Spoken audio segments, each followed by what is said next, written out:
Disclaimer. This show is for discussion and entertainment purposes only. The Finding Gnosis show is a platform for open discussion, exploration, and opinion sharing. The views expressed by hosts, guests, and participants are personal opinions and do not constitute professional, medical, legal, or financial advice.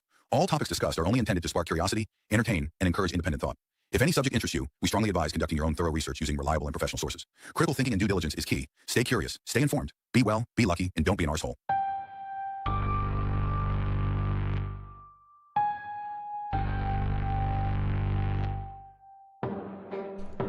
Relax and take a moment to go inwards, seek inspiration from what is going on inside your mind. Allow thoughts and feelings to marinate in your conscious awareness. What comes to the fore? Meditate on whatever signs and symbols appear in your mind's eye. Relax and meditate. And when you feel ready, when you feel compelled to say something, click on the link in the live chat to speak to us.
Hello. Welcome everybody to another episode of Finding Gnosis.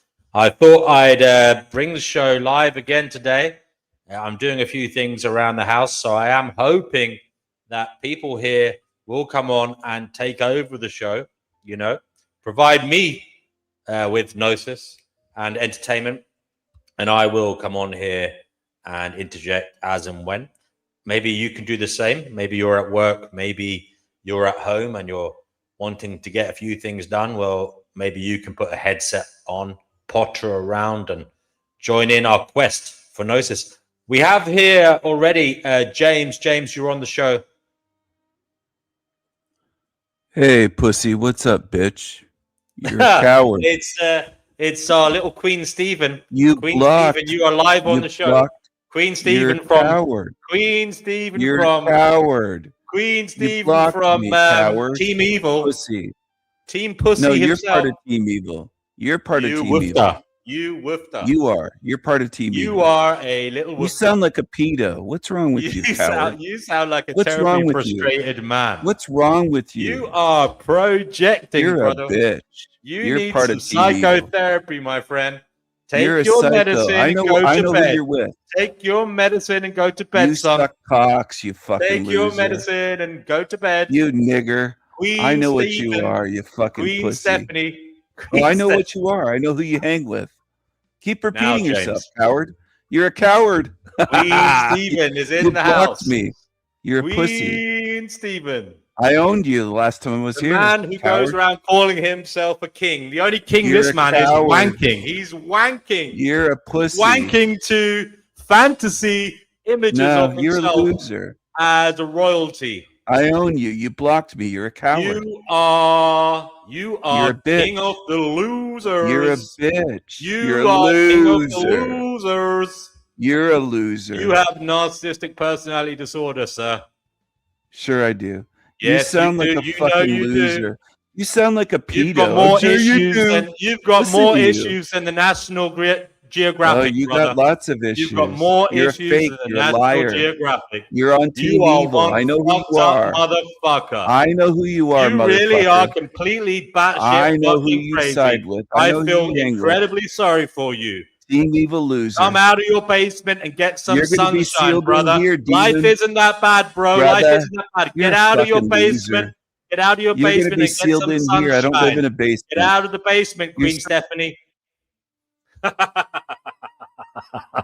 Oh, Queen Stephanie. I do like Queen Stephanie. Anyway, that was fun. Thank you, Queen Stephanie, for joining us. We appreciate you.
Hello. Welcome to another episode of Finding Gnosis. I do hope you are exceedingly well. We have already with us Lady Chickpea herself, who has graced us with her presence. Lady Chickpea, you are on the show. Welcome. How would you like to speak to the world today, Chickpea? What would you like to say? Oh, do you hear Daisy purring? Meow. Hello, Daisy. Daisy's nice. How old is Daisy? 5, 6, thereabouts. Yeah. And did you have her since she was a kitten? Yeah, I've had it. Yeah, I've had her and her sister, 2 little twins. They were 2 bonded twins. She's got a little twin sister. They are sweet. All cats are sweet. Sweet babies. I love her to bits. So, Chickpea, I am going to be doing a few little chores here today. So I'm hoping that you will be able to run the show for me. I came on here to be selfishly entertained and even educated. I'm medicated. Educated. Yes, if I could educate you. Oh, dear. I left school just after, I didn't go to university, as you know, university. As if that matters. Well, yes, I suppose so. I don't know. Does it matter at the end of the day? I don't know, even. I don't know anymore. Yeah. Well, yeah, I'm at home with my cats, as usual. Did you get my message I sent you about, wittering about the mark of the beast, as usual? Yeah, tell us about that. You're worried about the mark. Yeah, well, that video of yours. Did you make that yourself? Well, I mean, I wrote it. Yeah, wow. In terms of the video, actual footage, that's basically stitched together videos. You go on, I use Clipchamp. It's a program. So you go on there and you just find the video footage you want to do and you put it in to the file and it stitches it together for you. And there's obviously an AI voice reading it then as well. Oh, right. I was wondering if it was you or somebody else talking. Yeah, it sounded a bit like you. Did it? Yeah, a bit screaming and yelling things. I do believe that, I'm very anti-AI, and I do believe that when it finally takes over, those who go into it are going to become little humanoid robots somehow. But I won't be going into it. I've already decided that. And I'm terrified, I must admit. It does scare me. I know that sounds insane, what I'm saying, but it does scare me. They won't be getting. I'm not getting. I won't be taking that. Will you do us a favor, Chickpea? What? Peruse the news. Tell us the headlines. The news. I haven't read the papers, actually. What's in the news today? I've been up for long. Because I need to start doing my chores, Chickpea. It's your fault if I fall behind. I might. Please don't keep me at the desk. I want to hand the reins of the show to you. Oh, you're dead, Bertie. No, Chickpea, look, you're here. Ask other people to come on then to help you. Anybody else watching want to come on and help Chickpea run the show today? Please do link in the live chat. Someone? Because if Ricardo, it's about time you graced us with your presence. DW. I don't know if Stephen is still around. If he wants to come on. Should I put some David Bowie? Chickpea. Would you like some David Bowie? No, you can't play music, Chickpea. I'll get in trouble for that. Oh, right, okay. Oh, what a shame. We could have a nice little David Bowie sing along. Oh, that's not allowed. Oh, how. See, can't do anything nowadays, can we? Can't do this, can't do that, can't do sod all anymore. For the news, I haven't even looked. I don't know what's in the news lately because it's all such. I'm afraid I'm becoming very what's the word? Disconnected with the world. Very disconnected. But is it my imagination? I have read on YouTube that people are behaving strangely. Mind you, what's new?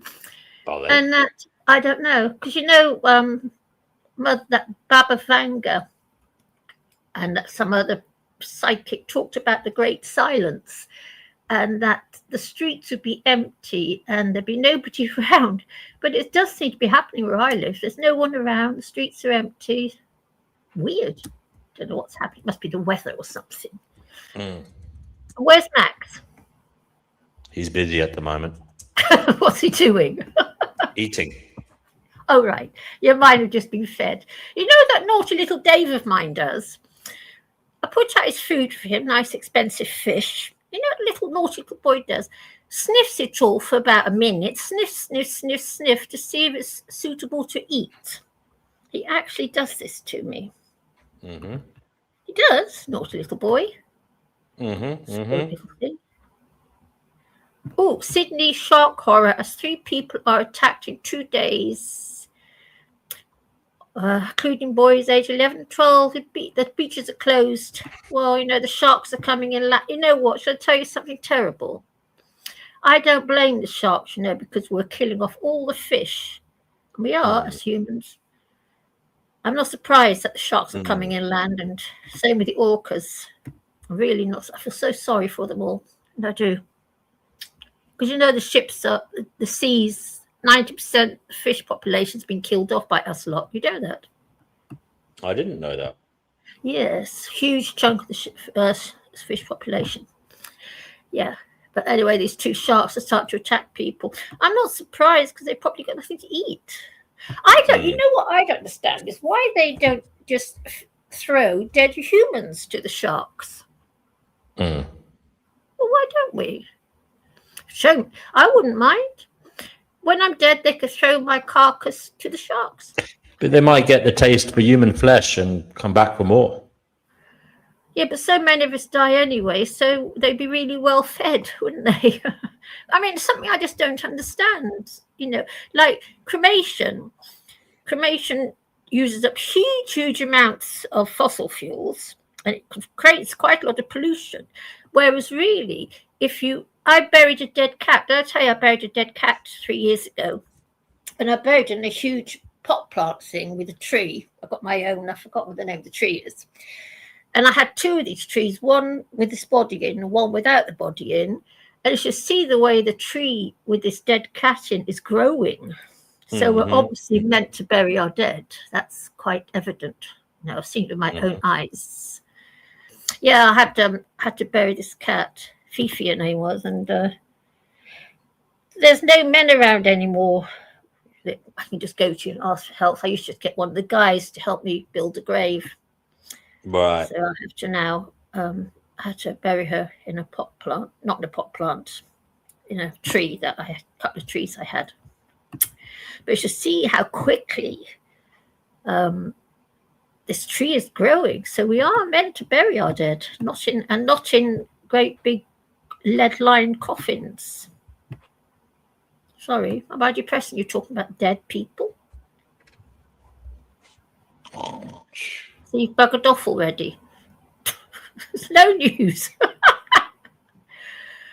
Oh, Nicola Peltz is in the paper. Surprise, surprise. And there's absolutely nothing. Oh, nothing in the paper at all. Load of old bollocks as usual. Macron has got one of those strange black eyes. You know, that you often see on politicians and celebrities. Graham? No response. Yeah, you know that sometimes you've seen it every now and again. You see a celebrity with a great big bruise on their right eye. Have you ever seen that? It's very strange. Yeah. And there is some It is strange, isn't it?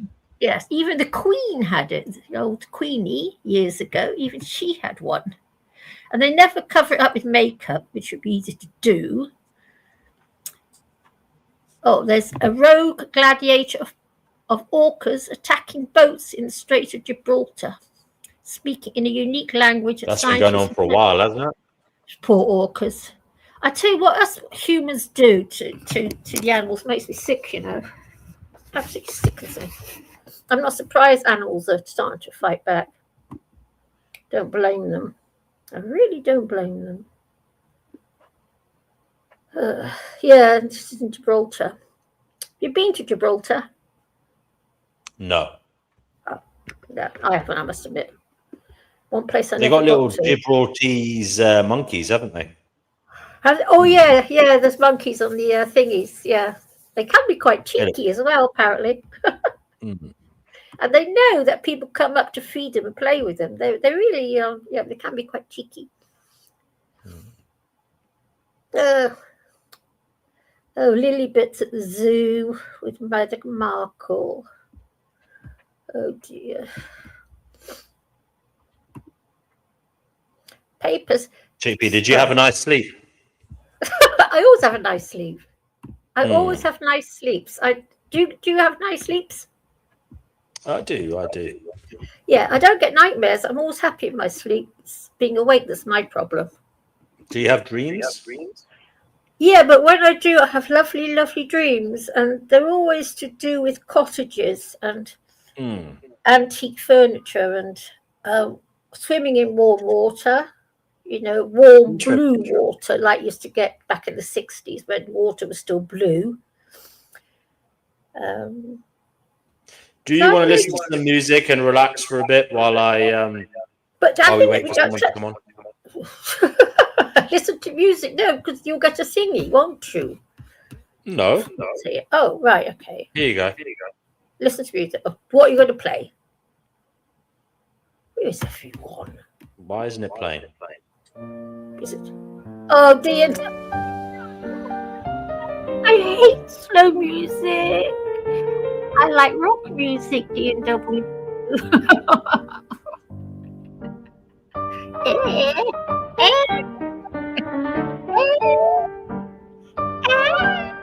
Oh, you're Space DGC.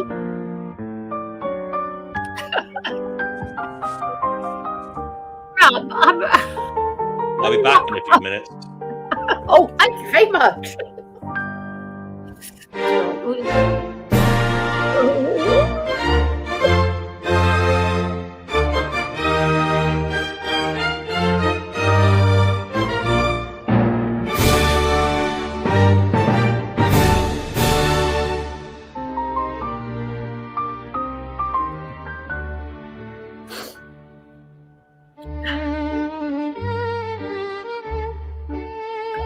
Don't leave me here on my own.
Hi, Chickpea.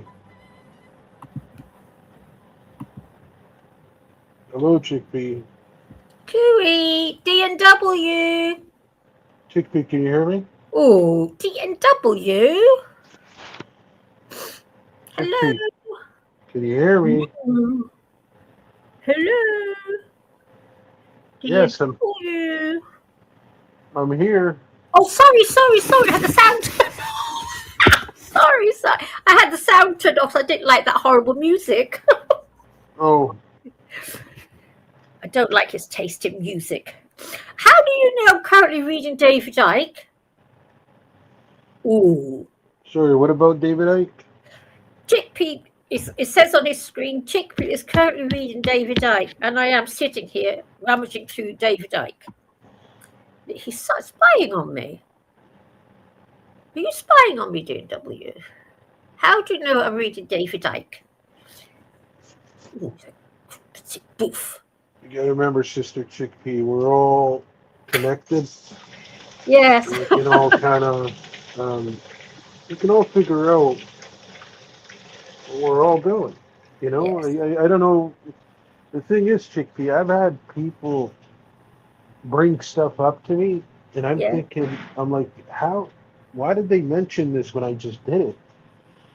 And then it gets you thinking, Chickpea, that you know that this universe that we live in, we're all connected. We all Oh, yeah, I know we're all intertwine. connected, yeah. Yeah. Yeah.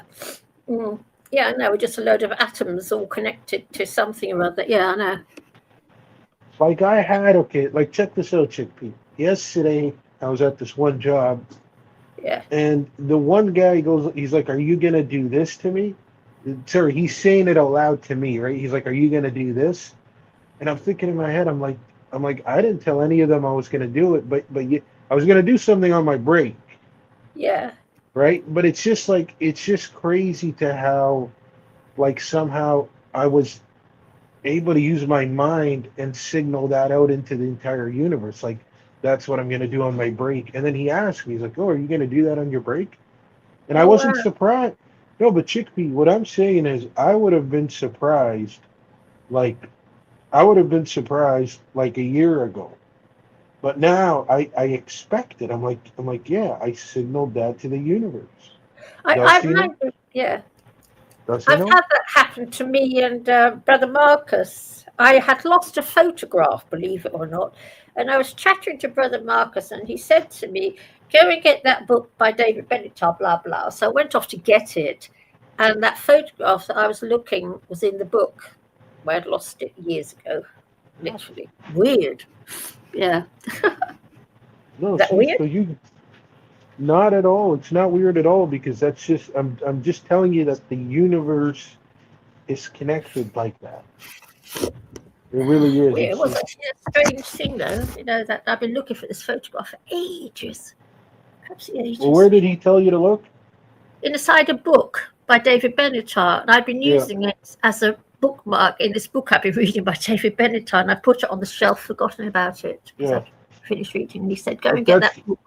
but see, that's what I'm telling you, Chickpea. That's what I'm saying. We're really all connected. We really all Yeah. are. But then yet we love to come on here and we love to fight each other, but we can't fight each other because we're all the same. Yes, but You know. having a fight is quite good 'cause it gets rid of your anger.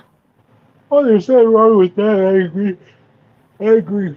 But I was dwelling on this the other day, and I found this very funny. It was a post, and you might have seen this. It's been surfacing for quite some time, and it shows these aliens, Hmm. and they go. I forgot how they started it. Has Jesus come to your land or something like that? And Hmm. the humans go like this. They're like, yes, he has. And the aliens are like, they're like, oh, that's great. Yeah, he comes to us every year.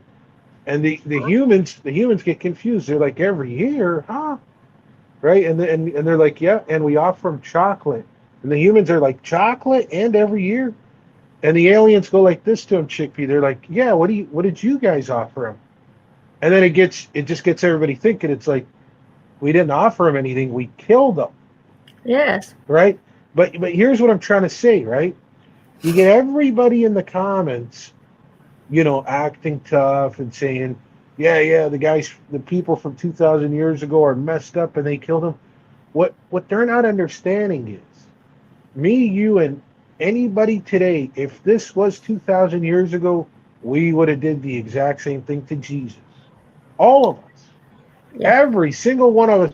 And I don't want to sit here and listen to anybody tell me, no, but I'm different. But no, bullshit. Shut No, up. no, Don't we're want not to hear it. All it is like look at it this way, Chickpea. The guys 1,000 years from now can look at us and say, I wouldn't have done it the way Chickpea and Sanctuary Seeker would have done it. And I would have no problem. It's like, look, if you've gained more data than us, more intelligence, go ahead and use it. But it'd be wrong to sit here and say, those who didn't know better, I'm better than them. Like that's childish. It's just childish to say it like that. To say, I know more and I'm better. But yeah, I thought it was a cool. I thought it was a cool little post, at least from the aliens' perspective. Yeah. Yeah. It's weird, isn't it? I wonder if there are aliens. Though I can't stand if there are aliens. I don't know.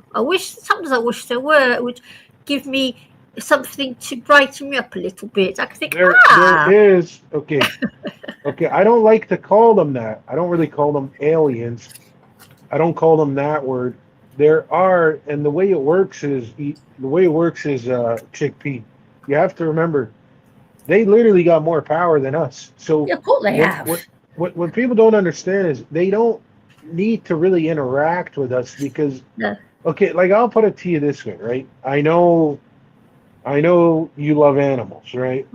As far as I've known you. But you don't really like. Okay, if you're gonna go interact with a bunny rabbit, all you're gonna get out of them is like love. Like you're like, wow, look at him, he's so adorable, he's so Yeah. cute, right? But you're not like. I don't know if you're gonna really gain any knowledge. Now you Of course might. not going to gain. Of course not. But that's okay. No, I don't mind. but here's the thing. You might be able to telepathically communicate with this rabbit, and he might tell you something. It's possible, but I'm just gonna go under the most basic assumption that you're really all you're gonna get is like love and tenderness out of this Yes. animal, which brings me to my point. I think these beings, to them, we're equivalent to like a bunny rabbit or like a Would you little think so? hamster. Oh, I think we are so not important to how high vibrational they are that is the reason why they don't interact with us. They don't need to. They're on a higher frequency than we are. Oh yeah. I think the opposite. I think they look at us and think, Christ, that's a bloodthirsty little lot down there. I think that's that opposite what you're thinking. You have to they look remember at this. us. You have to remember this, Chickpea. They're not land tribes. They're air tribes. They're air tribes. You got to remember, right? They have their spaceships. They have that type of technology to where they can go up in air. Look, I think to go down in the water is cool, and I wouldn't doubt that they have that technology either. I think they can go down there as well. But me and you, we're land creatures. They're not. They're above that. Because you got to remember, an air creature can come down to land. But how are me and you going to go up in air? Answer me this. Riddle me this. Right? Yeah, but I think alien probably look at us a lot and think we're a nasty, bloodthirsty lot. And I think we are a nasty, bloodthirsty lot, also done. And I include Okay, look, myself. I'm a Okay, member of the human race. Chickpea, I heard you 2 days ago, so you believe this. I heard you 2 days ago say that they have to put the truth in plain sight. Did you or did you not say that? Have to put the truth in plain sight. Okay, there you go. So let me ask you this. Have you ever watched the movie E.T.? Yes. I Okay. can't remember, but I've watched Okay, it. so ironically, here's what I find interesting, right?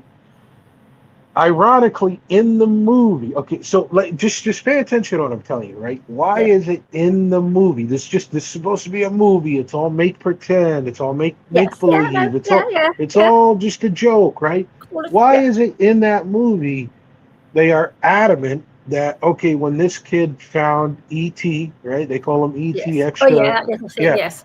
Why is it they say, okay, when this kid found ET, we're going to go to his house, we're going to board his house down. We don't want anybody in the community to find out about this alien. Yeah. And then we're gonna pretty much take the alien back with us.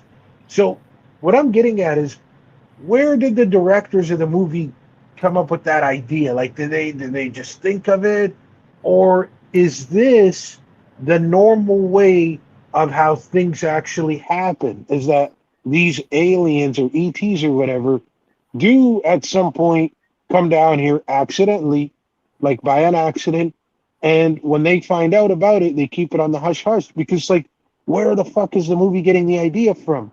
Now, here's another thing. Ironically enough, why did the movie make E.T. completely? He was like pure love. Yes. He was like Jesus. Like, you got to remember, right? He didn't even touch the plant, and the plant started growing alive. And then remember when Elliot got a cut? He's like, look, I got a cut. What did he do? He touched the cut, and the cut healed. Everything about him was high vibrational. Everything about him was healing, was love. So what that tells me is he's on a higher frequency level. He's on a higher frequency level than all of us, Chickpea. All of us. I don't know. I mean, I'm thinking this lifetime is probably going to be a lot of coming down here, suffering, like for us, suffering to try and be like the ETs on a high frequency like them. But you're in this 3D dense reality that you're going to have to deal with some bullshit on the way. And you just got to deal with the bullshit the best you can. But that ET, he doesn't have to deal with it. He doesn't have to deal with the bullshit. He can come down here and help us whenever he wants, and then he's got to go back. But I don't know what bullshit he's got to deal with. Yeah, you're more positive than me, aren't you? I'm a very negative thinker. Very, very negative thinker. Oh, I know you are, Chickpea. I when I look at the world, I see the world wars. I was brought up my family lived in Rotterdam during the Second World War, and there was a lot of death and a lot of pain and death and everything. And I was brought up to know all that. So I see the world in a very negative light, because that was put into me as a little girl. And when I look at the world, I just see war, killing, camps. I just see all horrible things, and of course factory farms. So I'm very negative. I know I'm negative. I try not to be, but I am. Yeah. Well, if you try not to be, I'm just kind of wondering, what are you doing? You're saying you try not to be? Is that what you said? Well, I try not to be, because it's Well, what are you doing? I can do about it. It all happened in the past. What are you doing? What are you doing to try not to be negative? Well, I live with lots of cats and pot plants, and my home's bright and shiny. I don't have grey colours in my home or anything. It's all pretty colours, and I tend to look after myself well. I haven't allowed myself to become an obese slob and all this sort of thing. So I try to be positive. But I think, I tend to look at the suffering in the world, and that's how I am. I just that's what I see in the world. It's the way I am. Plus, I do have a depression problem. I do have quite severe depression. Yeah. It's I have been hospitalized for it as well. Yes. I guess I've got depression in the same way some people suffer from diabetes or heart problems. Oh. I don't have any of those physical problems. I have this terrible depression. Yeah. But it was a lot to do with my upbringing and the fact I was brought up in the military, and I learned a lot about what humanity does. It's not pretty. Well, you said you worked in the military, right? Sorry?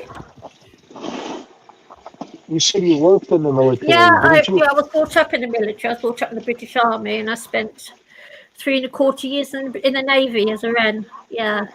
Although my 3 years in the Navy were very, very easy. There was no, I was a Wren, so. Yeah. Yeah, my first 21 years of life was spent in the military. First 21 years? Yeah. So you were on a base, you think? A lot of what? You were on a base, a military base. Well, all different ones. I lived in bases in Germany, Yemen, Aden, all over the place. Yeah. So yes, that was all to do with my family and what happened during World War II. That really was imprinted on me, and it's still there. The horror of it all. Yeah, and I still live with that. Yes. It's in World War II. Sorry. Did you say World War II? Yeah, World War II. Yeah, my Yeah. mother. Some of my family members helped the helped people escape and things. Oh, So I know quite a lot about it all because, of course, my mother told me everything and what have you. Yeah. yeah, that's really good. And I've lived in Germany as well. Lived there. For how long? I lived in Germany. Gosh, I lived there in the 60s and the 70s. I was there all told about 6-7 years. And Germany is such a beautiful country. You know, it is serene. It is. Have you been to Germany? No. It's beautiful. It is beautiful forests and very genteel people. It's a beautiful country. And then something like that could have taken place. So I look at the world and I think anything's possible. Anything. If that could have happened then in Germany. Yeah. Yeah. Never mind. It's No, I'm just getting my coffee ready while I'm listening to you. So, yeah, I'm making a batch of coffee. So, all right. Okay. the thing is, you gotta. Here's what I was gonna say, Chicky. Yeah, I mean, it's kind of interesting when you just pay attention to this reality Yes. of like this whatever we're in, whatever you want to call this, and just like again, just try and make sense of all of this. And Yes. see, I really like hearing everybody's perspective because it gets to a point to where you hear a million different beliefs, well, a billion Yes. different beliefs, and then you really realize it's crazy how none of them are wrong. It's crazy how it comes down to, everybody's perspective. Mm. And it's just like, wow, like whoever designed this really left it up for all of us to just say, whatever I believe is whatever will happen, you know? Yeah. Just crazy like that. Yes. It is certainly a strange conundrum. I'll give it that. Yes. Hmm. But I've got my 7 cats and I live for my cats. And you know what? I lead a very nice life. My phone is switched off. I don't have any clocks. I don't answer my front door. And that's how I live until I decide to communicate with somebody. I come on here. But so I've actually got a very nice life and all my needs are met. The government gives me money to live on. So what do I care? It's very nice and easy. See, me and you do have that in common to where we show gratitude. Yes, I But, do feel gratitude for it. yeah. Of course I do. Yes, yeah, because I'm very lucky actually to be able to just tell the world to naff off and I can close the door and have all my needs met. It's very nice actually. It is nice, And I don't have a clock at all. No clocks. The only clock I've got is the tiny little clock on my laptop. That's the only clock. I love being like that. And my 7 cats. Yeah, babies. So you're a pensioner then? A what, sir? Are you a pensioner? A pensioner? A pensioner. So how come do you work? Yeah. Oh, you have to work, do you? I haven't worked for years. See, I'll tell you. Sorry? I'll tell you this about me, Chickpea. What? I want to say I've been talking to you on here for maybe around a year. Yeah. And you want to hear something funny, Chickpea? What? Every time I talk to you, you keep forgetting who I am. And it's been I about a know, year. because I talk to so many people. I know. I And talk it's to like, but here's the thing, Chickpea. I always gotta repeat my stories every time. It's like I gotta reintroduce myself to you every time, right? I And then remember it's your like, voice, but I don't. Yeah, oh, you got very nasty with me one time, Chickpea. You want me to tell you the last time you got nasty with me? yeah. Go on, tell me. It was, that vegan girl that started coming on here. Yes. What's her name? I know you're talking about. Can't remember her It's name. Noodles' friend. She's Noodles' Yes. friend. Yeah. So here's what breaks my heart, right? I've known you for years, you know, and then you start siding with, you got nasty with me because I go like this to her. I said something about, I think I told her that she needs to, I can't remember what I told her, but I was being respectful. And then you go like this to me. You're like, you're being rubbish. That's what you said to me. You're Really. like, you're being rubbish or something like that. I can't remember. You're talking rubbish. I would have said talking rubbish. Hmm. That's because I do say talking rubbish to people. Yeah. Well, you're talking about non-veganism or veganism or non-veganism. She's a vegan, yeah. We Yes. were getting into veganism, yeah. Yes. Yeah. I do get the terrible rows about it. Terrible rows. Oh, I know you do. Yeah. It's Yes. I've It's gotten to know all the users on here, right? And I've gotten to know what they're into and what they're not into and what they're passionate about, what they're not passionate about. So, and I know you very well, Chickpea. I know you're veganism and I would say nihilism. really. Yeah. Well, actually, let me take that back. Do you consider yourself a nihilist? I don't know. I've got no idea. What does nihilism mean exactly? It It's means not you a term believe. I use. It means you believe there's no purpose to life. Oh, yes. Thank you. Well, you've taught me something new today. Yes, I'm a nihilist. Yes. So you do Yes, I consider am yourself nihilist. that? Okay. I've learned something new. Well, I know how do you guys say it again? Anti-nihilistic? How do Yeah, you I'm an say it? antinatalist. Yeah.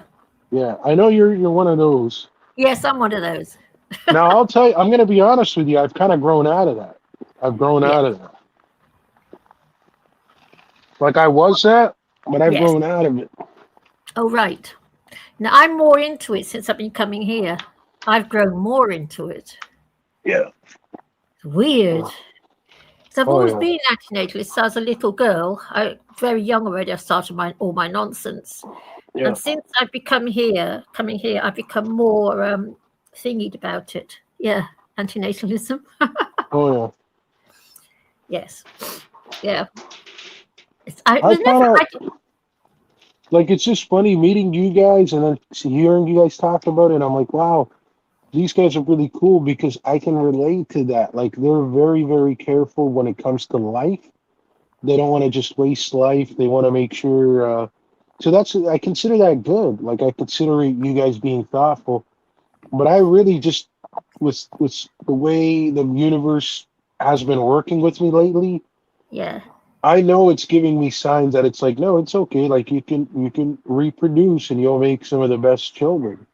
Oh yeah, I know you now. You're the one that talks about you believe that you're communicating with the universe. Yeah. I believe we all are. Like yeah, I know. Yes, I remember the talks now. I remember the chat. Yes, that's it. I remember now. Yeah. No, but I Yeah, don't. it's But something Chickpea, I don't. You might possibly be mistaking me because I don't know exactly what you were told, but I don't think anybody's special. I think we're all I think we can all communicate with the universe. You see what I'm saying? See, I don't think I do. I don't. No, I don't know. Yeah. Have you ever tried? Sorry. Have you ever tried? No. Yes. You know that cat that's sitting there, Chickpea. We were together for nearly 20 years, and I still miss her. She died over 10 years ago now. And every now and again, I find myself kneeling on the floor, praying to the universe or praying to whoever to reincarnate, to bring her back to me. It doesn't listen. That's the only time I've ever tried to communicate with the universe or God or whatever you want to call it. I pray for her to be reincarnated, Chickpea, and a cat. And what is okay, now let me ask you this. Can I ask you this? Yeah. What if okay, now you're obviously wanting something off of personal desire. That means all Yes. you're thinking right now, all you're really thinking, Chickpea, and I'm not coming at you, but all you're thinking in your head is me, me, me, me, me. Yeah. This is for me, me, me. This is for me. What if your cat does not want to be reincarnated? Or what Yes, if it I did, do. but let me ask you this, but what if it did and it had to go to where it's needed? It had to go to some other human, such as yourself, that needed the Chickpea's love or everything Chickpea offered you, that other human needed it.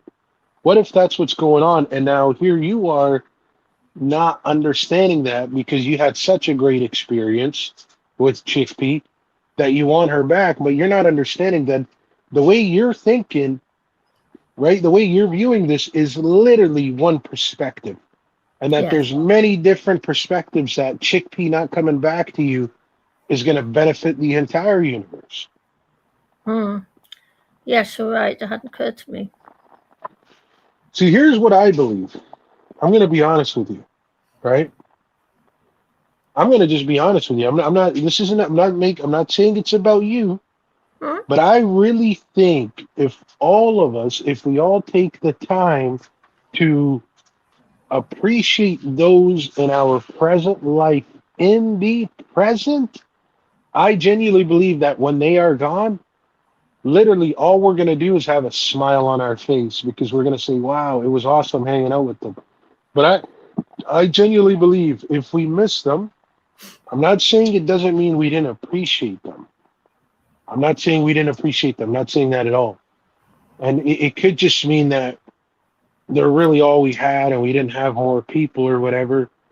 But I really think if you have the proper, people in your life, whether it's your cat or other people, and you treat everybody good and you're good to everybody and you appreciate them for the present moment, I really believe when they're gone, you're not going to need to miss them because you're going to appreciate how much of a good time you had with them when presently they were here. And you're going to just acknowledge it just because you're going to have more people you're still going to have people in your life. So you're going to do this.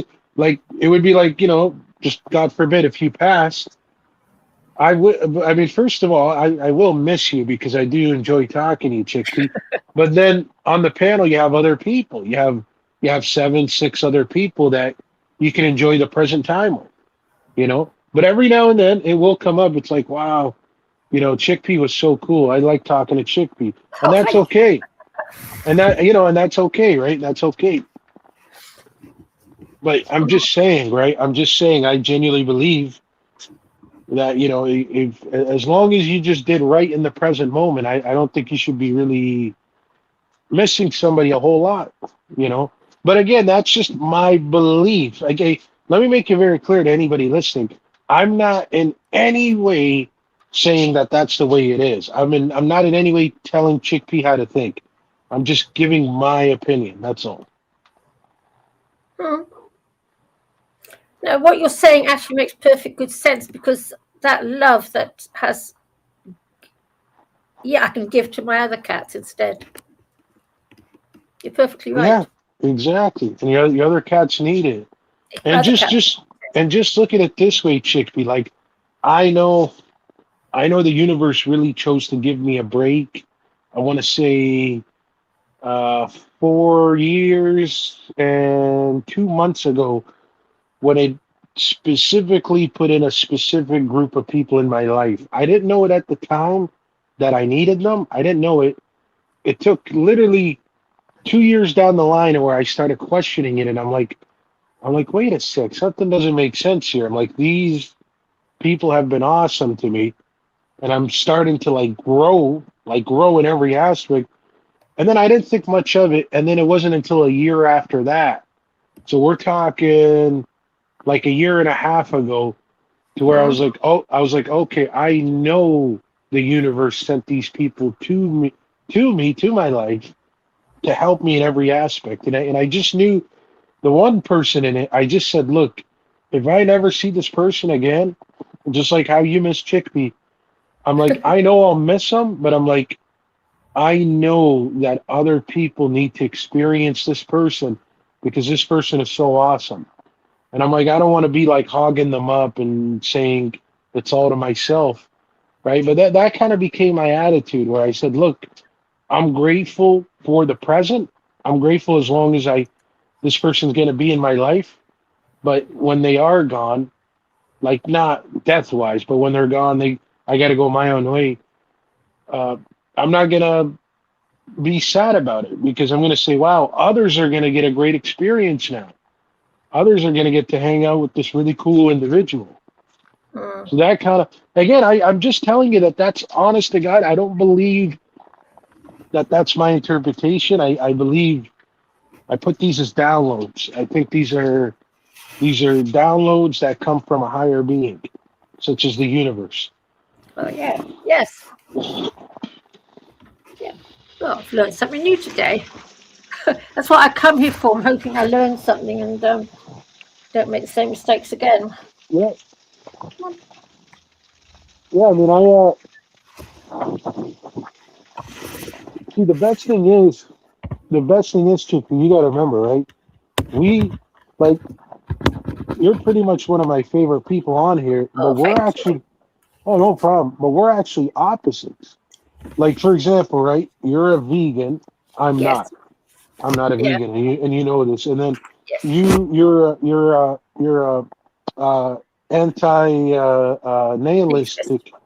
Yeah, you're that, and then I'm not, right? Like it's the kind of, so it's like, it's like I kind of like this is one of the things I tell people, like we're not supposed to be the same, but we should know how to coexist because it's like, Yes. see, the thing I've always appreciated about myself, and this isn't me like pumping up my ego or whatever.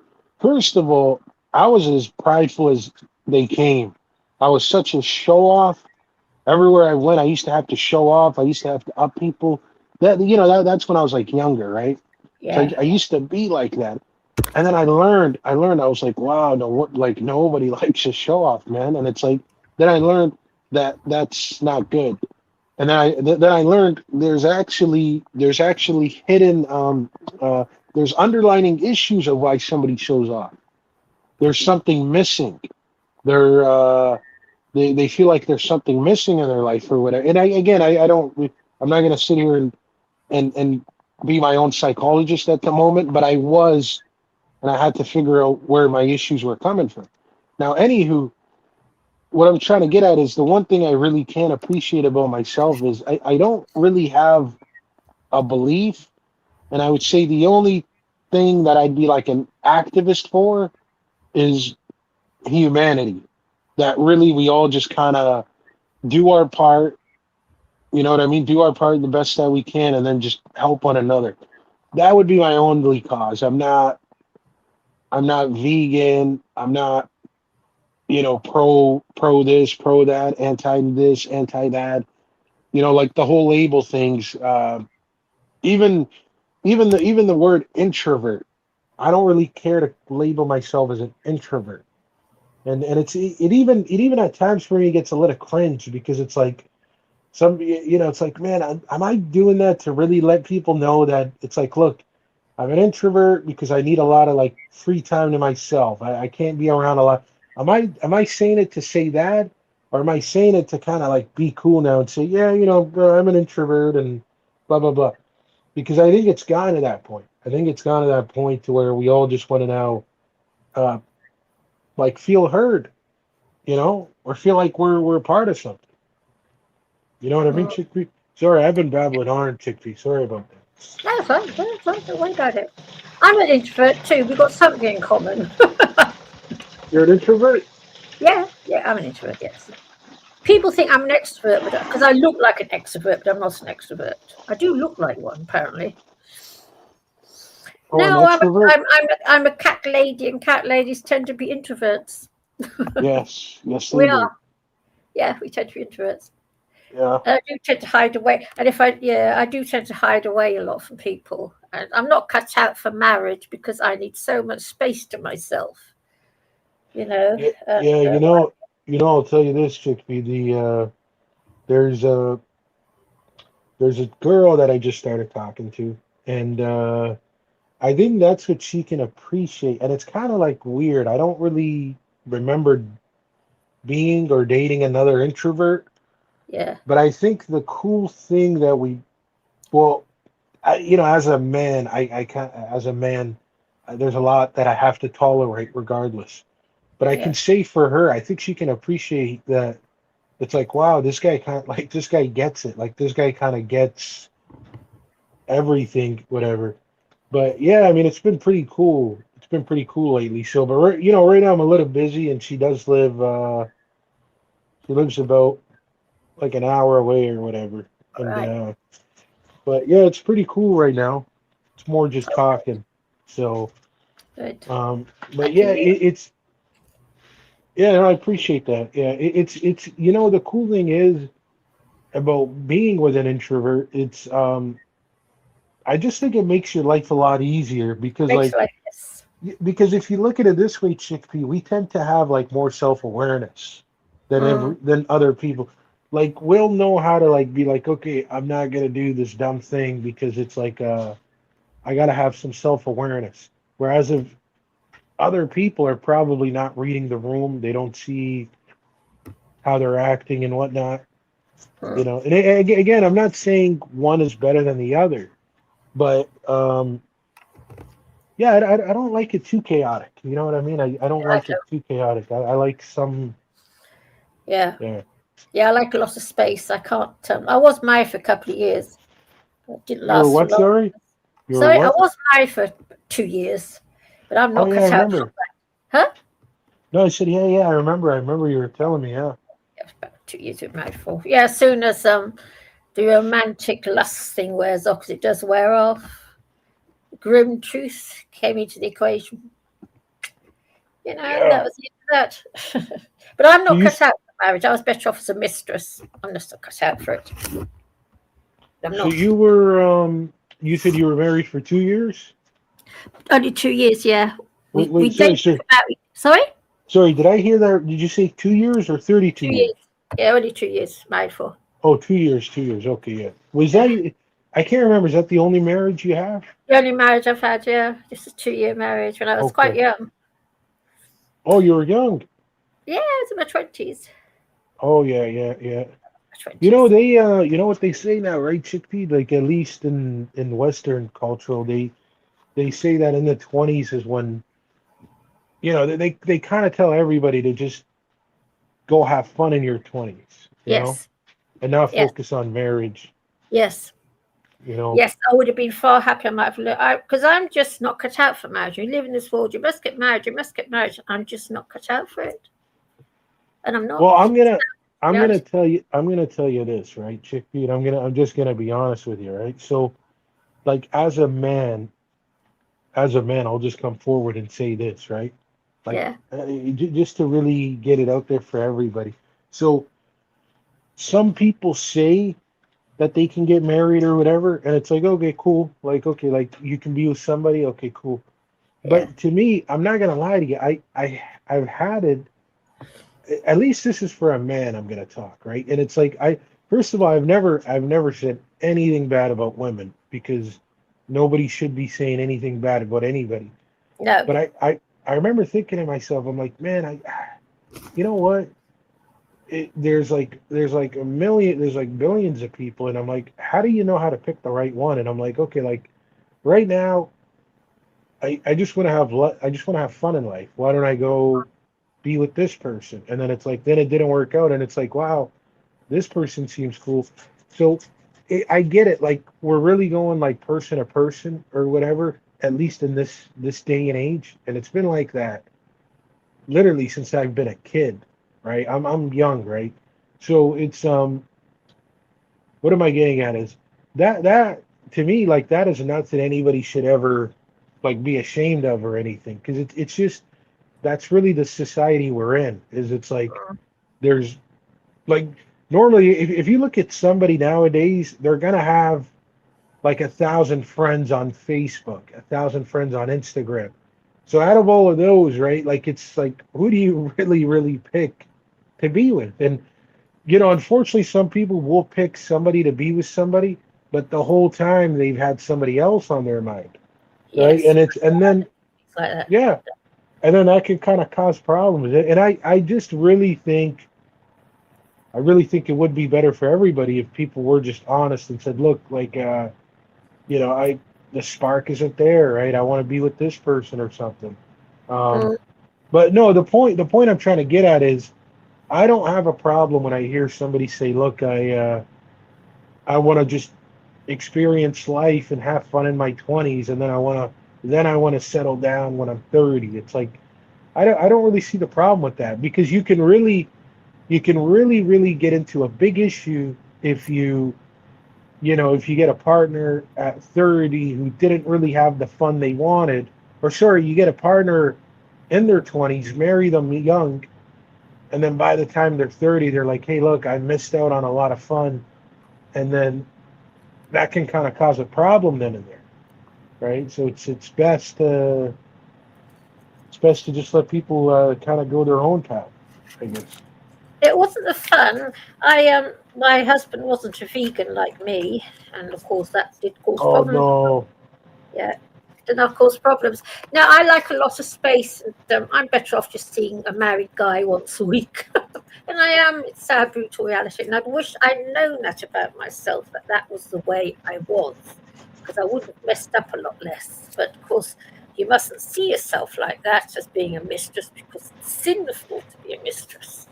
Whereas I think it's not actually. I'm keeping a marriage together, most probably. And Okay, that's so all in you're the. saying, Huh? okay, because I guess I kind of wasn't following you for a minute, but you're saying you'll see a married guy like once a week? Is that what I heard? That's what I'm better off having. Yeah, I'm far Like better you off. were you were doing that at that time? Is that what you're telling No, me? no, but I was better off. Yes, I was doing it, but I felt guilty about it. Whereas now I look back and I think, no, that's the way I am. I'm not cut out to have somebody with me 24/7, 7 days a week. I'm just not cut out for it. I'm very independent, Yeah. and I need a lot of space. And I just like somebody once a week, just to go out with, have some fun, and then he can go back to his wife, and I'll go back to my cats. But You you know? but you're saying you've never acted upon that? Yeah, yes, I have acted on it, but I felt guilt for it. I felt terrible guilt, and I, instead of putting everything into it to keep it together with this married guy that I like, so I'm having an Uh-huh. affair with a married man. Well, maybe he's not getting what he wants. God knows, I don't know. Instead of concentrating and making something out of that, which would have kept me happy, I was always riddled with guilt and all sorts of rubbish. Instead of just think to myself, well, if he were happy, he wouldn't be here with me this evening. He wouldn't be. So yeah. It's okay, so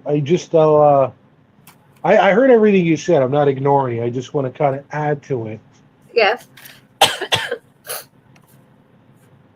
When I give my gratitudes every night, I ask the universe to show me more wisdom, Yes. because without wisdom, it's kind of difficult, right? So, anyways, I don't know why it did this yesterday to me, but literally as I closed my eyes, I got to kind of feel Satan, the devil, whatever you want to call this low vibrational energy. I got to feel it from a scientific point of view and not a religious point of view. And again, if you know me, you know I'm not religious and I don't believe in religion, religion. I don't believe in religion. Yeah. Anywho, and I'm not bashing anybody's, but it really, I can't explain it, but there was something like hovering over me. It wasn't a dark cloud, but it was this, like, like the yin and the yang symbol, and it Yeah. was the lower spirit, the devil, Satan, demons, blah blah blah, whatever you want to label Yeah. them. It was that literally showing me I'm just here to balance out the universe. But the weird thing with it is the weird thing. Okay, I'm just people listening in, right? I'm not really justifying actions. What I'm saying is, it said there's a lot that comes with that. So this is like this spirit kind of can cause destruction because it really doesn't like the universe going in a smooth flowing matter. It wants to add a little bit of chaos to make it fun, so to say. But also this spirit you got to be wary about. It's kind of like like the author of confusion, so to say. But the self-doubt and all that stuff, you have to remember that is really in your head, chickpea. Yeah. I And know. the problem is, right? The problem I tell everybody is not one person on this planet. Like, see, I remember reading Plato the one time, and Yeah. the brother goes like this. I forgot the guy's name. He goes, he says, nobody really is good. People just want to be viewed as good. So what he's Mm. saying is, and then he uses it was the circle, no, the ring of was it Gyres or however I can't remember how you pronounce the ring of something, and he said that it's like it acts like where you're invisible to the world, and he said people literally only do good to be viewed as good. He said if they can do dumb shit and get away with it, he said people will do that, and he's not wrong. Mm. And so what am I getting at? It's really like when it comes to that chickpea, like it's just like every time, like it almost comes to the point to where the fun things seem like they're gonna, like you said, it gets you this guilty consciousness, and Mm. it's like, but I really want to ask it, like it's like, look, you didn't murder anybody, right? I mean, knowing you go above that. You don't even murder animals, Oh, like you know what I'm saying? Like you have love for the other beings, which again, I've never been strong enough to do that. Like I actually eat animals. So, but like you've never killed anybody. I'm assuming you don't steal. no. Blah blah blah. But then again, okay, like I'm not justifying it. It's not my place to sit here and say, okay, you slept with a married man, big whoop. But it's like, really, you did something fun. He did something fun, and it's like, I guess really the only thing you could say out of this is you could tell that man that if he was tapped into his higher self, he would have never did that, right? And then it's like, who knows if his woman would have did it or not, whatever, right? But it's like it just comes down to that. It just comes down to all of us to where do you want to deny desires, or do you want to just be like, look, as a human, I'm gonna indulge in everything. I'm gonna have bits and pieces of everything. But it's We are not easy, chickpea. It's not easy. we are genetically designed to have sex, and it's in our hormones. We are genetically designed to have sex and to procreate. Although I won't procreate, so how it can be called a sin has always been a mystery to me because we are designed that way. Well, here's what I'm gonna tell you. It's in our hormones. Here's what I'm gonna tell you, right? You do bring up a good point. Now, for one, here's two arguments I can make to that. I can make an argument that, yeah, which is why would a man who loves having sex, why would he make a book that tells you don't go around having sex with random women? It wouldn't make sense, right? Like I'll put it to you this way, right? If I didn't have a God or anything tell me not to write that book, I'm not writing that book. If anything, I might write a book that says the opposite. I might tell people all the different ways to do it. But it's quite Like, feasible. It's quite feasible the man who wrote that book, of course, had something wrong with him. Maybe he didn't have that hormonal pressure to have sex, so it's easy to say don't have sex. You see, it's easy to say. well, he's more saying that it's an abomination to the Lord, right? That's what it says. But here's what I want to tell you, right? Here's what I want to tell you, right? So you don't know exactly who wrote the scripture, right? Like again, it says Satan is the author of confusion. I also believe that Satan is responsible for some of the scripture, not all of it, but I believe he's responsible for some of it. Now, again, we're talking about Satan being the author of confusion. He could have wrote that. It is possible he could have wrote it to kind of like mess with your,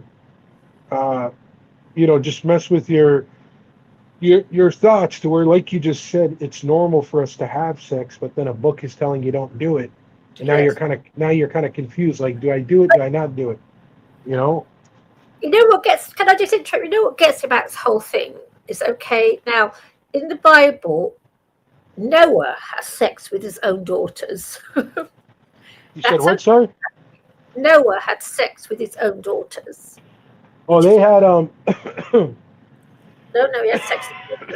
they He got drunk and had sex with his two daughters. That's okay.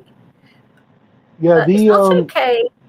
Blah, blah. No, you're right. And then again, it's like he kind of gets viewed as Noah gets viewed as one of the main prophets.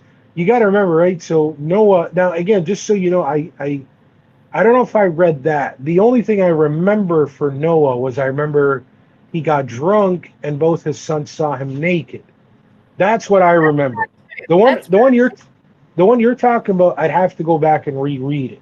And I'm just kind of being fair. I'm just trying to be fair to Noah and whoever. But here's like what I know, right? What I know is, for example, King David was held at high regard, but he apparently was getting busy. His son King Solomon was getting busy.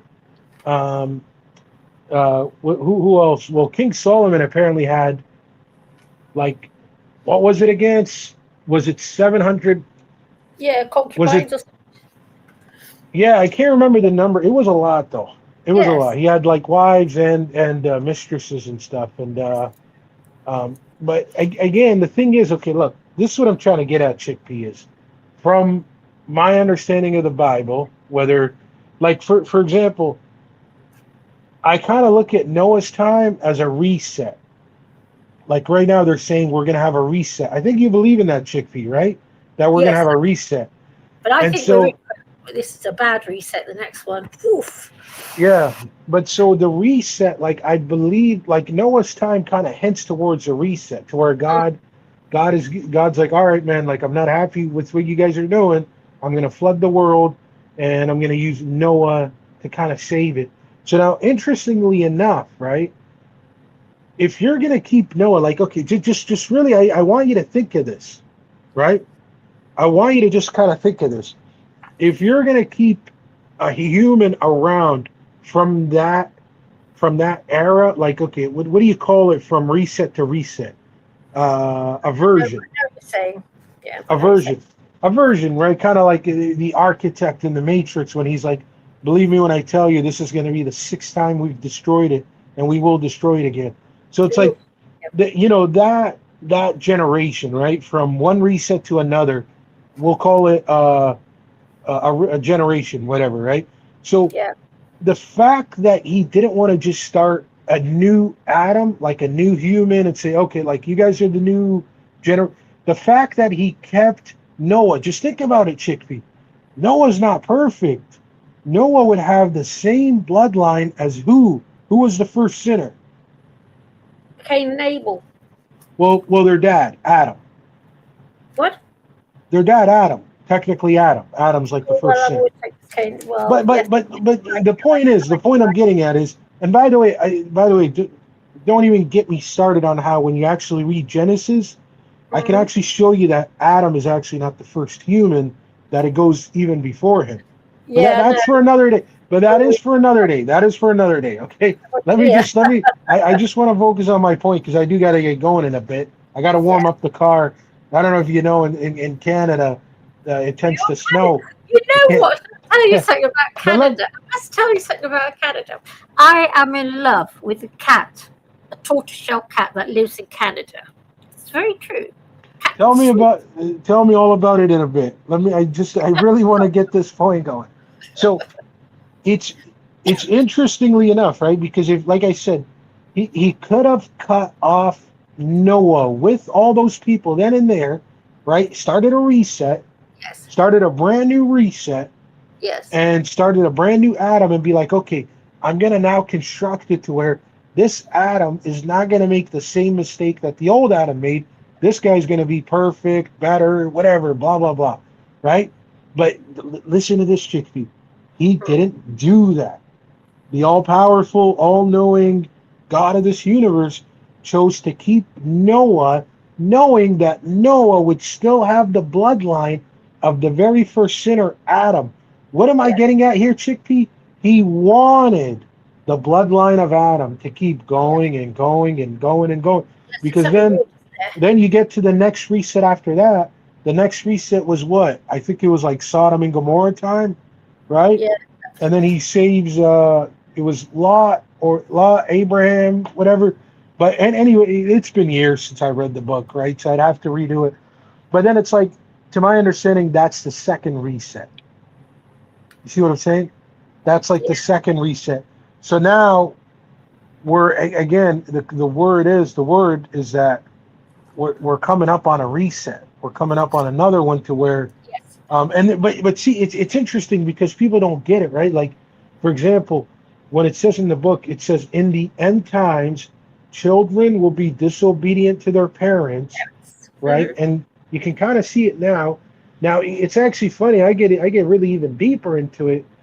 It can even hint at children, like children as of us of this age, disobedient to their parents. Parents, as in those who came before us, the ancients. And how are we disobedient to them?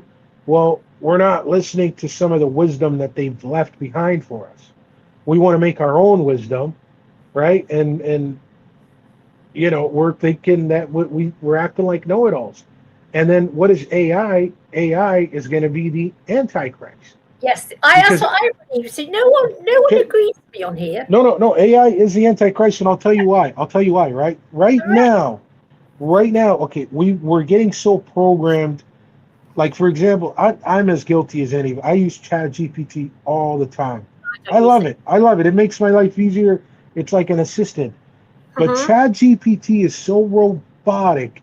I swear to God, I'm looking at some people right now, Chickpea, like people in the real world, they're becoming robotic because they're starting Chickpea, they're starting to act like fucking ChatGPT. Yeah. They're starting to act.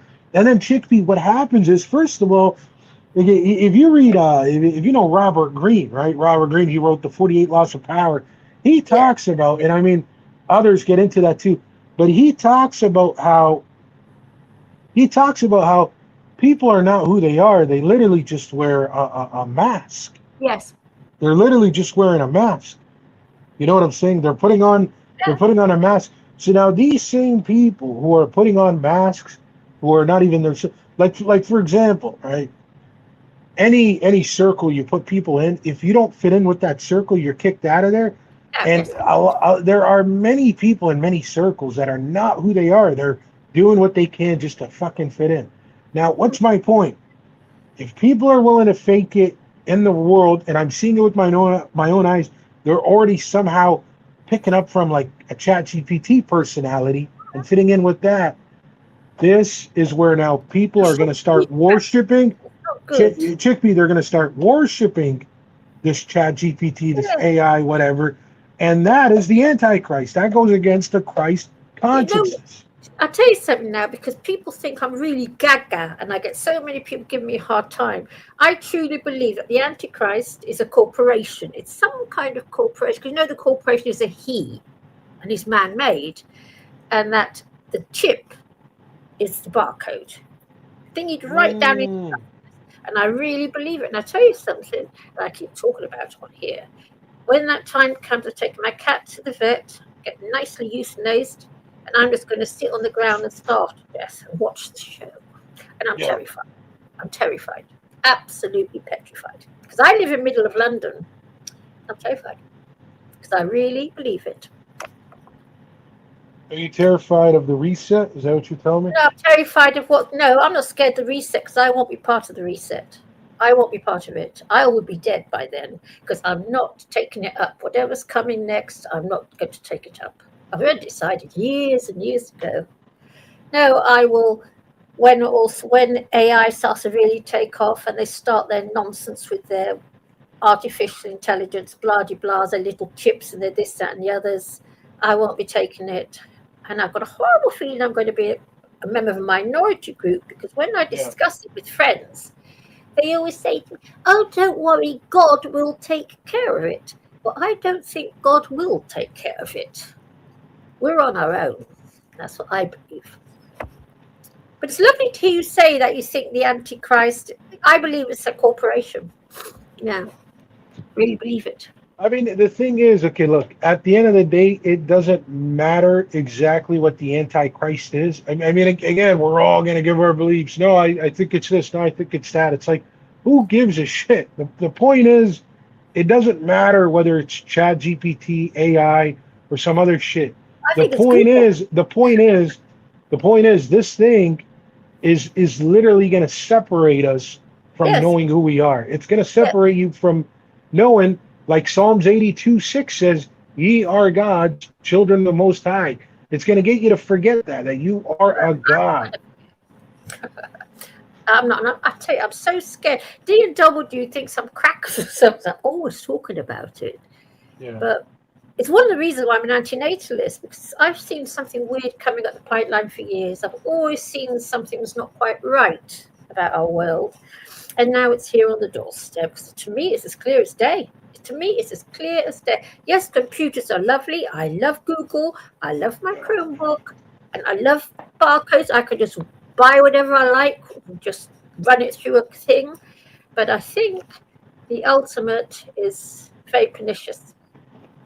And we're going to all be pulled in. All of us. Well, yeah. I mean, I think with it, I think what comes with it is the freedom goes out the window. I think whatever freedom we thought we had pretty much goes out the window. And then but that's what I'm saying. That's where it has to then, a reset will happen, because ultimately it's going to, all that it's going to do is it's just going to bring us back to a time to where, like we're pretty much going to be slaves again. Yes, well, I won't be going into it because you know what? I don't want to be a slave of some AI bot or Silicon Valley or anything else. And I don't want to, even though I love computers and I love my laptop and I love it to bits. I know it's not good. And I do know, but it's got me. You know? I don't blame you, Chickpea. I don't fucking blame you. It's like, what the fuck, man? Who the hell wants to be a little AI thing? Yeah, but I just hope that my cats won't be here to see it. That's my biggest worry, because I don't want to leave them with no one to care for them. I will be here for them, my cats.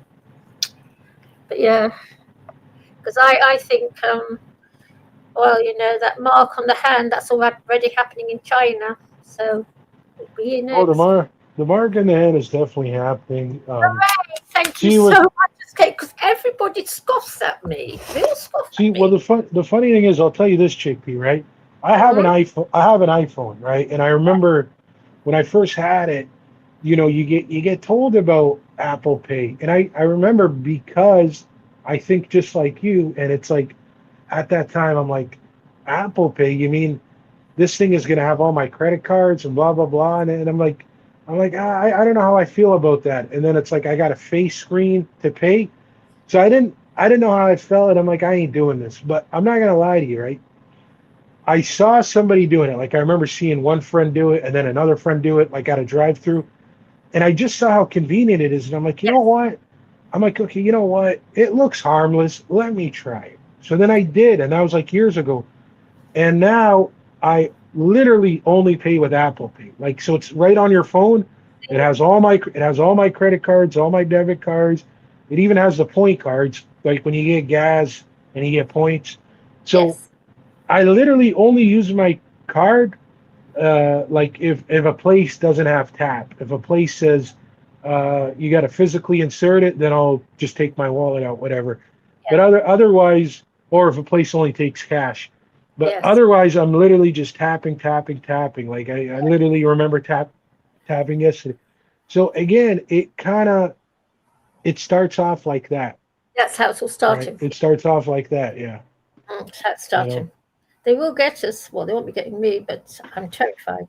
And D&W, he can't believe how he thinks makes a joke of it, but I'm petrified. So Canada's way ahead of us, not the UK. That we haven't got that far yet, most of us. Although we've just been told. No, you got Apple Pay. You got Apple Pay. No, we haven't. I'm still on. I'm still using my debit card, but the UK is going 5G. London is going full time 5G. So the whole thing's being brought in. And Wait, are you telling me you guys don't have 5G there? No, not yet. You see, we're behind you. Oh my God, I didn't know that. Provide us 3G, but I've been told now I've got to get rid of my 3G phone for a 5G phone. Whether I like it or not, I'm not very happy about it. And so at the moment, I've just got my 5G phone. And I'm trying to work out how to use the stupid things. I don't like it. And I know what you're saying is coming here. It's been in the press, they're going to have artificial stuff on our phones and all this nonsense. And you want me to apply for a job, you'll be paying your taxes via your phone. You want me to do this, want me to do that. Oh, it's come. What you've got, you're ahead of us, obviously. Like you've got euthanasia, haven't you, in Canada as well? What now? You've got euthanasia in Canada. They have it. I remember talking to this one person who said they tried doing it, and they said apparently the hospital told them that they couldn't do it for them. I don't know. I think you have to meet a requirement or something like that. And I was trying to be positive to them, right? They were trying to unlive themselves. Yeah. And I gave them some positivity, and I said, look, I get it. I know it's tough. It's tough out there, and that's all you can do. But Chickpea, if you can you just keep talking for a minute? I'm just gonna go warm up my car real quick. Okay, can you talk? Because I gotta get all the snow off. Huh? To talk to myself. Yeah, literally just for 2 minutes. I just gotta go and warm up the car. I'm gonna keep the phone in here. Yeah. Oh, right. Okay, go do it. Now, see, now I'm here again talking all to my little self. All alone. What can we read today? First talk about Bilderberg Group. Let's really talk about. Gosh, I never ever thought I'd find myself sitting alone in my living room, talking all to myself at a computer. Can I pay? Hello, Infinite Awareness calling. Oh dear. Oh, mental and emotional stress produces louche, and fear of authority is a massive source. What will happen if you don't do this or don't do that? Ironically, the gophers in authority that you will directly deal with are also louche generators who will fear the authority above them in the hierarchy and seek to keep their bosses happy through yes sir, no sir, don't tell me about it. Imagination goes up the pyramid into the cult in a circle which itself will fear its astral masters. Excuse me? D&W, now I'm doing the reading for you. Now you're interrupting. There was only one woman for the job.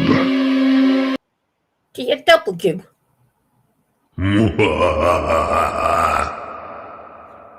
The whole simulation is a cycle. D&W, you're being very naughty now. Now, you asked me to keep somebody amused all this time, so I don't want it. Now you're making horrible noises at me. D&W. The whole simulation is a cycle of mutual fear of each other. Crazy, look at the pyramid graphic and blah, blah, blah. People think it must be impossible for a few to dictate the lives of billions, but it's not. Fear of authority and consequence will make it quite easy. First, this is good stuff. This. Firstly, archonic force imposes its will on the inner circle of the global cult at the peak of the pyramid, which acquiesces and imposes the same on the level below. This too acquiesces and imposes on the level below that. It's not long before you meet levels that don't know there's even an inner circle. a cult, and most certainly not an astral force from where it all originates. I keep telling you this, watch me flip, D&W.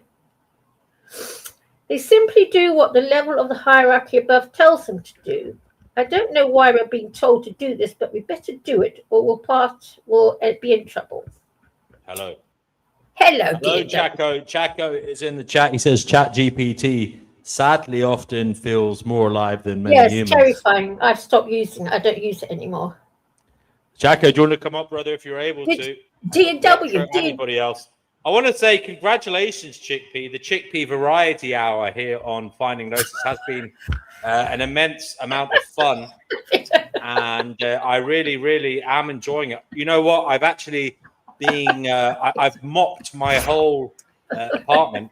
So I am exceedingly grateful to you.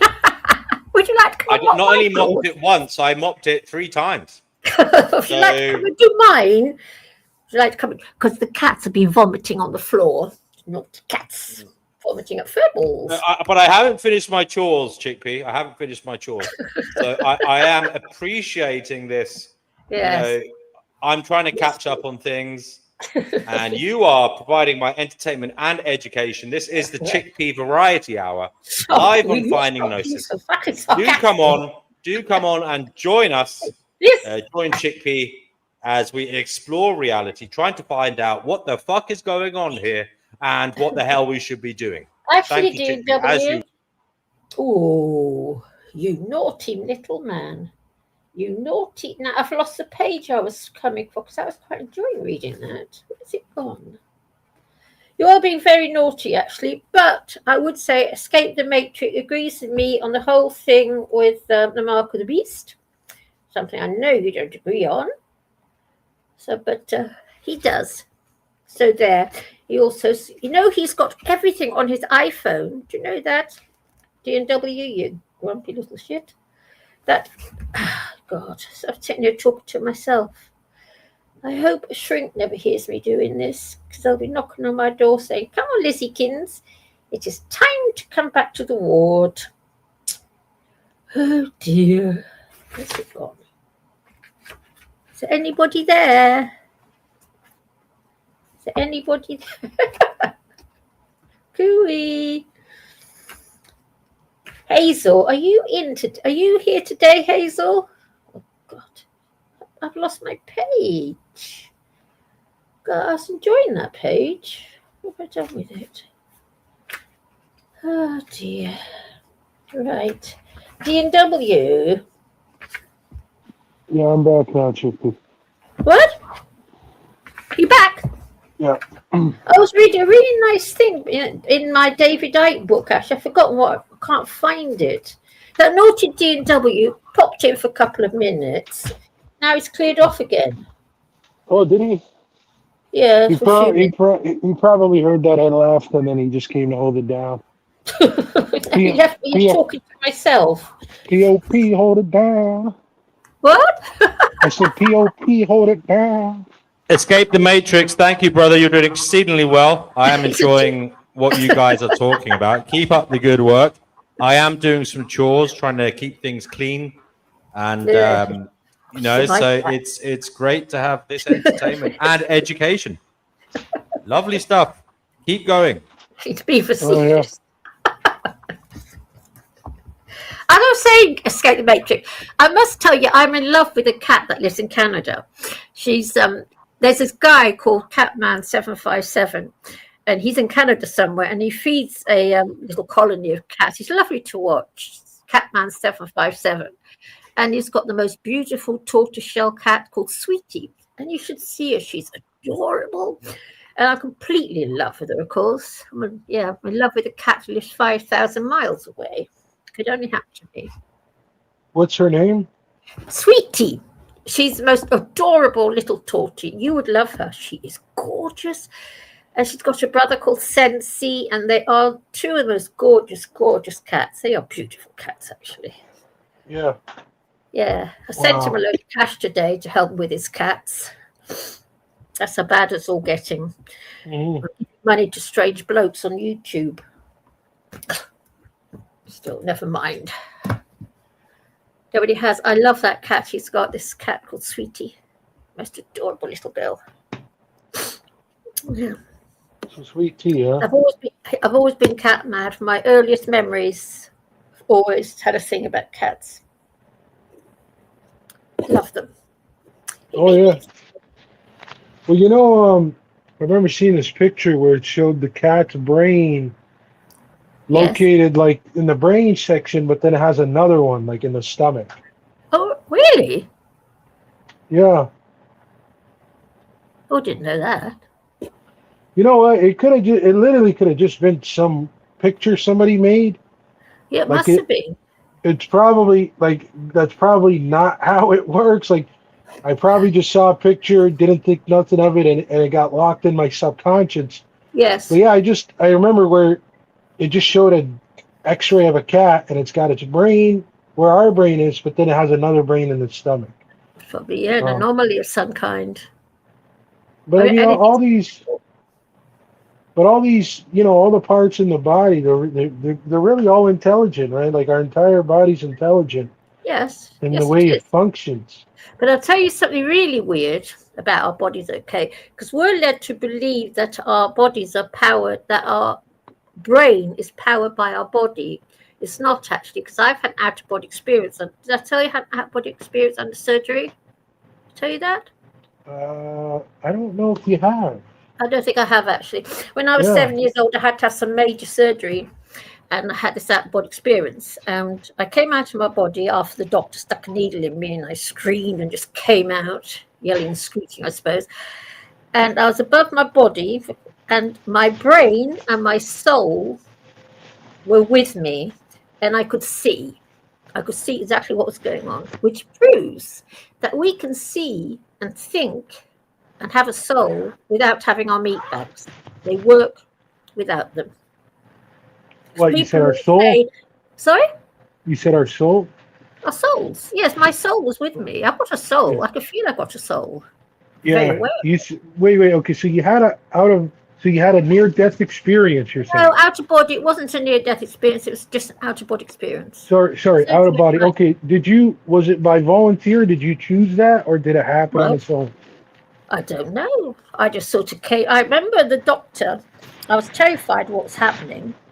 And he stuck a needle in me, and it hurt. And I just let out an almighty yell at the fact he stuck a needle in me. And the next, I just came out of my body. I do remember it. Yeah, that's okay. If that was, so you were at a doctor. Was that at a hospital? Yeah, hospital surgery. I was okay. Surgery. Yeah, what you're talking about, I've heard a bunch of stories like that. Yeah. That literally is called a near-death experience. Well, doctors call it an out-of-body experience as well, because nothing went wrong with the surgery. But it's the same. No. It's the thing is, it's all the same thing, right? Like you had a near-death experience, and then it becomes an out-of-body experience. But you actually died. From the way you're explaining it, Chickpea, you actually died for some moment. Oh right.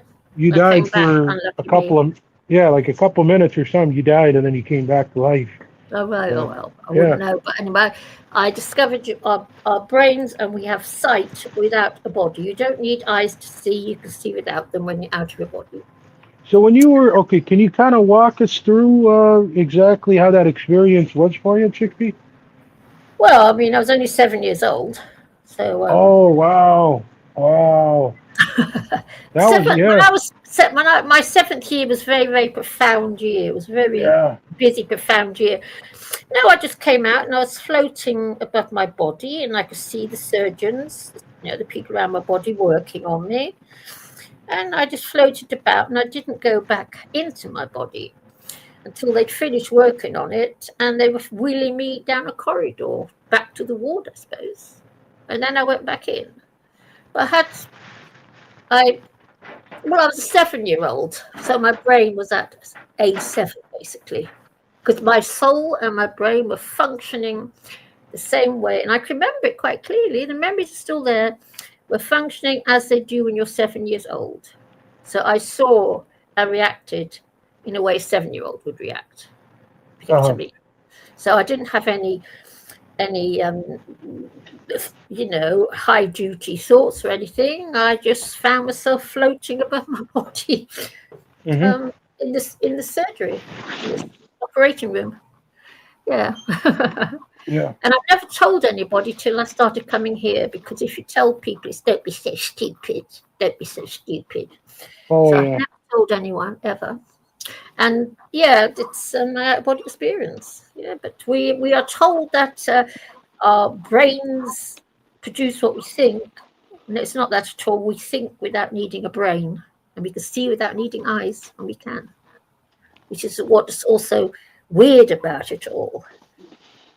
You know? Well, the thing about it, Chickpea, that's kind of what I was telling you as far as the lower spirit that kind of came to me yesterday that said, look, I'm really just here to balance out the good.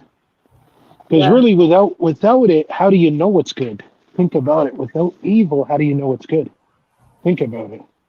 Yes, I know what you're saying. Yes, without evil, how do you know it's good? Well, I suppose it would. Yes, it's You see what I'm saying? yeah. How do you know? How do you know it's good if there's no evil to show you? Hey, don't do this, do the good. And it's like, okay, well, how do I know it's good? Well, the opposite of what this is, this bad thing, do that. And it's like, okay, I get it. Yeah. I don't know. I've always speaking for myself. I try not to tell lies, and I don't steal and things like that. Not because I don't know. I just don't seem to do it. Maybe because I don't need to. I mean, at the end of the day, stealing and lying, maybe there's a reason why people sometimes have to steal and lie. I've never been in that position, oddly enough. I've never been in a position where I had to lie, maybe when I was young, to my parents. But stealing, I've never been in that position. I've always had enough, So it's easy to not steal if you got enough.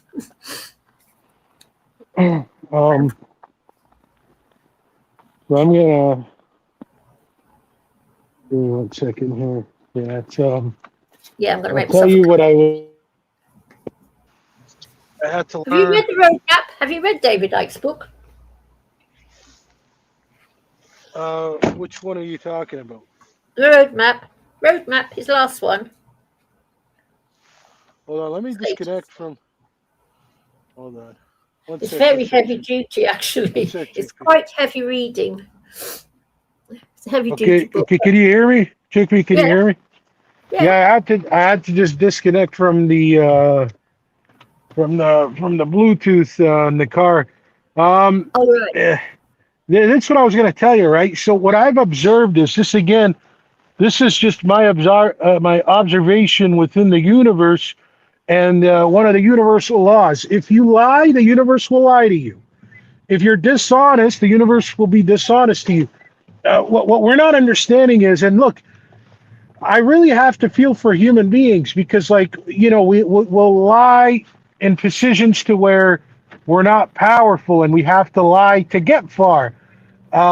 We'll do bad things in order to feed our families or to feed Yes, our exactly. people.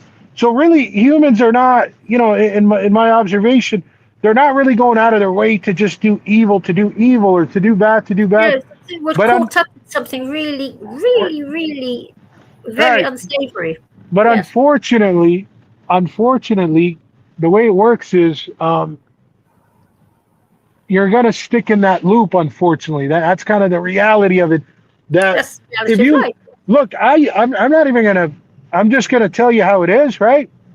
Yeah. I was probably lying up until maybe 5 months ago, but then I started really learning. And again, that is why when you're talking to me, you could say, "Wow, like okay, like this guy's gonna be honest. Like I could, whether you want to trust me or not, whatever, right?" But what I'm saying is, I know we all lie. We all do. I'm not perfect.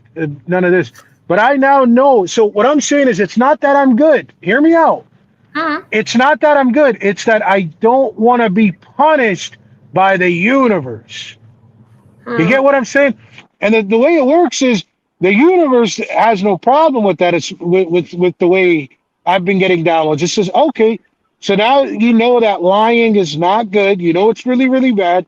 You're literally only doing it for the purpose to not get bad karma coming your way through us. That's okay. That's no problem. That's acceptable. You know what I mean? The other things are not. You know, if you do, if you kind of lie and then you tell people you don't lie, that's why I had to be open with you and tell you up until 5 months ago, I would say lies here and there, right? You know, and again, it was the type to really just try and get by in life, just like anybody else. What was I going to say?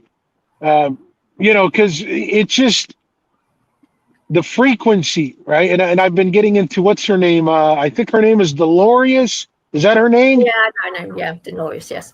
She would talk about how when you come down here, you could really tap into energies and start getting the energy to work in your favor. And that's kind of, I just started figuring this out. Like I'm a rookie. I'm a rookie when it comes to this. But that's what I'm sticking with. You know what I mean? That's what I'm sticking with is the universe's magic. And the universe has so much magic, it's unbelievable. It really is unbelievable, Chick. But you know what? Right, I'm going to say something not going to like now, okay? Yeah. Why doesn't God help those animals imprisoned in the factory farms? Because when I die and I meet my maker, he's going to hear this from me because it makes me sick. Why does God not help those animals? It's such a great question, Chickpea. It really is. And it's like, I honest to God have like zero answers for that. Like, Yes. I don't really have a logic. Yeah, I really don't have, because it's like, just like you, I am compassionate. So it's like, if me and you are compassionate, we're kind of wondering, we're like, hey, you know, all being above us, like, are you not compassionate? But then it's like, I'm trying to make sure, like, okay, hold on. Give me one quick sec, Chickpea. One sec here. Are they collecting money? No. All right, we're gonna get started for you. Can I just get an extra large black? Oh. Hey, And that's I know it. where you are. any method with that today? No, just the coffee, please. Already, first one. All right. You can. Okay. Right. Yeah, I just a shot. chick. Oh. Hold on, Chickpea. Hold on. Oh. I Yeah. know where you're at McDonald's, aren't you? Yeah, how did you figure that, I Chickpea? figured that out. You know, I haven't been to McDonald's since my marriage broke down because my husband used to like going there. Oh yeah. Yeah, that was in 70 Yeah. years. Would have been Okay, there you are. late 70s. Credit. Same Yeah. button. You're good. Yeah. Oh, I gotta redo it. Passcode. I gotta redo passcode. Yeah. Okay. Thanks so much. Appreciate it. Take care. See ya. Yeah. So Chickpea, I'll hold on. Give me 1 sec, Chickpea. All right. Can I get a small empty cup just like that for hot? Yeah. Thank you. Okay. Thanks so much. Yeah. So Chickpea. Let me. Sorry, I just had to get my black coffee for the day. I ran out. But so here's. Coffee. Yeah, I just bring black coffee. Yeah, I just drink it black. I literally drink it for the caffeine. That's it. That's my only reason to drink it. But so I actually have a coffee machine, but I ran out of this. I ran out of the distilled water. I don't use tap water. I'll Yes, never use tap water. And Yes. so I got to go get some more water. But sorry, what I was going to answer your question. Yeah, so me and you were kind of like, okay, it's like, okay, look, hey God, hey universe, you know, like, why are you allowing these things to get punished? And what I'm telling you is, I really am on your side. It's kind of like, why are things happening? Now, here's what I want to figure out, right? I want to figure out that when people like Chickpea are so compassionate and are willing to stand up for like injustice, and you guys are willing to kind of fight against people that abuse animals or whatever, I wonder if your soul, your spirit, whatever, it goes on to be like this fighting spirit that anybody can tap into to really fight injustice. Because, you know, it just gets me thinking, like, when we talk about, hey, salute Paul. I'll give you the floor in a minute here. But it just really gets me thinking that, is that how it works, Chickpea? Like, whatever we do in this lifetime, we can project to the next life. Like, if you become a good soul, then you go on to being part of the good spirits in the next life. And Well, I don't know. Or like a god, you become like a god or something, you know? I don't want to be like a god. I just want to be a little old deer in a nice little garden with a load of cats. I don't want to be a god. The Garden of Eden. You want the Garden of Eden. Yeah, because I Yeah. want to live somewhere with a load of trees and some nice cats and lions and seals and everything, and just live like that. I don't want to be God. Let's see what our friend, Paul, how are you doing? And do you have any input on this? Or do you have an input on something else? How are you doing, Paul? I'm good, thank you. Yeah, no, I'm fine. I only heard part of the conversation, but I kind of figure we're talking about what happens to our soul after the body ends. Is that right? Well, you could talk about, but Chickpea's wanting to know, what do we make of a God who just allows animals to suffer? It allows us to make them suffer. Yeah. Allows us to do what we do. Well, I think we're probably, each individual person probably gets their own sort of punishment for killing animals and so on. I always wondered when people say, why does God allow the suffering to animals and so on? And I always answer with the sense of, well, maybe God doesn't allow it, it's us. We're the ones who do it, obviously not If all I of was in us. charge, I wouldn't allow it. I would not allow us to do it. So Paul, here's where the argument comes into. Now, I'll make this argument on behalf of the creators because they've literally given me these eyes to see. What I've observed is rarely anything has like an absolute truth to it. There's different lenses to view damn near everything, and every chapter in a book, everything, right? So it's like we don't really know the intentions of the creators, whatever being or whatever. Now, but I'll make an argument for the people who are kind of upset with God, right? Again, I'm just trying to rationalize this. They're saying these animals are suffering and then they have to suffer and there's no force coming in to stop it and to say, hey, look, this isn't right. I'm going to stop it. You guys go on your way. You go. That's all. That's the argument they're making. And they bring a good point because it's like, I really think unless you've suffered like something, any like good advice you get, like for example, I talk a lot about manifestation. The truth is a lot of people in poverty are not going to know how to fucking tap into manifestation because their mind is on other things. Their mind is like so occupied with the hard life they're going through that who the fuck am I to come out of nowhere and say, just manifest a good life? And no, I can, just like Chickpea, I can acknowledge I'm very spoiled. I'm very, very spoiled. I'll admit it. Just like Chickpea does. So the question is, these animals are suffering. What is the logical argument for that? Why is there no God coming down and stopping them? Well, I studied Gnosticism for a long time, and a very different way to what everybody else does. I had one question in mind.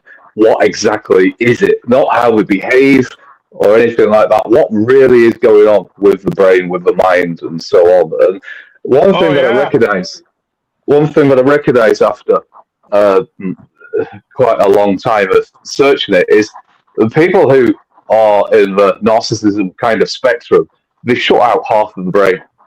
And they think they've got away with it. They could hurt you, say something horrible.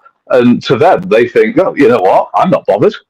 However, everything that happens to us is stored in our brain. We could try to run away from it. But then the question is what sort of suffering does that actually bring on us by having to run away from all the bad things that we've done? So essentially, we're running away from our own, let's say, true self. If we cause a lot of harm to people, we're running away from the most of our self. If we always cause harm on people, then we're running away. Did you break up? I don't know. Oh, there you are. Yeah. You're good. You're good now. You're good. Yeah. So if we hurt people all the time, we're going to have to run away from our own true self completely, which means that we live in a fantasy world, always being busy inside of our mind, always suffering, always trying to run away from the thing that we can't run away from, which is our own memories as such. So I guess what I'm really saying is we're suffering, but somehow this delusion makes us believe that we're not I suffering. disagree If with that that. makes I sense. disagree with that. Okay. Their Alright. suffering, the suffering of factory farm victims is not their illusion. They are suffering. It's a fucking Oh, of course they are. abomination. Oh, of course they are. No, yeah, I'm not referring to that. I'm referring to the people who cause suffering. We seem to think that they don't suffer themselves from it, and they think that they don't suffer themselves from causing harm as such. But the truth Yeah, I is, don't they know do. what they're bloody thinking. Well, they're thinking. That's the trouble. They're not feeling. They're thinking. They're thinking all too much, which makes them really. If people only really was able to actually feel, which a lot of people don't seem to, then I think that people who can feel just will not harm an animal, will not harm another person, and so on. But because you know what gets me about it, we're talking about the Bible now, because you know, but is it real? Is it not real? But this God of ours, this asshole, because I don't like it very much, calls us his children, and we are his father. He is our father, apparently. This is how he talks to us, stupid humans. Well, what sort of father allows his children to run total bloody riot and do whatever they please? It's something that I just don't understand, because I hate him. I'd say, oh, you should have been here the other day when Harry Shine was here. He really let rip about God. It was beautiful to hear. Well, I do have very different theories on this. I mean, a lot of the work what I do is all about the mind only, really. I don't really go towards spirituality. I don't necessarily deny spirituality, but I do disagree with it a huge amount because it's just been changed so much.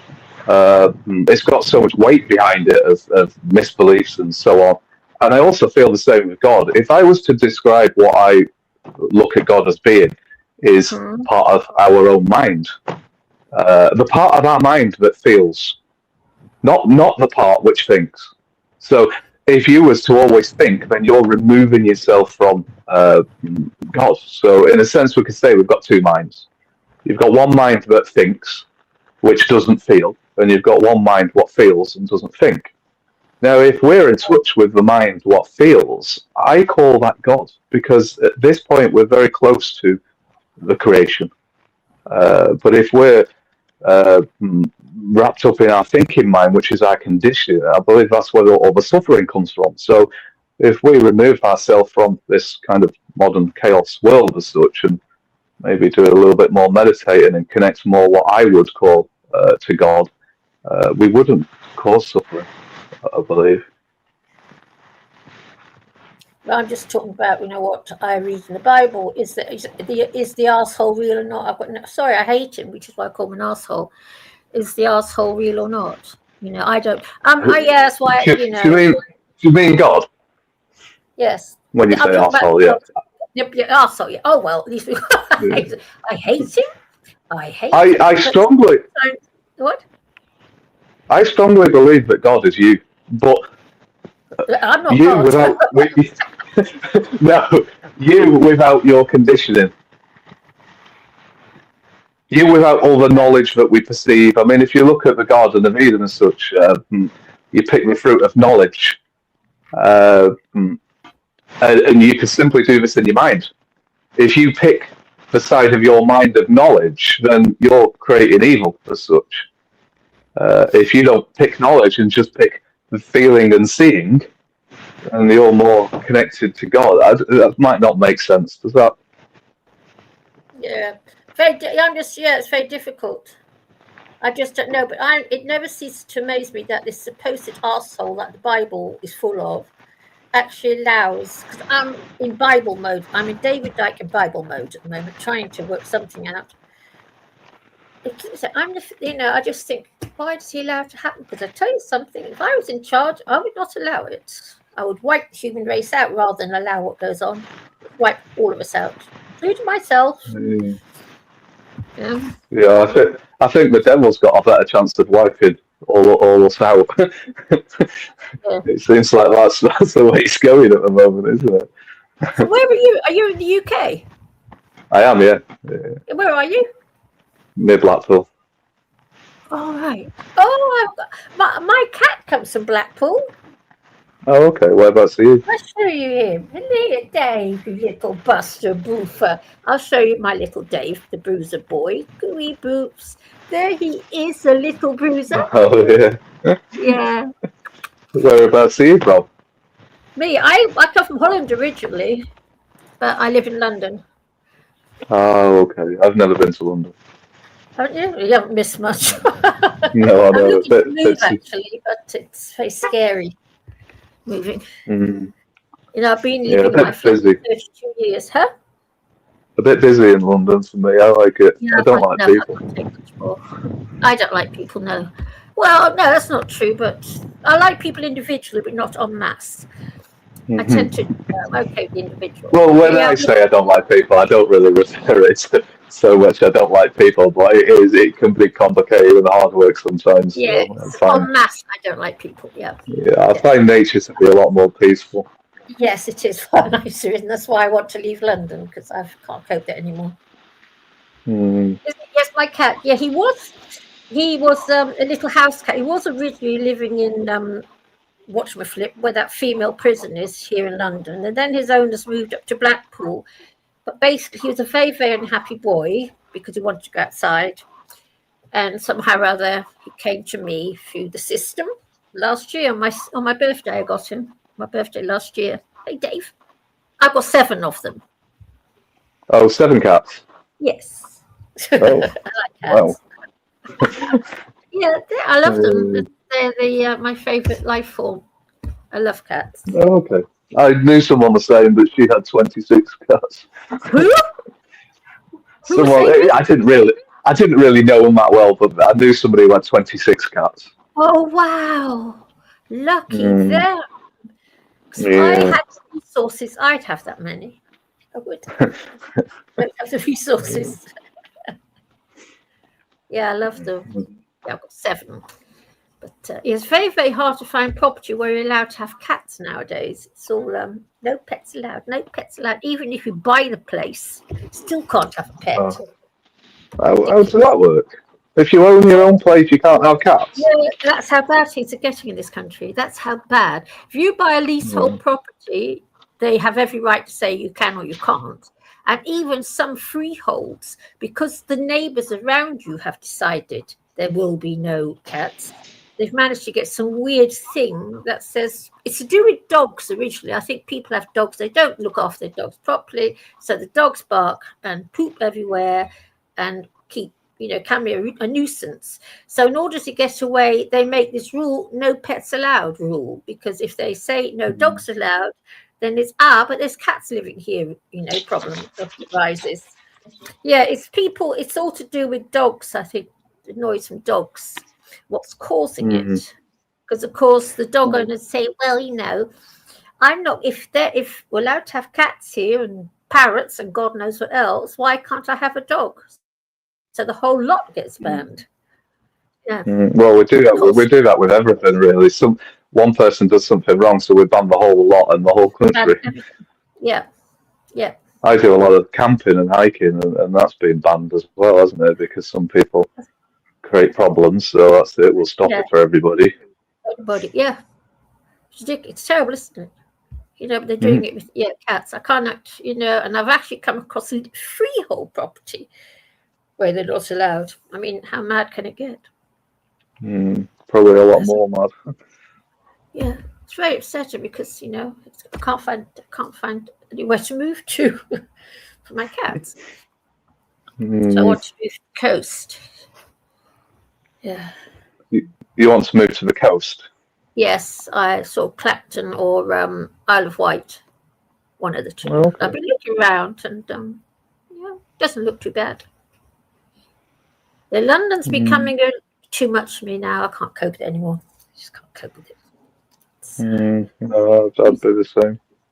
Yeah, it used to be a really nice city to live in, a lovely place to work. London, because lots of nice jobs around and everything, but it's being destroyed. It's overpopulated, too many cars, and it's gone to pot, basically. Well, that's probably the case with everything in the world. Everything gets destroyed, and I think there's only one thing which kind of does that, and that's greed. Yeah. Yes. Oh, I know, but yeah. But yes, but London's really gone downhill. Oh, terrible. I mean, it used to be such a safe place back in the 70s and 80s. You know, as a female, you were free to walk here, there, and everywhere. Now, as a little old lady, I'm too scared to walk to Tesco in case I get mugged. It's just insane. And of course, pavement cyclists. So yeah. From what I believe, if you leave your phone at home, you might not be so bad. I leave my phone. I leave it at home. Oh, twice I've had men say to me, "Give me your effing phone, you effing WC." You know. Yeah, that's what I've heard that a lot in London. The phone snatching. Oh yes, you've heard it. Yeah. Yes. So it's getting a bit fed up now. Yes.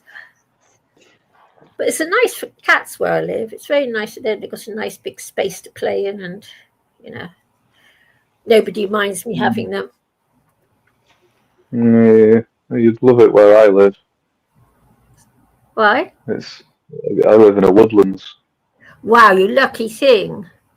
Yeah, I know. 10.5 acre woodlands with a few lakes in it. How come you managed to achieve that? It's not mine. It's somebody who I know. I've got a friend who owns. He owns a few hundred acres of woodlands in a few different places. So, right. Yeah.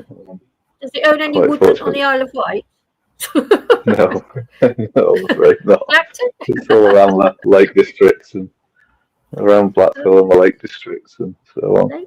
But yeah, no, none down there. Ah. Yeah, because like I said, I am definitely looking to move. But I've been living here for 32 years, so I'm very rooted. And it's very scary. Very scary.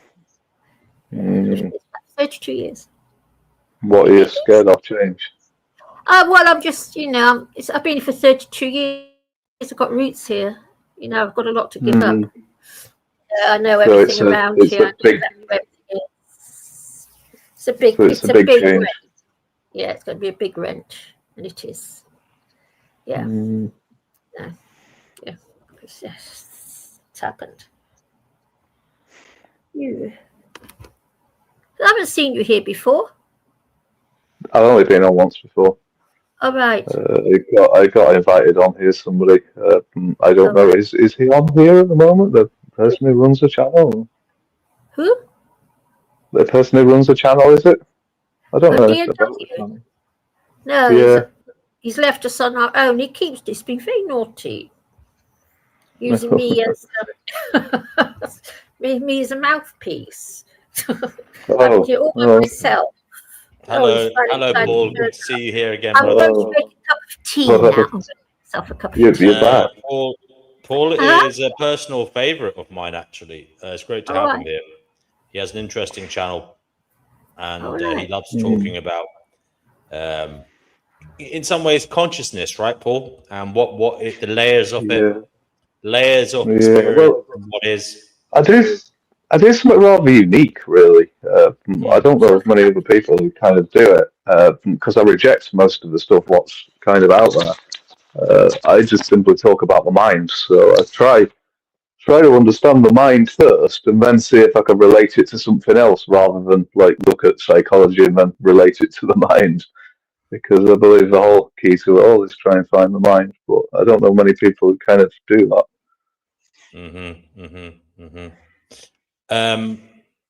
Yeah, and you've been doing this a long time. It's like you're an explorer of the phenomenon of the mind, like how deep it can go, how far you can go into experiencing it, and how much agency you have in that experience. Is it at all scary sometimes when you're doing these kind of meditative, I would say, philosophical explorations? No, not at all scary. I mean, I started off really like 8 years ago or something, but I was broken at the time from numerous people around me who was not really suited for me, I guess, and quite scary. So I broke a long time ago, and what really broke was my whole conditioning of my whole life. Parents misbehaving and all that. And I started to see really what happened in my life. I had to relive it all again. That was scary. to a degree, but I did it. I spent a few years doing that. But once I dealt with all of that, the kind of thoughts and typical sort of emotions, the rest of it was, quite brilliant, really. So, the depths of going in the mind and watching how it actually works. And I'm not looking at thoughts so much. I'm not looking at descriptions. I'm just pretty much just watching which parts of the mind kind of work and how they work together with each other. And if you try to separate them, what goes on and so on. I don't find that at all scary, kind of pretty interesting, but hard to look at.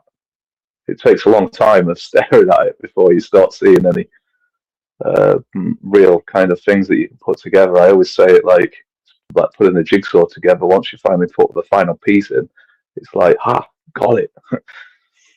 So yeah, not scary really.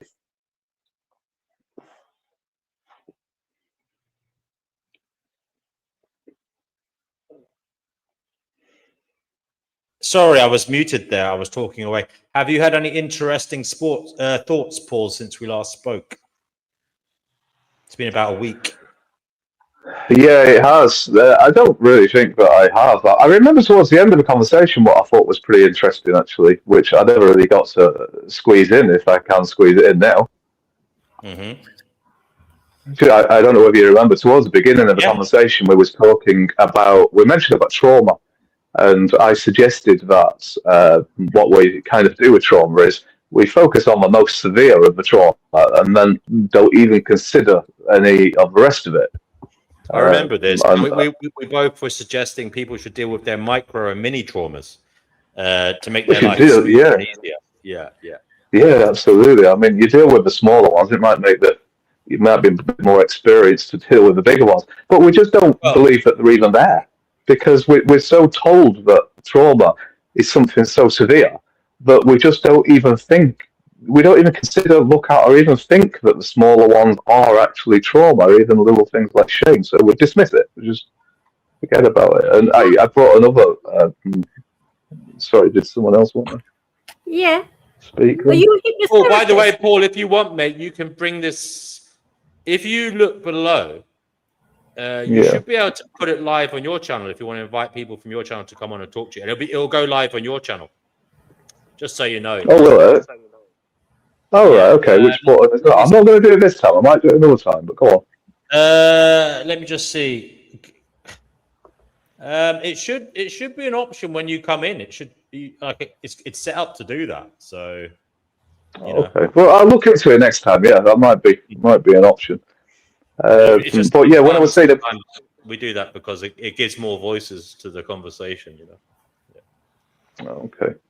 Would you like to hear when I was saying about hypnotherapy? Just let Paul finish his point, Chickpea, and then you can come in. Sorry. It's okay. It's not too big of a deal. I can carry it on afterwards. Well, go on. I'll carry on with this. I'll quickly finish it up, and then we'll go to whatever it is you want to talk about. I was talking about the trauma that we always look at the most severest, and I also give another example that when we talk about things like psychopaths and narcissists, we always think of the very worst, the serial killers, and yet we forget that there's huge amounts of psychopaths around us and so on. And we kind of do this in everything. And I remember talking about the spirituality at the end, just before I left, and he said to me, "What was your spiritual experience?" And I said, "I could just go and sit outside and quieten the mind and get in touch with nature." And you said, "Well, that's not spiritual." And I wanted to kind of point out that, even we do the same with spirituality. We want the huge experiences, something really big that creates a story. But when we forget really what just the simplest of spirituality is. So you hypnotherapy. Yeah, I hear that. Guys, I am doing some chores here, so I'm going to have to go again for a bit, but I am listening and I am enjoying it. And thanks, Paul, for coming along. I think Paul is a fantastic addition to the kind of crew here. I'm looking forward to hearing more of his thoughts. Yeah, so, Paul, are you a hypnotherapist? I'm not, no. I've done bits of hypnotherapy before. I've looked into it many years ago, but no, I'm not. Oh, because I must tell you my weird story. Back in the 80s, I went to the hypnotherapist to stop smoking. This was in London. And anyway, he didn't actually tell me to lay down and relax and think, because I can't do that sort of thing. You know, I can't lay down and relax. Anyway, I don't know what happened, but he did manage to hypnotize me. And I found myself at this strange blue place.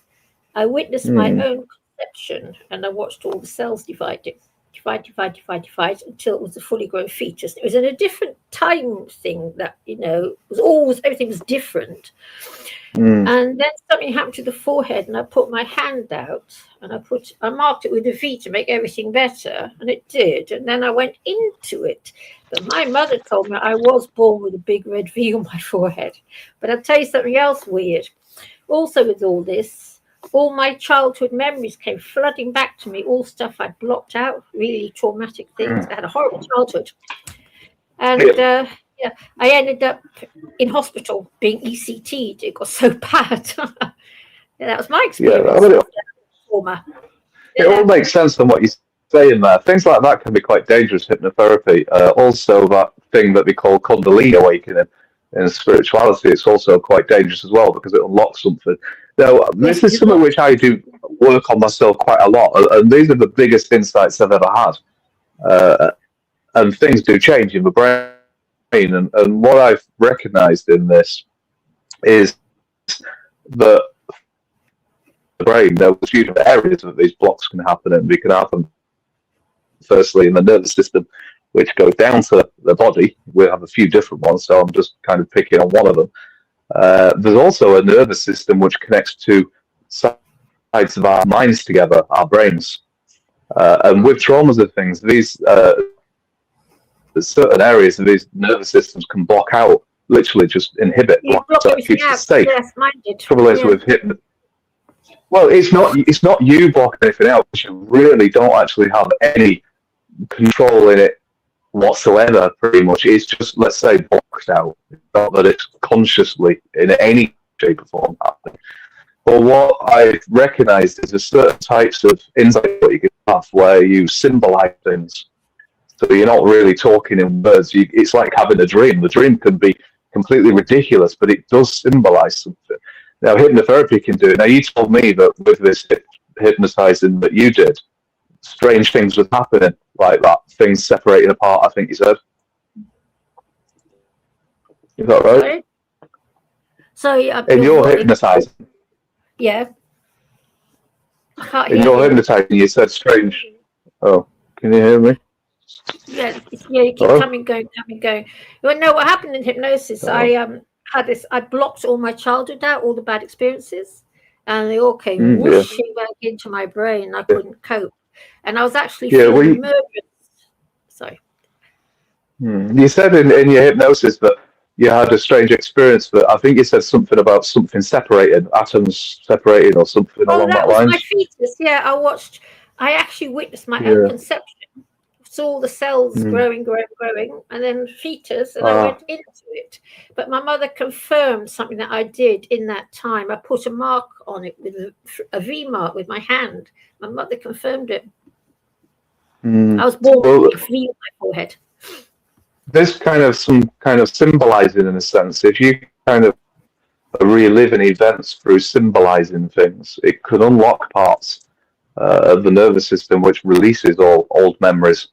But like I say, if you don't do this slowly, it can be quite dangerous. I mean, a lot of people who do the Kundalini and force it on themselves, they end up having psychosis afterwards. So it's it really happened to me. Yeah, happened to me. Ended up in hospital being ECT'd.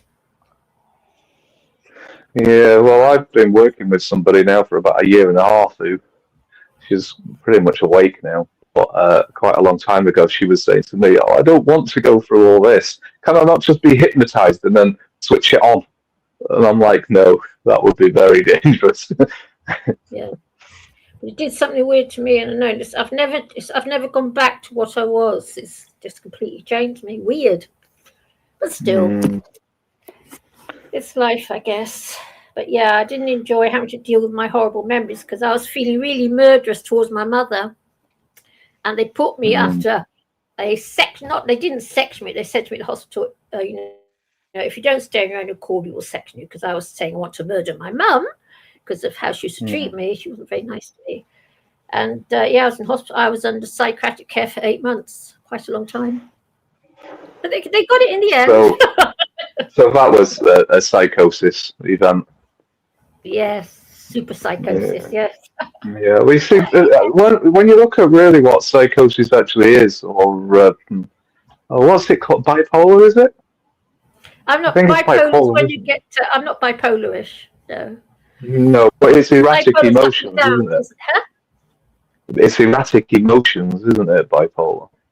Yeah, mine's very. I'm always on a low. I don't get highs at all. I've got terrible Well, depression. bipolar and psychosis are both related to a collapse of the ego, which is pretty much what you're describing, because the ego is a psychological security. It kind of keeps the brain focused in a place where it feels safe, not looking at old events. But when the ego starts to collapse, these old events start coming through, and then you start acting really erratic and crazy because you're trying to run away from them coming through because you can't stop them. So psychosis is usually that. It's the desperation to get away from the things in the mind what are now surfacing. Yep. Yeah, it was a horrible experience, I must admit. I didn't enjoy it very much. But yes, it's happened. Yeah. I mean, I went through it mildly. I was being quite erratic when it first happened to me, the ego collapse. But I did it all really myself. I just kind of locked myself away and spent hour after hour, day after day for 3 years reliving every experience in my life and re-looking at it and basically changing the descriptions that I applied to all these events and making them more accurate and so on. And over time, I started to see more sense, I guess. Yeah. Yeah. My little ginger bro is fast asleep, little boy. So you got no pets at all? No, I don't have any pets. Don't you get lonely without them? I don't get lonely. Okay. I don't get lonely. I don't get bored. I don't get any of them. Oh, don't you? All right. Oh, I have to have half a dozen cats to love. I have to have my cats to love. I would, if I didn't have them, there'd be no reason to be alive, and there wouldn't be one. The only thing keep going. I suppose I don't have any reason to be alive at the moment, but that's not in a misery way. It's not in a misery way at all. I just don't even consider any reasons to or not to. I just kind of live in the moment, I guess. Yeah, they're the only thing. Yeah, I love them, so I keep looking after them. Yeah, I do. Yeah. So what do you do for a living? Sorry. Not a lot. Right. I was a builder and still do odd building jobs. I did a pretty big project in the Lake Districts a few years ago. I finished that and then stopped working. But I just gained so much interest in observing my own mind and understanding how the mind goes that I spend every day pretty much in meditation or walking, just watching my mind and trying to understand it. So I do my own YouTube videos and channel. I don't really make any money or not much. So I occupy myself really pretty much. I occupy myself pretty much all day just watching my mind and trying to understand what's going on in it. Not for me. I don't really look at any sort of thoughts, emotions or anything like that. I just watch the mind and watch how it functions. Yeah.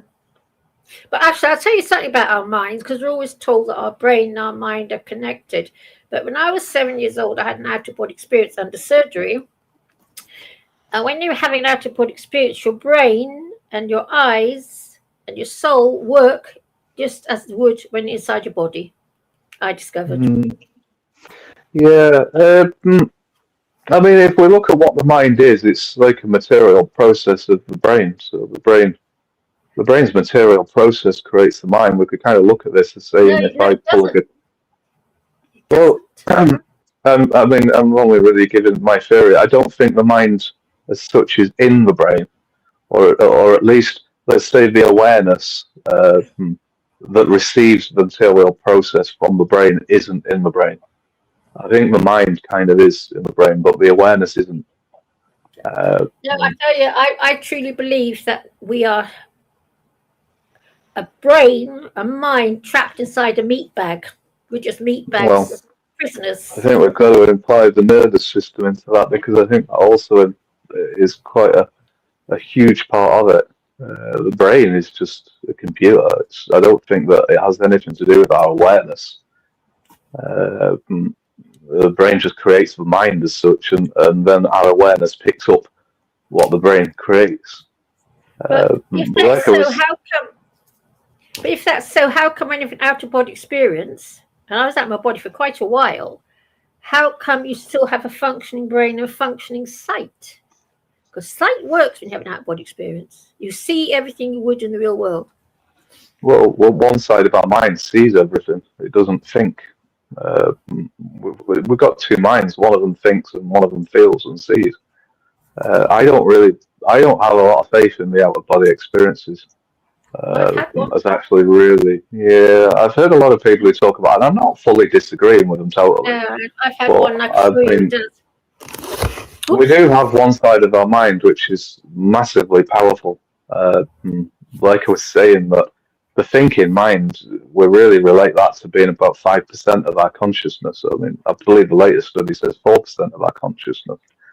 So there's 96% of our consciousness which is somewhere else. And I say that this is in this other mind that we're all disconnected from.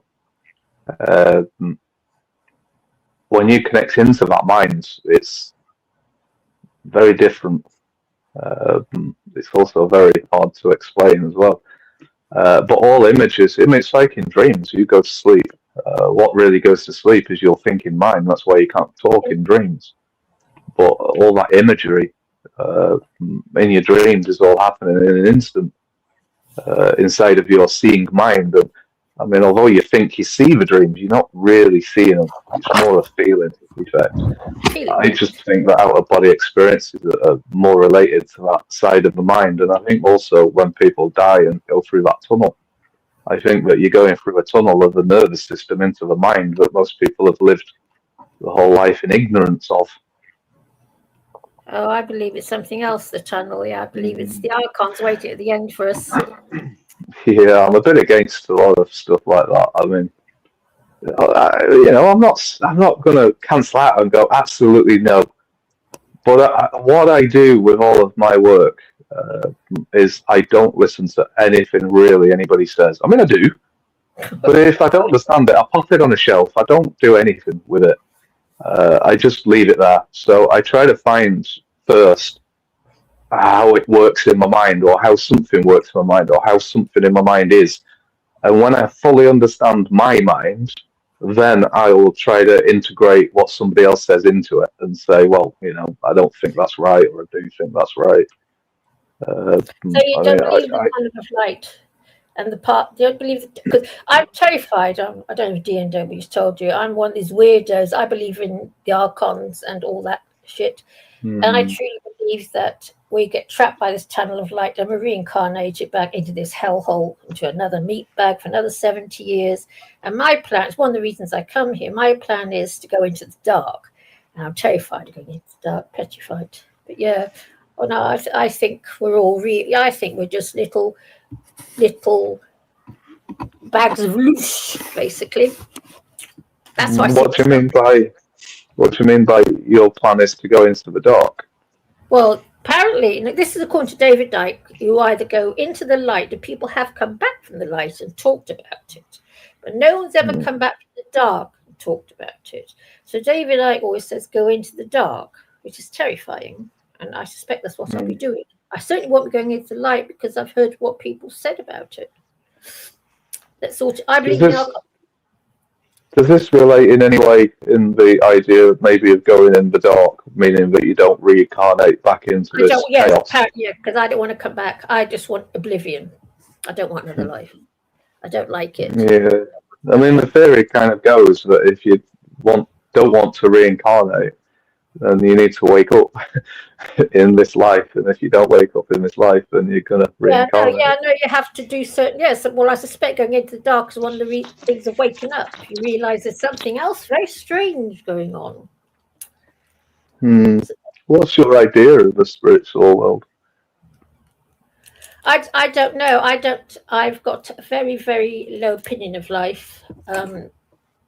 My opinion of the whole thing. I hate this planet. I think it's an absolute shithouse. I loathe it here. I'm very, very much into animal rights. Physical. You're talking of a physical world here, then, aren't you? Yeah, we're trapped in this physical world. We're trapped in a physical body. Yeah, in a physical body. What's beyond that, though?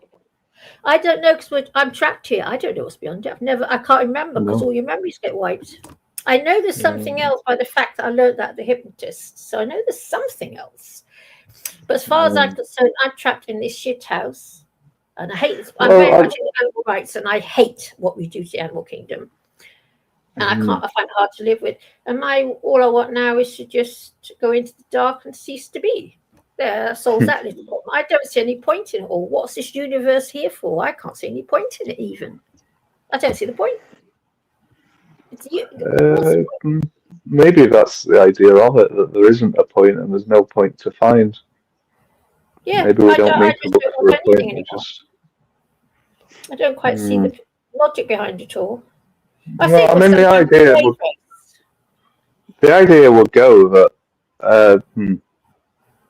any movement of time would just be a fantasy. There is no future and there's no past, but any examples of the future and the past would only be in your own mind. The only thing that does actually exist is the present moment as such.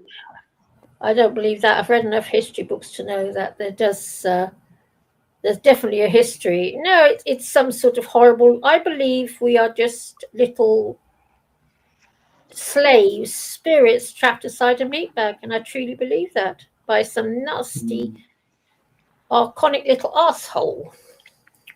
I really believe it. It's why I come here. Because say that in the real world, you'll probably get locked up in a psychiatric unit. Yeah, it may be. I believe that the spiritual world is kind of all around us now. And I hate it too. I hate the spiritual world as well. I don't really believe it as in being anything like what a lot of people would say, as in, lots of ghosts walking around and so on. The way that I kind of describe it is, with a brain, we can only pick up, let's just say, certain frequencies. If we turn sound frequency to a high pitch, there's a point where we can't hear it with a brain. If I turn it down, we can't hear it.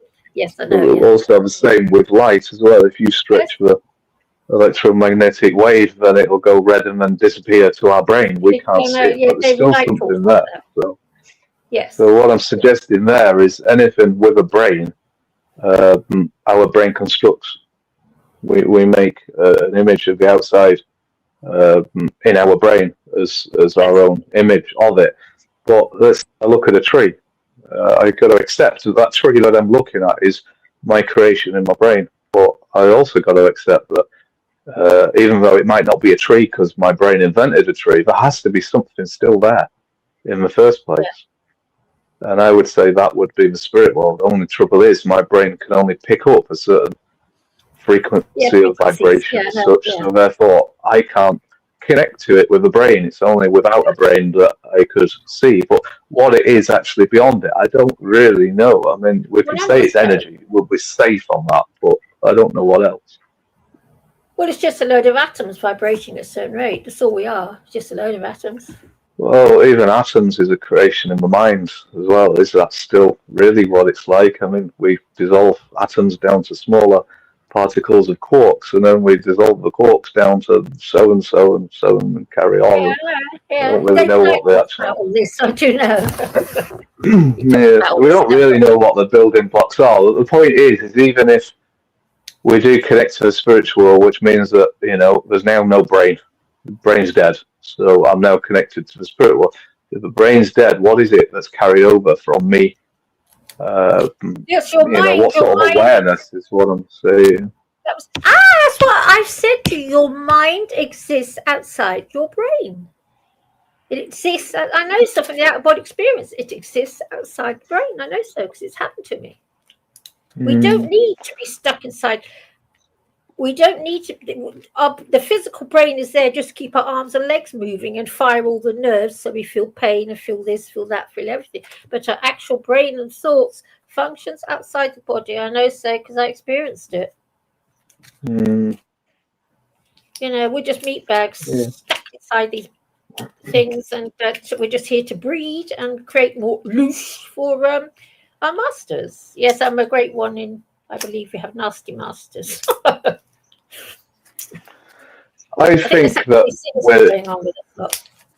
think we're nasty people. I think that's what the problem is.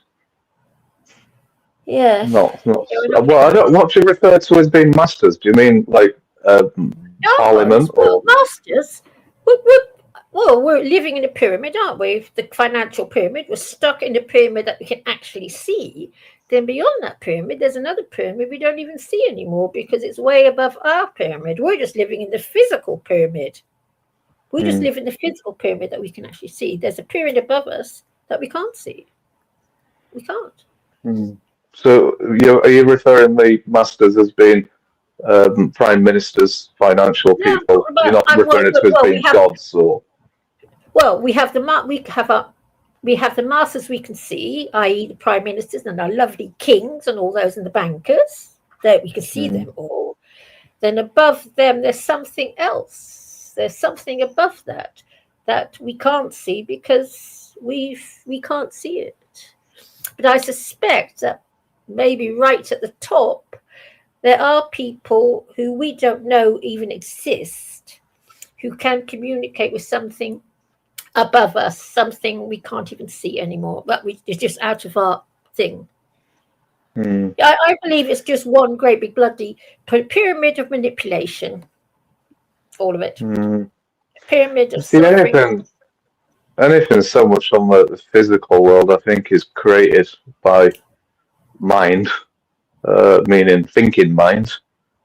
And that's what turns everything into evil, I guess.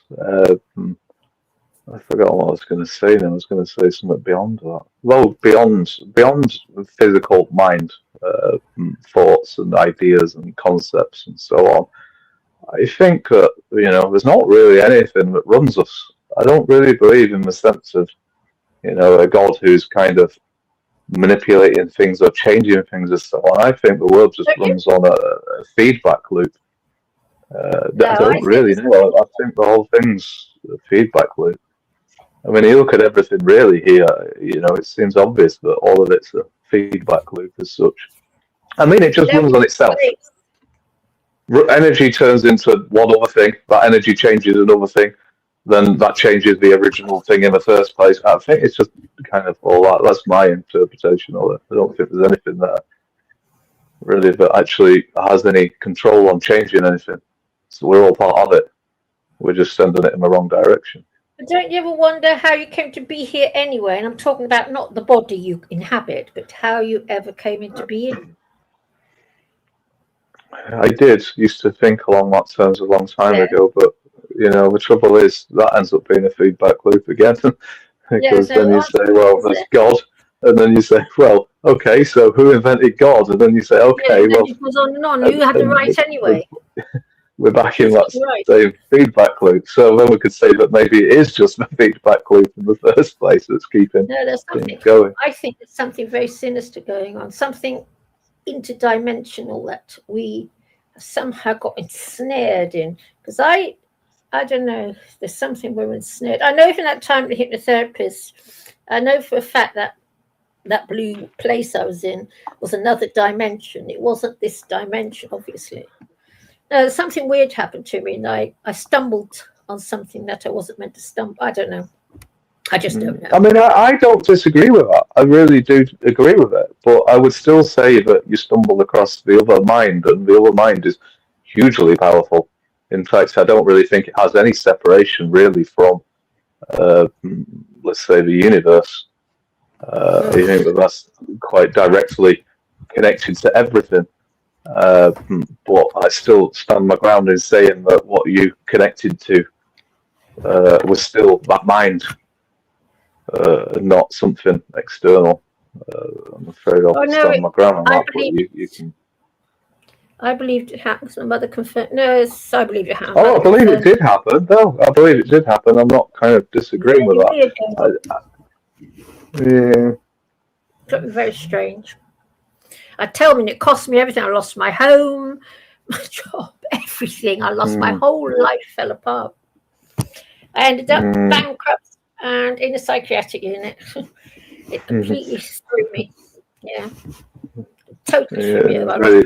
Ready to rebuild again. And how did the rebuilding go? Are you glad that you did rebuild, or would you choose to go back to how it was? No, well, I've basically, I decided to move to Kent, Rochester, and I bought another property somehow or other, and something inside me changed. And then I developed rheumatoid arthritis, blah, blah, blah. And I came back to London. My shrink got me the flat I live in now. He wrote to the council, said, I've got this patient, blah, blah, blah. I got the flat I'm in now, 32 years ago. And then I developed RA, so that was the end of that. And I've just been living an easy life off the state. Because you can't work with RA, not a legal secretary anyway. So yeah, it cost me, I lost everything. Not that it matters, but I lost everything. And I changed. I remember going job hunting, and before I could walk into jobs because I have what solicitors looking for, what they look for in city firms. And something inside me changed, and they didn't want me anymore. So something happened. It's all very weird, but I got the RA, so that was the end of that anyway. And I just live a little old cat lady life. Loads of kids. A lot of people I speak to who have been through the sort of things that you're talking about, in a sense, are saying that before the breakdown, I lived in my bubble and felt safe and confident, prepared to do anything, not worried about anything. I'm just on the go. But then when the bubble breaks, they feel vulnerable and not so confident, and so on. So, people wish to be back in the bubble again. Yes, I wish sometimes. I don't anymore, I wished it for a long time. I don't anymore. But I did. I tried to get back in, but I couldn't. Now you can't. Once you see, you can't unsee. You can't unsee, can you? No. It's too late once you see it. I mean, the woman who I've been helping out for the last year and a half, she spent ages saying, "I want to go back in my bubble."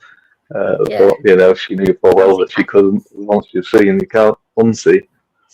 People see you differently as well. That's what I noticed. Somehow something about me changed. It did. Not that I could see it, but they could see it.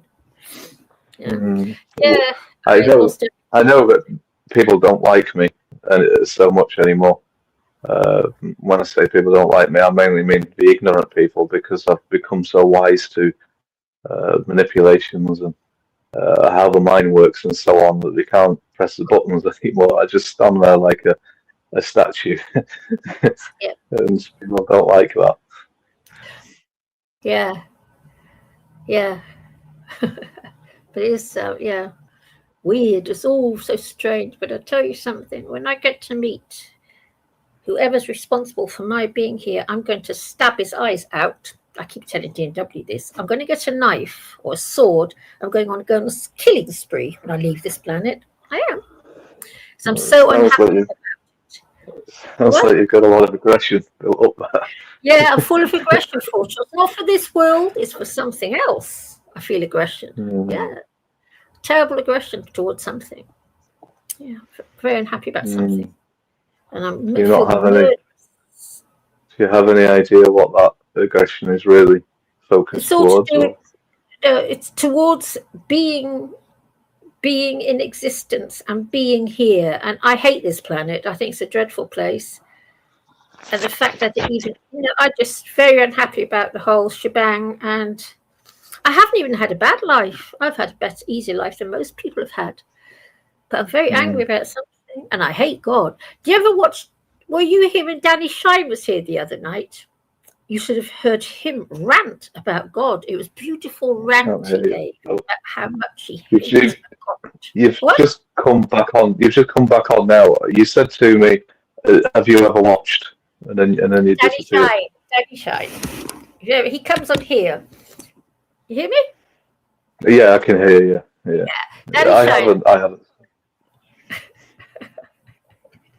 Right, Daddy Shine was on here, and he was having somebody said blah blah God, and he let out this massive rant about how much he hated this, and he went on and on and on, really bad. And it was beautiful to hear because it was everything that I feel about God. Yeah. Yeah, I mean, I have a different aspect, like I keep on saying with God. One thing I've become aware of is people who are more on the narcissistic side don't like God or deny God or say that God doesn't exist. And I have recognized that there's a very good reason why we do this. Because people who are more narcissistic have denied themselves. In other words, denied their own feelings. So we don't feel anything in life really. We don't feel other people. We don't connect to anything else. And I think inside of their minds, really, they know that God is that part that they've rejected inside of them. And they're trying to carry on rejecting it because they don't want to face the sins and have to relive their past experiences again. So yeah, I kind of stand my ground really on saying that I believe God is this other mind, what we have. But most people can't see it. I mean, I've really hardly met anybody who actually does see this other mind properly. I mean, people have inklings into it sometimes, but I've never really known anybody who can actually walk through this mind. Oh, well, I've met a couple, but very, very, very few. But we've been conditioned since like pretty much birth. Well, the thing is with the conditions, a lot of people say that what we've been conditioned is a new order. But this misses the main point because let's say we go to school and we're told think, think, think. This is what we're always told to think. Yes, think, yes. But it's only part of our mind what thinks. Or let's say one of the minds. We do have another mind which is an awful lot bigger, an awful lot more clever, but that does not think. In fact, if I was to switch off my thinking mind and you was talking to me now, I wouldn't think that I was hearing anything. There'd be no sound at all there. Because this part of the brain can't pick up words at all. It more feels its way through the world and sees the world. So it sees images. And it feels everything, all of your facial expressions and so on. This part of the mind will pick that up. But if I was just living in my thinking mind, you could smile, I wouldn't have a clue. I wouldn't notice it. But like I say, we're conditioned to the point where we're always told think, think, think, and this is conditioned us to stay in a particular part of the mind, which is, let's say, rather small. Yeah, but yeah, fortunately, I don't look inwards much as you do. Yeah, I tend to look out more. Yeah. The only way out is in, as we say. I'm reading David Icke, and I've got my Bible here, and I think I might start reading that again, even though it is a lot of old drivel, because I don't know anymore. So confused about it. I don't really believe in the Bible as such. I don't even see why we should really believe in it. I mean, I do believe in Jesus, but I do believe that Jesus was a person who became wise, who sinned through all the patterns that we get conditioned with. But when they killed Jesus, I believe it was a guy called Paul who started the Bible. But he never knew Jesus. In fact, he was part of Rome, and he was quite high up in Rome. And I believe originally that he was sent over to Israel as a spy because Rome was trying to take over the world, turn everybody into slaves, us in Israel, Egypt, and so on. But Israel rejected joining Rome. They said, no, there's only one God, and that's our God, so go away. So both the Greeks and Rome couldn't get Israel to join.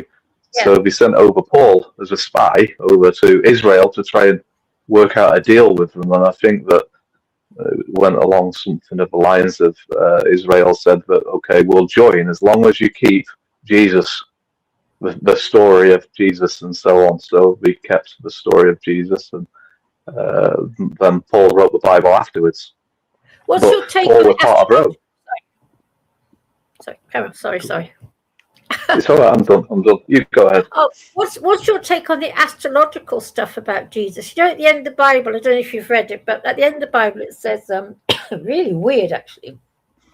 The 12 disciples, before he died, the 12 disciples said to Jesus, where will we find you when the new world comes to us?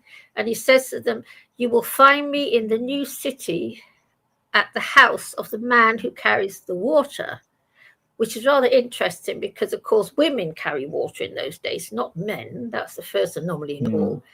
Plus, it's 12 disciples, 12 star signs. Jesus is the son, blah, blah, at the house of what would be Aquarius. It's just a weird thing. And it actually says this in the Bible. It's just so strange because I've got a book on this subject, and it's all based on, a lot of it's based on astrology as well, the whole Jesus story. And, you know, it's weird, very strange. Don't we also say that, didn't Jesus also say something along the lines of, look under a stone and there I am? And what else was it? Under a tree or whatever it was, and there I am. Basically meaning, wherever you look, there I am. Well, I wish. Well, I think this is true. I think that it is true in one sense, but we've got to understand what Jesus was really representing there in a sense. I think he was talking about God as such, or real nature, or the universe, you know, the whole source. You know, wherever you look, there it is. But I don't think Jesus ever really said, look towards me. I'm sure he was quite the opposite. Don't listen to me. Don't look at me. Don't follow me. Find yourself. So wherever you look, there you are. Right. I think that all of it was kind of twisted. I mean, I don't have a lot of faith in quite a few things. I mean, the most obvious thing to me was Jesus died on the cross to carry all of our sins. It's a nonsense, yes, not possible. Well, that was what Paul wrote, who was part of Rome. But if you really look behind that, it's Rome who have basically said Jesus died to carry your sins. Well, that's not true. Jesus died because you killed him. But we don't look at that. So they're kind of saying, you know, look at this hand, don't look at this hand.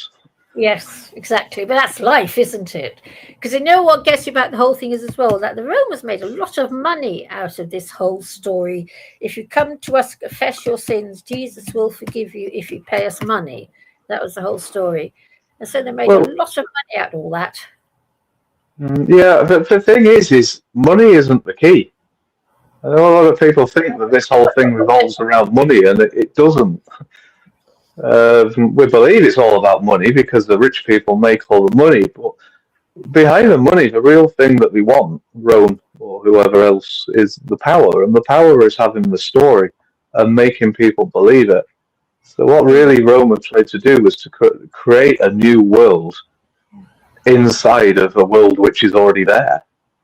And the only way they could do this was by convincing people into a story, so that the whole world is living in the story of Rome. And what they used to manipulate people into it was money.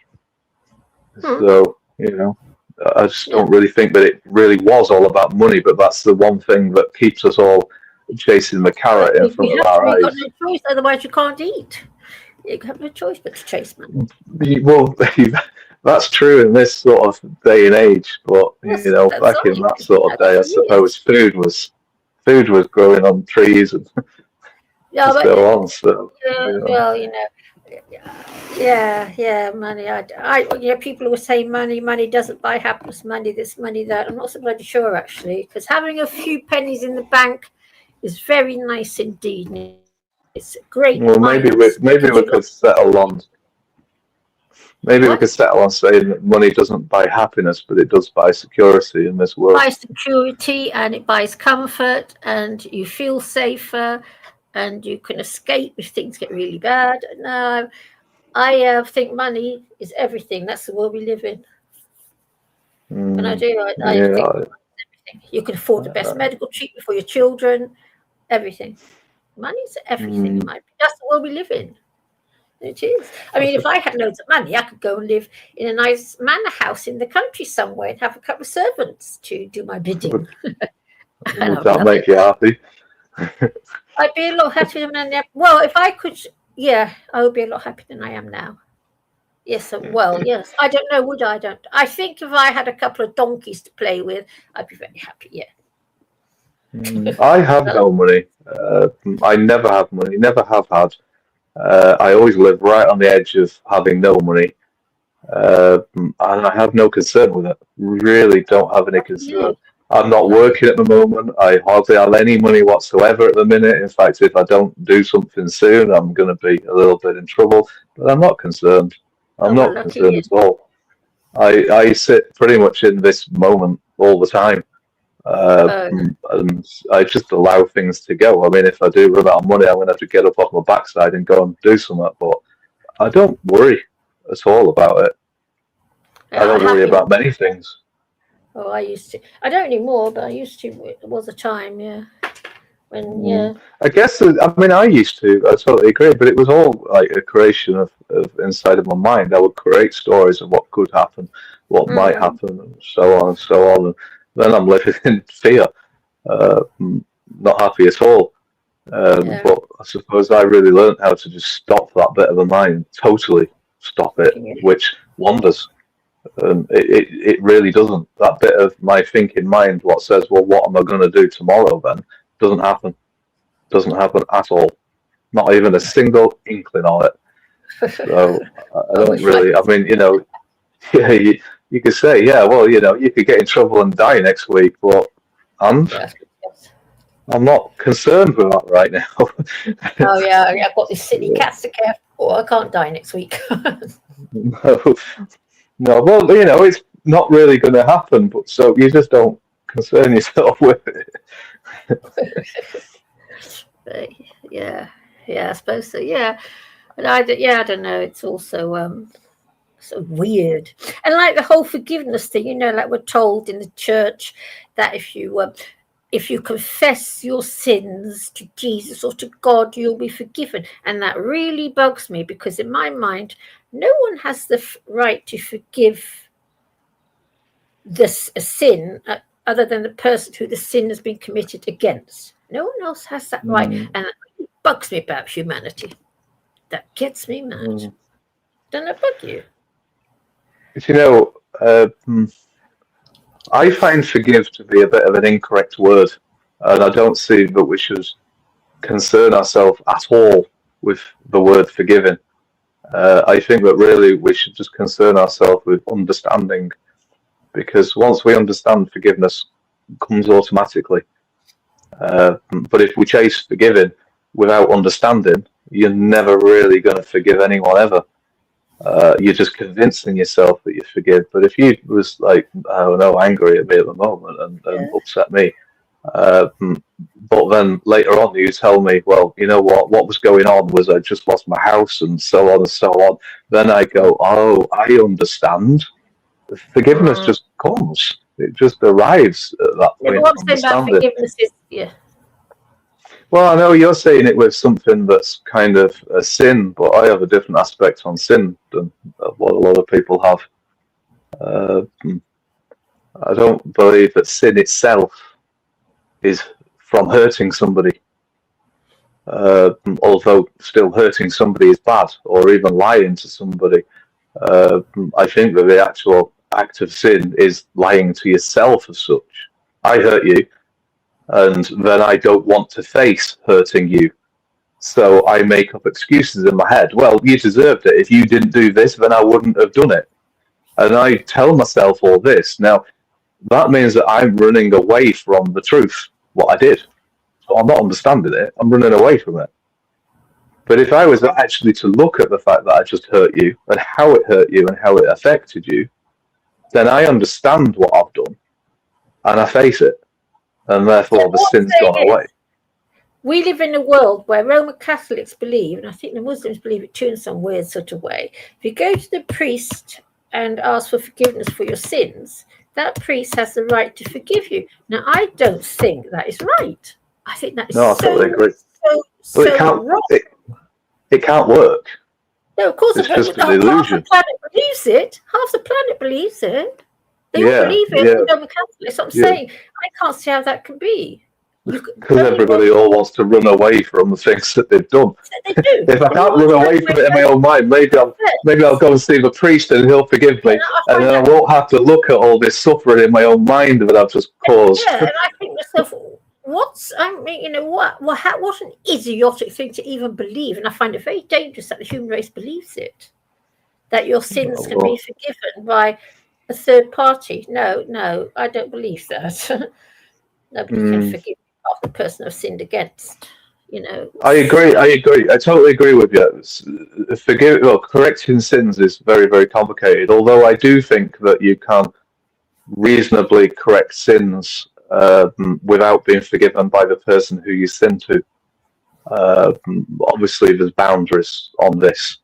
I've done lots of bad things to people in the past. I mean, not serious, but it's still been a monster at times. And I've woke up, and I can clearly look at myself in the past as saying, "Look, you know what? I wasn't in control. I didn't even realize what I was doing. I didn't even understand. I just had no concept, and I had no way of getting this concept of understanding what harm I was causing to people. But now I'm awake. Now I can see it. And in a sense, I reasonably forgive myself. We've got boundaries here. I've reasonably forgiven myself because of my complete ignorance and what brought on my ignorance, meaning parents, society, and so on. And, in some way, I now understand why I was behaving like this and why other people was behaving like this. And this understanding has helped bring my mind back together without me actually getting forgiveness off other people. Although I still carry things that I've done, and I deserve to carry them. I don't really run away from it. I know what I've done to some people, and I say it was bad. It's horrible of me, and I'm going to carry that. I am going to carry on carrying that. Yeah, and if you come up to me and tell me this is not your fault, so let it go, I will say, go away. This is my fault, and this is my burden to carry. So I'm going to carry on carrying it. Doesn't believe that. The vast majority of Catholics, in particular, you know what? I've had stupid Jehovah's Witnesses say to me, okay, this makes me die, Jehovah's Witnesses, because we have loads of them where we live, and they're out on the street witching and twitching about God. And after I say to them, I know the subject gets onto me because it's my favourite subject. And they actually say to me, and I keep pointing out to them, because they talk about being sin-free, but if you pay someone to carry out an act on your behalf, that is tantamount to carry out the act yourself. So you're just as guilty as the slaughterman. It's our brutal reality, and we're all involved. Then they say to me, oh no, we will wake up in the garden as vegans. And I think to myself, you better bloody not, because if that happens, I'm right. The Garden of Eden is here, as far as I'm concerned. It's not after death, it's here. The Garden of Eden is the place where hopefully I've gone to after a lot of work on myself, a lot of understanding and so on. And I think that because I don't have this force anymore that keeps on wandering, causing more worry and so on and all that, I live in a place of peace now because there's none of that chatter, none of that running away or anything like that. And this stillness, for me, is what I think you would refer to as the Garden of Eden. I mean, I've got a few reasons for saying that, which do relate to the story, but I think the Garden of Eden is here. It's the mind. Yeah. It's finding the peace in the mind. I've got. Have you got this? Have you got this? Whee! Whoopsie day. The road map. Is that a book? Roadmap? Yeah. Oh, roadmap. Oh, okay. Have you read this? It's David Icke's latest offering. Oh, I like his books. I've got all You know, I don't. 20 I don't read anything. I don't really listen to anybody. I stay because I really just want to learn it all from my mind. I mean, it's not always been like this. I did used to study a lot. I even had a guru one time who was pretty good. He was non-duality teacher. 20 years or so he'd been doing it. And I listened to him for a year and a half, and then I destroyed him. Not deliberately, but I did tell him that, look, I'm sorry, but I'm not buying into this anymore. I'm not going along with it. I'm moving away from non-duality. And he started getting a bit more aggressive on me, telling me that I don't have a clue what I'm talking about. So then on the last occasion, I said, right, I'll tell you what, let's have a look at this awareness. And I just tore him apart. I made him look at it. I made him question it. He fought back against me, and I showed him perfectly what was really going on with my mind, and he couldn't fight back. And in the end, he did speak to me about 5 months later and said, he said, after our last conversation, I knew I'll never be the same again. I could see that I got caught up going in one direction and so on. So he kind of admitted it afterwards, but he's not spoke to me since. Yeah. I just reject everything. The only way out is in. Don't worry about what anybody else has got to tell you. Don't worry about the direction that you're supposed to go and so on. Just watch your own self. And, you know, I just don't care anyone has to say about me. I can lock myself up in my flat, and the whole world. You know, should I tell you something about my life? I have my phone on airplane mode. I don't have any clocks at all, so I don't know what the time is. I very rarely answer my front door unless I feel like it. And I only deal with the world when I feel like it. The whole world can just naff around me. I just, I just do it. And it's a nice way to live, I must say. Because quite frankly, I'm sick of doing what the world wants me to do. Tired of it. I was a corporate slave for quite a long time. Oh, me too. It sounds like you've got one house in order, but have you got the other house in order? Which other house? Well, that's why I come here. That's one inside of your skull. That's why I come here, hoping that perhaps if I get rid of all my stuff, eventually I'll clear all the rubbish away. You know? That's what you need to do in your mind. It's what you need to do in your mind, though. Clear away all the rubbish. It was very difficult because I've got so much of it, but I coming here has helped with my depression. It has helped. I've noticed in the mornings my depression isn't as bad as it used to be. I've noticed it. It's like therapy. It does. It's why I come here. And you know, God thinks what? It's all right. You carry on. Sorry, I'll bring it up again. What, the depression? Oh, yeah, I was saying, what's the depression like? I do have my depression is organic. There is something wrong with my serotonin receptors, and I've had it since I was a little girl. I was born with it. It's always been. As you get older, it gets worse because it just does, like all illness does.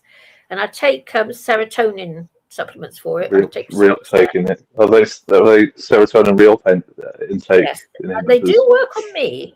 I mean, I'm not full of joy to spring, but I don't act on my depression. I'm not remotely self-destructive. You wouldn't know I was depressed, and I don't act on it. And I also take St. John's wort to help with it. And but mine is organic.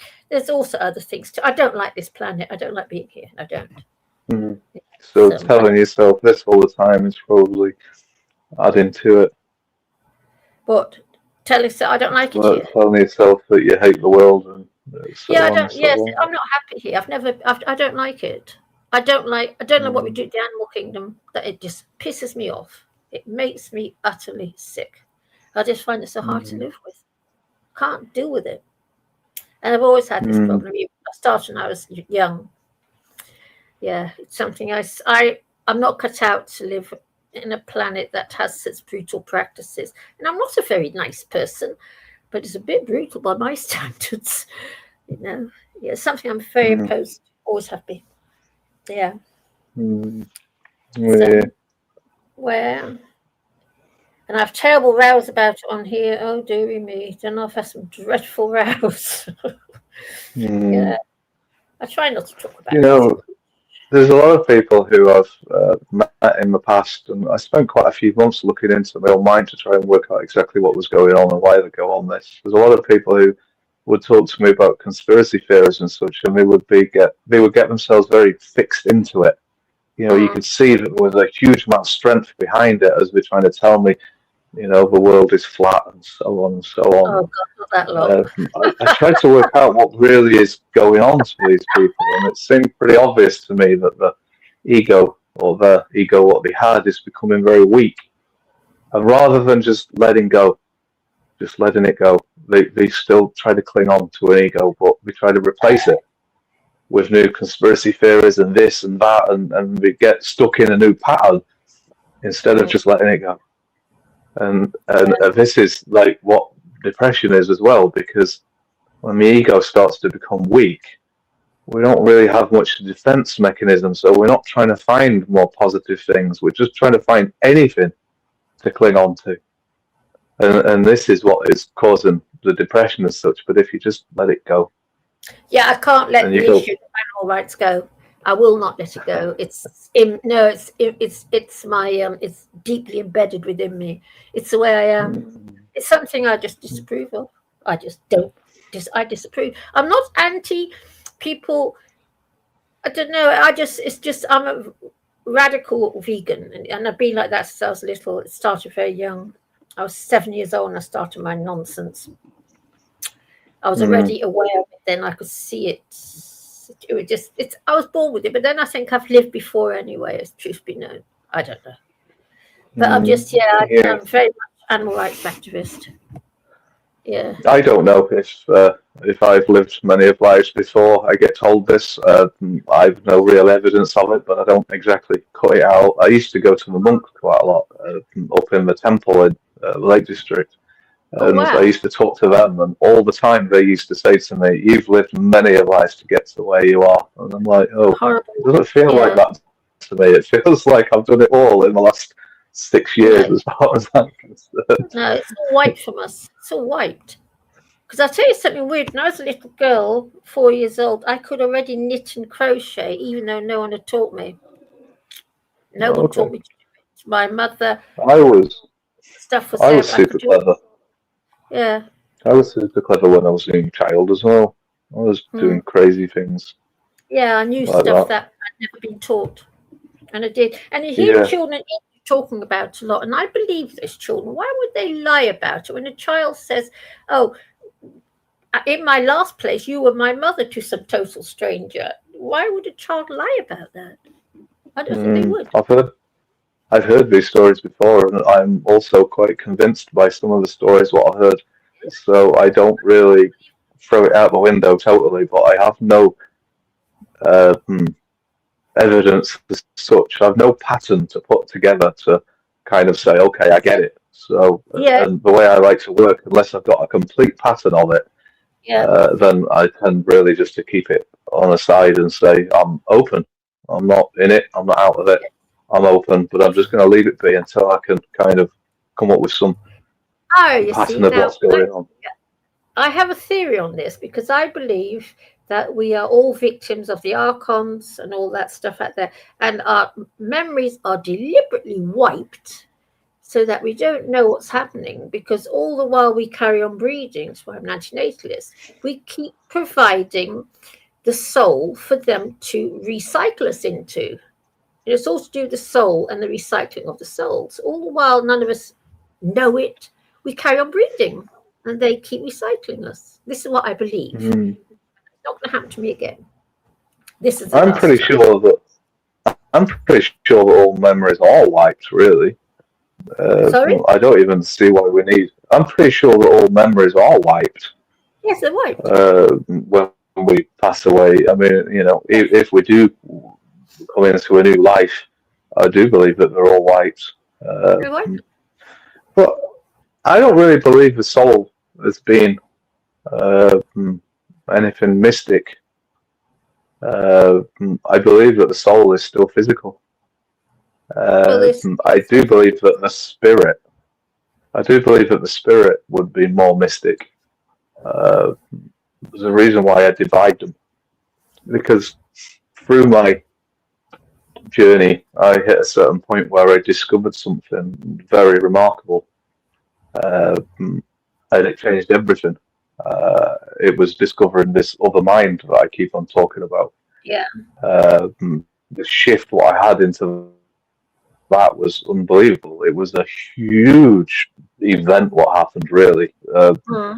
And the moment I discovered it, I was like, oh, this is the soul. That's it. A whole new way of seeing the world, a whole new way of seeing life, a whole new way of seeing everything. All of a sudden, the world is exactly the same, but it's also completely different because of the way that it's viewed. So I come to the terms that that is the soul, which is still physical. But obviously, I didn't want to go and say, well, okay, if that's the soul, then that doesn't go on to new lives or to the spirit world or to the source or whatever else. I had to work out, well, what really continues? And I thought, well, a good explanation for this would be the spirit, because the spirit more would resemble just energy. My energy, I guess, but still energy. And I do believe that the energy is what continues on. But don't you get pings? And not so much the soul. Have you ever had your soul go ping?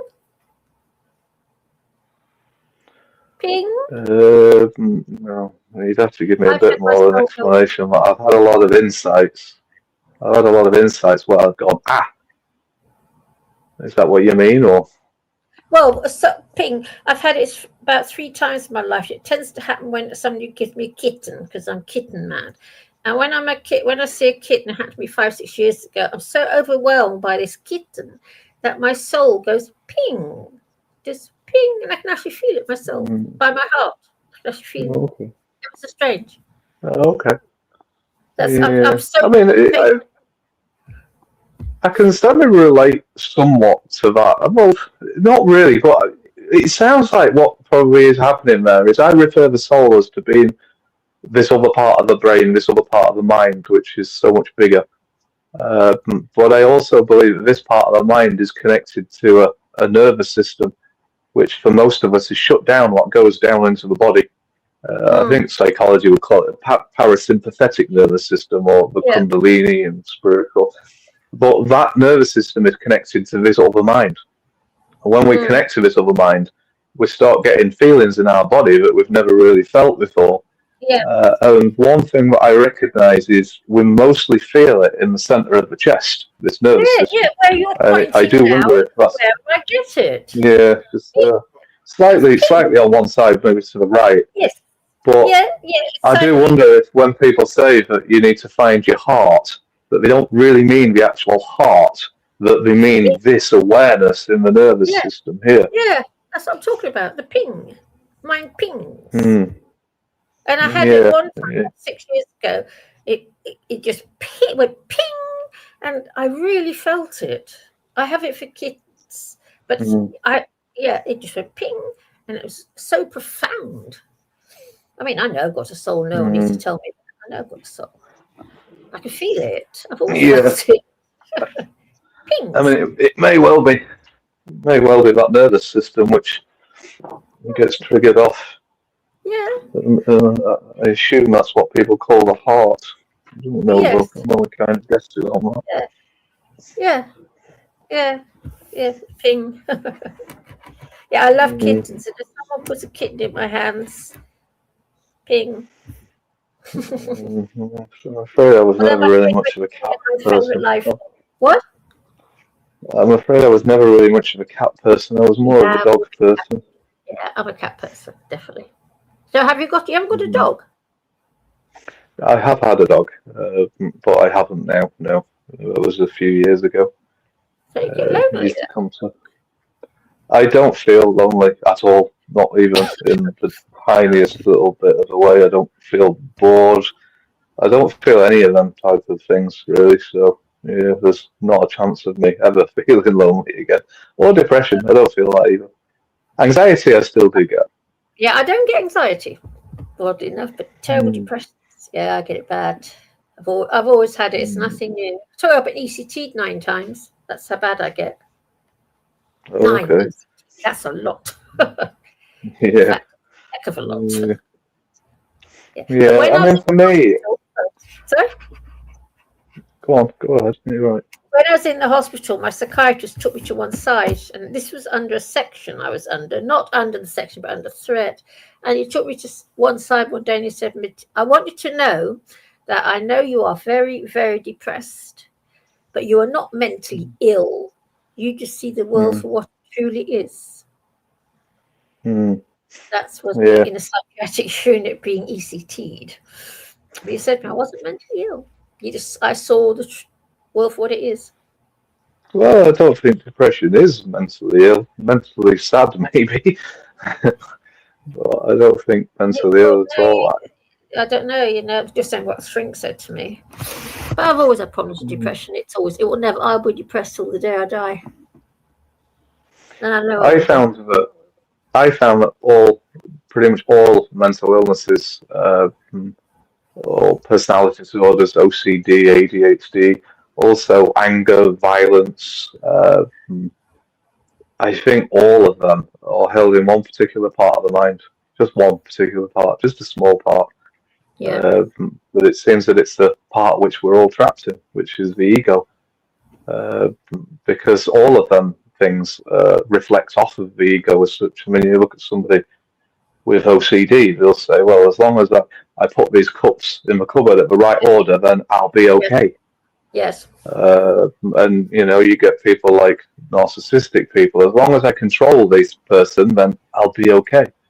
Yes. ADHD would be, as long as I could throw this pen across the class, then I'll be okay. Oh, well, yeah, I don't In other words, all of these are saying, as long as I can control the outside world, then this will control my inside world. You see, even with OCD, they're trying to put the cups in the right order so that they can feel that their inside is in the right order. None of them want to actually look at the inside itself. Yeah, I know, I've got a neighbour who's got OCD, So the point is the reason why we're trying to control their inside from the outside world is because we don't have connection to their inside world, because they're too fixed on running away from it. And the reason why we don't have connection to it is because they're trying to keep the mind safe, which is psychological security, which is, again, the ego. Yeah. So it's all down to the ego why we suffer any mental illness. Not any, really. I mean, there is exceptions. Obviously, brain damage. So. Yeah, there's definitely a genetic element to mine. I've been told that by shrinks. Yeah, and I don't get highs at all. I don't get highs. I've never had a high in my life. I don't get them. No, I don't get any of them. Don't get highs. I used to, but they're bad. They're bad for you, the highs. I don't know. I've never had one. Well, it's like desire, isn't it? Yeah. Desire is the root of all evil, but that's the root of all highs as well. Yeah. Yeah. Now the cat's just turned up. Where have you been all day? Yeah. Hey, babies. But I didn't have these. What? It's okay. Go ahead, sir. You go ahead. What? No, one of my cats has just turned up to sit on my lap. I spend all my time surrounded by cats, stroking cats, kissing cats, feeding cats. My whole life is surrounded by cats. Yeah? Looking at me. No, I love them. There's nothing in the world I love as much as a cat. Yeah, I suppose for me it's just being out in nature. It's my one thing I that I do. I wish I had that. That's why I want to leave London. Because I can't get to be so polluted now, and it's getting so unsafe. You know what? A couple of years ago, I went to the park with one of my cats. I know this is about 10 years ago, I suppose. And we went in the park to sunbathe in the children's park. And a man came and stuck himself right next to me. That's how bad London's become. You can't even go and lay on the grass in a children's park anymore without being pestered by men from some strange foreign land. Yeah. Can't go on the I would imagine that mental health in London's probably way worse than most other places. Yeah. Yes. It's I remember when I was young, very few people took antidepressants. Now a lot of people take them. I do, but when I was young, the only one that took them, but now everyone seems to be on them. And there's all these horrible men wandering around everywhere, making and Anxiety is growing hugely in people as well over the years. yes. Yeah, I'm sure I heard something once that said that our anxiety levels now are the equivalent to, and I can't remember how many years ago it was, I've completely forgotten, but let's say 30 years ago. So our anxiety levels are equivalent to 30 years ago in a section ward, a psychiatric ward. Yeah. Which I think is probably quite true. I mean, all over you see people. Yeah, I know. Yeah, I know that when I was young. Yeah, I was the only one. Person in my little group that I knew that took drugs for depression. I was the only one. I've been on drugs since I was 20 years old. Since I was old enough to go to the doctor and get them, literally. Story of my life. Yeah. Have to be drugged in order to stand it. Yeah. Well, I think that's the case for a lot of people, but a lot of people choose different drugs like alcohol and I don't touch it. Street drugs and cannabis. No, touch them. No, wouldn't. Well, I mean, I guess what I'm saying there is, a lot of people are trying to tackle their own depression and anxiety and so on in different ways by doing kind of wrong things. And I suppose in some way we've got to give some sort of compassion to them because we're all just suffering. Yeah, but I wouldn't dare take these street drugs and everything. I wouldn't dare. You hear people taking acid and mushrooms and all this stuff. I think, no, oh my god, a cough. Excuse me. I tried mushrooms a couple of years ago. What's it like? Well, I've had stronger experiences which are exactly the same without any mushrooms whatsoever. Right. I mean, I had one which was like a really big experience. In fact, that happened the very day that I found what I called the soul. When I kept on saying there was a big change. I had a really strange experience, and it was like exactly the same as being on mushrooms, but probably stronger than what I had when I took them mushrooms. I didn't have a lot though. But I had a friend who was also trying to get rid of his ego at the same time that I was doing my work, and he spent about a year saying to me, "Look, you need to try these mushrooms. I'm telling you, they'll work." And I said, "No, forever." I kept on saying to him, "Well, I'm doing my own work. I want to do this before I interfere with anything else." And eventually, he did talk me into it, and I tried them. It was a nice experience, I guess, but not anything huge. Yeah, I wouldn't dare anything like that. I haven't had a drink for over 20 years. Haven't had a smoke for over 20 years. Nothing. I lead a really clean little life. I'm quite a big drinker. I very much like my alcohol. I don't drink. I'm only a nighttime drinker, but I very much like drinking at night, and I love it. I really don't want to get rid of it. I really do like doing it. Yeah, it's fun. I stopped everything. Smoking, drinking, everything. Yeah, I lead a really, really pristine little life, actually, and I do. I don't get it, but apart from antidepressants, of course, and painkillers for the RA. Yeah, no, I don't really do anything. No tablets, no things from. I never even go to the doctors. I've been through quite a few different things before, which all my friends are saying to me, "Look, you really need to go to the doctors." I'm like, "No, I'm fine." And I've just rode through it, and I've got better. But I just won't go. Really won't go. I'll tell you something about RA, though. I truly do believe that my RA is being caused by my unconscious mind because I don't like being here. That's my What's RA? Rheumatoid arthritis, and your immune system attacks your body. That one. I think it probably is from your unconscious. I think that the battle of your unconscious trying to come through is causing a lot of stress. And it's about stress. In fact, I tell you something which this was the beginning of my journey. I had Raynaud's. Have you heard of Raynaud's? No. Oh, Reynolds, I've got that. That's serotonin.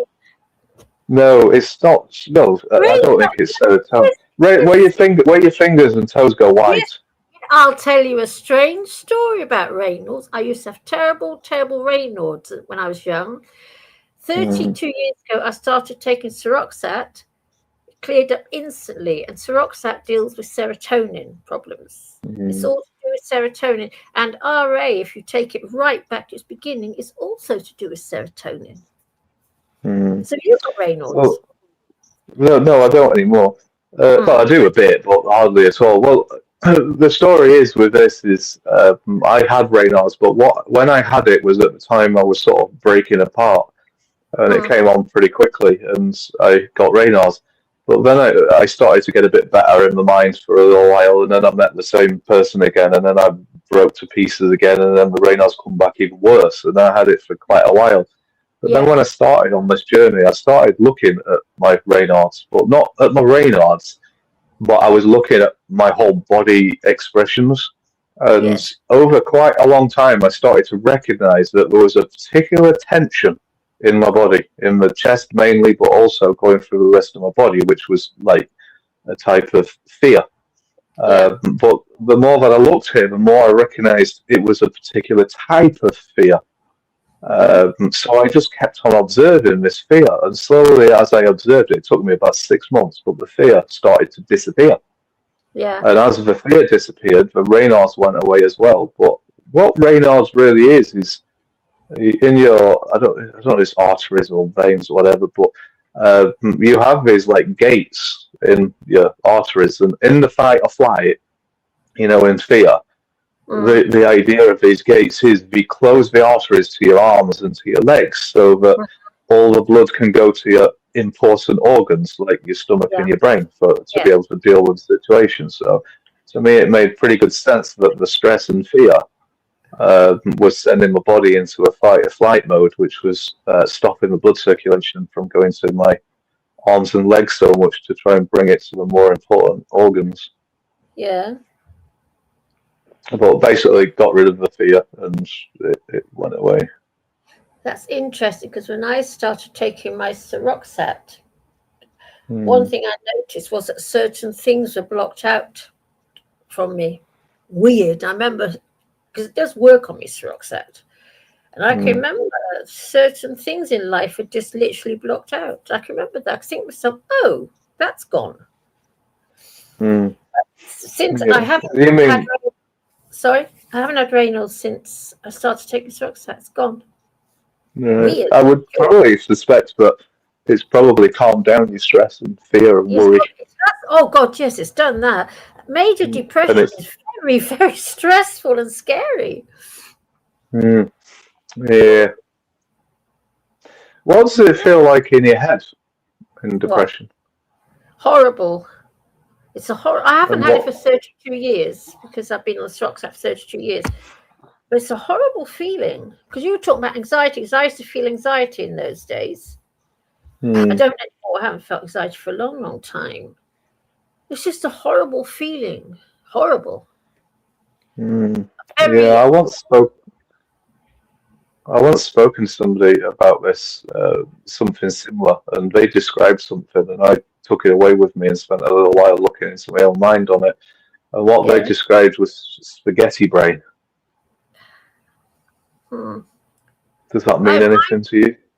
No, mine was nervousness and something to do. I remember sitting on the bus just after I started taking them and noticing that all this weird stuff from outside was somehow blocked away from me, somehow. Weird. Yes, it was to do with fear. Something to do with fear and anxiety, because I haven't suffered fear and anxiety since I started taking them, and they do help with my depression, because of course they don't make me happy clappy by any stretch of the imagination. I'm still very depressed, but I don't act on my depression, and I don't have sleeping problems, and it definitely works on me. But I don't think depression, real bad depression, can be cured. I don't even think it can be. I don't know. I couldn't answer that. What? Yes, it can. Okay, well, Fully. But we've obviously got to take into consideration that, even if there's brain damage, that obviously that can interfere with. I believe that you could change your brain. I think that if you have got brain damage, even what causes depression, I think that with working on it, you can probably either repair that part of the brain or shift it to a different part of the brain. But I would say, yes, 100% depression can be completely and utterly fixed.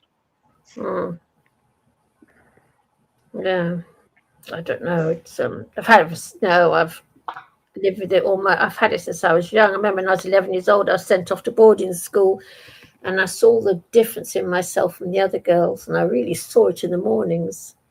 I was so different to them. By the end of the day, I would have picked up, because it gets better as the day goes on. But in the mornings, I was so different from them.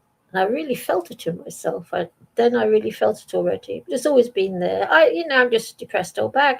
And I am. So what's that helps? I also John's walk for it. I'm not supposed to, but I do. And like I said, the Raynaud's, I had this terrible Raynaud's, and it just cleared up almost instantly with the Syroxat.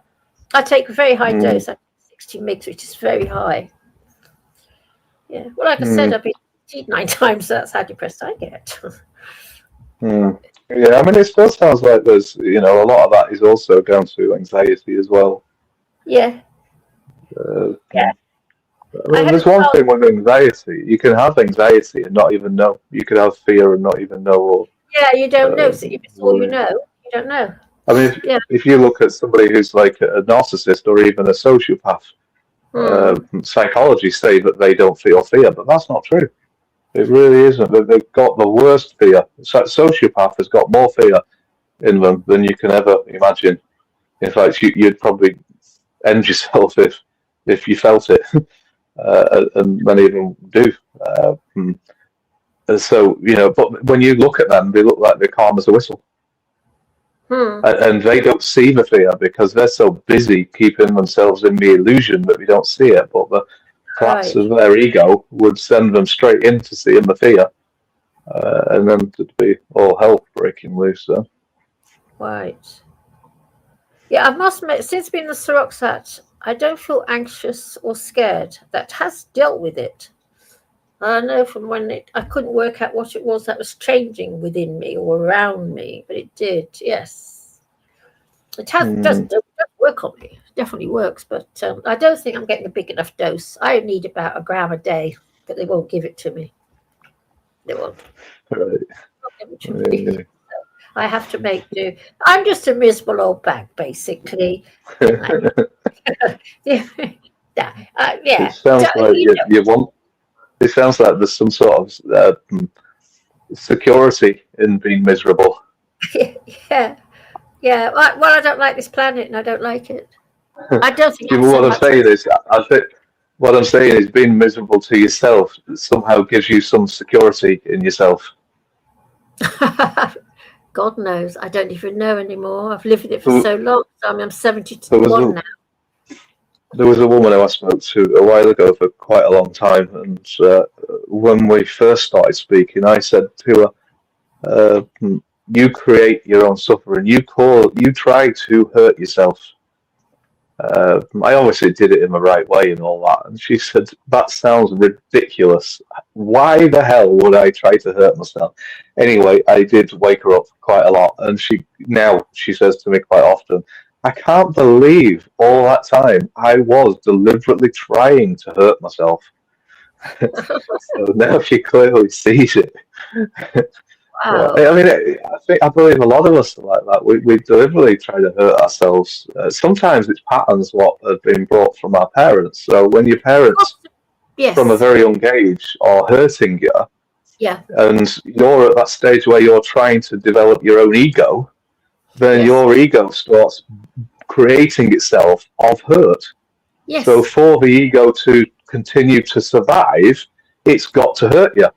So you get trapped in this pattern of hurt myself, and this gives the sense of the ego some sort of continuity.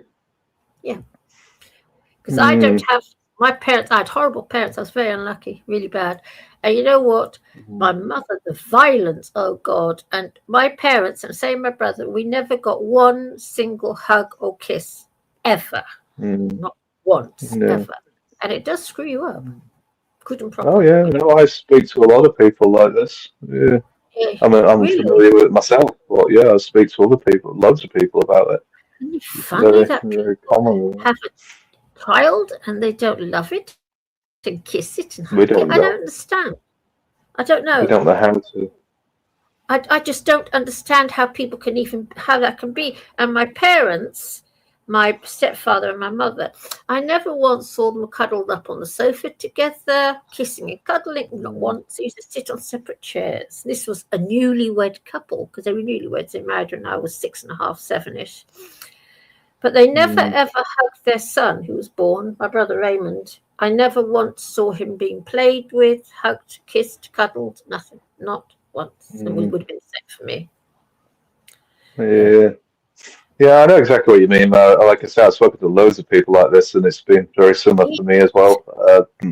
But I also think that you'll be quite surprised, really, what goes on behind closed doors. Yes. In other words, I think that, the next door neighbour who you think that you know really well, who's very loving, you try spending a couple of months behind closed doors with him, and you'll see that they're not quite what you think they are. Isn't that weird? Yeah. I understand it all, so. I think it's so strange because I don't like children and I've never had one, but to be truth, I'm so screwed up. I can understand that women murder their own babies. I can understand it. Luckily, I understand it because men have never had any. But that's how screwed up I am. Screwed up by my children. I'm sure also you could understand why the babies kill the parents. Yeah, oh yeah. I can understand that 100%, that young people, parent people kill their parents. I can understand it fully. And the same the other way around. I find it very easy to understand because it's been there in me. It's been there. I got sectioned for it. And I was told, if you don't do what you're told, we will section you. So I just stayed there of my own accord. No, I had a really bad break. Bad. It's but I don't know, weird. And like my brother, I said to my brother recently, I asked him if he remembered his childhood. He didn't remember anything. No, he won't. He was a golden child. Oh yeah, golden child. Oh, you know. How did you know he was a golden child? Because you already told me. Not. It's the things that you say. I'll read it all. No, he was the golden child. I was the rotten one. He was the golden child. The golden child doesn't remember the childhood because they trained themselves in ignorance, because ignoring the parents gets their attention. So they learn to forget things deliberately because it's what gets them their attention. But the scapegoat doesn't get allowed to learn ignorance, so they can't escape the past. So they remember everything, but the golden child forgets everything. Yeah, Raymond knows nothing. He doesn't remember anything. Because I tell you, when I went to the hypnotherapist and they all came smashing back in, it completely bowled me over. I was completely, I don't believe this is happening. Yeah. It's quite normal.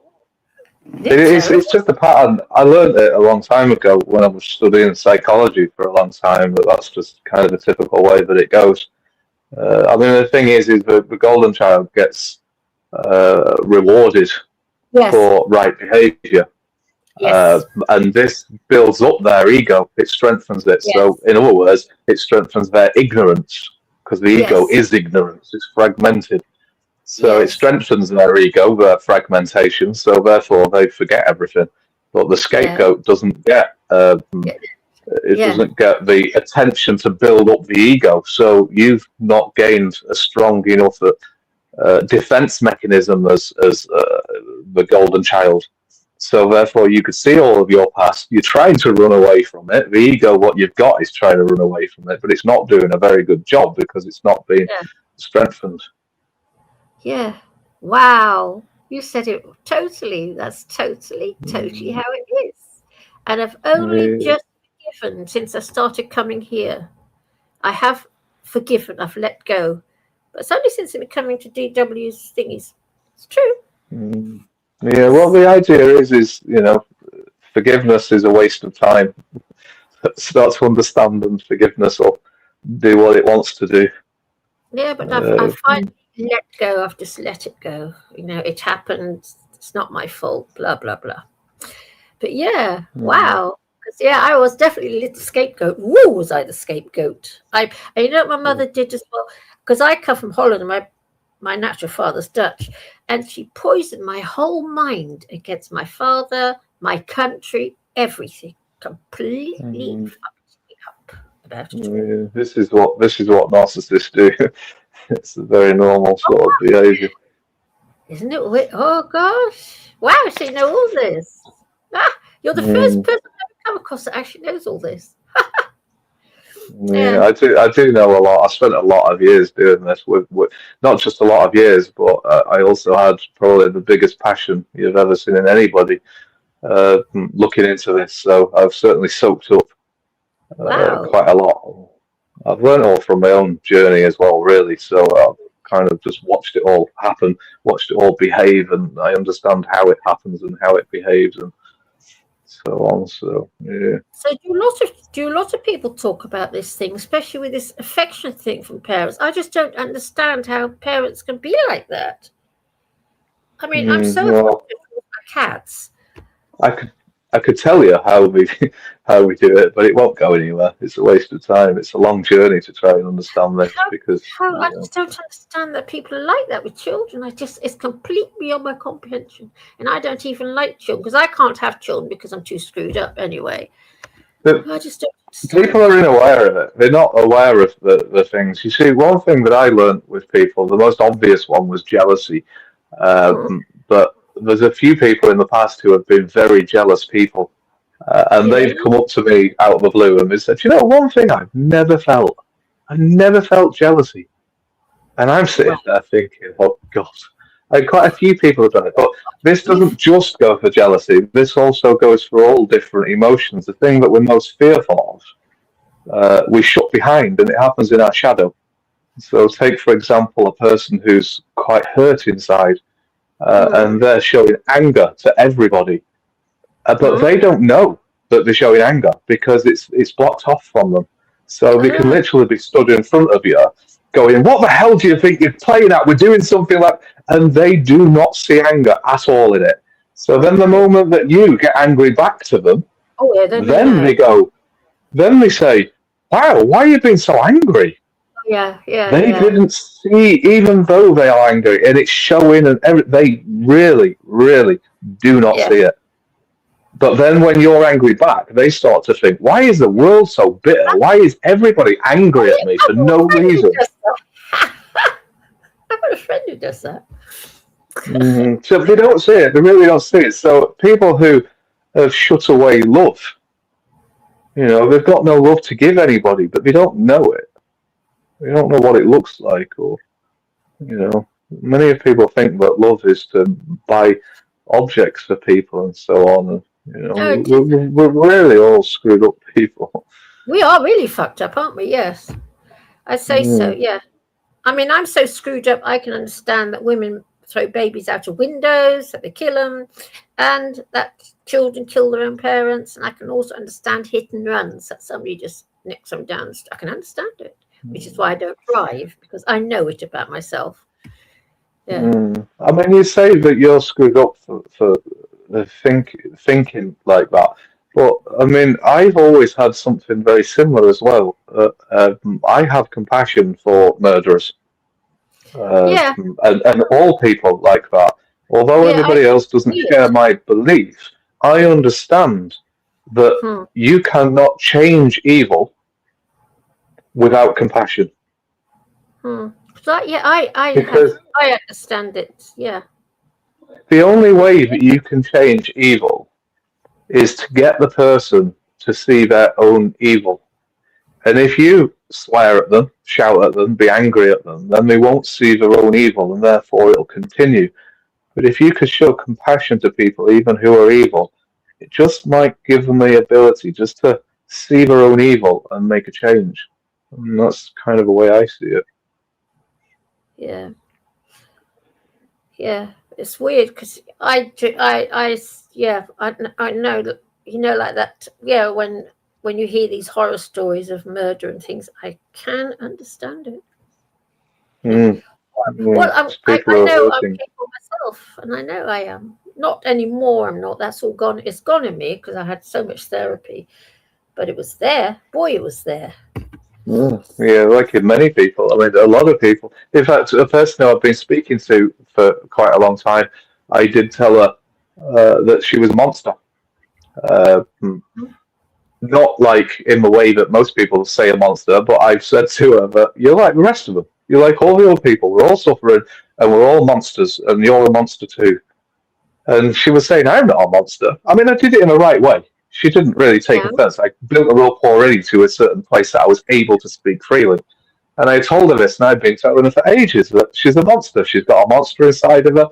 She rejected it and rejected it. Now she's awake. She says, I really was a monster. I could see it all. The manipulations, the games that I played, I did everything for myself. It was all for my own attention. And she goes, I can clearly see. It's obvious. I was a monster.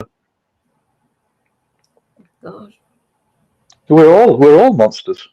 Yeah. Anyone who's in the shadow that hasn't been healed is.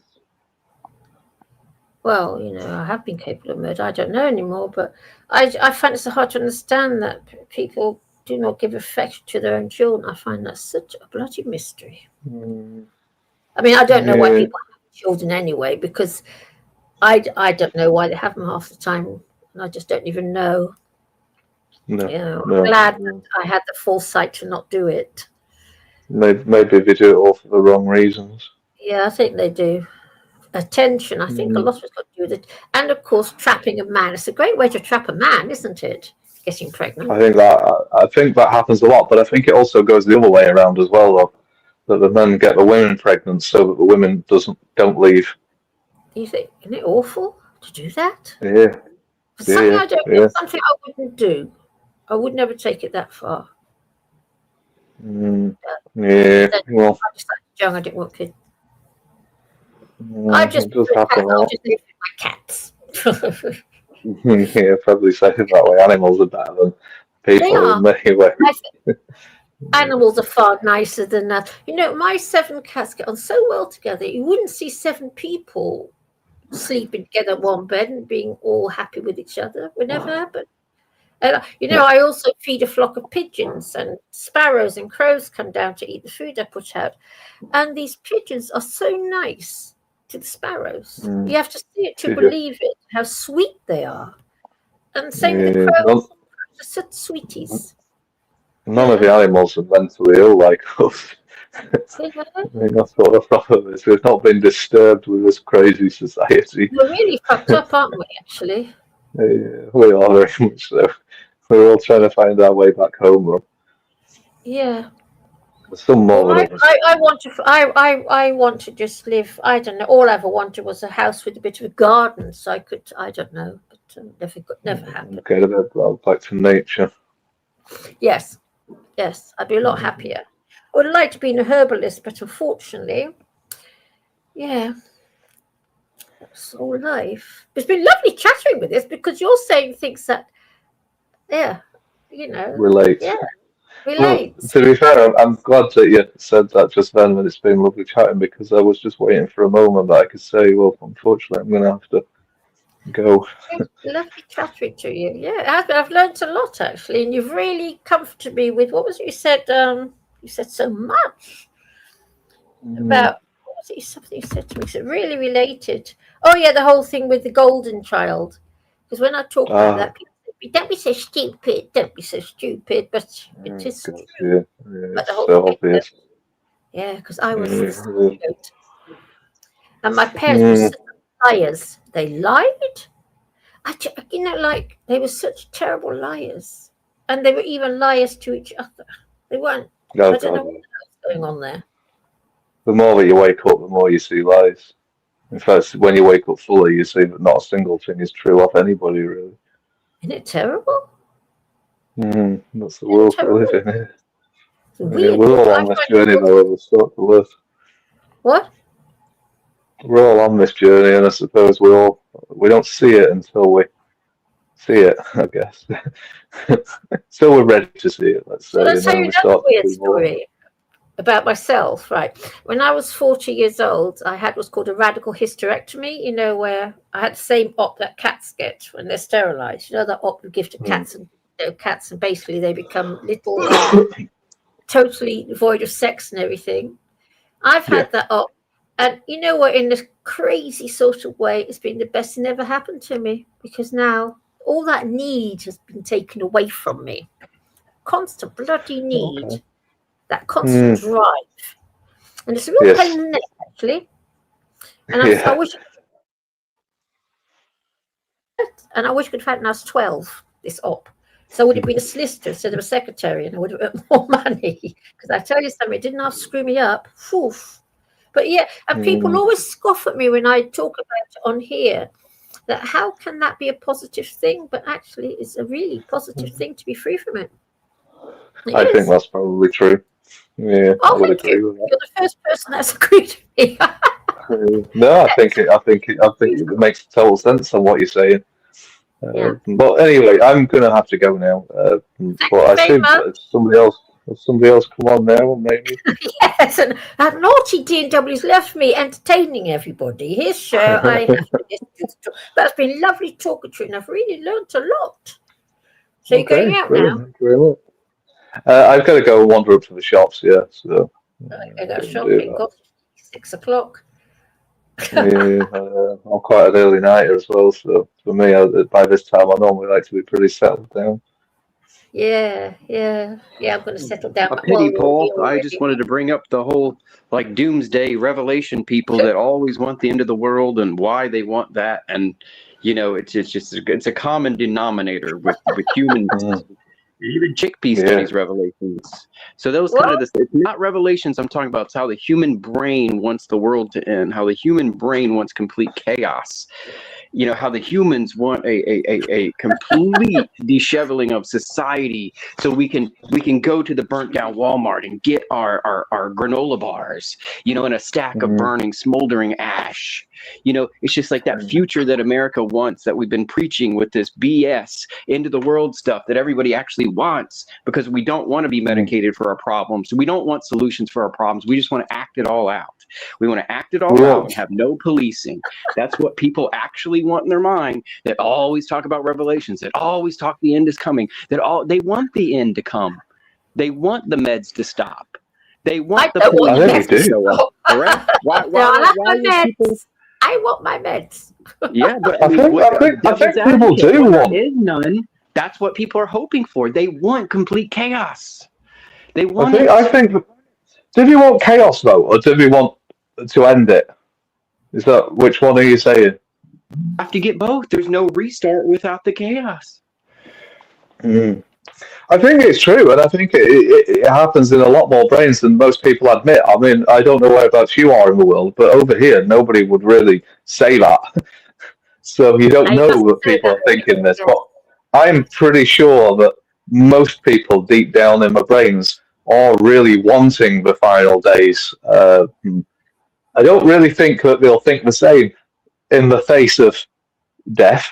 Maybe they'll change their mind at that point. I would say 45% to 52% of the American public don't want to be saved, meaning they want catastrophe to happen. They are banking on it. They are betting on it. This is their dream, is to take out their AR-15 and destroy the zombies. Yeah. Well, I think it's probably true, yeah.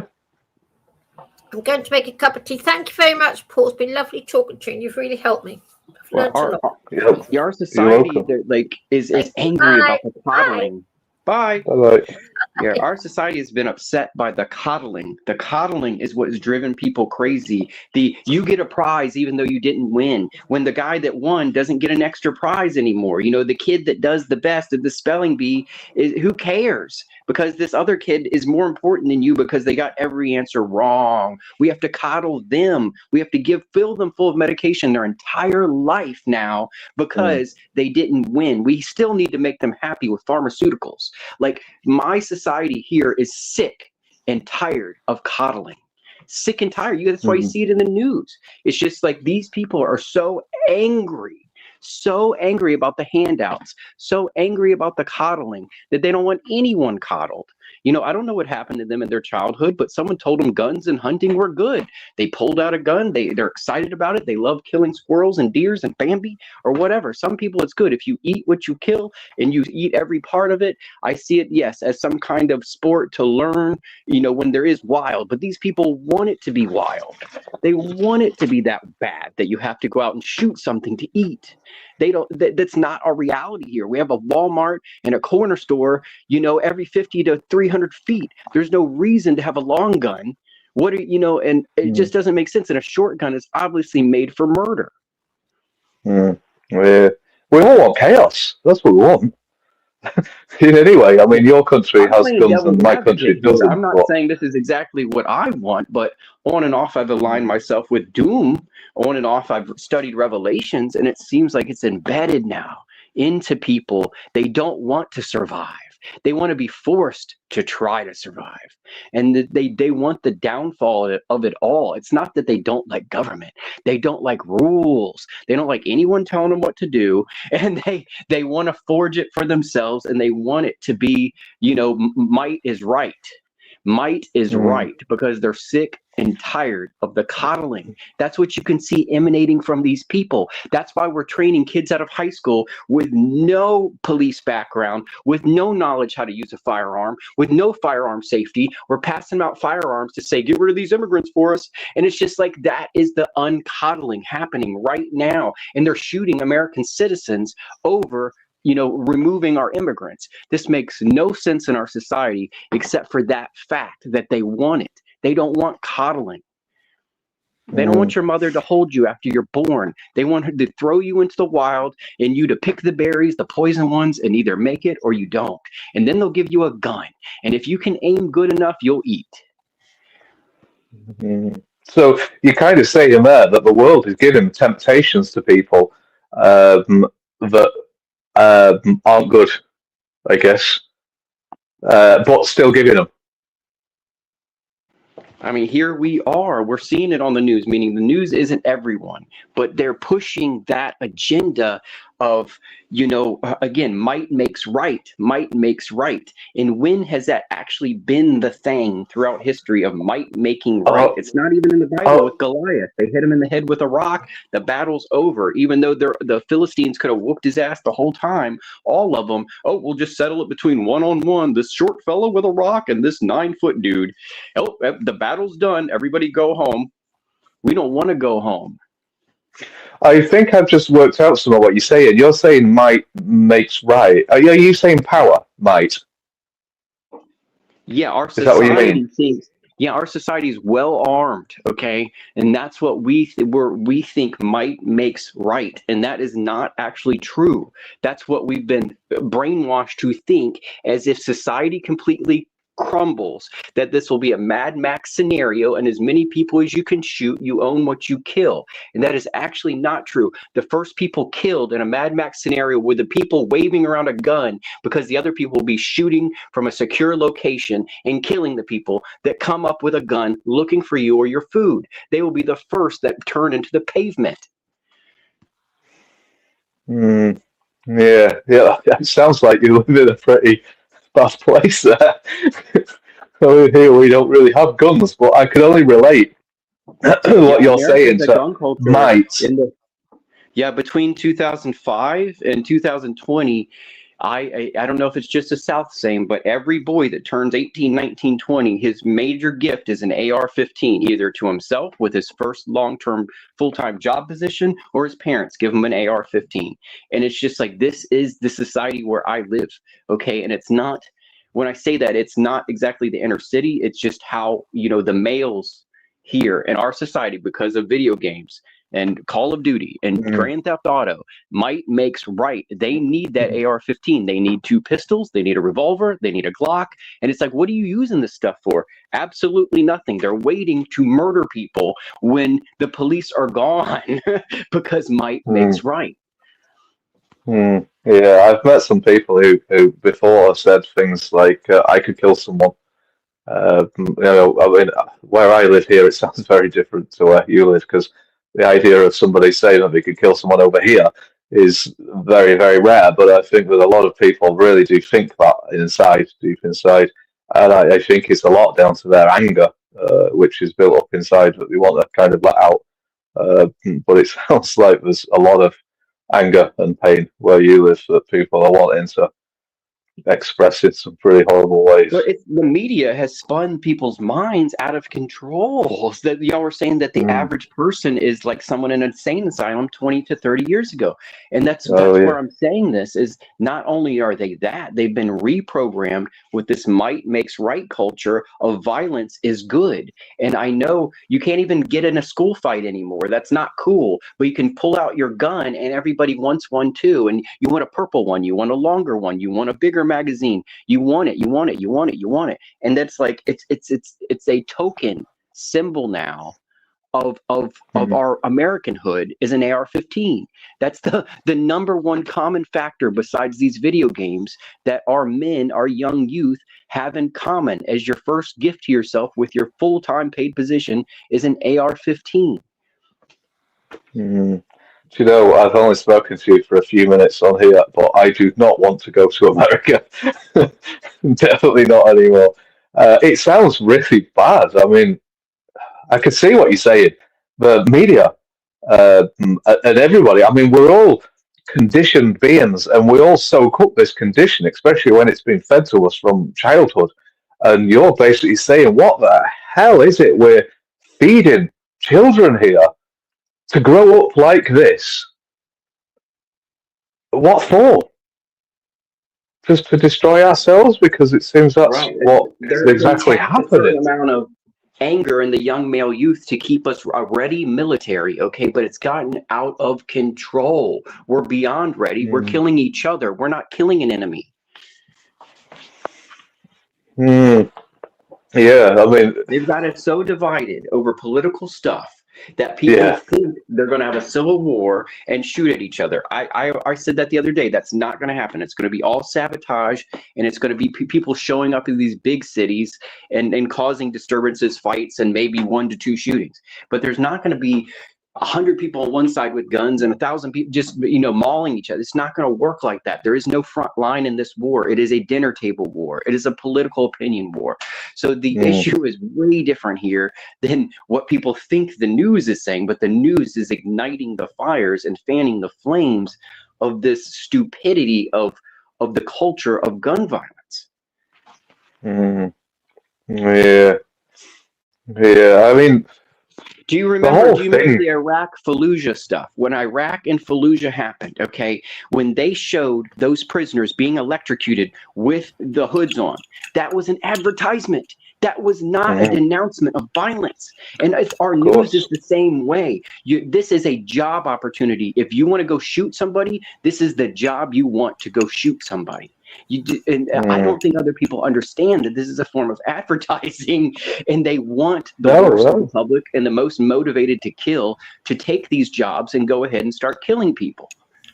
I think this is probably right. I think that it is kind of an advertisement because anything that goes on national sort of media is for a purpose of direction. There's nothing on media that isn't put there for the purpose of going in a particular direction. So, in a sense, by the sounds of it, it has to be to go in that direction. And why? How long has it been going on for like this? Is it got all worse recently? It's something to do when the 90s ended, when it gave into the year 2000. It's just something between evolving from the 1990s until later, something big. I mean, before social media, the guns rage started happening here. Meaning it wasn't everybody that needed a gun in the 90s. It was now everybody does since a certain year. It's just they need them all because they're playing with them on a video game. They know about this one. They know about that one. They know about this one. They need to hold it in their hand. They need to shoot it.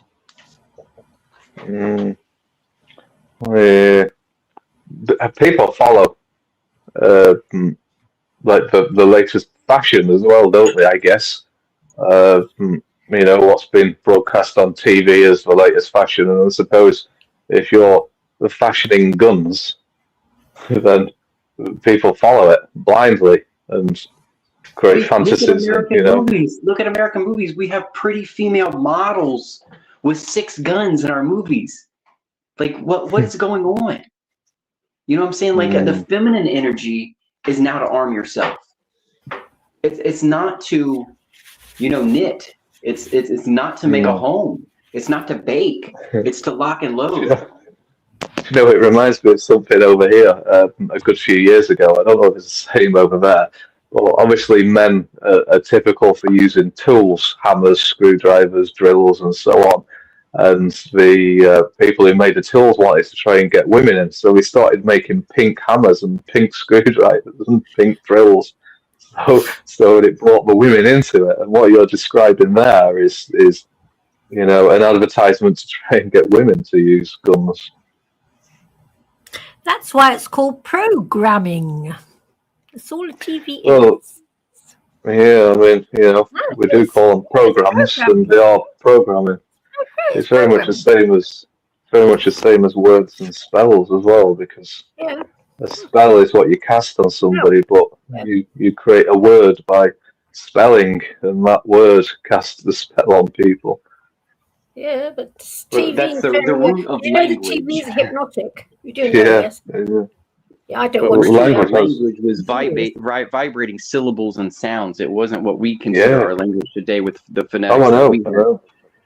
It was a vibration technique, and it's just like a singing technique, and we mauled it into this program where it's a repetitive Phoenician alphabet stuff to program humans to obey the government, and then get angry about it, and then hurt each other, not the government.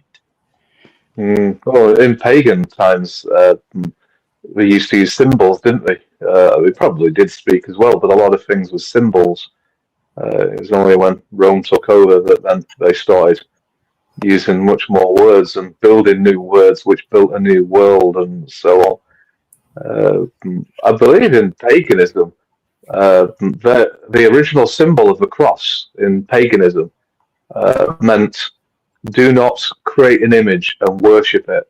And then what we did is put an image on the cross of Jesus and made everybody worship it.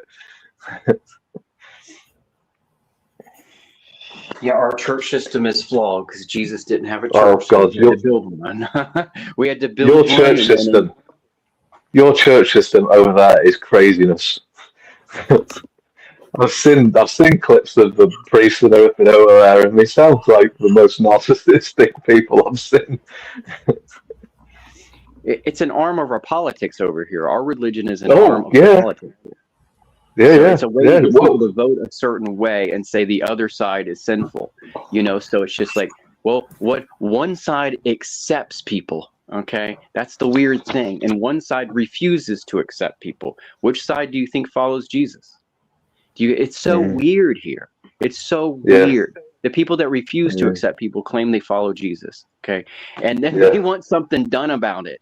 They want to get, and it's like, wait. So Jesus was with the lepers, but you hate everyone that doesn't agree with you. That goes for other people that on and aren't Christian, but I mean that of the philosophical belief of Christianity, of how we've been taught it, which is immorally wrong. That version either you're in or you're out, and if you're not in, your life has been diminished, meaning like to those people, you're not important. You're a Satanist, and that's our thing with our satanic propaganda in the 80s with just Dungeons and Dragons games, and certain books and drawing dragons became satanic. And it's just like, to me, art and expressing yourself is a form of God, not Satan. So it's like to tell people their creative activities are satanic is about as wrong as you can be, when what am I supposed to be doing? Just repeating the lines and loading my AR-15 and pretending this is a good thing? So it's just like, we're told that what we choose to do and what we do for our activities is satanic. And it's just like, then they push it in society so hard that they give us a dating app because, you know, a union between two people is not important anymore. You need to make a union with 800 people that might match your criteria. Who cares about, you know, building a life with one person anymore? You need to date the whole pool. You need to get everybody's attention. You need to be naked on the internet for 700 likes. It's just like we've lost our damn minds at this point. This is, like you said, it just hit me when y'all said that 30 years ago this was the thoughts of the people in the asylum, and now the asylum doors are reversed. You know, we can't get in there no more. This is it. The whole world is the asylum. What a good job they've done with militarizing the minds of the public to getting us all on the edge of our seat where we have to do something about a news story. That is MK Ultra at its finest, is to give you a news story you don't have the facts on, but you need to act on it. That is MK Ultra in a nutshell. Everyone in our country, as you're innocent until proven guilty, and there has to be proven. That means there needs to be witness, there needs to be facts, there needs to be a court case. In the biggest cases in our recent past, there was none of that. There was none of that. They kill these people before they get to trial, and then they claim they're guilty anyway. That is, you know, what is going on here? That the right to due process is not even important anymore, and they're trying to get rid of that. You know, so we're having firing squads again. Yeah. I mean, it is total chaos. I totally agree. It is a programming of the mind. I always believed that the MK Ultra thing was something slightly different, though. I think that without that, we would still be pretty broken. But I think that the MK Ultra really was part of our minds what can't be conditioned, can't be programmed. We're just disconnected from it. We don't really see it. That's like the God side as such. I think that MK Ultra tried to attack that so that we could be fully controlled. There's no waking up for us. I think that's the way we go. But I don't know. I'm only kind of taking a guess on that. But yeah, everything is completely and utterly backwards. I think you said something about creativity. You're saying they refer to being the devil side, when really creativity is the God side. There's no doubt about that. So yeah, it really is backwards. Sex is a huge taboo within our culture. So, but we have OnlyFans and everybody's naked on the internet for likes, but sex is taboo. Yeah, I think it probably is going in that direction, definitely. Yeah, I totally agree. But anyway, I'm afraid I'm going to have to go. I'm going to have to leave you to it, but I think there's someone else on there anyway. Thanks for staying in here and yapping with me at least the time we got these last 10 minutes to talk. It just really, when you said about the sane aside, it really hit well with me. I was just like, this guy, you know, you're right. And I don't think I've ever talked to you before, but I think I've heard you on the show. So it's very good, isn't he? Stimulated. Sorry? Paul's very good, isn't he? Oh yeah. I mean, I miss the people from the other day too. I mean, she was really good. She tried to cheer you up almost for 3 hours the other day, Chickpea. Who was that? Who was that? Anyway, I'm gonna leave you chatting, so I'm gonna go. Take care of yourself. Lovely talking to you. See you again soon. Lovely. Thank you. Bye. All right, take care. Thank you. you. It was Dreams of Life that was on here the other day. She was such a wonderful soul. She was doing her best to shine her light on you and warm your heart and get you to shine back, you know, and say it's not all that bad, is it? I'm a natural I suffer very badly from depression. I'm a natural old grump guts. It doesn't I don't take it out people or anything. It's I'm very, very I'm one of these miserable little vegan people, animal rights, blah de blahs and everything, and yeah, it's the way I am. Yeah. Well, I'm sorry, but I don't think people want to hear me talk much today, but I would like some other people to come on, and I tried to tag some people. American Zombie, it's been a while. I saw that you came late to the show a few days ago, so it'd be good to have you back. You know, I've been here for 4 hours. You dearly. Come on, Sage. I saw Seeker in the chat. I don't know if I've ever talked to Seeker, and or want to hear your ideas anyway. Just spout them out. Maybe I'll be quiet. You know what? I've been here standing here for DW all this time. Naughty little man, he's left me all by myself. Yes. Hello? Well, he actually he bowed out of the show earlier. His circle disappeared, so I don't know where. Yeah, I know. It's been hours ago. I've been left it to me. Muckins. Okay, so do you have control to let someone in the room if they come in? No, I haven't. No. Oh, then But that he you was have here. Then he someone had to let me in. Oh, I wonder who's letting you in because I don't have control of that. I don't want control of it. Yeah, someone called me a big tough guy in the thing. No. I have anger management issues. It's not that I'm a big tough guy.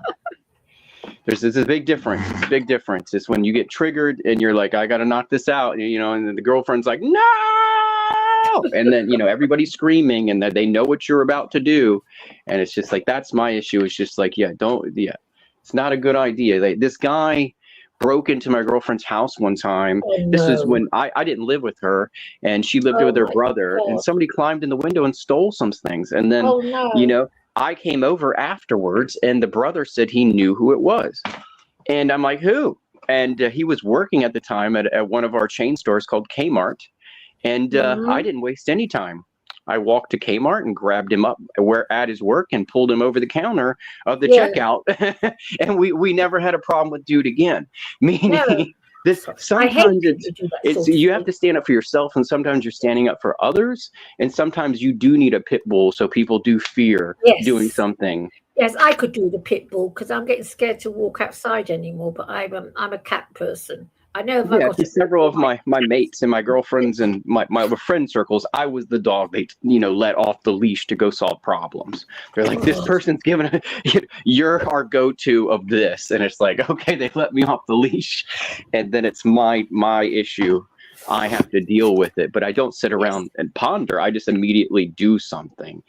And then I was you're a man. You're supposed to. You're a man. Oh, okay. I didn't know. By some of the people in the chat, I'm not supposed to. So I was also at a New Year's party once, and then I had a roommate that was a girl. Well, I had a bunk above her in like an attic crawl space above her room. And it was a New Year's party, and we lived at this big art studio thing, and it was a very small space I lived in.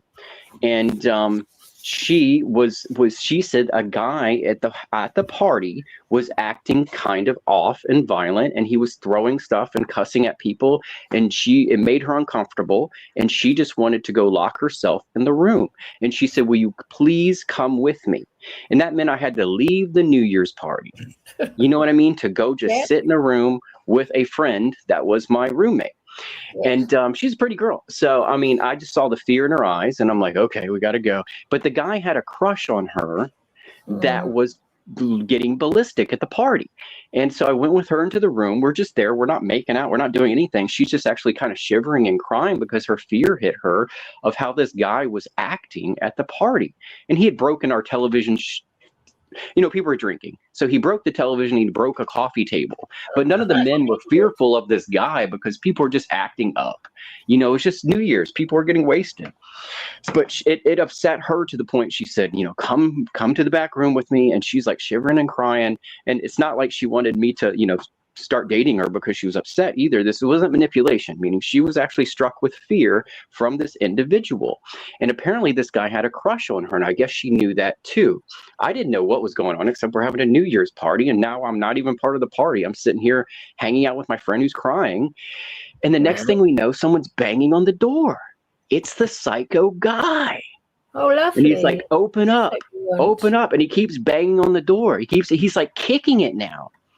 And so I go up to the door without opening, and I said, if you kick the door again, it's not going to end well, buddy. And he was like bragging all night. He knew karate and all this crap. And he was like intimidating me because I'm physically smaller than him. And I guess he thought the girl liked me because we were roommates.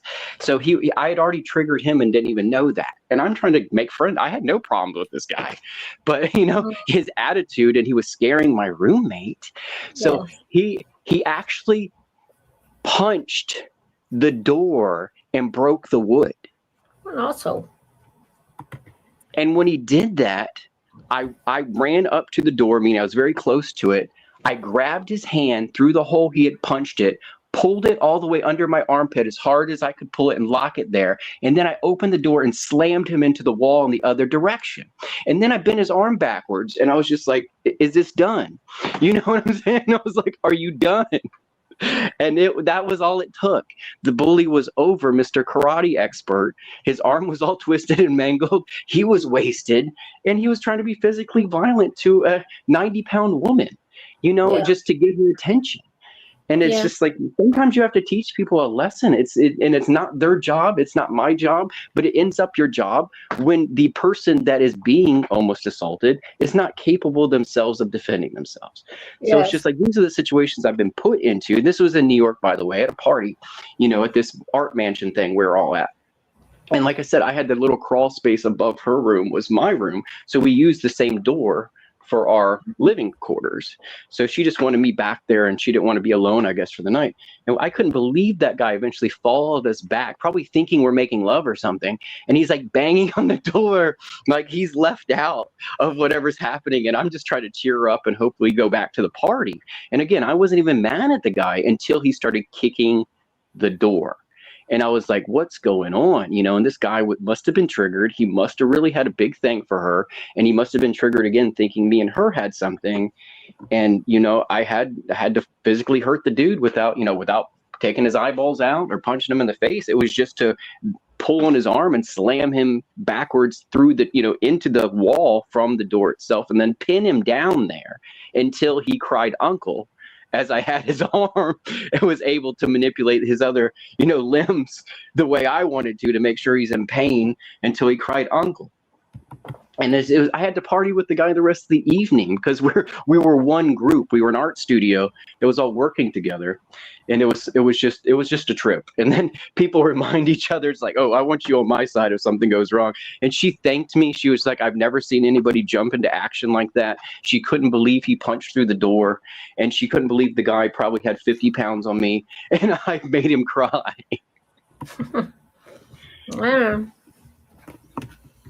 So it's like, we don't choose these things, they choose us. And sometimes we do have to stand up. And it's just like, I have not been that person sometimes that can't. But I can walk away if it doesn't involve anything I'm worried about. I mean, if it's a stranger and they bump into me or say something nasty, I'm not going to invest my time. The sad thing is I have to know you a little better to want to stick around enough for the cops to call or get my knuckles bloody. So I'm not going to cause an issue usually with a stranger that I don't know at all from Adam. It's just like, I don't know who this person is. Like at bars and stuff, people get, one time a guy at the bar misinterpreted something I said, and it was a word usage, and he thought it was a derogatory claim. It was not, but he didn't realize, he was drunk and didn't realize what I had said.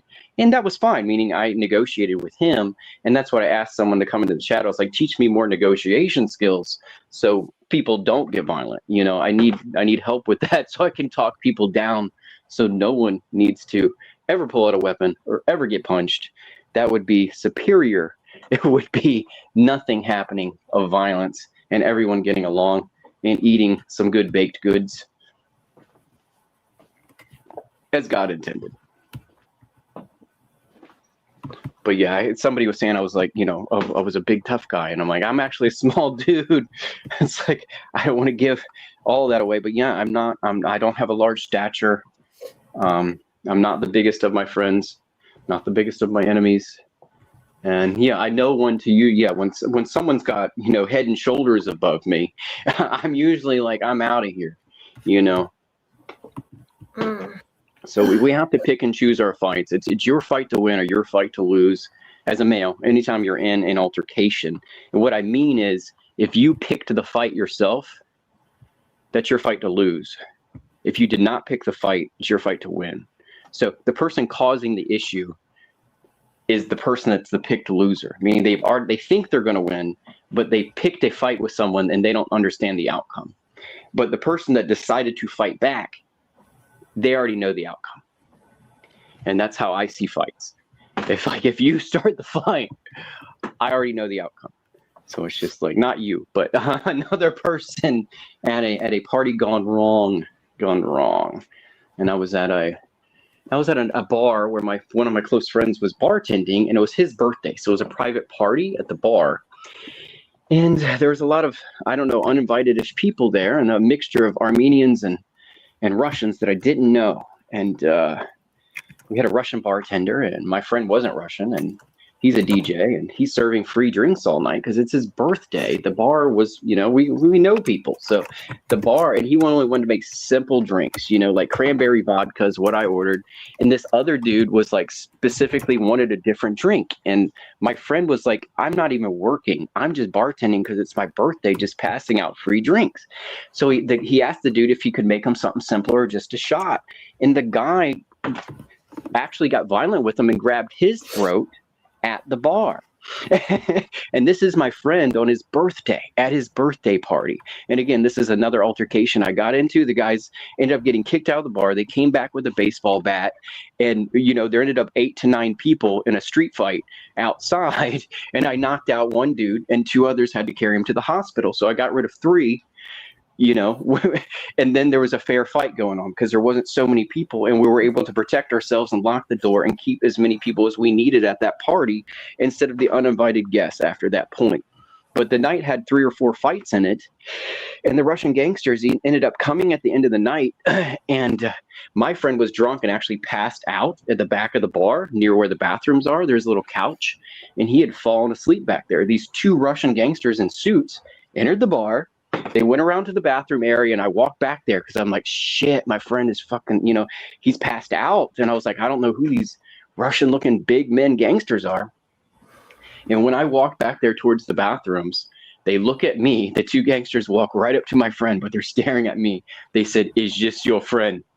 And they said, tell him if you do this again, we kill him. And they punched him twice, even though he was passed out on the ground. And I'm like, So again, I never even returned to that bar because I didn't know it was owned by the Russian mob. And I'm like, I got to make sure I'm more careful, and life expectancy, we can accidentally shorten it by things we do, and putting ourselves in danger shortens life expectancy like a wingsuit. Those wingsuits have a 37% survival rate if you crash. And the people that jump out of the planes are off the cliffs, and they wear that little wingsuit. There's only a 37% chance of survival if you crash a wingsuit. So I look at life, the more we do stupid things, or the more altercations we want to get in, and the more often we stand on the edge of a ledge in high winds, we're shortening our life expectancy. So if you want to be here for your friends, for your lovers, for the next generation, and teach someone, you got to kind of lower those threats and kind of have to live a more, keen, balanced life. And for the last decade or so, I've stayed out of trouble. So it's like I haven't been in trouble in a decade or so. So that's been really good for me. And I'm happy with that, and happy that I've learned spiritual things. And I was spiritual before, just not enough to keep me out of trouble. And then, the friends along the way, and going to the Tibetan monasteries and stuff, and going hiking, and the good people I've had around me on and off have kind of, subdued that lion or tiger in me a little bit, just enough to keep me out of trouble. But I just don't go out as much, so I'm still always fearful that I could be triggered to get into a street fight. And yeah, I went to jail a few times, and one time was for fighting a police officer. So it's just like it's knowing when to say when. And not all the time is that as we're all capable of telling ourselves. And I think mind over matter, and controlling your own mind, even when we're angry, even when we're emotional, is a very important thing. So high-end emotions, and I feel like our police force actually works against that. That's why our police force yells at people. That's why they scream at people that are innocent, that aren't being arrested yet. They're trying to trigger you to do something to get arrested so they can charge you for assault, charge you for obstruction, charge you for something. They get in your face, yelling and screaming, hoping they can get a reaction out of you. Because they just want to make their quota and get more people arrested. And some people are hair triggers. They want to use that weapon. And that was said to me. Another cop said they wanted to shoot me after I was arrested. And I'm like, great. She pulled out her gun and just didn't get to use it. So it's just like, oh boy. So there is violent people out here, and we're not always the most. There's always someone bigger, badder than you. And one of my close friends when I was a kid, His dad was a tough dude, small dude, but very tough. He'd won probably 90% of every fight he's gotten into. Maybe got a tooth knocked out or two, but he was a scrapper. And he said he went to a bar one time and this guy was short with him and he thought he could just defeat him like the rest. The dude was a rugby player and totally wiped the floor with him. So rugby is a good training thing. You know, it's lots of physical contact and lots of brute force and lots of core to train, I guess. And I guess I did jiu-jitsu, boxing, and wrestling. But, you know, I kind of slowed down all that, but I still train mildly. And I, you know, try to stay physically fit and active, which I think is good for body, mind, and soul. I was just clearing up what I had said in the chat because I didn't want people to get the wrong idea that I'm going around bullying people or something, or part of some biker gang that's like shaking people up or something. It's like most of the time it's been a defensive situation where I've had to punch someone. Is there anyone that would like to come up and talk about either how we're all doomed or how we're all going to go magically into some super version of the Garden of Eden, or a bliss-like utopia that we all would like? And I think I've tried to share it here before or not. There was my area where Williamsburg is near here. And Williamsburg is an interesting place. It's the original colonial colonies of our government. I mean, before we had Washington, D.C., we had the House of Burgess, which is in Williamsburg, Virginia. That was our original capital of the United States. And they still have it all colonial there. If you go, everybody's still wearing the little white stockings. They never changed. It's like a theme park of what used to be in the 1700s era. So it's very interesting, and it's not that far from where I live. Is Williamsburg. So it's a popular place for people to go to the old-timey red brick stuff and go to the old toy stores and see how people used to be blacksmiths and all that jazz. And you can eat the candy that tastes terrible, all the old toffees and taffies and stuff that they used to serve people that all taste like basically coal and road scum. But those were the candies back then. Has anybody here eaten those candies from the colonial ages? I thought they'd be good. I bought them as a kid, like I got candy on my field trip, and it was the candy was terrible.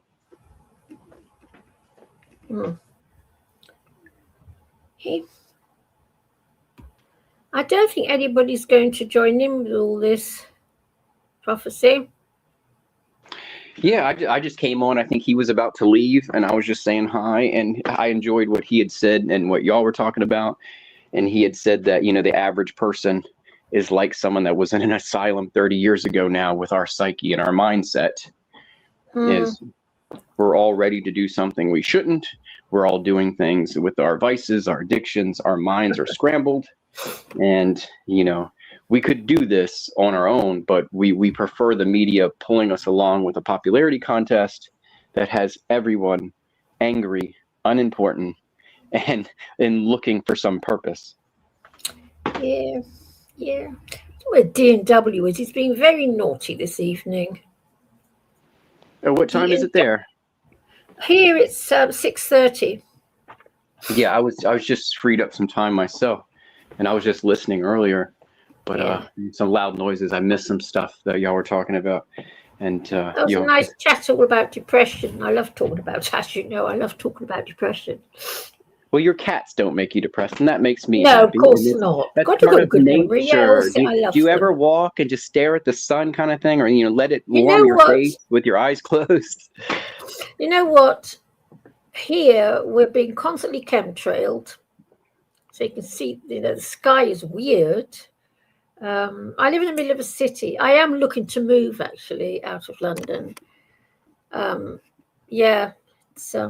It's I don't really like going out anymore because it's just gone completely crackers.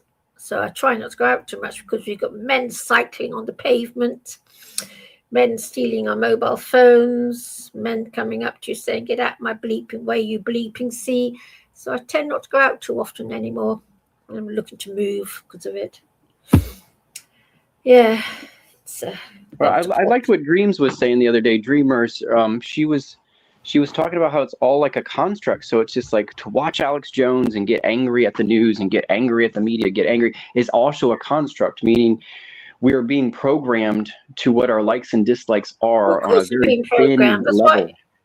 That's why they're called programs, TV Yeah, but it's worse than that. Just for you mentioning the chemtrails made me like feel triggered about it. Like I'm saying, being worried about chemtrails seems another version of programming. I don't give a flying hoot about chemtrails.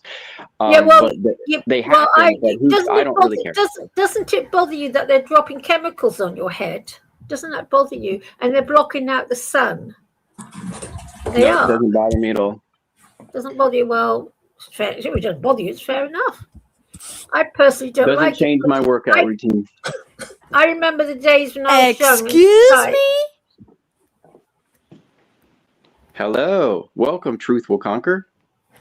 Hiya. How you doing? Glad to have you on the show. What brings you here today?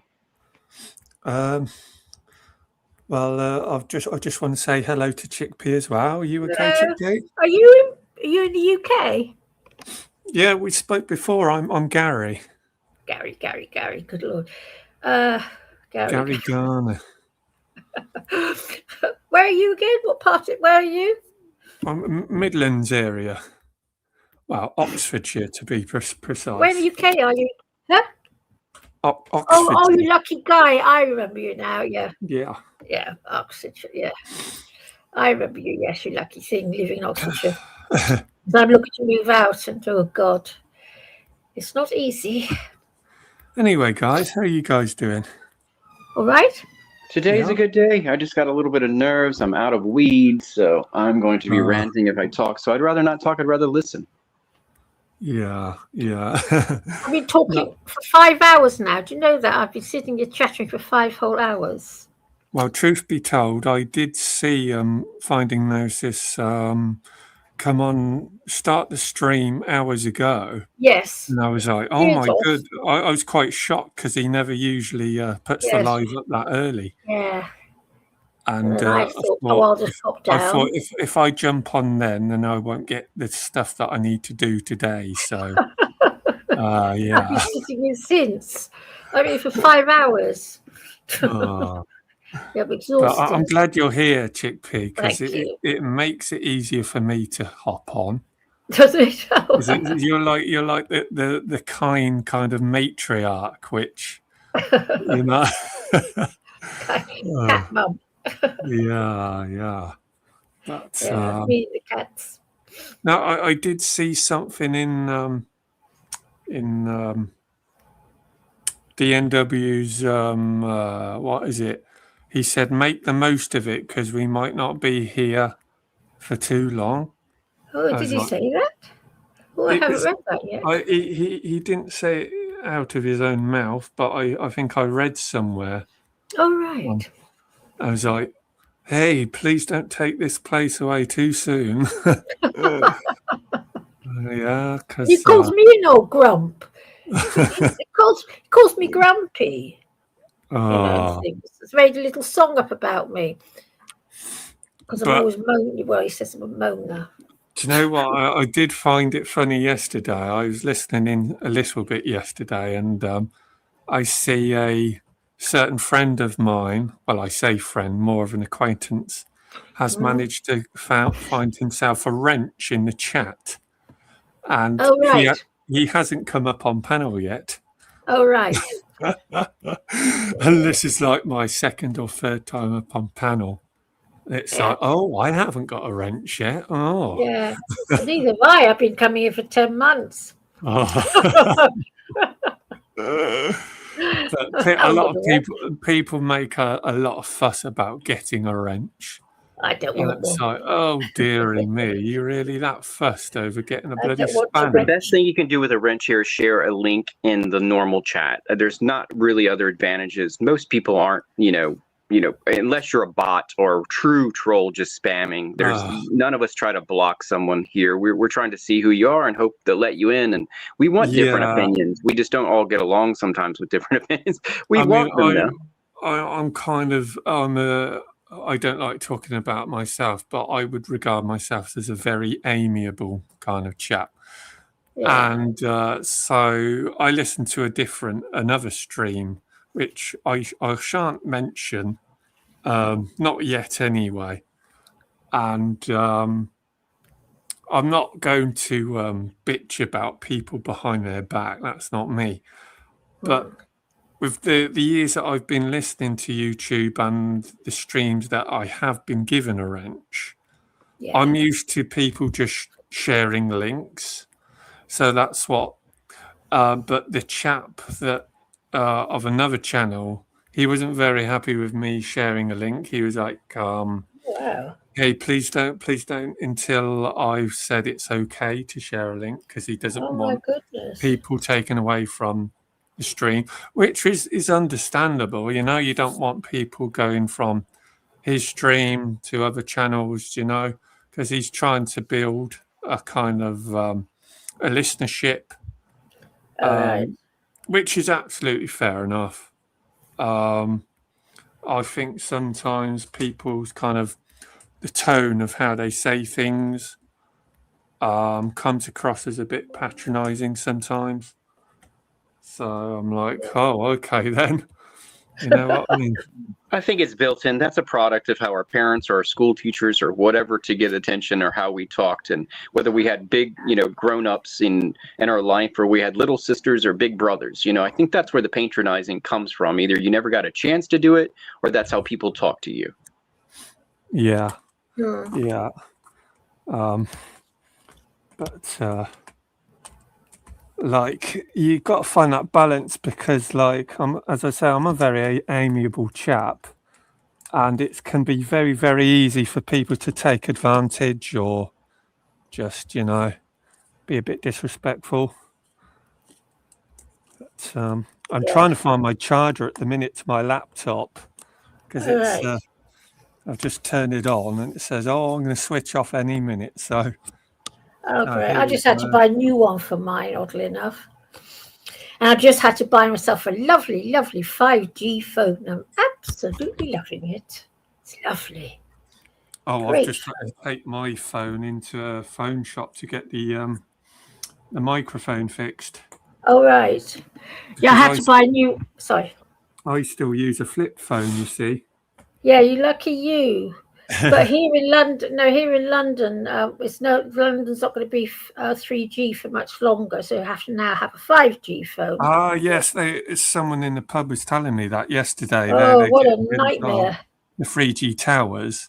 Luckily, my phone's 4G, Yeah. but this is it. And then It's they're an going on. absolute nightmare, I tell you. I mean, I remember back in 1994, I bought my first mobile phone. It was just such a simple thing to use. It was so easy. Learned it in a minute. You know what? This 5G phone is completely beyond my understanding, damn thing. And I'm dreading it. I'm having to learn a little bit every day, because I might throw it at the wall if I spend too much time with it. It's horrible. It's horrible. Just to make a phone call. It's insane. Yeah. It's awful. And 6G will be next. And God knows what that brings with it. Yeah, definitely. It used to be so easy. Everything used to be so easy. I hate these new phones. I hate them. Are you left-handed or right-handed? Me? Yeah. I'm right. Oh, I'm left-handed. Mobile phones are right-handed. They're designed that way. But you see, I refuse to buy a smartphone. Yes. Basically, because it will kind of throw a spanner in the works of the whole digital ID stuff. Yes. But also, if I did own an iPhone and I have to bring a phone out with me, whether I like it or not, I mean, I don't always. In the times that I don't bring it out with me, I regret it, because it's like, oh, I need to call certain people, or if I ever had an accident. You see, I told you about my Marfan syndrome, didn't I, last time? Yes. Oh, you're the guy. Yes. I was wondering what happened to you, because I haven't seen that. You're the tall guy. Yeah, the tall guy. Yes, the tall guy. Yeah, now I remember. The BFG, the gentle giant. Yeah, no, I remember. But lately, over the last 3 or 4 months, the blood's not flowing down to my legs properly. Oh no! So my legs are really, really heavy. Oh God! I tried to leave the house before 12 today, and I just Yes. couldn't. And I ended up leaving the house at 3 o'clock, which is hours later, Yeah. just because I just could not find the strength in my legs to get Is out. it circulation, or do you think it's a circulation issue? You see, I had 2 heart surgeries a few years ago, and I take tablets so that the blood can flow down to my legs. But lately, it just hasn't been flowing down God, I'm properly. so sorry. But there you go. It's just one of them things. Yes, that's grim. Usually, I ordinarily walk 2 or even 3 hours a day. So to go from that to barely hardly walking is a Sorry, I bit hope it gets better soon. yeah, Sounds grim. It's a pain in the ass, especially when I'm trying to bend down to pick up things off the floor. Mm-hmm. And I've got to bend obviously I'm 2 meters tall. That's a long way. Yes. So yes. I don't know whether I should say, have you tried using comfrey ointment? Oh no, that wouldn't work. No, that'd work on what my God knows. I don't God, know. poor thing. I really feel for you. So sorry, because I know how it feels. Because I've Do you got get RA, any cramping or tingling as well with your leg? No, they're just at the knees area. They're just basically feels like someone's put a load of weight. So it's like I'm walking around in weighted boots almost. Oh, So, yeah, it's very tiring, but there you yes, go. I bet it is. Yeah, I'm sorry. I'm sorry to hear that for you. Well, I know how awful that all is. Because I've got RA, and it's odd enough now. I'm getting older. It's getting better. Oddly enough, but there were days when I couldn't walk, literally. Odd enough. Now I'm getting older. It's really eased off. It's quite strange that would happen with old age, but it has. Yeah. But painful. And so going back to the phone, they quoted me £45 just to fix the microphone, and there would have been a time when I thought, oh, we'll just pay it, and then I thought, I said, no. Can you do a little bit cheaper, please? I said, could you do 30? They said, oh, we'll do 35. So, wow. Yeah. Wow. We've got to get into the habit of haggling now.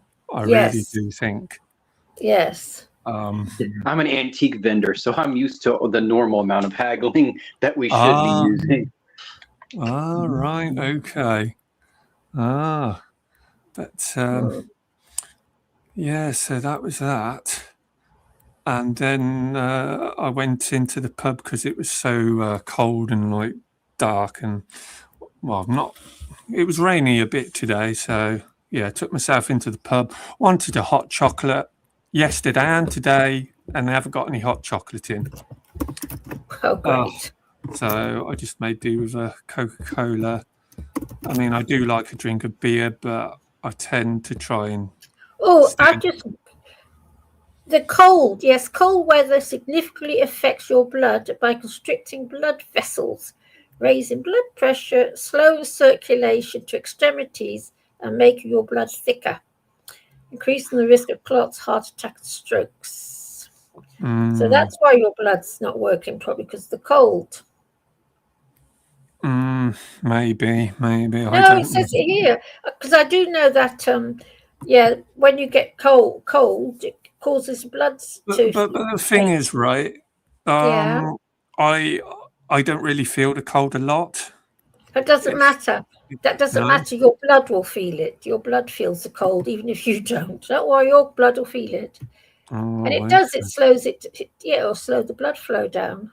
Cold does that. Cold weather. That's why get white hands in cold weather, because the blood isn't going to the ends of your hands, because it's slowed down and thickened. Okay. Well, I hope so. That's all that's wrong with you. It's just the cold. It's very cold at the moment. I suspect that's probably what the problem is. I've just seen Ricardo in the chat, so hello to Ricardo. Hello, Ricardo. I was going to ask you, are you single? Do you live alone, or do you have some help? So I live with my parents. Okay, I just wanted to make sure you had someone near, since you have the circulation issue or the leg stuff, that so you're not just sitting there. Chickpea the same. Like, you needed someone to check on you time to time.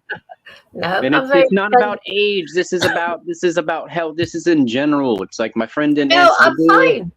I'm absolutely fine. Yeah, I'm in very good shape actually. Even I've said Are you friends with your neighbors though? Do you have good neighbors? Well, I used to, not so much anymore, but I used to. Oh, I'm sorry to hear that. Fine. A lot of people died on me. Medium neighbors. A lot of people Medium. died on me. One of my neighbors was killed, but yeah. Oh my God. Yeah, I think I might have mentioned that on the show as well before. Yeah, the neighbor to one side of me was killed by a pimp for falling in love with a prostitute. Oh, Jesus. He brought her home, and the pimp followed eventually and took over the guy's house and vehicle with his posse. Yeah, but that's in the city. I've lived many places, different cities, but that's just this one that I'm here in now. Lovely. Okay, I'm back. But due to conquer, I think that's what's probably wrong with you. It's probably the cold's getting to your blood, and it's not getting to your feet properly.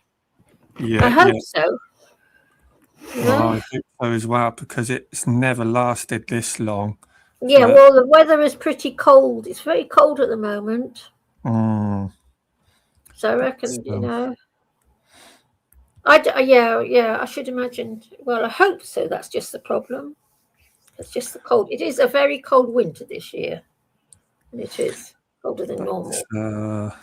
We're expecting 30 inches of snow this coming weekend in my area. Oh, lovely. Oh, crikey. I like snow. Yeah.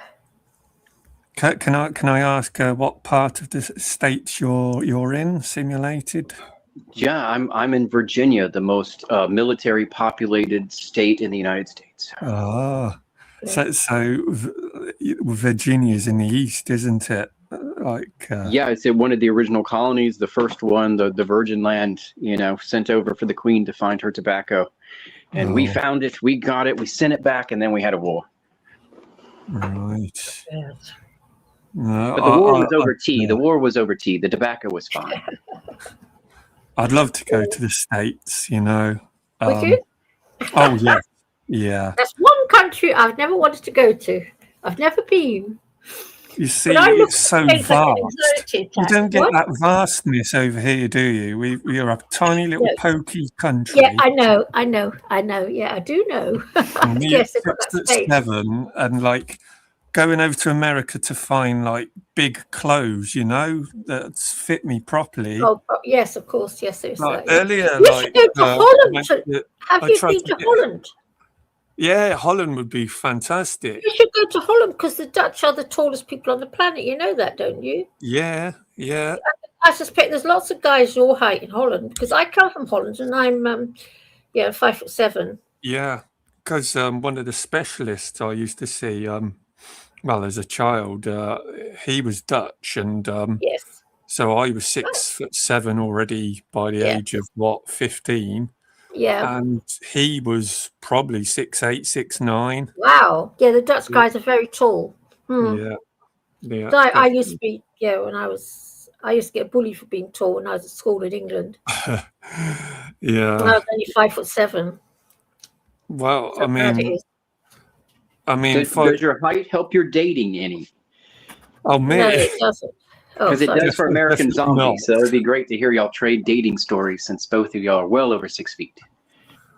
I'm just too, I don't know, bit too weird for thing, especially with modern women is they want everything. Yes. A whole package. Yeah, but that's the wrong one. There's a woman out there that's sick of whatever that's actually looking for you. You just have to go out there and find her too. She's looking for you. You're looking for her.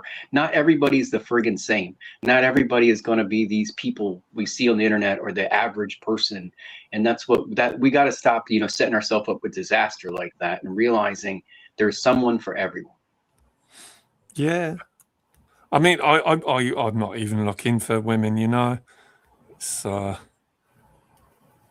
I recently met a girl I'm smitten with, but I'm just getting to know her, and we have not really had a true date. But I'm trying to see her as often as possible, just to keep her in my circle, kind of thing. And then eventually, whatever's gonna happen is gonna happen. Do you have any pets, Truth? Sorry. Do you have any pets? Me? Or Yes. So I look after my mum's friend's dog.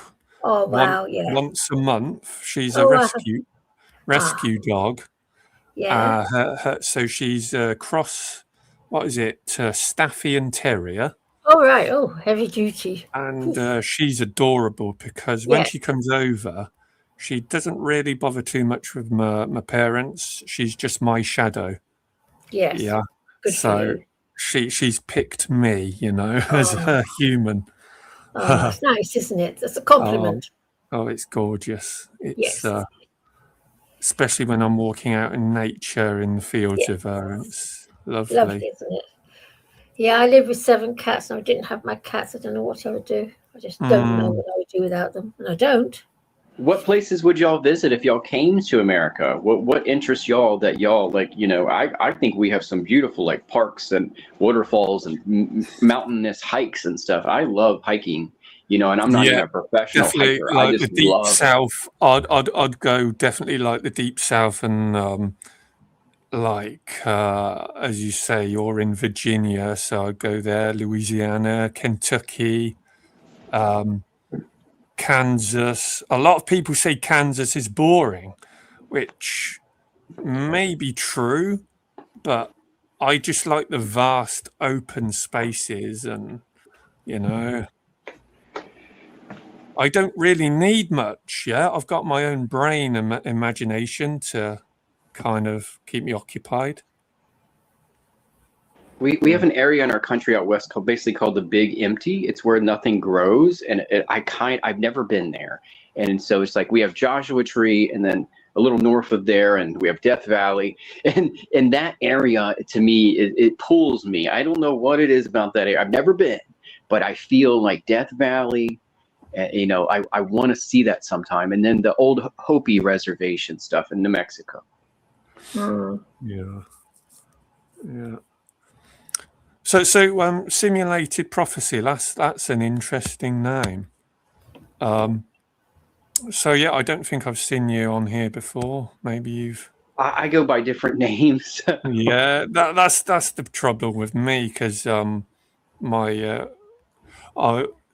when I can't figure it out because I think it's when I created this channel.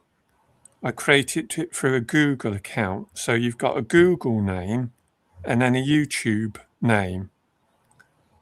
So the Google name of mine is Truth Over Lies, but then the YouTube name is Gary Garner. Oh, I remember that because I had to get a guy in. I remember a few years ago when this started all that. And I had to get a computer expert in to make sure that Chickpea the Torchy stayed at Chickpea the Torchy because she's there in remembrance of Chickpea, my cat. And he had to cook around for about half an hour, messing around by computers to sort it all out. I remember that because they changed everything, didn't they? So all weird things began to happen. Yeah? Yeah. This is why we see the numbers next to people's names a lot now. Was that what it was? Because I remember I wanted my email address and everything to be the same. I don't want all different names for everything. And I had to pay about 60 quid to get it sorted out. Yeah, I remember that. Sounds like a bargain. It was actually. Yeah, it was a bargain actually. Came to my flat. I paid 6 quid for someone to figure this out. I got, my stuff's all handleable right now, but every time I get a new device, it's just like I don't want to create a new account, but what happens if I do? Kind of question. Oh yeah, mine just because mine just transfers straight over onto the new everything. It just transfers everything over as it is on one thing, just onto the next laptop, Chromebook. Yeah. Oh, it saved me quite a lot of bother then, because I remember I thought I can't do this. I had to get someone in to sort it out for me. Yeah. Because Chickpea lives on. She lives on YouTube. Chickpea the cat. Yeah. We were together for nearly 20 years. Me and Chicks. Yeah. They've made it impossible to almost be anonymous on the internet now. And it's so funny because the presidential election a few years ago, we had Nikki Haley, and she said, "I'm going to get rid of anonymity on the internet." And everybody laughed at her. And no one has anonymity on the internet now. You know, eventually they'll come knocking on your door if you say something wrong. Yes, I know. You have to be very careful what you say, don't you? Yes, I do know. Where's that guy gone? I don't know. Oh, he probably hit the wrong button or something. Come back in the chat. Come back in. It happens to me all the time. I boot myself out on that bottom screen. Don't hit that peach button. The peach button boots me out. What, you do this on your laptop or on a computer, on a phone? Phone. There's a peach button in my bottom right that I'm like, what's this for? When I'm trying to scroll. How can you stand it on a phone? Yeah, sometimes I just have it on a tripod near me, but I'm cooking and walking around the house right now. Oh God, when I hear you guys talk about on the phone, I think, what, you're doing this on a phone? I use my laptop for everything. I think laptops should be able to make phone calls as well. They wouldn't need a phone at all. I hate my mobile phone. I hate it. I do. I hate it. Yeah, I'm charging mine right now. Oh, I can't stand it. I am on it while charging, which means I am on a tether. Oh, right. Okay, yes. No, my mobile phone is my pet hate. I hate the bloody thing. I have smashed so many mobile phones during the course of the past 30 years. Gosh, lost track. Hate them.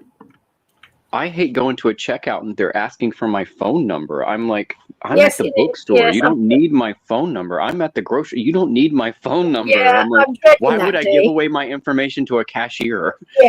Yeah, that's what's coming for all of us, and it's going to get a lot worse. You wait and see. You're just seeing the beginning. They're just signing you up for advertising in terrible magazines and stuff like that you can't get Oh, rid of off and your worse. account. And worse. It's going to get a lot worse. You wait and see. It's going to get a lot worse. I'm dreading, when that all starts with the phones and blah, blah, blah, I'm not going to go out anymore. I will do all my shopping from Tesco and Amazon. They can just bring it all to the door. I won't go out anymore. I couldn't stand it having to faff around with a bloody phone. That's a bloody pain. Yeah, I'm not a big fan of Jeff Bezos, but yeah, I use Amazon. Bloody laptop. Out of the tech gods, he's kind of like the least of the worst, I think, of the Amazon thing, because he doesn't have a social media per se. He just is trying to send people packages and replace, all the bookstores we grew up with. You know what? I use him for everything. I barely shop in a shop anymore. I can't be bothered. I cannot be bothered. I use literally everything from Amazon now. Can I just say, yes. The conversation between the three of us is flowing really lovely. Is it? Because a lot of the streams that I listen to, people speak over each other. They don't seem to grasp the conversation like, all right. Mm-hmm. we're not all shouting on top of each other all the time.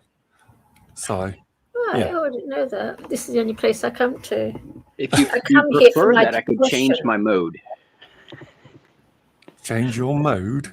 Oh, yeah, just bring up Flat Earth or something like that and change my mode. You see, because I'm... Let me think about this. I'm very open-minded, so with something like Flat Earth, and I hate the term truther, but I can't think of anything. I mean, you can call me a conspiracy theorist, fine. That's such a weaponized term, but I'm not scared if someone's going to call me that. I mean, factually speaking, that's not true because I do very little theorizing about things. I just think I've got a very, very good discernment. So, of course, you have to do some kind of research, but as regards Flat Earth, who knows? Yeah, who knows? I mean, recently my mind's been wandering more that way simply because a lot of the people that I put a lot of trust in, they seem to be veering in that direction. No. But Do you know that that right? I don't know if you know anything about that tallest building in the world. I forgot, it's in Dubai or somewhere. Anyway, this high building, and if you go to the top of the building, you see sunrise about 2 minutes before people at the bottom of the building see sunrise, which proves the sun is a sphere. It takes 2 minutes longer for the sun to rise. I mean, people spend so long trying to get somewhere with that flat Earth, trying to prove it or trying to prove, that it's not flat. I think it's a massive waste of time. Yeah, it's MK Ultra again. It's just like, I know the other guy was saying he thought MK Ultra was something more specific, but the more modern form of brainwashing is get you to believe something that's not real or fake, and that makes you protest more science. So if your body's not made out of cells, light doesn't exist, the sun doesn't exist, the moon is fake. So these people are just rebelling against everything because they don't know what is real anymore because of the lies, and it's just a natural reaction. But it's been perpetuated, and there's been, accelerant added by the fake conspiracy theorists that are paid by the CIA to make people stupid on the internet. Yeah, I tell you one thing. The powers that be, the establishment, whoever, conspiracy theorists are absolutely rife. What I mean by that, once you get onto the kind of the path of trying to find truth, people are misled and taken astray by what do you call them? I'm trying to think of the term now. They lead you down a garden path, Piper characters. Whether that be David Icke or Alex Jones or Brand or David Icke. You see, he was vital in my waking up. He was probably the first person I listened to. Yeah, I did. And I thought, oh my God, this guy is full of the esoteric knowledge of how the world is run and things we need to know. But the more years that went by, I'm thinking, hang on. Why is this guy saying all this stuff about the royal family and like how the child abusers? And why doesn't he ever get any kind of comeuppance? Like, there is a reason for that. Hang on a minute, but also with the whole lizard kind of things and the whole, he'll speak a lot of truth without speaking the whole factual truth. And this is what they do. It's vital for them to say, hey, point the finger at people like me and say, hey, we believe, I don't know, the earth is flat or lizard people or just utterly ridiculous things. And so it will turn a lot of people off from trying to find actual factual truth. Yeah, I know what you're saying, but and the thing is, David Icke, we all know him. We all have heard that name, yeah? Yeah. Whereas that's an obvious thing where he will gain a name for himself and he is elevated and platformed. Whereas if someone from a grassroots background would want to try and discover and shine a light on things we do need to know, they will not be elevated whatsoever. They will be pushed into the ground and hushed because they are speaking far too much truth. And discernment will show you the way, the gut feeling. And the more, so here's an example. So a lot of truthers who do speak a lot of factual truth, they won't gain hardly any traction on things like YouTube or any other platform. Whereas with David Icke and a lot of others, people are having being hoodwinked, right, in the past because they say, "Hey, hang on a minute, David Icke, his channel's been taken off of YouTube. That Yeah. must mean he is completely trustworthy." No, no, no, no, no, no. They're not fully understanding it. It's a bit of like 4D chess. Once you understand the ways in which they weave their magic, basically their black magic, it's the people that you can trust on, say, YouTube are minuscule, and you got to see how algorithms work. And the big names like David Icke will be pushed to the forefront of the algorithms. This is why I love channels like this, because the average person can get up on here. We can speak about whatever we like within reason, you know. Obviously, YouTube's got its, things that we don't really, certain words and things like that. But yeah, I don't know where I was going with this now, but I think we started at the Burj Khalifa, the very tall building and the flat earth. And you said the tunnel you go down when you're looking for truths, people, destroy, exploit that you need to find information, fill our head full of nonsense instead of actually helping us find truths, like, indivisible truths, things within ourselves that, someone came on the show that, the other day, I think it said, if you're not looking at God, I think they also meant within. So looking within and God will answer most of our questions without somebody on the internet that claims to be an expert of nothing, filling our head full of complete garbage and nonsense.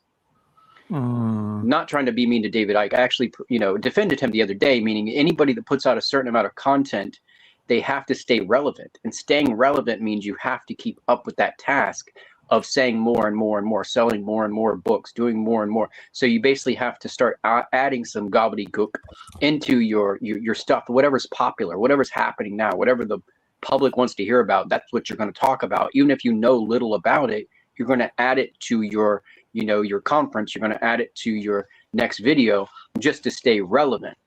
And that's the problem with our, internet society now, is people that have no understanding of stuff they claim to be experts in.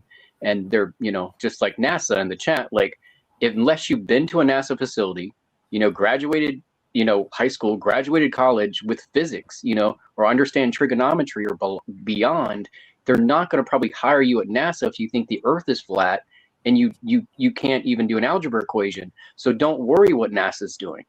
So it's like so many people are worried what NASA is doing, and it's like, are you?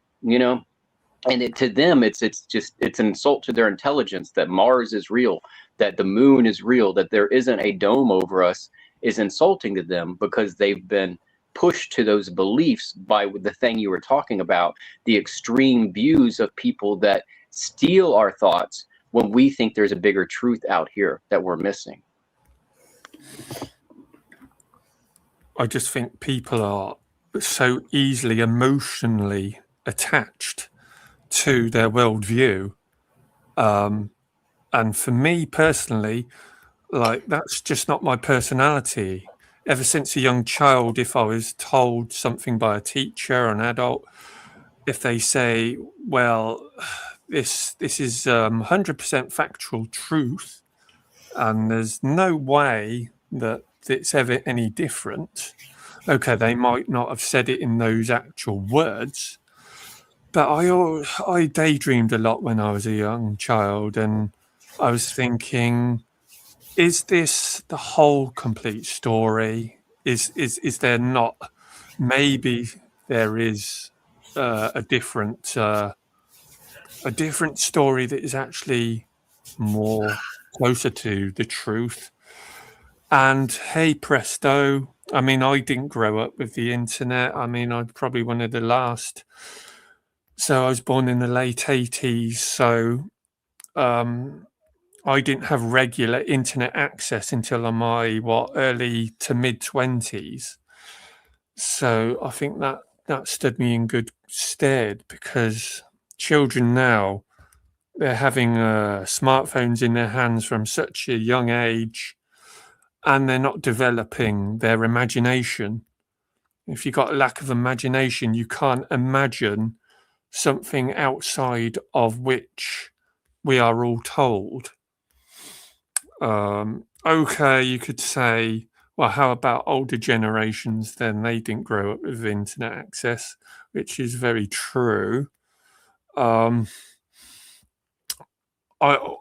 just trying to make a point in that imagination is just so important.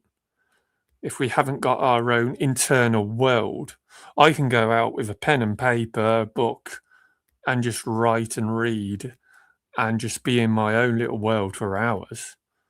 Where so many people need that external stimuli or other people to tell them what's what. And that's not exercising their own brain, you know. And I think that's having such a detrimental effect on them being misled by people in powerful positions. As I say, we need to exercise our own imagination, and that will. I mean, did you have a school locker when you grew up? Do kids still have that? Because we had to memorize our locker number, our phone numbers, our address. No one memorizes anything anymore, not even their PIN number. It's all saved for them. And it's just like and your friend's address, getting to their house without Google, without a map, without a Google map, without GPS. Like, you grew up in a society where that was happening, where people used a real map and did not have GPS to get them places. These people can't get to 7-Eleven 3 blocks away now without GPS. It is ridiculous. They get lost. My friend that's coming to my house for 5 years in a row gets lost the day his GPS doesn't work. You know, it's just like, you didn't even pay attention what road I live on. Yeah. It's so concerning. Yeah, depressing as fuck. But there you go. I mean, people can't live without their little phones in their hands, can they? Like, head down, like, it's, or even with earphones, you know. And I think people make excuses with the whole autism thing. You know, I'm on the autistic spectrum, and I find eye contact really difficult. And especially walking down the street, I feel like I'm kind of threatening people if I look at them. But at the same time, I'll glimpse at them and try and say hello, connect with people, smile. But you can't do that if people are head down in their phone or headphones on all the time, or, you know.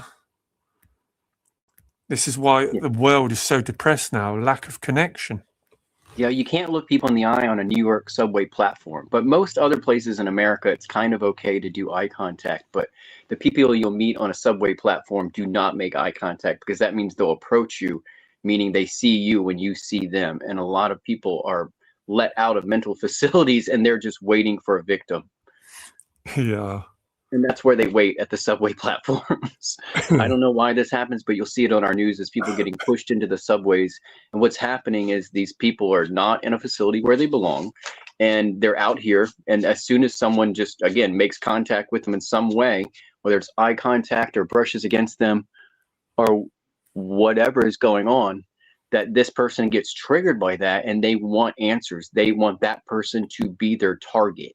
And it's just like when in your household, there might be something bad that happens to you. Your wife and your mom loves you. Everybody cares about you. But when you're trapped with only a few groups of people, a small amount, you act out and you vent at people that you love. Well, it's the same for people that are mentally ill on a subway platform. When you make eye contact with them, you have just opened them. You are their target for ventilation, and they will come at you. And so do not do that. It's something you got to learn if you go places like that. But everywhere else, people down south, everybody says hi. Everybody smiles. It's not fake. They want it to be fake. The others that don't do it, but it's not. If they don't know you, it's because they want to know you. You know, it's like you're driving through their neighborhood and they're like, "Hi." It's because they care. They're like, "Where are you from?" They do care. We've tried to make a society cover that up and act like no one actually cares about anybody.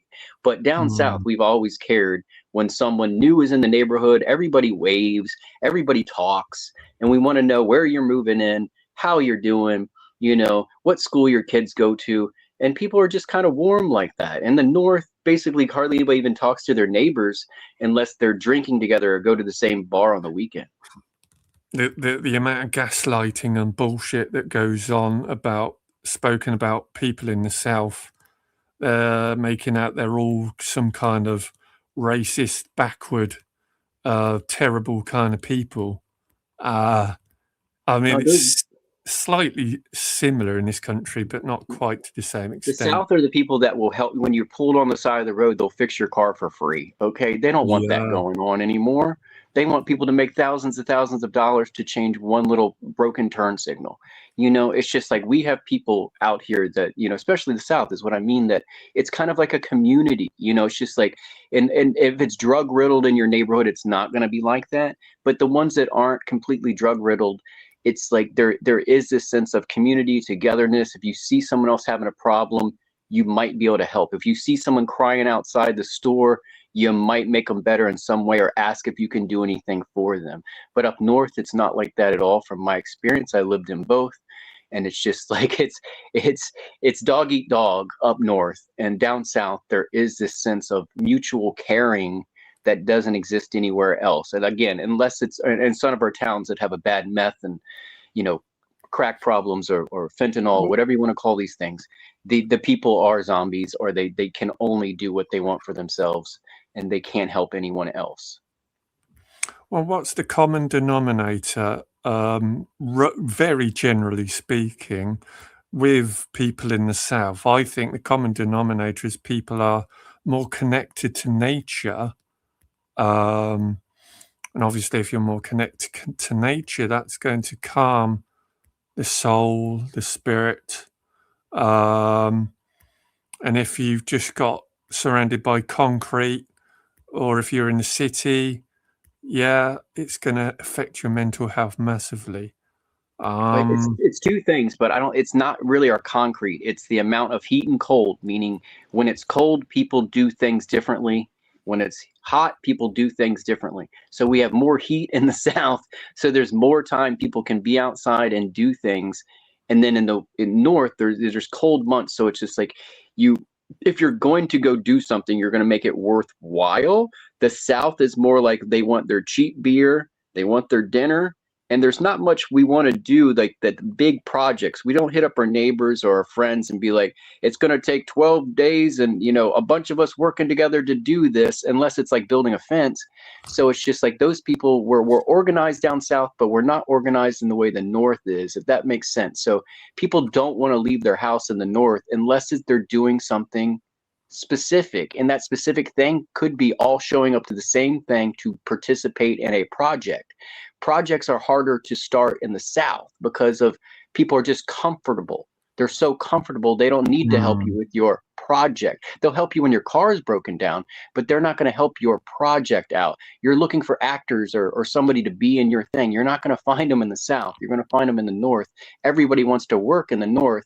In the South, it's like a little different. I mean, we take it easy.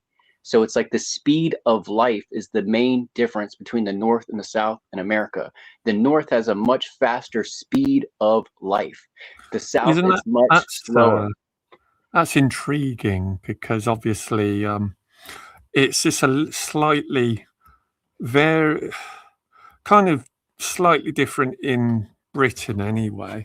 I mean, if you go to the south in Cornwall and Devon, that is very much more of a laid back kind of way of living, generally speaking, because they're more connected to nature. They're surrounded by green land. Obviously, if you're in the big city like London or Birmingham, then yeah, it's going to affect how you are mentally. But but we have a saying in this country. It's not completely true, but they do say the further north you go within Britain, people do tend to be more friendlier.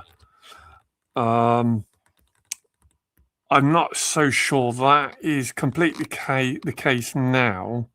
I mean, it's probably very, very generally speaking the case, but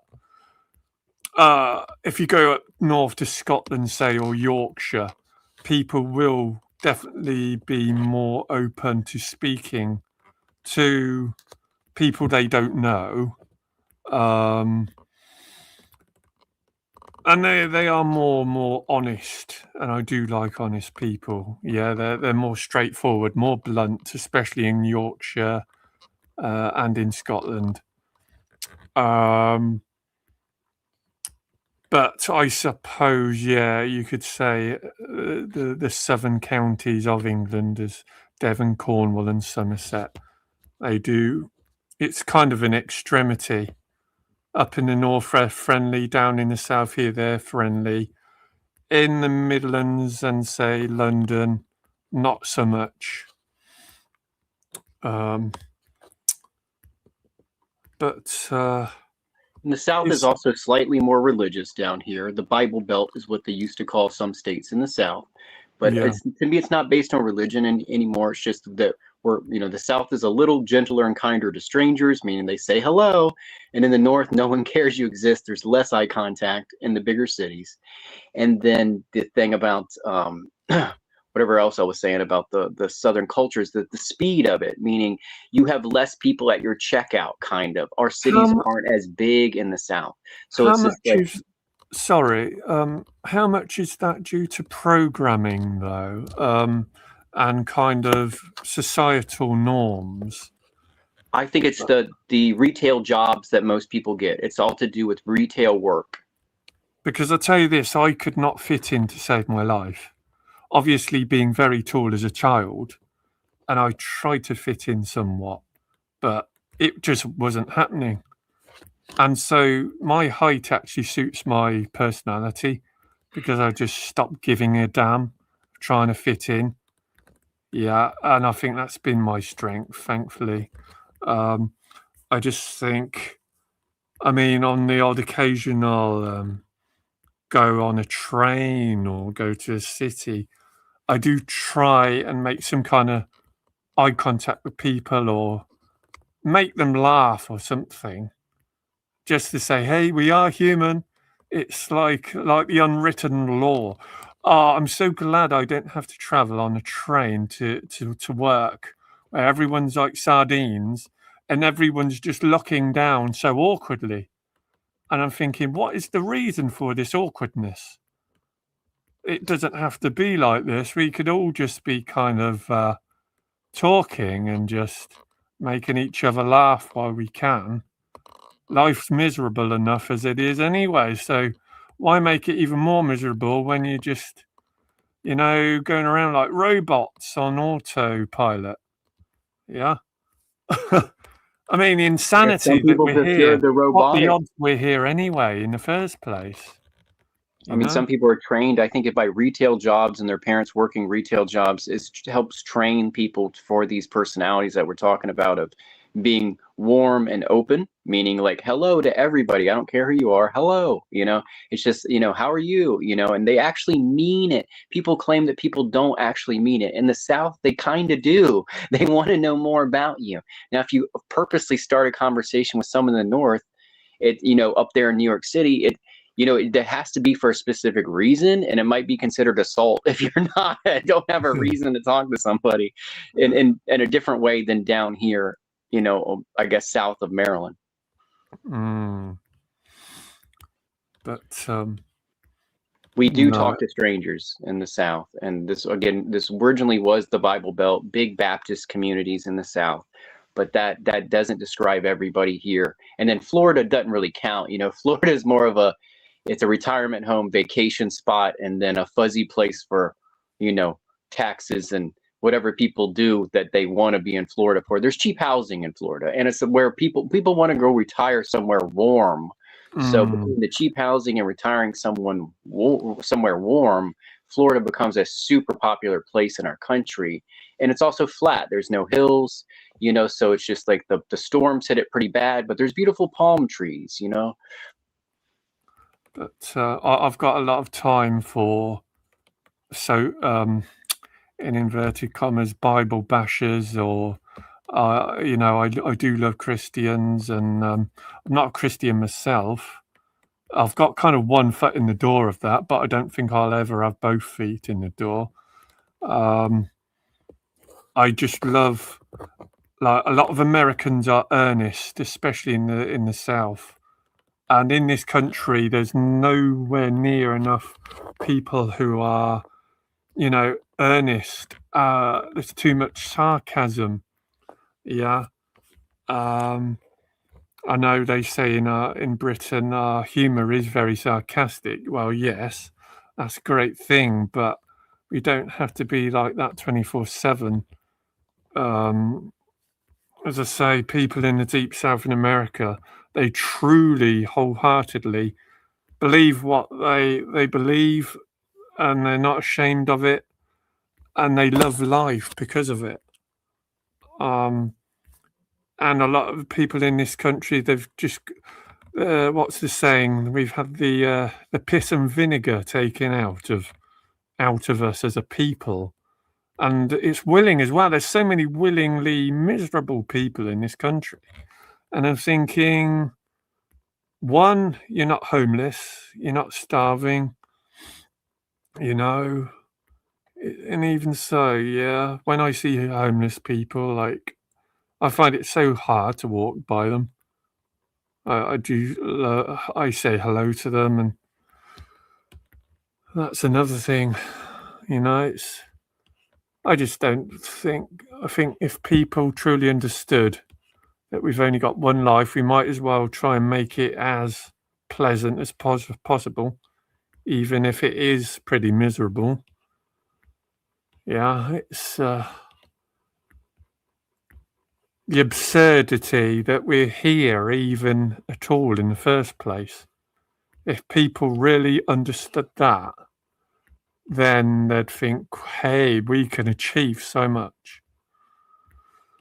Yeah, I mean, that's the media in our government tries to break up that. They don't want people unifying for anything except for protest. They all want us to get together if we're angry. They don't want people getting together in joy. That's all our sports games do. They get together and people are cheering for one side or the other, and they're kind of happy about it. And they get depressed when they leave or drink at the game. But still, they're together and they're unified, enjoying something all at once. And I feel like our media and our government doesn't want people to get along because they can't control us unless they can make a division and separate us all politically. The divide and rule, yeah, that's going every which way now. Well, yeah, I'm kind of in the middle, but I mean, I've leaned, a little more to the right in the past 15 years or more of my life, but it's been getting harder and harder with these idiots in charge to say they represent anything I'm about. And out of politicians, my favorite is Tulsi Gabbard currently. And then I wouldn't mind any of the people that want to fix things, give anybody a try. And I think it should be 6 months and they're out, and revolving door. I think give the people a try that can do something. This shouldn't be a permanent position. And I think we should, be rotating people out to keep things positive. I mean, my kind of my values and morals have been called far right within the last 5 to 10 years, and I just find it hilarious. One, because people within the last decade have been frightened to death of being called far right. And they're at pains to say, "Oh well, I'm not far right. I'm not right wing. I'm not racist." And I never ever say those words, because if you come out with that, then you're already half defeated in the first place. People have got to fully get to know a person before you can say somebody's generally racist or not. You see, what the modern day leftists will say, they'll say, race is a social construct, but also racism is like the worst thing ever known to man. And so how does that work then? That is a complete contradiction if race is a social construct. Because if race is a social construct, then racism can't exist. You know? I get that point, meaning we're all one people. And when we stop seeing the differences, we'll all get along a little bit better. Calling someone different is part of the problem. But again, when you have an influx of people that weren't there to start with and your government's putting on top of you, I can feel for whoever else this is happening. So it's just like I feel like the government handouts, all this stuff is to make people, again, angry and side and be polarized. They're not going to buy us a house. They're not going to give us a freebie. They're not going to give us a handout, but someone climbs over a wall and they give them everything and give them $90,000 a year to take care of invisible people. We've all had enough. So it's just like, trying to go after those things, sort them all out does make you right wing in my country. So it's not really fair because there is no sides. There's just the side of we should do what's right. And this has nothing to do with religion and politics. Let's just get rid of the corruption and to kind of go after certain corrupt things they make seem like a right-wing activity. And then I want to give one example that's hard to share, but in my area, because Virginia does make the news, and if y'all don't remember how Virginia made the news in the past few years, we have two big towns here, Charlottesville and Richmond, Virginia. They have many monuments to the Confederates in those towns. The college crowd age people of leftists decided they don't want them there anymore. Okay, so they attacked these statues. I don't know how a human being can win a war against statues in the weather, but that's been ingrained into people now that they think they can win a war with statues in the weather. Okay, I don't know how to protest the weather. The wind don't listen. Okay, I don't know how to protest a statue. It's a piece of stone. So these are things that have been sitting there for over 100 years, and all of a sudden it's not cool anymore. It was never cool. These are headstones to something of a long forgotten era. Okay, I don't think people were showing up to this stuff and worshiping that old era. It was a memory of something bygone that's sitting there in stone. And then we had all these people show up for these protests to get rid of the statues. And then we have violent outbreaks. And the violent outbreaks, no other than the Proud Boys and Nick Fuentes were behind it all. And those people don't give a hoot about the South. They don't give a hoot about these statues. They just give a hoot about controversy and dividing people. And that's very upsetting to me. To me, history is important. And it's just like I'm on the side of statues because I think the statues themselves are doing no harm, and we should build more statues and make them more beautiful and offset the amount of statues that are upsetting people about something that happened 100+ years ago in my country. It wasn't a shrine to something bad that happened to me in my mind. It was a history lesson and a tombstone to what used to be. And they are trying to remove the heart of the South by getting rid of their memories, getting rid of their statues. And that to me was a little extreme, but media pushed it. Our liberal schools pushed removal of the statues. So it's just like, this is our society. It's not for people to make their own decisions. It's for Nick Fuentes and far left college professors to make all of our decisions for us, to the point of violence and people killing each other where there's just a stone standing. And this is ridiculous. And I looked into it. It was Nick Fuentes who had something to do with the Charlottesville riots. And it's just like, where is that guy's background? What is he doing here? And then I looked into him, and he was gifted 13.5 Bitcoins is what made him popular. And he bought a bot farm in Indonesia to pretend he's famous. And everybody thinks he's getting all these views. And it's his bot farm in Indonesia that's giving him the views from his 13.5 Bitcoins. Y'all can look it up yourself. And 13.5 Bitcoins were gifted to him by a far right supposed Frenchman who died the day or so that he gave Nick Fuentes this money.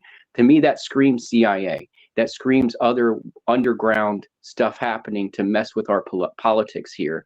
And all these people claim each other's are feds right now, between Candace Owens, Nick Fuentes, Tim Pool. All these people are kind of compromised. They're all controlled ops. Yeah. I listen to Kim Iverson because I'm sick of the rest of them. I can't listen to any of them anymore. Kim Iverson is about as far as I'll go now. And she seems like, the sane one of the bunch. And I don't even say that she's not immune to propaganda, okay? But I feel like I trust her a little more than I trust Tim Pool and the other voices out there that are pushing these agendas. I feel like maybe I can trust Kim a little bit. So this is my New Year's resolution, is no more propaganda TV for me. You know, it's just like, I don't want to watch any of these talk shows that are just repeating the same thing to drive people in nuts about, guess what they didn't say about Epstein today? Guess what, who's about, like, that is just to drive people nuts. They're making a wound in people, and they're dropping more stuff in it just to fester. And it's gotten to the point where they're taking over people's minds, just like Dream said the other day on the show. They're making you think stuff because that's what they want your mind to be focused on, not yourself, not the beauty of yourself, not the beauty inside you, not asking yourself, not asking God, but you're trusting Tim Pool to tell you there's civil war. And it's just like, these people, that this is their agenda. This is what they get paid to do. We don't get paid to listen. So unless they're going to pay me, I'm done listening to these fools. Well, that was a long that was a long speech, mate. Oops. That I did have some points to make. Let me just try and remember them. No problem.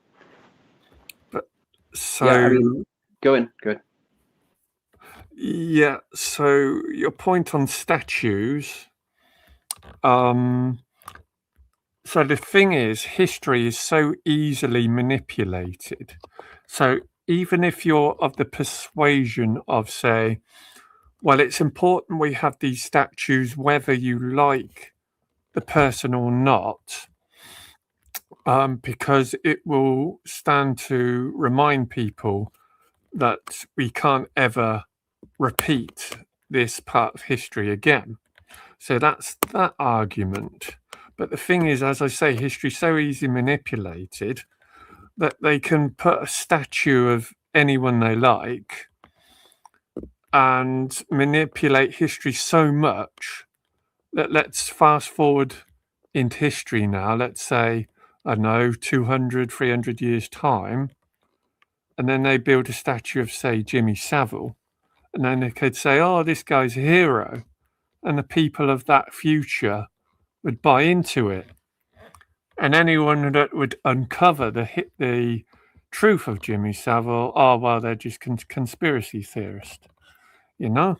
So there's that argument there. So, as I say, the people in high positions, they write the history. That's what I believe the word his story really means, you know. It's their story, not the true story. But as regards going right back to my point I made before you were speaking there on the whole race thing, so if we understand Maslow's hierarchy of needs, if we understand, let's picture a pyramid now, the one most important thing we must understand, that every one of us, white, black, brown, yellow, whatever, we're all part of the human race. We are all God's creatures. So that should bring us together in itself. But by the same token, we are all different. So you say, I mean, we must understand each other's differences, because we're going the left, right, and I don't like going down this route of right and left all the time, but the left will kind of ignore the fact that we are different and make out that realizing any differences between us, oh well, that's racist if you notice that, you know. And what I'm trying to say is, if we're all honest with ourselves, we prefer our own racial and ethnic kin. That's not to say that we don't get along with others of other racial and ethnic backgrounds, because I have a Nigerian friend, and I tell you this, I get along with him a lot more than a lot of my white friends. I find it more grounded, down to earth, more intelligent, in fact, more engaging than, as I say, a lot of my white British friends. But generally speaking, yes, I'm more drawn to my white Brits, and that's just natural. We're the accent. We're just naturally drawn to people more in tune with us. And I wish the left would be more honest about that. I think they're just so, because if I was if I witnessed, say, a black guy on the receiving end of some horrific racial abuse, let's say they called him the N-word, or they were physically abusive to him, I would be disgusted, absolutely disgusted, and I would defend him as much as I could. Whereas the genuine white racist in this instance, they would find great pleasure in that. But by the same token, the modern day leftist is so eaten up with white guilt that they think, oh, we should be forever apologizing to certain people in the way the world finds itself. I mean, what I find it so ironically funny, a lot of the modern day left, they don't give a lot of, say, Africans, for instance, any agency. So we're experiencing a lot of third world immigration into Britain now, and a lot of local councils have given up trying to get them to pick up their litter. And a lot of African, especially in India, they just don't pick up their litter. They'll just throw it on the floor. And I'm not saying Brits aren't like that. A lot of us are like this. But generally speaking, it's levels. And you've got to say, I mean, that works its way into the IQ differences as well. You know, I believe there are racial IQ differences. And just because, say, generally speaking, I believe sub-Saharan Africans are lower in IQ than Europeans, that's not then, we shouldn't use that as a way to look down on them and act despicably towards them. Because I've got no qualms about saying, hey, the average, say, Chinese or Jewish person is higher in IQ than people like myself. Yeah, I mean, I could say white America hasn't produced a fair share of geniuses lately. So I don't think anyone is above one in that category. It's just a basic education and opportunity issue, I think, for those top level, teachers or universities. And, in our schools, I don't know if y'all knew about this, but 15 years ago or so, they actually reversed a quota for Asians in a lot of our top schools because they were basically taking many seats that would have been given regularly to another, race because, they are at the top of the acceptance list for the college exams. Okay. So they actually had to change the college exams and the way they accept to limit the amount of Asians getting into our top tier universities in the United States, which it's the opposite of what we, what I'm saying? It's survival, and credit on merit, is not always the case with political correctness. We have to give the job to someone else or the position because there's a numbers game they're playing, and we're not part of that numbers game. This is for people way above us and way above our pay grade that we don't have control over. So I feel like that it can go both directions to an extreme, like in my country, like I said, about the quotas on people, and then we have colleges that mainly only accept this or accept that, and it's just like it seems undermining of education itself to have any kind of quota. Yeah, I mean, the whole quota thing, I'd like to start as we mean to go on. I mean, so in this country, for example, take the area of a sports team. So I don't watch sports much now, but I used to be a massive football fan, or soccer as it's called in America. So a few years ago, there was a bit of a furore with the England's women's football team that were all white. They say, hey, we should introduce quotas because it's not representative of the nation. And I'm like, hang on, the number one aspect of a sports team should be to win. So if you're going to win, you need to select the best people available, no matter what skin color they are. So if they was to select a whole group of black people, I wouldn't have any qualms about that, even if it wasn't representative, because they're the best people to go out and win the game.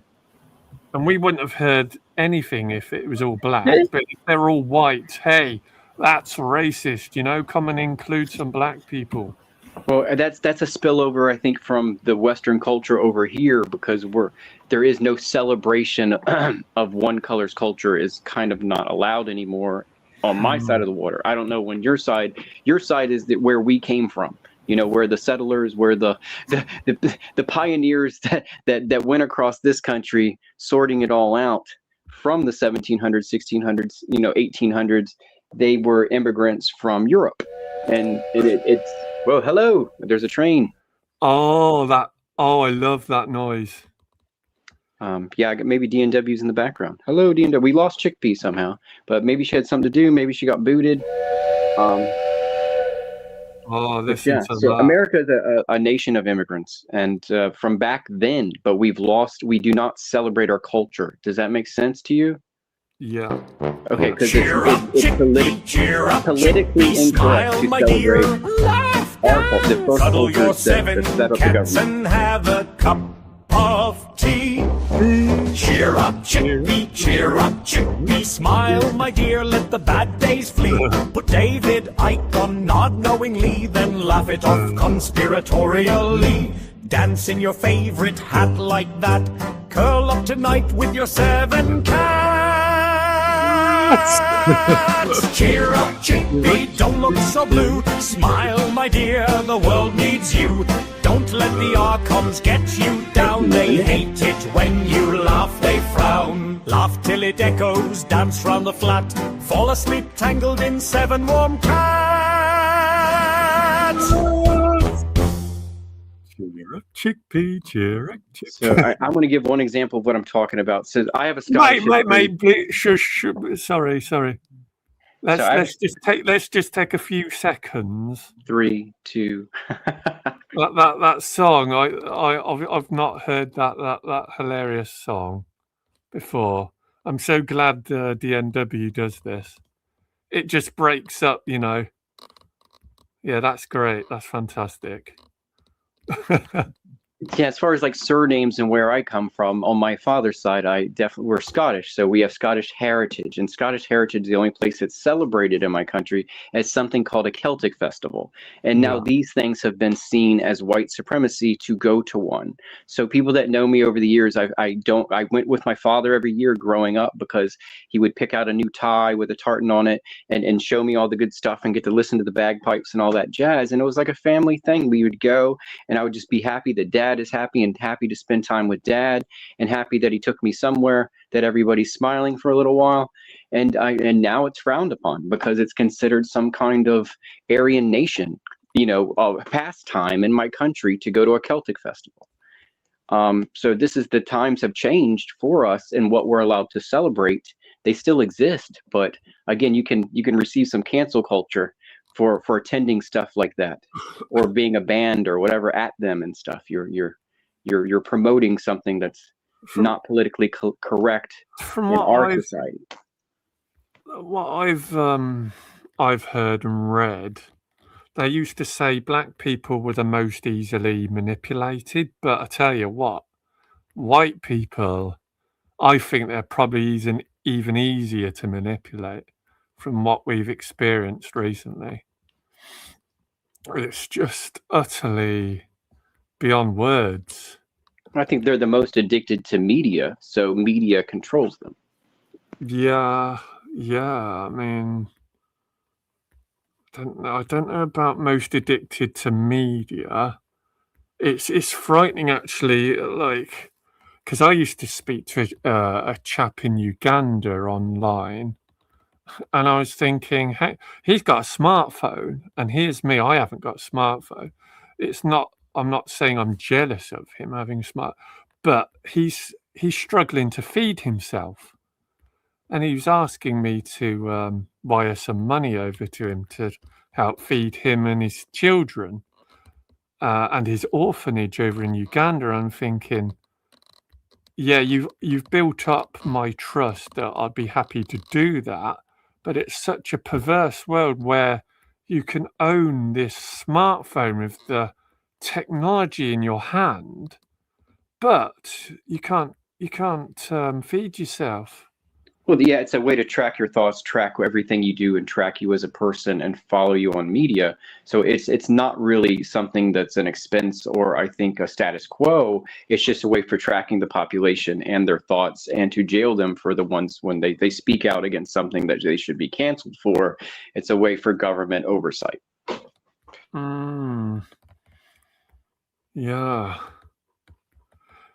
Can I just say, so I came on at 6:30, so we've been talking almost an hour and a half. It's been fantastic. I'm not going yet, by the way, but I've very rarely hop on panels, not for this long anyway. And we all know how to discuss without talking up on top of each other, respecting each other, and engaging. Yeah, and it's a breath of fresh air. This Long is may a it talk continue. show. If you would like to join the conversation, please feel welcome to come on and talk right now. The link is available in the live chat on YouTube. This is a talk show. Yeah, no shit, Sherlock. Oh man. So you don't have to tell me exactly. So can I ask what vintage you are? I'm a little older than you, so I'm probably 8 years older than you. Okay. Well, I'm late 30s, so yeah. So, but it's as I say earlier, it was nice to grow up in that last era of not being brought up with the screen technology, to develop an imagination. I mean, but can we go back? That's the question. I mean, the generations that didn't have it, I think it would take us, 3-4 months to get used to not having it. But the generation that was born into it, it's going to be like ripping out, the umbilical cord off these people. They're not going to be able to survive a normal society without the constant attention meter and propaganda machine in their pocket that, lets them, whatever TikTok dance they're doing, they're going to have no sense of self when it's taken away from them. Yeah. I mean, people, the anxiety if they haven't got their phone on them to simply to go outside of the house. I mean, as I say, I do end up regretting not having the phone with me when I do go out, but I'm not glued to it. I'll put it in my bag and then pick it up later on once I've taken in, some of nature. I'll just do my own thing, read a book. But no, I mean, the thing is, me and you and other people, we're having a deep, proper conversation here. Two strangers on the opposite side of the world, and I'm not really getting in this with people who I see face to face. This is the tragic thing. It's probably better not to bring this stuff. I'm just being honest. It's hard for me unless it's a very, very close relationship and politics is somehow brought up in a way that's confrontational, non-combative. It's not safe to bring these things up because it could turn into confrontational, combative, or triggering, and you don't want that face to face with someone, and you don't want to lose a friend forever. Well, I mean, certain friends in the past, I've just had to quit. It's too much hassle when you're too far apart on how you see the world. I think we're all receiving different, like radio frequencies, and we've all got different variations in how we receive the frequencies of this realm and of the universe. And some of us can see deeper, some of us can't. So that's the whole NPC thing. I mean, I don't personally like to refer to people as NPCs, but they act like it. And the reason why we refer to people as NPCs is because we actually we think higher of people. We don't think of them as dumb.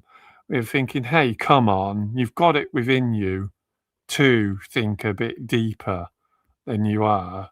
You're not a robot, I mean, that's surely. something I've learned from myself from debating on here, and I don't like to call them debates because I'm not looking for a debate. But it's like people standing up for what they understand or their own belief system turns into these debates and these arguments when you're not actually talking to the person that's talking to you. You are just talking out your beliefs, meaning if someone tells me God isn't real and I'm like, yes, he is, I'm not talking to the person that tells me it's not. That's my belief talking. And that's what I've learned about myself is my beliefs will come out when someone pushes a point, and I'm not talking to them anymore. And obviously they're not going to talk to me, they're talking to the crowd. I mean, if they're trying to convince someone that NASA doesn't exist, the moon doesn't exist, we live in a dome, they're not talking to me, they're talking to an audience they hope will listen and that doesn't want to learn except from them and go find something that backs up their claim. But the other way around is, if someone already is strong in their beliefs, you're not convincing them there's a dome over the earth. So I'm not having a conversation with them and they're not having a conversation with me, but we end up the two people talking. And that's what I've learned about myself here is it's about beliefs. It's not exactly about the conversation sometimes. With the whole flat earth thing and the whole dome and I do kind of switch off a lot, and people will be surprised at someone like me saying that. And it's not because I don't utterly, it's like I'm completely against flat earth. What I'm saying is, how likely is it that there's verifiable evidence to prove flat earth? And for me, I don't think we'll ever get to that point, or very unlikely anyway. And that's why I turn off. I switch on as soon as there's something we have a likelihood into getting to the bottom of something. I I mean, they think measured flat Earth's a shadows dead with end, really. They used a little stick and measured shadows at high noon in 230 BC with Eratosthenes, and to me we can still do those things. So to me it's just not worth arguing over. It's just worth learning about. So if you want to go learn, not you, but anyone wants to learn about the planet, then learn about geometry, learn about latitude and longitude. Go out there with your compass and protractor, go do the math yourself, and go fly on a plane and figure it all out. It's just like that's for you. That's they're going to be their cause if they want it, or believe whatever's being told to you on the internet, on TikTok, and by people that have never been to NASA and never used a protractor. So those are, if that's who you want to decide the shape of the Earth, then they have their free will can allow them that, and we can't stand in the way of their free will. And it's just not something to me worth arguing over because of my belief. My belief is I'm not trying to convince anybody. They're not trying to convince me. It's just how we both feel. Like I believe this way, they believe that way.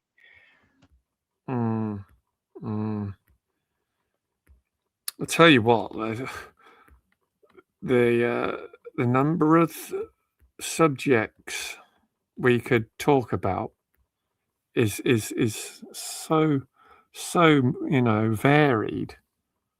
That's why I enjoy listening and tuning into these stations, and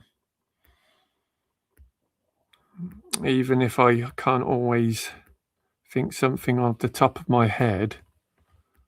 At this point, I'm just kind of riffing. Yeah, I mean, this is kind of like a long form show where we just get here and kind of share our thoughts back and forth. And there's several guests that always bring up the same things, whether it's revelations, cats, veganism, or antinatalism. These things are constantly brought up almost on a daily occurrence, but we're trying to expand our horizons, I think. And there's many things we can talk about. But the problem with politics here, that's when people get angry. Like everybody has their own belief about whatever. But to me, it's not. Human rights aren't political, and corruption isn't political. We need to solve those issues and then move on as a group. And the two-party system is fake to me. So it's just like, got to stay in the middle, and you can't go running to either side unless, there's no reason really to run, full speed into either side. Because like you said, someone's waiting there with misinformation to start handing you at a higher speed, the more you start falling to one side or the other. To indoctrinate and make people extremists is what they're doing. I feel like no matter what side you start leaning, they're going to make sure you're full on leaned at some level, so you are compromised in a way that's divided, and you'll never get along with someone on the other side. But I'm obviously I'm glad that you can see the two-party system for what it is.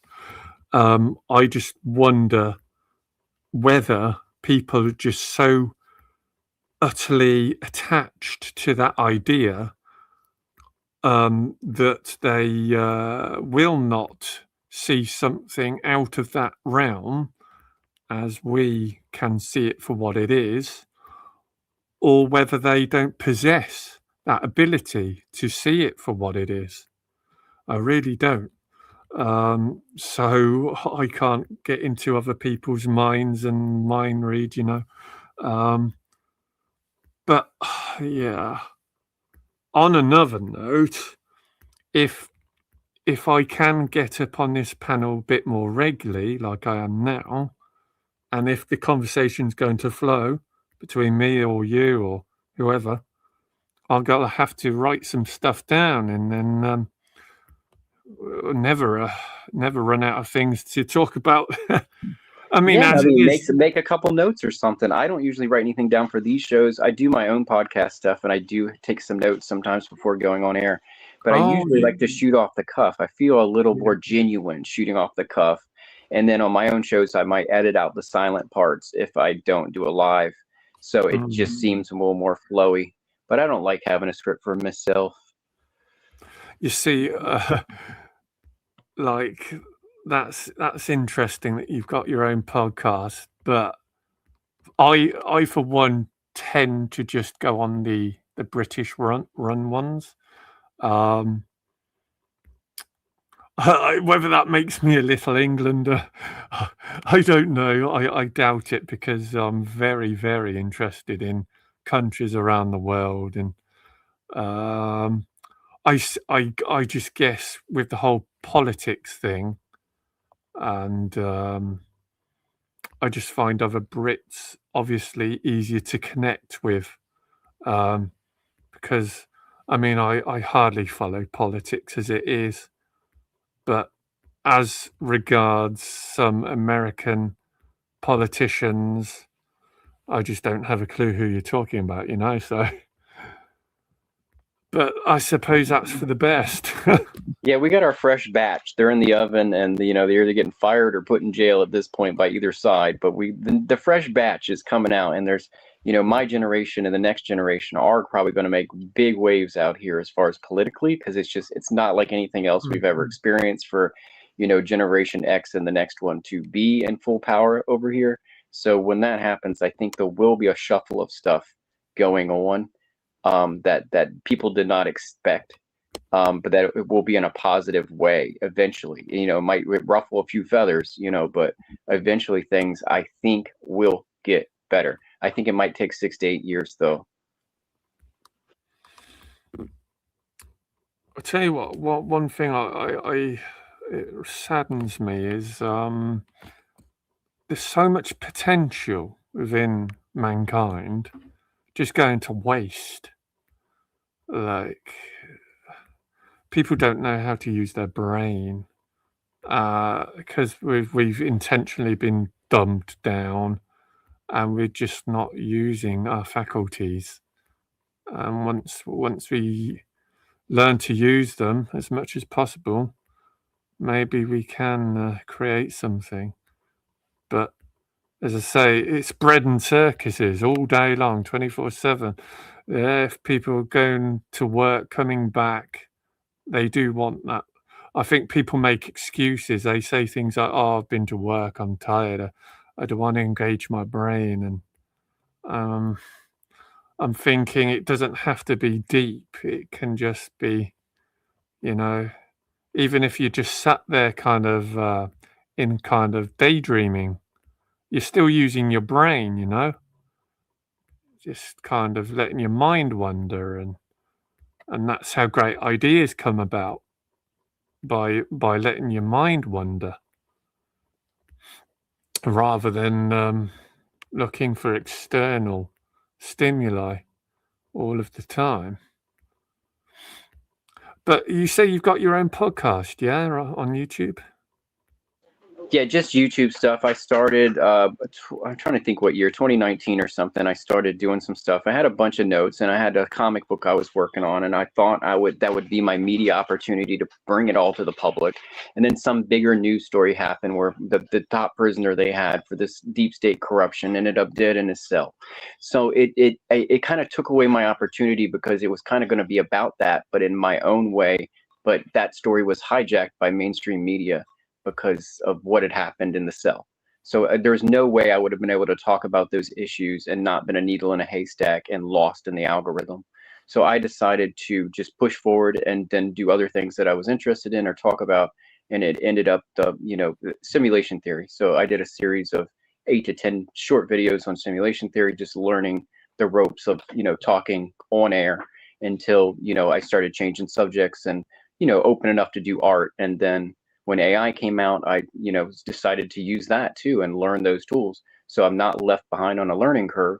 And I started doing lots of animation, and I had another channel where I'm doing a little fashion, and not on YouTube, on Instagram. I do fashion and some renderings and then animation. And then when the pushback came against AI, I just started drawing again. And then so there's a balance I've been trying to keep of for myself as my artistic endeavors. And I have to create, whether it's I render stuff and make animations with the renders, or if I'm drawing stuff and making animations with the drawings, or if I'm just making cute drawings or drawings I want to make that I consider pretty cool, then I need to keep going, because there is some means to an end, that if you are creative, you need to keep doing it. And that's what, for every creative out there, person that makes stuff, I think it helps to keep doing it. You only get better by doing stuff more or learning something new. Definitely creation. Yeah, people, that's another thing. People are yearning to be creative, and we're having that taken away from us a lot. Well, the pushback against AI is kind of cruel, because you have people out here that don't have drawing talent and wouldn't be expressing themselves in these emotional ways, by showing their art without the software. So making a 1,000-word prompt to show the world how you feel, to me, is genuine and a form of expression.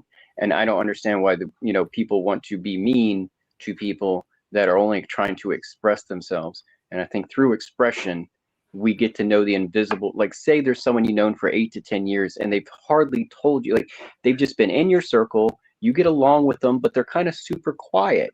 Don't you want to know what's in their mind when they make their own cartoon? And then you get to watch it. I just think people revealing that invisible hidden side of themselves will be healthy throughout society, even if it involves this software, AI, and text prompting. To me, it's not as harmful as the pushback pretends it is. This is going to be helpful to society. This is the push phase of, we don't like the color TV. We like the original black and white one. We don't want a mouse on our keyboard. We just want a keyboard. It's to me, we're just trying to halt progress. And traditional art will always be here. I feel like the painters won't stop painting. The illustrators won't stop drawing. And a lot of people digitally illustrate. I don't have a problem with people using a stylus and being a digital artist, or not even using a stylus. However they create their digital art, I think all of it is forms of expression. And whether it's photography, whether it's digital art, whether it's AI as a form of expression, whether it's rendering stuff again, and people that draw and paint and sing and dance, all that stuff is a form of expression, and it is part of society that will continue. And when everybody becomes a movie director, we're about to be super entertained, and we won't have to pay for it anymore for a $30 movie ticket. I'll definitely check your channel out, and because you're obviously a very engaging person. Can you see the comments in the back room? I'll put a link in there where it looks like a square that shows comments. Yeah, I can put a link in there. Okay. I'm scrolling through a different screen, so I'm going to mute myself. Okay. As regards Danny Shine and antinatalism, I think that's just so defeatist.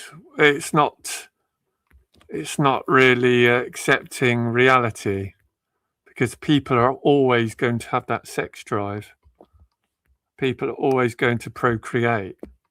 So you can bang the drum of antinatalism as much as you like, but it's never going to happen. Well, they start off convincing themselves, and then they're trying to convince others. I mean, it's just how all prophets and religions started. So it's probably going to end up a religion in the future, to another monkish-like thing, to not procreate. And then there'll be songs they'll be dancing about. There'll be festivals about non-procreation. But it won't. I don't think it could ever take over society, because we would never have a society in the future without procreation.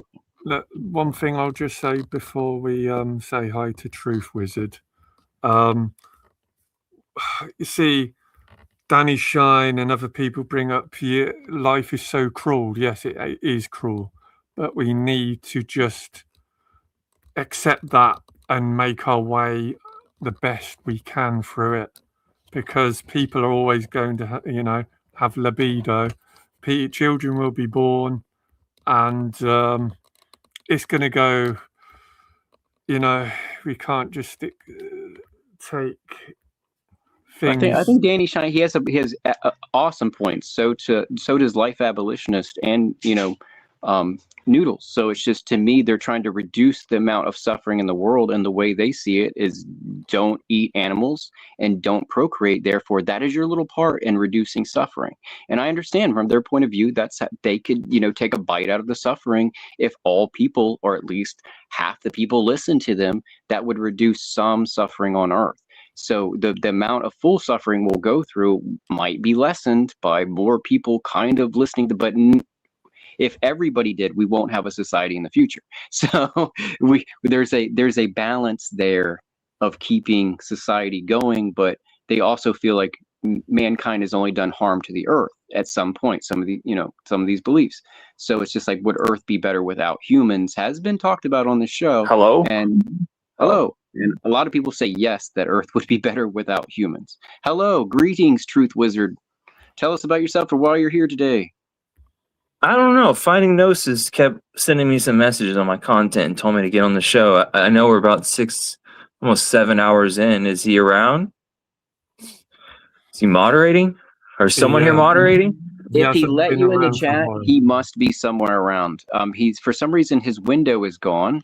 So D&W, would you like to come on and remix the Chickpea song? I gotta re-listen to that. What is your channel usually about, Truth Wizard? Tell us about where, what your point of view is to be here. Like, what do you think he saw on your channel to say? Oh, he's been following for a while. Probably like 2 or 3 years. I don't know. I think he caught on my channel like 3 years ago. Are you a pre-internet generation, or have always been in the internet? What is a pre-internet generation? Were you born before Facebook was forced on everyone? Oh yeah, I was born in '89. Okay. So some people in the born by the late '90s, they grew up, or early 2000s. They never knew the difference of a world that they saw was all internet, and it was getting wilder and wilder, and that was the way to become popular, was to just get on the internet. We don't. With the people born a little earlier, we liked burning down stuff. We like playing with matches. These people like playing with everybody's emotions and triggering things and trolling things and just doing things for popularity contests, like Tide Pods and stuff. I'm just going to say thank you. It's been a pleasure, and I must go now. So you guys have a good discussion. Just us. Hey, all right. Nice to talk to you for a second. Yeah, you take care, guys. Thanks for joining us today, Truth. I look forward to talking to you another time. Yeah, Bruce. thank you. Bye. See ya. Truth and Truth Wizard. So Finding Gnosis, have you seen him on here? Has you? Yeah, he was on like 3 hours ago. He hasn't popped his head up in about 3 hours. Oh wow. Where in America are you? I am on the East Coast and over here in the smack dab middle, somewhere between New York and Florida. If you weren't listening earlier, I did mention it, but yeah, I live over here. No, I just got into the studio. I'm in upstate New York myself. I lived in New York for a while. I just moved away from Woodstock recently. What influenced your move? Lots of things: finances, a friend's death, and a family member being ill. Oh, that is a lot. Are you pre-internet generation? Definitely. I survived with playing with matches.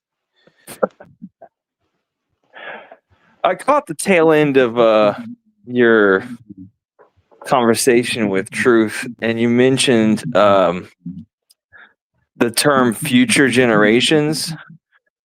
I think that's a misnomer for more ways than one, but notably, we are in rapid, accelerated, and unabated climate change in our sixth mass extinction for all life on Earth. Right now, we are 89 seconds to midnight, which is the closest we've ever been to total annihilation on Earth.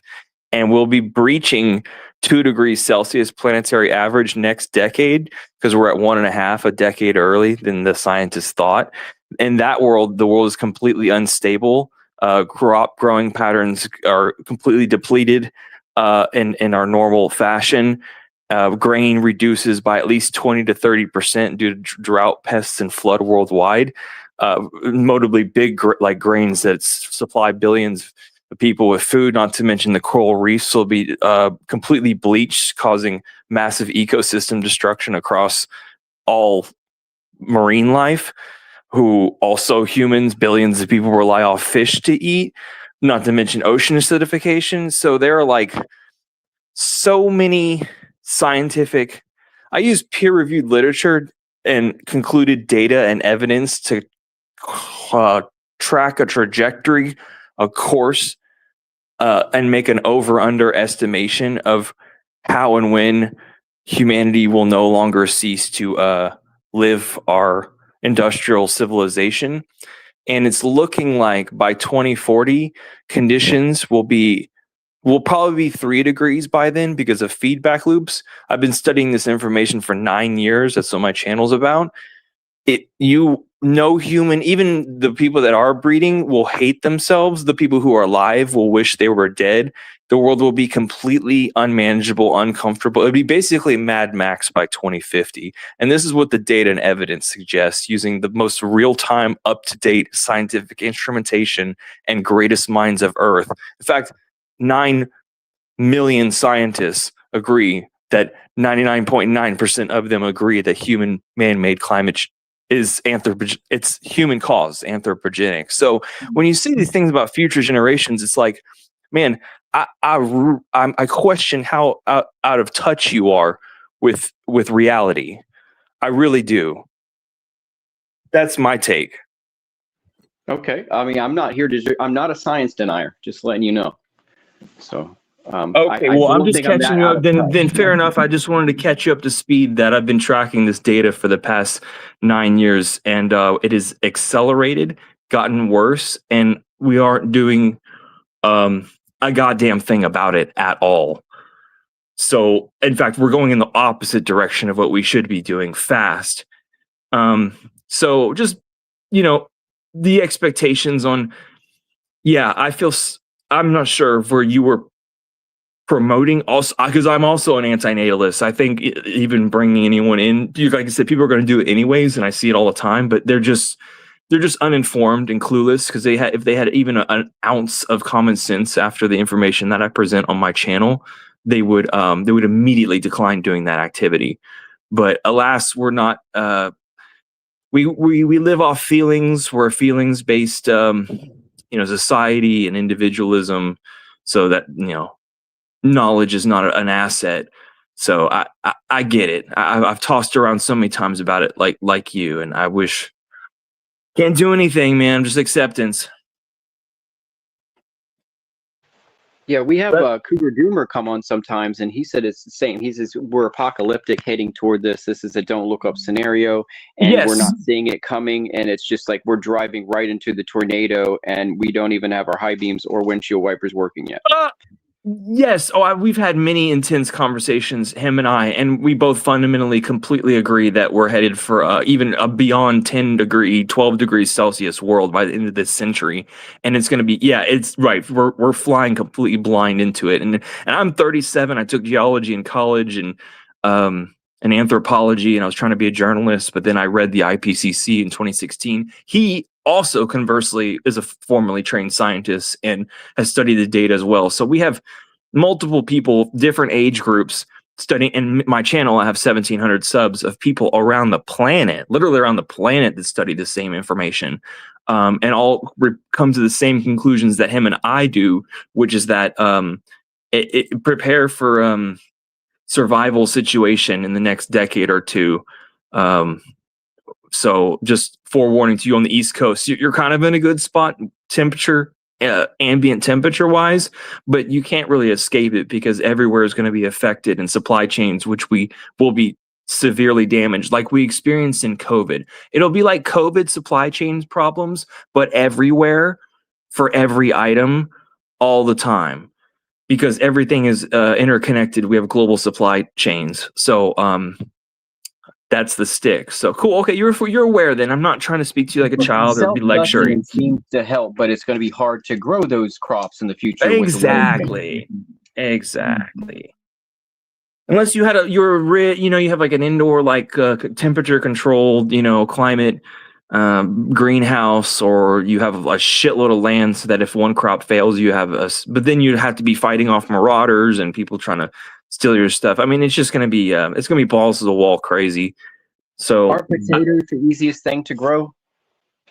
That and rhubarbs, of that class of vegetable, you can find them on a lot more, even in wildlands. Yeah, I think, but they're not. You'd have to store them in case you have. This is just going to be like medieval times, like peasants. They had seasons where they starved, and sometimes they didn't. It's going to be feast or famine for sure. And how do you think our government's prepared? Do you think there's underground facilities where they're going to take themselves and be safe? Or do you think they're as blind as their stocks options are? Well, you can look, the government is essentially run by the billionaires. Now, we saw that with the most recent inauguration. You have the leader of the free world standing with all of the pillars of economy behind him. So they are the government effectively. I mean, they're lobbying their money that, this is time and time again.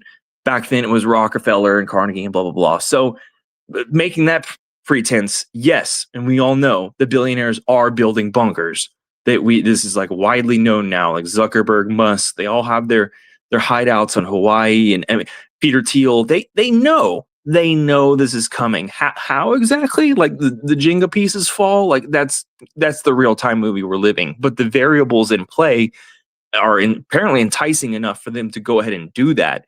And anyone who's wise enough, like a prepper, doing so. So I think they're under the impression that they're going to try. They're going to try to go to their secluded villas and Beverly Hills and so on. But they're probably going to quickly learn that like either their guards are going to turn on them, or they're not going to be able to get out. And there's a good comic about this. They're not going to get out to like the world. If they do go out into the world, it's going to be all deserted and ransacked like Mad Max. So I don't know exactly quite what they're thinking. I think just survival instinct, but and the government officials, for sure, like the DOJ, and of course they have like underground bomb shelter places that they can try to go to, but the survivability They have a continuity of their own wealth. They're not really looking far enough for a continuity of life.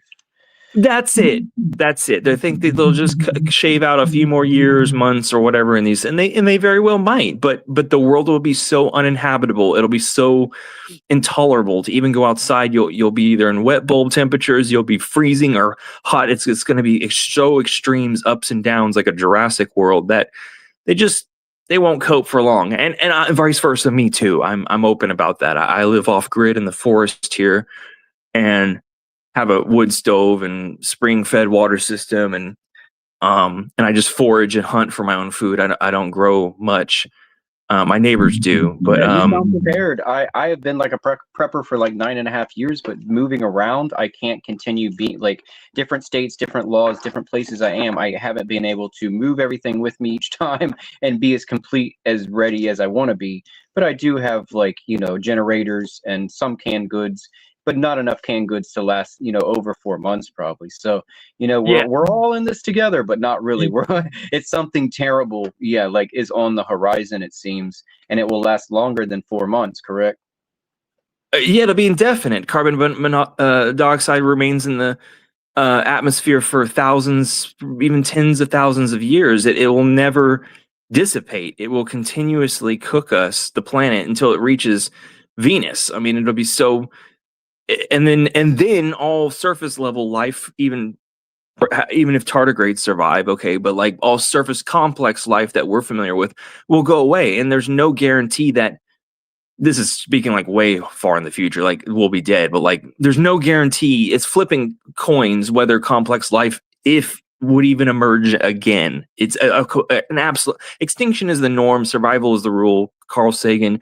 We are so unique in history of time that we came out on this planet at the time we did, and a sliver of the planet's total history, like 4.8 billion years. So to say that we will go on and survive in this stuff is ludicrous, and that's all you can do. And I'm proud or happy to hear that you.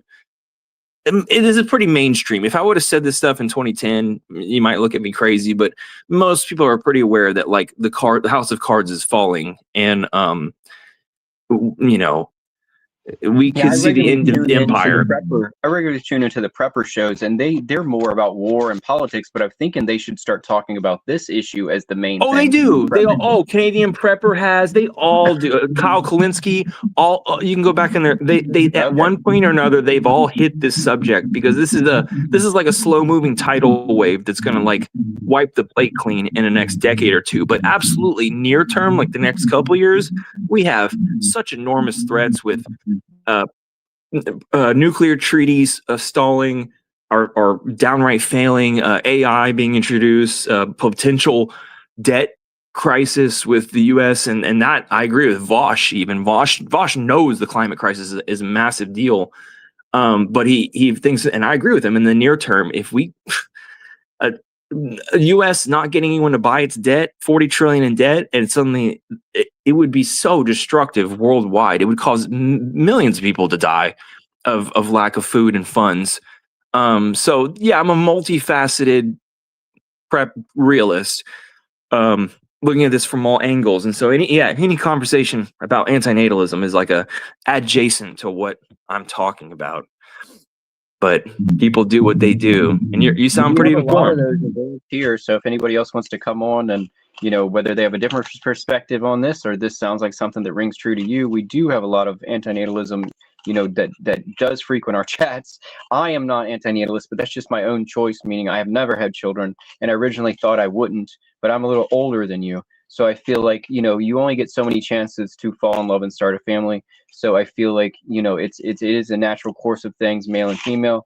And it's just, how things might be better. There might be a new start to Earth, or a new start somewhere, or a way you could offer your kids something as far as knowledge to get through this, or at least be the better part of the survival struggle. Okay, here's just a quick blueprint of what we need to do after studying this 9 years.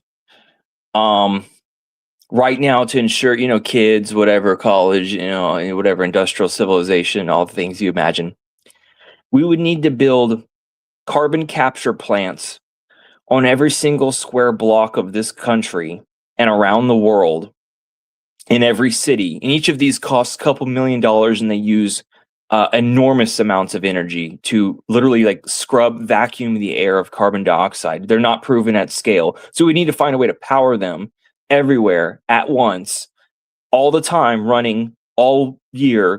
We've emitted more carbon dioxide since Seinfeld than all Seinfeld came out on TV in the 90s than all of human history. Like, we have been pumping an enormous amount of greenhouse gases out into the atmosphere at no pause. So we would need to do that now in the next 4 years. Convert every single gas car to electric. Tell everyone to stop eating meat, stop having kids. Each kid is like driving a car like 24 times and flying like tons of times. The carbon over the course of their lifetime, like the amount of emissions they would use to take care of them in current standards. So as you can tell, I mean, just starting with those two blueprint ideas alone, like what we need to do, we're in a predicament. We're in a problem. We're in a situation that doesn't have a solution. Problems have solutions. Only predicaments have outcomes. So we've backed ourselves into the corner where the way to get out, technology, what got us in this corner, it can't get us out unless aliens came down and introduced us to some new energy source that we have not yet discovered. We're back to the moon. The Chinese say they found helium-3.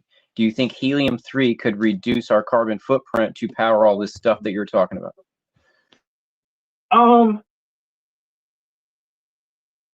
I don't know how they would. No, I don't think so, because the amount of missions required, I mean, rocket launches are tremendously polluting. Right. And they just announced recently that over the past year that punching all the holes in the atmosphere with these rockets has done some kind of harm to it. And I've never heard that before.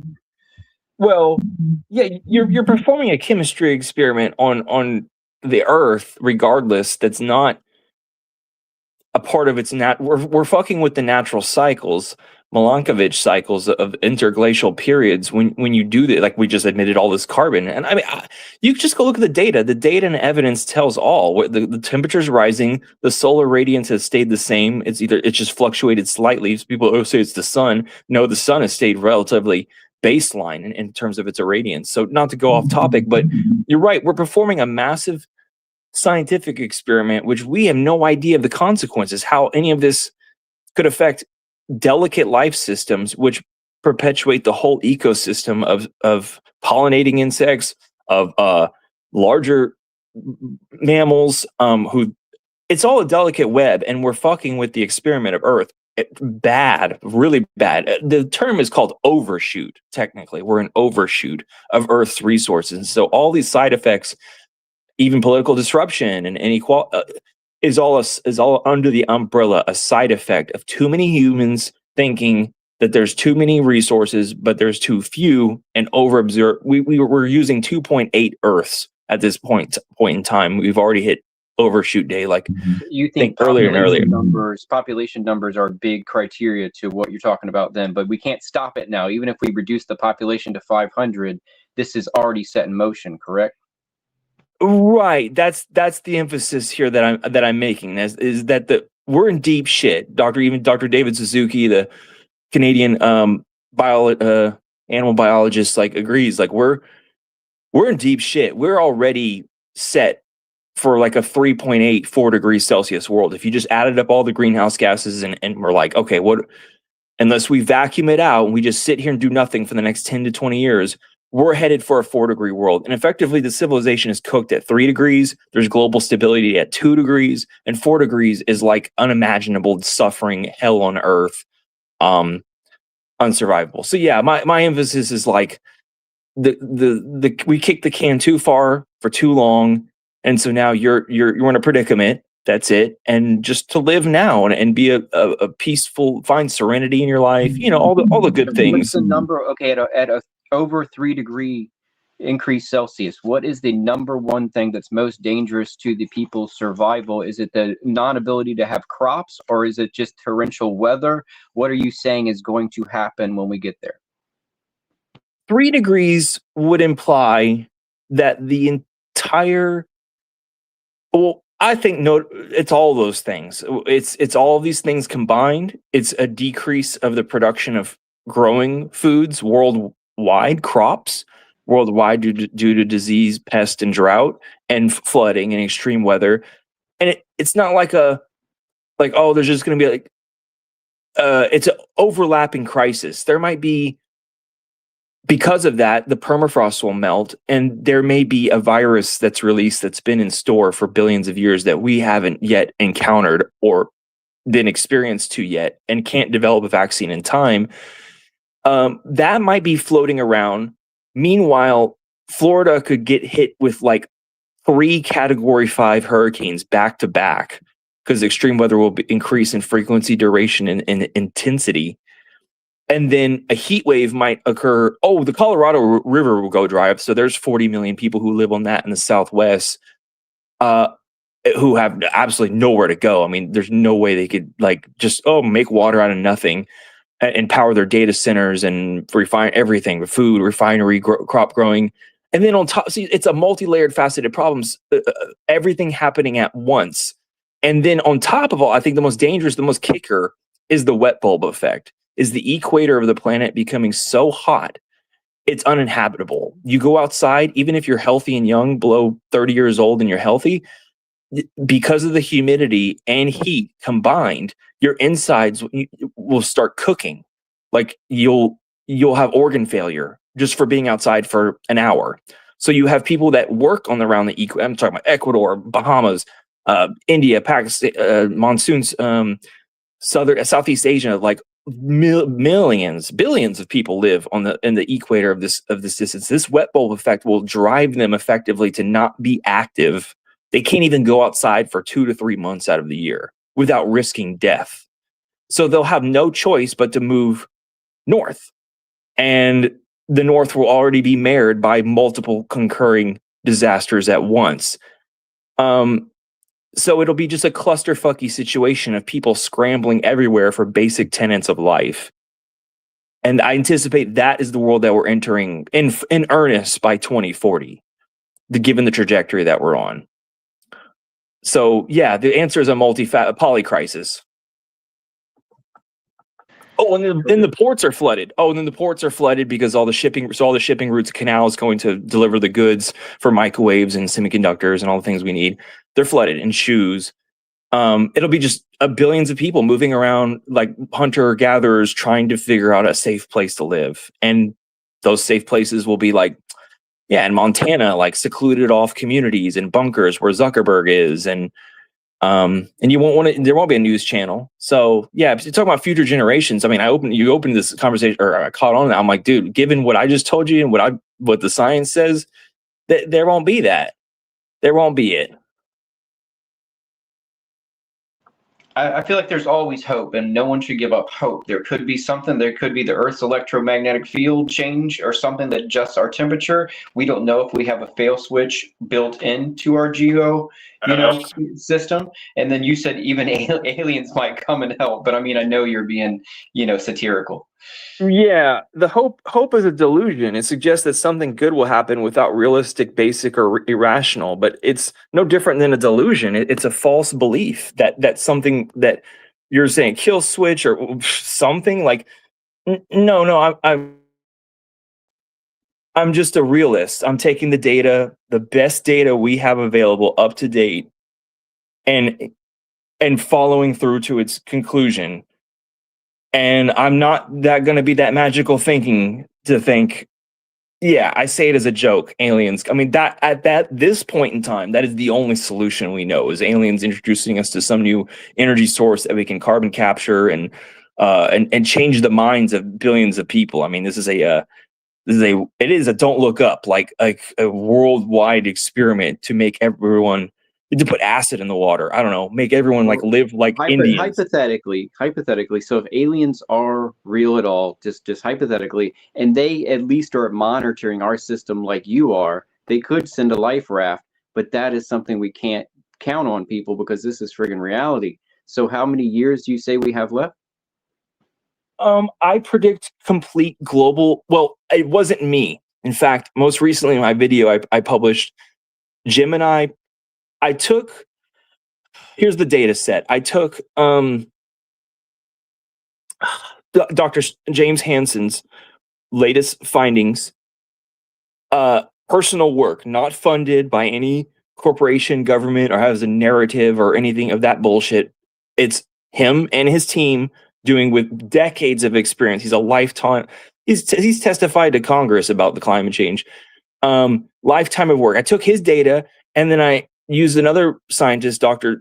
Zeke Housefather, or I think another notable one. I have to go back to the video with the data set that the solar irradiance. So how much energy is coming into the planet is being absorbed into because most of it goes in the oceans, the continents, and the atmosphere, and being stored there, and how much of it is irradiating, bouncing off into space. So that's the real figure we should be looking at. The solar, the energy. It's all about energy. This whole thing is an energy equation. Energy in, energy out. I took his data set. I used James Hansen's findings, and I told Gemini Pro 3, analyze this data, consider his data and this findings. And I said, give me an estimate of when you think the world might reach 2 degrees Celsius. And 2 degrees Celsius is like I said, 99% of coral reefs gone. Sea levels are up 3 meters. Fucking heat waves are 10 times more common. Extreme, like it's a global instability world. It is completely untenable by our current, industrial standard, where we're like, oh, we can order something, get it prime, shipped like one day, like the food will show up on the grocery store shelves a week later. Like everything seems to be going in motion. At 2 degrees and beyond, it's completely unstable. We're living in COVID times. I think 2 degrees. Gemini told me that, given this data set and my own observations too, that in 6 to 8 years, a short time, 6 to 8 years, will be either at 2 degrees or close to it effectively. We're still here at 2 degrees, but it's not going to be comfortable. It's going to be the Great Depression. Okay. Like plain and simple. But then 3 degrees is like, now we're talking do or die, survive.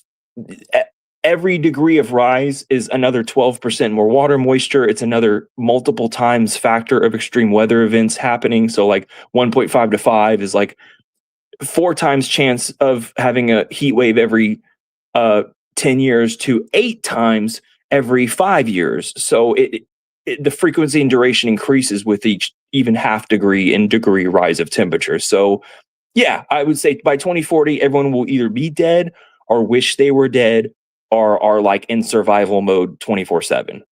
That's what the data suggests. I know. It's a lot. Thanks for listening. It's heavy information. Simulated prophecy. Okay. Scared him off. I got to go take an order anyways, too. Nice chatting with you guys.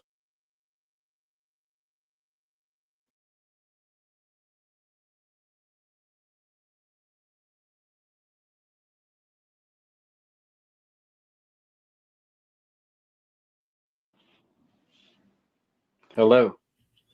Hi. How's it going? I made it back. I'm sorry. It booted me out. I was adjusting stuff because I was trying to take a walk at the same time. It wasn't going well with the buttons. So I did make it back. It booted me out. I didn't hit the boot out button, but it definitely, whatever I was doing, it was trying to share the link of the stream. And I'm like, I just re-clicked the stream. It opened again. I was there for a half second. Then it flipped me out. So I heard most of what you said. Yeah, this is dire. So this is not good for humanity. This is something all of us will have to deal with. And maybe, time travel is the other thing, I guess, scientifically, that could help with the situation. would to resort to, I guess, creating refugees in the past, like going back before this was a problem, or sending our heat back before it was a problem. Or we could accept Jesus Christ as our Lord and Savior. It was that your whole is that the shtick, or you're saying we can die peacefully? Yeah, I think so. Through the path of union with God, the theosis, we can be like Christ, and we can fulfill all these yearnings inside of our souls, which wants stability, wants an unchanging love. That's something we all crave for. What happened to Truth? Is he get booted out when I got booted out? I guess we kind of switched places. That was weird. Okay. So you got let in when something shifted in the room. Okay, got you. Yeah, I apologize. I was out for probably at least 45 seconds to a minute. He was talking, and I was trying to turn my mic back on, and my thing went haywire, and it booted me out. But yeah, welcome to the show, Daniel. Yeah, we were talking about climate change. So you're saying, yeah, so as long as spiritually we accept something, nothing bad can happen to us because the physical doesn't really matter, right? Well, you didn't really finish that thought.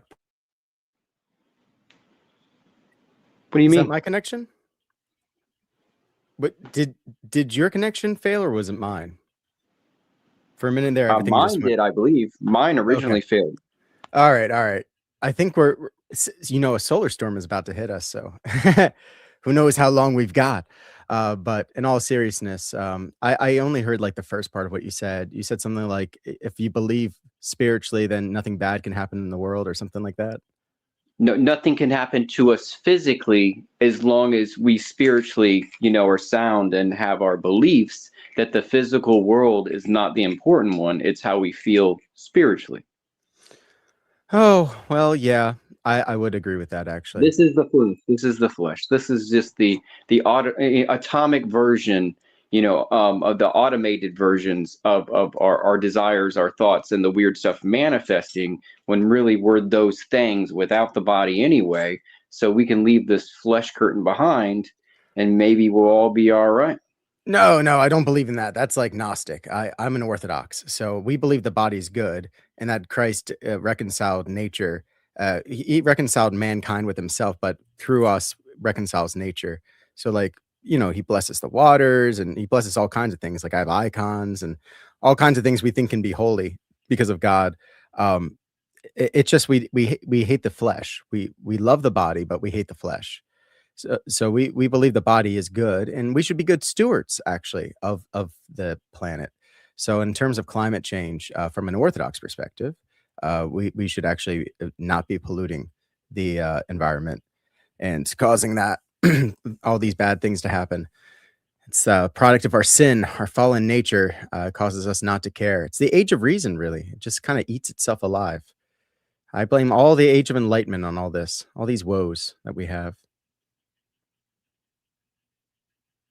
Because with the age of reason, it self-defeats, because eventually you realize that everything is subjective and there is no foundation, and you end up just leaning on the faith of progress, and that the future will always be better than what we have now.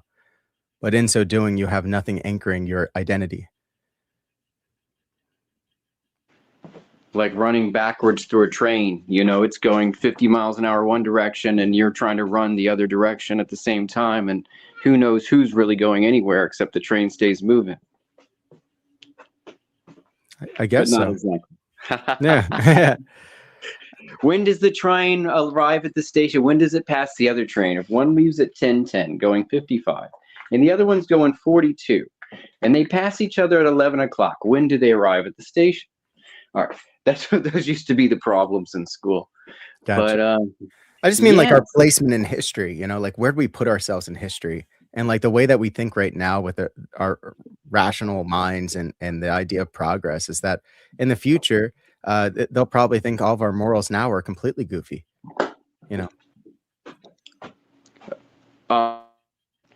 So you're like me. You think there will be a future generation because that's what the last guest came on because he said he heard, or he wanted to speak about me talking about future generations, because he said there's no point, or there won't be, because we're falling into the well, and we don't even have anything to hang on to for those people to survive. There's no rope left in the future. I don't know when the world's going to end. I don't think any man knows the day or hour. We can be vigilant for the season, but lots of great saints in the past thought it was happening in their lifetime. And if I would have lived during World War II, I certainly would have thought that it was happening in my lifetime. So, I can see the signs. And I can see how we have certainly the spirit of the Antichrist in this age, but that's every single age. I don't know if it's the actual Antichrist, the final one, is going to be revealed in my lifetime. Probably not. We don't know. A lot of yeah, the world will end at some point. You believe the book is literal, then? You believe this stuff is literal? Well, I believe in the interpretation of the apostles. So, like, I wouldn't say everything's literal. It's whatever the church fathers said is the way that we should read it.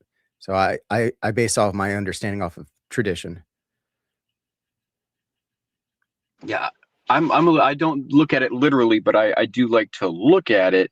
And to me, a lot of that stuff already happened, and it was mistranslated. And to me, the Revelations is a hodgepodge story. A lot of, Gospels make sense, but to me, Revelations is a mix of Daniel and John's dream. And then they added in the civil prophecies into there, which kind of mess it up because they're about something else. But they, kind of mush it in there saying, hey, that might be about what we're talking about too. Well, the prophets typically had a twofold message, like one for the immediate future and one for the distant future. And that's what we think with John. Like 80%, maybe even more than that, were fulfilled already. Like when the second temple fell, in 70 AD, like a lot of that stuff happened, and that the Antichrist was specifically numbered to be a man of that time period. But we also believe that's going to be fulfilled at the end of the age as well, just in a larger way. So like one was for Jerusalem. It's like kind of like the micro, and then one day it'll be for the entire world.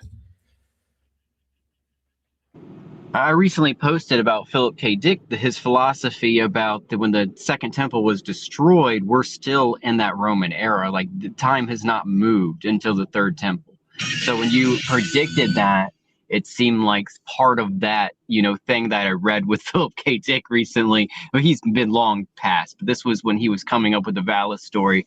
This had something to do with it, and he had written down that, around the time 70 AD, the Second Temple was destroyed, and this is it. Like we're trapped in a time bubble that's still Roman, and he called it like a Roman simulation.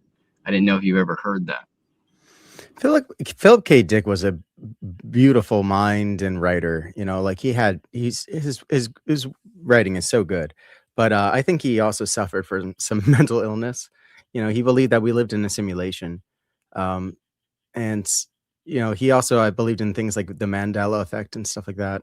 So I think that's like a product of a social psychosis that's going on right now. People misremember something and they kind of buy into this new faith, that like we're in the wrong universe, that there's many universes, but there's no proof that there's other universes. Yeah, I'm not a believer in multi-universe theory, but to me that doesn't mean infinite universe. I'm not a believer in infinite universe theory, but I believe there could be parallels and at least extra dimensions. And when we made those pivotal decisions, I don't know if we can go back and change that, but if we did, wouldn't that alter our universe if we had time travel? Well, I don't know. I think time travel is possible for getting messages from the future to a certain point. So like you would have to build the machine at a certain time, and that could be the receiver. And then in the future, it could message back to that receiver. You would have to plan on some kind of interval so it wouldn't overload the system. So like you're not sending it messages all simultaneously. But I think there was a guy, Robert Millay, what was his name, who worked with the government, and he used a circular laser to create basically like a small singularity, just enough for one particle. But because it'd be entangled, then you could use that to get messages like a kind of like Morse code, like from a telegraph line. from the future, but it would only give you the stuff from the future up to the point now that you turn it on. Yeah, I like how that stuff works. I mean, that makes a lot of sense to me. And I'm sorry about the other guest on the show, Truth, that we lost you. I lost myself too, so I didn't. It wasn't me kicking you out or anything, but the conversation was going fine. Okay, I don't know if there's a way to get back on, Truth, but if you find it, go ahead and click it, and hopefully DNW can push you back into this, live. So yeah, I think we find lots of new theories on like trying to figure out how the universe might work without God. But I do you believe in God? What do you think? Simulated prophecy. I'm outside. Yeah, I don't know if you hear wind, but I believe in an almighty, a higher power. I don't believe in a throne and a hierarchy. And I don't believe, in some of the structure of it. And I believe the idol itself that they don't want us to have is the church. It's not looking within into our spirit. Well, looking into our spirit is the work of the nous. That's an Eastern Orthodox theology. It comes from a lot of prayer. A hesychasm is like a stillness that you reach with God by repeating the Jesus prayer. Lord Jesus Christ, Son of God, have mercy on me, a sinner. Or some other similar arrow prayer like, Lord, illuminate my darkness. And you cry out in your heart this unceasingly, as Paul teaches us to pray unceasingly. And there are ways to actually reach God, but we can't do it with our reason. That's why the Age of Enlightenment totally threw us off. It's through something inside of us. The nous is called the spiritual intellect, but it's like the lamp of our soul. And it's what's cool about Eastern Orthodoxy is it's very mystical, and from the ancient church. It's what happened with the Roman Catholic Church is that after the schism and all that, they became very rational. They wanted to explain everything, like the transubstantiation. Like we just leave that all to mystery, and having Pope infallibility and having to take things very legalistically, in the way that they could say what exactly happens after death, and what kind of penance would you need, and can you actually buy indulgences to shorten these things. Like in the East, these are all foreign ideas to us, and so the Reformation happened in the West. The East, what we went through was persecution, which is what Jesus said was going to happen to us anyway. So we were conquered by the Muslims and the Soviet Union. But now we're in America, and people are starting to learn about it. So you see a lot of new people coming into the church lately, which is really cool. The almost far too late promised land here. I live close to like where Francis Bacon was apparently buried, but he's not really buried there. It's a tomb that people have been trying to get into under the ground over here for many years. And there's supposed to be some weird plan of his utopia or something buried in this vault in Williamsburg, Virginia. Have you ever heard of that? Wait, say that again. Is it a relic? There's a church out here. It's called Bruton Parish Church, and there was a group of, I would say, an odd Christian sect that came in with shovels in the 90s and said they were going to unearth this this vault that a man named Francis Bacon, that some confused with whether or not he was also William Shakespeare. He had written a book about how America's supposed to work, and it was some kind of utopian book. And it was supposed to be buried with him. But as far as I know, this man has no body. He's been buried multiple places. And yes, there must be something else in his tombs, but it's not a body. It's some kind of book. And it's very interesting to me, but people shut up about it quickly out here. And it looked like Secret Service or some other group came out here to make sure those people could not dig up the vault. I know it sounds bizarre, meaning the church itself did not give permission for these people to be there. So I could understand in a legal way that why would you want someone digging holes on your church ground? But if it's for us all, like what is there, just like what is at the foot of the Sphinx, I feel like if something's a little closer, why not just, at least do a full ground survey and check this out? If it was done respectfully, it could be done. Like, in Orthodoxy, we for certain people that we suspect to be saints, they'll dig them up and they'll look to see if they're bones or their bodies are incorrupt. Sometimes, so you can do it respectfully, but you would have to do that. Like, I guess the church would have to be involved with that because you don't want to disrespect, somebody's body just to see if there's a book there.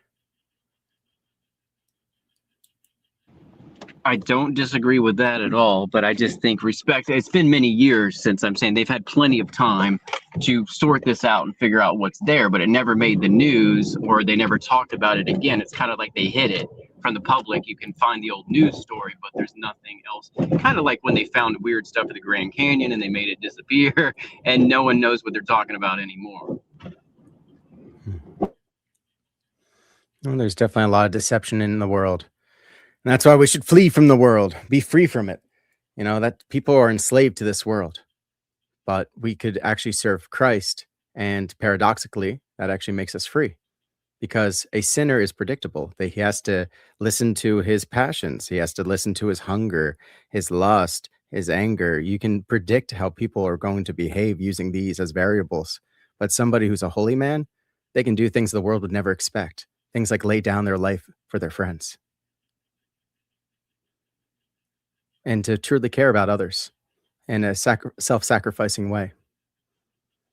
I agree with that. I don't think you have to 100% be a Christian to do that, though. I think the spiritual, strong enough person with a lot of empathy would do that, wouldn't they? Well, I would say that they would get that strength from Christ, and I think God will. We can't say who God's going to save and not save. That's something that, at least in the Orthodox tradition, we don't do. We know that God's in our church, and it's a tried and true way of getting to union with God, because Christ came as the God man, and we have this beautiful church He gave us. But we wouldn't be so bold as to say like somebody else who never even encountered the church can't be saved. God loves all mankind, and what He's going to be doing at the end of the world, according to Scripture, is these books will be opened. And this could just be figurative language, of course, but the books will be opened, and it'll be like the content of our hearts, the content of our conscience, like the deeds that we've done. And this will be compared like a rubric to the gospel, and Christ will recognize Himself in you or not. And that's how He's going to be judging us. It's actually by His love itself. We don't believe in like God punishing us. It's our response to that love.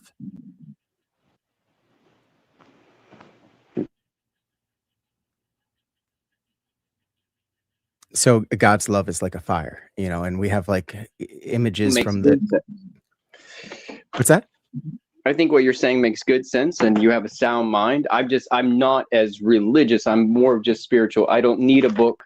I feel like I've learned from many books, and I just know wrong from right. Therefore, I feel all right. And as long as I'm, doing for others and sacrificing my time and helping other people and balanced person and good to myself and good, try to be good for myself and good and true to myself, that I don't have much to worry about in the way of religion, that we all go through the same cycle. Now, do you believe people that don't believe end up in hell, or are we all recycled in some kind of stuff, or some of us make it to heaven, or do you not believe in reincarnation?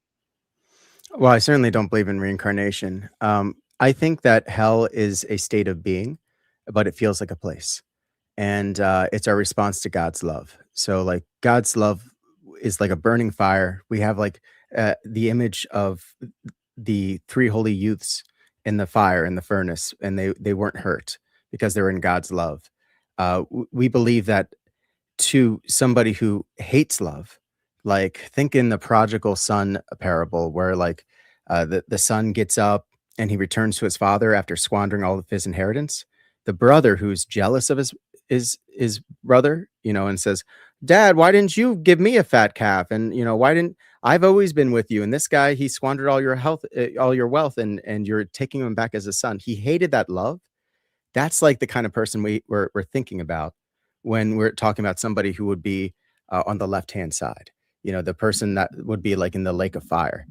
Which parable were you saying just then? Are you talking about Joseph or Jacob and Esau? Which group were you referring to with the jealousy of the brothers? I'm talking about the parable of the prodigal son. So prodigal son, yeah, that he does, yeah, that he comes back and he spent all the money. Gotcha. Okay.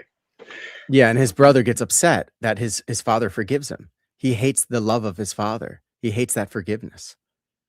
He despises it. And so like there will be people who gnash their teeth at God's love and they'll say, I don't want it. They to them the light will be like darkness and the fire will burn them. They'll be in anguish because they've chosen not to love God. And God is love.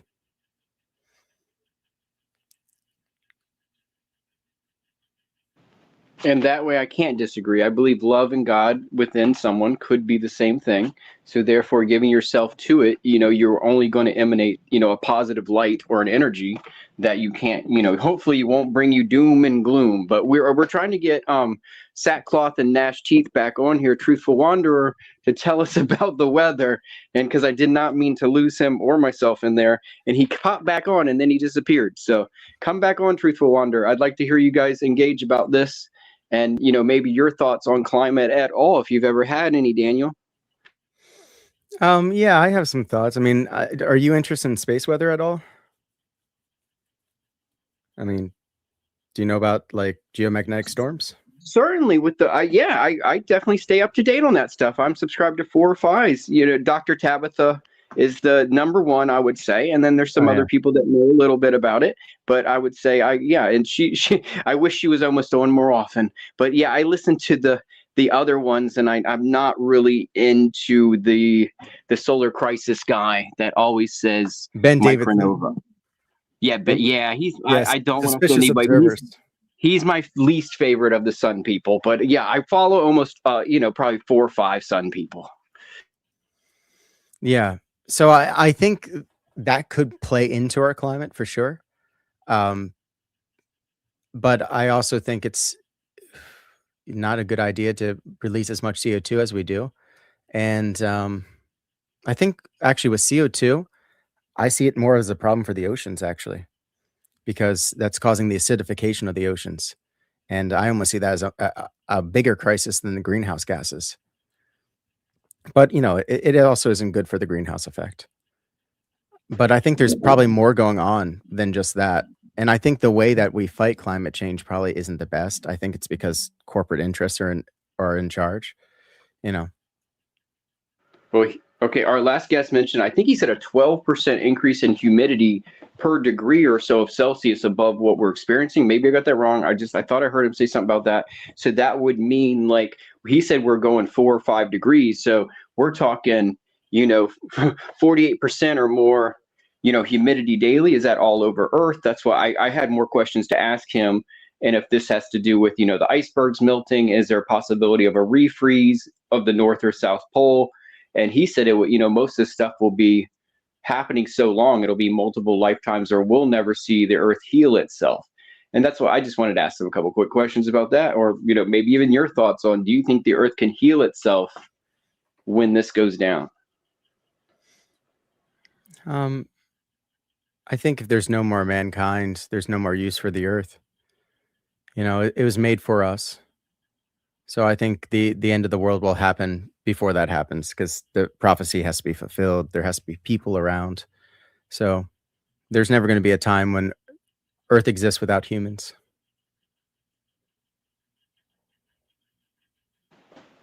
I can hear you. So we're the top of the food chain. Why wouldn't we be here near the end or past the end? Yeah, we should have second Noah's Ark going out across the galaxy before we're completely wiped out, I guess, as a species. But maybe that's what the people in the bunkers are going to do, but not us. Do you fear those people digging bunkers right now? Do you fear that they have a different plan for us? Well, I think it's in the prophecy that people will hide underneath of the earth, under mountains and all that.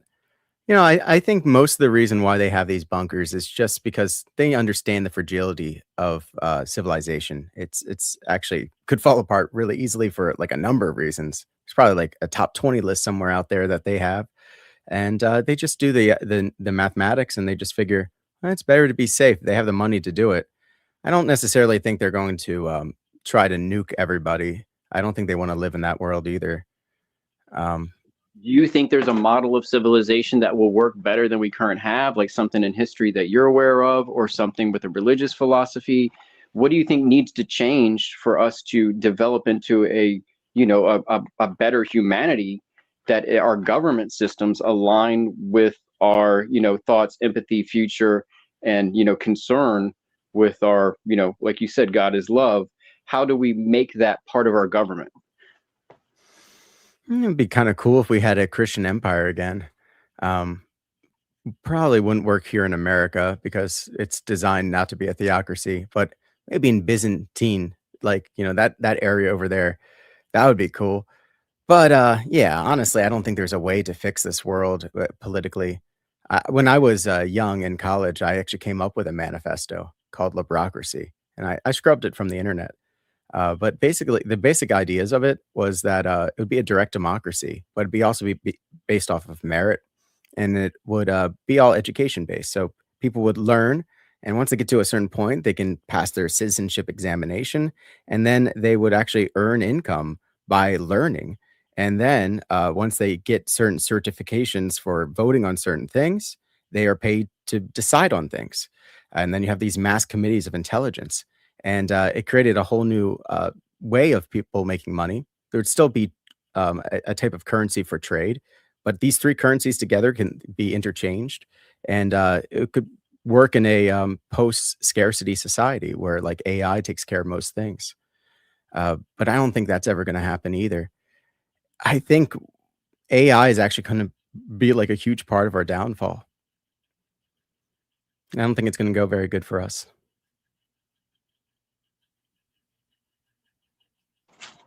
So I would take it you're not an antinatalist. Are you a vegetarian? No, no, I'm not an antinatalist or a vegetarian, but I do fast. Orthodox fast about half the year. So a lot of that time I'm not eating any meat. So that makes me kind of a vegetarian for half the year. But it's for, you know, religious reasons, not for moral reasons. If I had it my way, though, we wouldn't have industrial farming. I think that's pretty sad. And I really mean that for the crops too. You know, it's not just the animals.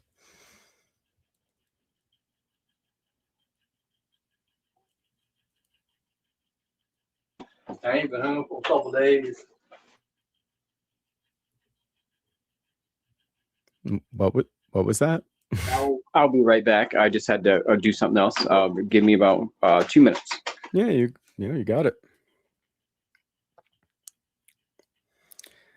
Yeah, so what's beautiful about Eastern Orthodoxy is a return to tradition that doesn't end. And it's been the same for like at least 1500 years, you would say, you know, or you could say it's 2000 years. It depends on how you want to look at things. But anyway, uh, unlike the West that kind of went into trying to figure out things with their minds, like, and you get things like Saint Augustine coming up with these giant, you know, intellectual treatises, and then Calvin comes along and he looks at it a different way, and he's like, "Oh, God does everything for you, and you don't have any free will." Like all these things are like very rational ideas, and what does reason do? It divides us. It's mathematical. Math divides. That's just a fact. Look that up in your science books. Math does do division. Anywho, it led to a bunch of different denominations. Truthful Wander, come back. Truthful Wander, we're looking for you. Looking forward to coming back on. And who else is in the chat now? Jay or maybe Brother Marcus want to come on? And yeah, I'm kind of doing something in the middle, so I'm not all the way on here right now, but I will be right back. Okay. Checking the oven. Right on, right on. So now we have a lot of denominations, a fractured Christianity, but it says in the Bible that we should have one faith. There's one Christ, one church. So I think God will find you wherever you are. That's what I trust. But you really do have to come to it with a choice. Do you choose to love And will you repent for your sins?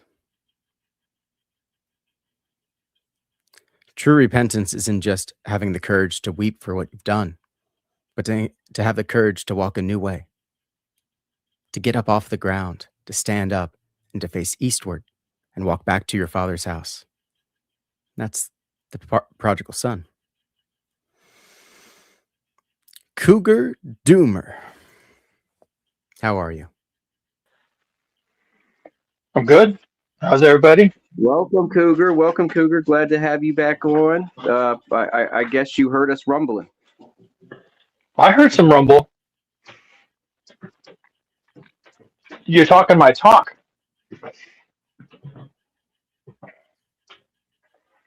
So, Cougar, what religious persuasion do you have? I am a materialist atheist. Okay. So there is no spiritual world at all. It's all psychological. I don't know about that.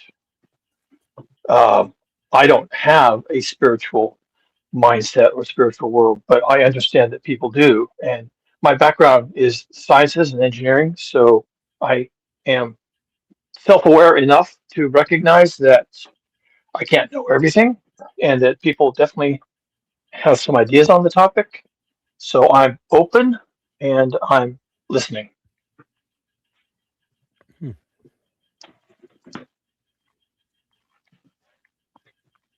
I don't expect to be persuaded. I don't need to be persuaded. I'm not looking to be persuaded, but I'm listening. If none of that makes any sense, well, I guess I don't need to make sense. Rock on, rock on. Well, I think the gift of faith is begotten by the Holy Spirit anyway.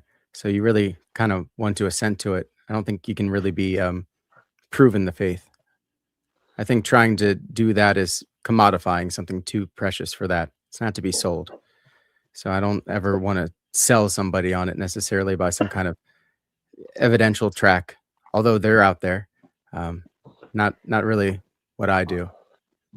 Yeah, that sounds like a healthy. I believe healthy you both. approach. I believe we're completely screwed where direction we're headed, but to have some kind of faith that at least our soul, our spirit is intact no matter what this nightmare brings.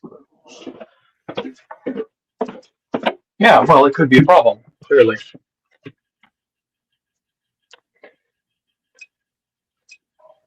Yeah. I think inside every man there's a yearning to be anchored to something that doesn't change. I think people like stability, and I think they like a story. They live their lives in.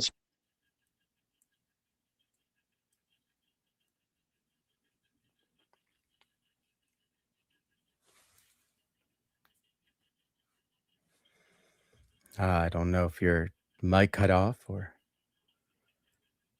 your connection went bad, but I couldn't hear you after a certain point, Cougar Doomer. Yeah, cycle through your mic settings, Cougar. I can't hear you. I heard the first two words or something of the sentence, and I didn't hear anything else.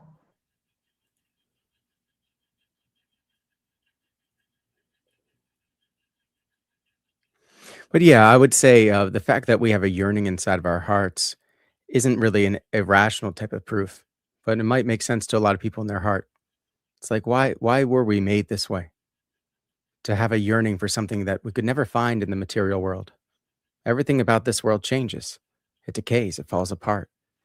And everyone will be forgotten one day if there is no God. But we all want some kind of stability. Sure, and they want people really want a nice story, right? They want to know, am I living the right life? Do I know enough about the world to even know what's right? Am I living in alignment with my community? Am I not hurting anyone? Am I acceptable? Am I part of the community? These are the questions that people want answered. And if everyone is following the same guidelines, like, well, we're all the same religion, well, we're all the same culture, then that answers a lot of your questions. You're like, well, I'm doing what everyone else is doing.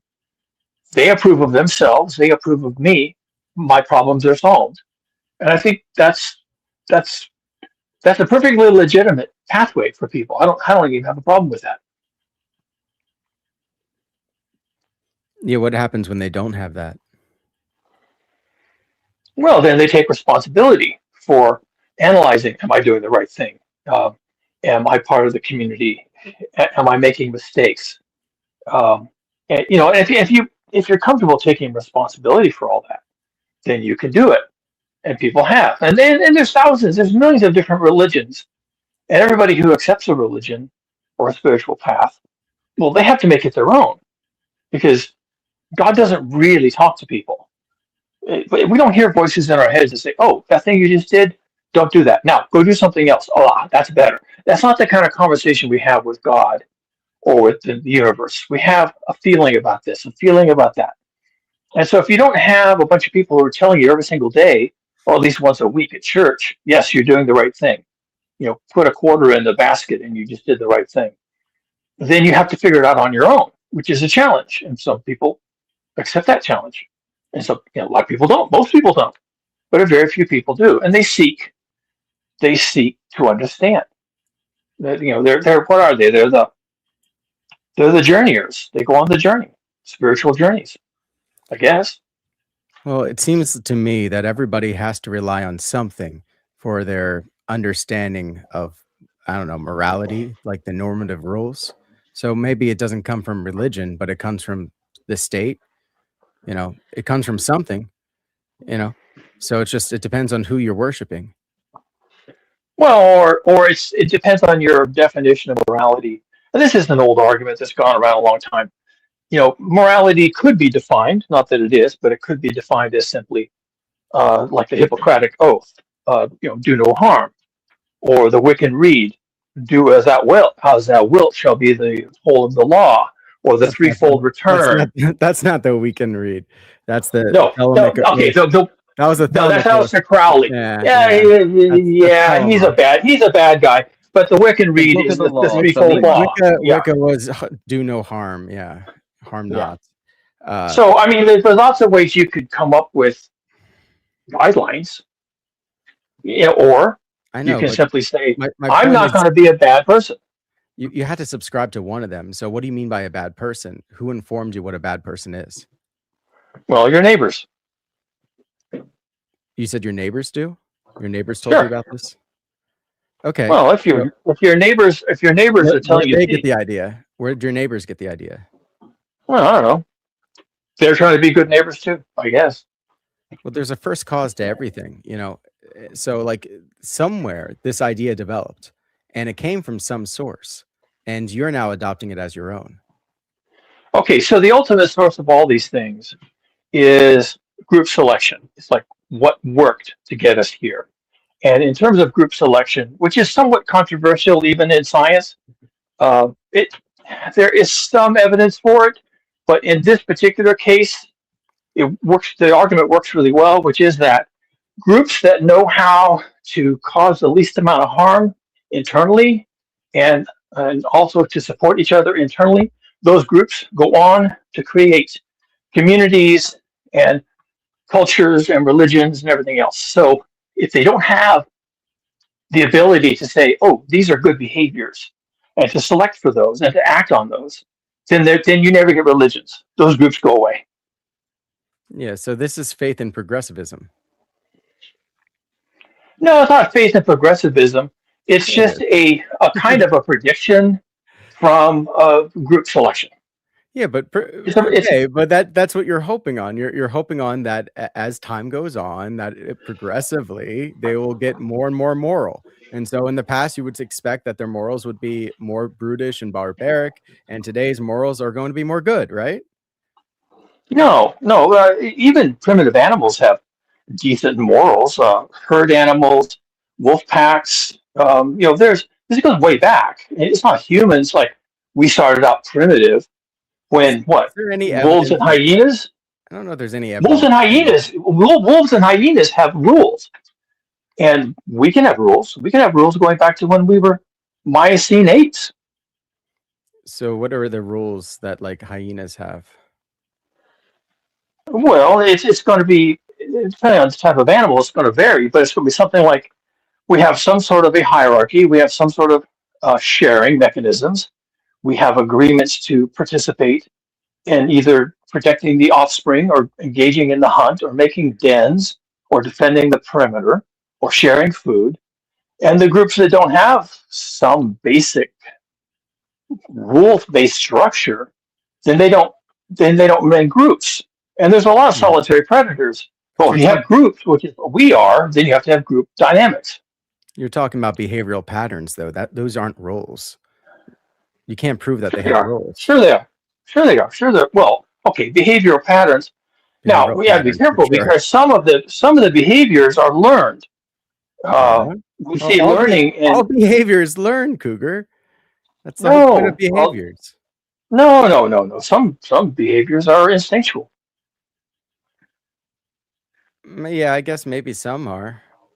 Yeah, I guess like I don't there's know what some the things that mix are is. instinctual. I don't know what the mix is, but you Most were of it's talking about learned. ultimate Most of it's learned. origins. Yeah, most of it's learned though. Okay, you're right. but in You're terms right. of There is probably some but in terms of ultimate origins, you mentioned ultimate origins, and you're trying to point to a benevolent God figure, and I'm saying, well, okay, fine, but we can start with something more fundamental than that. It could just be evolved characteristics of groups or evolved behaviors in animals that work, and they work towards cooperation and or other modes of survival, and from that you get behaviors, some of which are just fundamental; they're just inherited because they work, and so therefore they can be passed on to offspring. And some of them are learned. And what the mix is, maybe in humans it's mostly learned, maybe, but fundamentally it had to start somewhere, and so maybe it starts in just evolved behavior. Yeah, but it sounds like you're saying reason is basically is what it is foundational here is reason. But the thing with reason and science, it all changes. People in the 19th century, or I think it was the 19th century, they believed very racist things, and it was like right for them to segregate because they're like, well, scientifically, their brains are smaller or whatever, and they it was all based on evolution. And of course, now we look at that But evolutionary. all those people were Christians, every single one of them.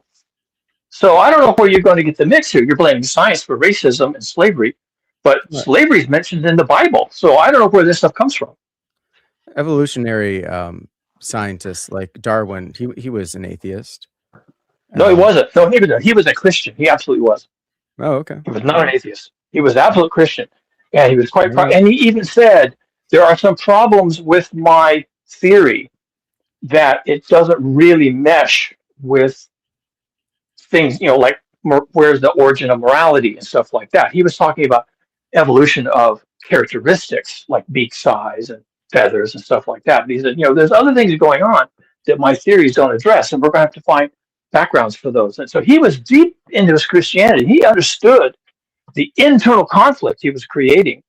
And in fairness to this day, science, including evolutionary science, doesn't really address these questions, except do things like group selection, which is, doesn't answer everything. I think science tried to answer political things and moral things, and we got things like the concentration camps. We got lots of atrocities that the Soviets did, and they all did it for scientific reasons. Like the Nazis thought it was very scientific what they were doing by cleansing. So let's talk about the Nazis, because I like them a lot because of the example they offer. The Nazis got their direction from the theosophy and also from the Nordic myths about Thule or Thule, and they believed that they were Aryans. The German people were Aryans. I'm just repeating what they were saying. They believed they were Aryans who were descended from the survivors of the lost city of Atlantis. And so what they did, and you can say they used science, they actually hired scientists, archaeologists, for example. The Indiana Jones movie is based on what I'm talking about. On a Berna, that's what they called it, their Berna movement, and it means ancestral heritage. So they hired a bunch of archaeologists, and they went out to prove that there was an Aryan race descended from the Atlantean survivors who spread across the world, and everything good that ever came out of human civilization was due to the Aryans. They even found the Aryans in India and in Tibet, or they thought they did. And so they went out looking for all this evidence that there was this progression from Atlantis, literally. And the Theosophists believed some of this, and the Thule Society believed some of this, and the Nazis picked it all up, and they tried to wrap it in science. And even the science that they tried to wrap around this ended up veering hard into eugenics and the measuring of human anatomy and doing experiments on humans to try and prove that some humans are subhuman, that they're actually natively inferior. So they had the trappings of science, but it was all based on the Theosophists, the Thule Society. Actually connected, though. You're drawing two things together that aren't connected. And that's where our base in Greenland is. If y'all don't know, that's where it's pretty much where they claim Thule was, is where they put the American base in Greenland. Not the old one, not Camp Hero, the one way up north that they still have on the left side. That was where, they're looking for Hyperborea out there. So it's just, I'm well taught in the Hyperborean myth. Yeah. No, I'm not disagreeing with that. I'm just saying eugenics itself, like this was like not just in Nazi Germany. It was in the West too. It was in America. Like Ford also, like lots of people in the West, we had textbooks talking about eugenics as well. This was something that happened because the Age of Reason. It wasn't because of the occult connection with the Nazis. Now, what you're talking about with the Thule Society, that's all true. I'm just saying you can't connect that to eugenics. Yeah, but what you were doing was you were saying, Nazi scientists did a terrible thing, and they based it on materialism. And what I'm saying, no, they based it on the Thule Society and Theosophy and Madame Blavatsky and the Aryans and Atlantis. And you can call it science if you want to. Maybe it's philosophy or natural philosophy or something, but it's been thoroughly repudiated.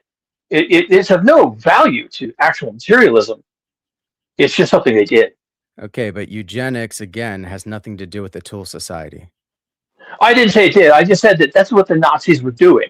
They were for them, it was a gish gallop. Right. They were just they were throwing everything against the wall to try and justify what they were doing. The rest of the Europe and America too. I think the Nazis, because they're just they did it the worst. But like other countries did this too.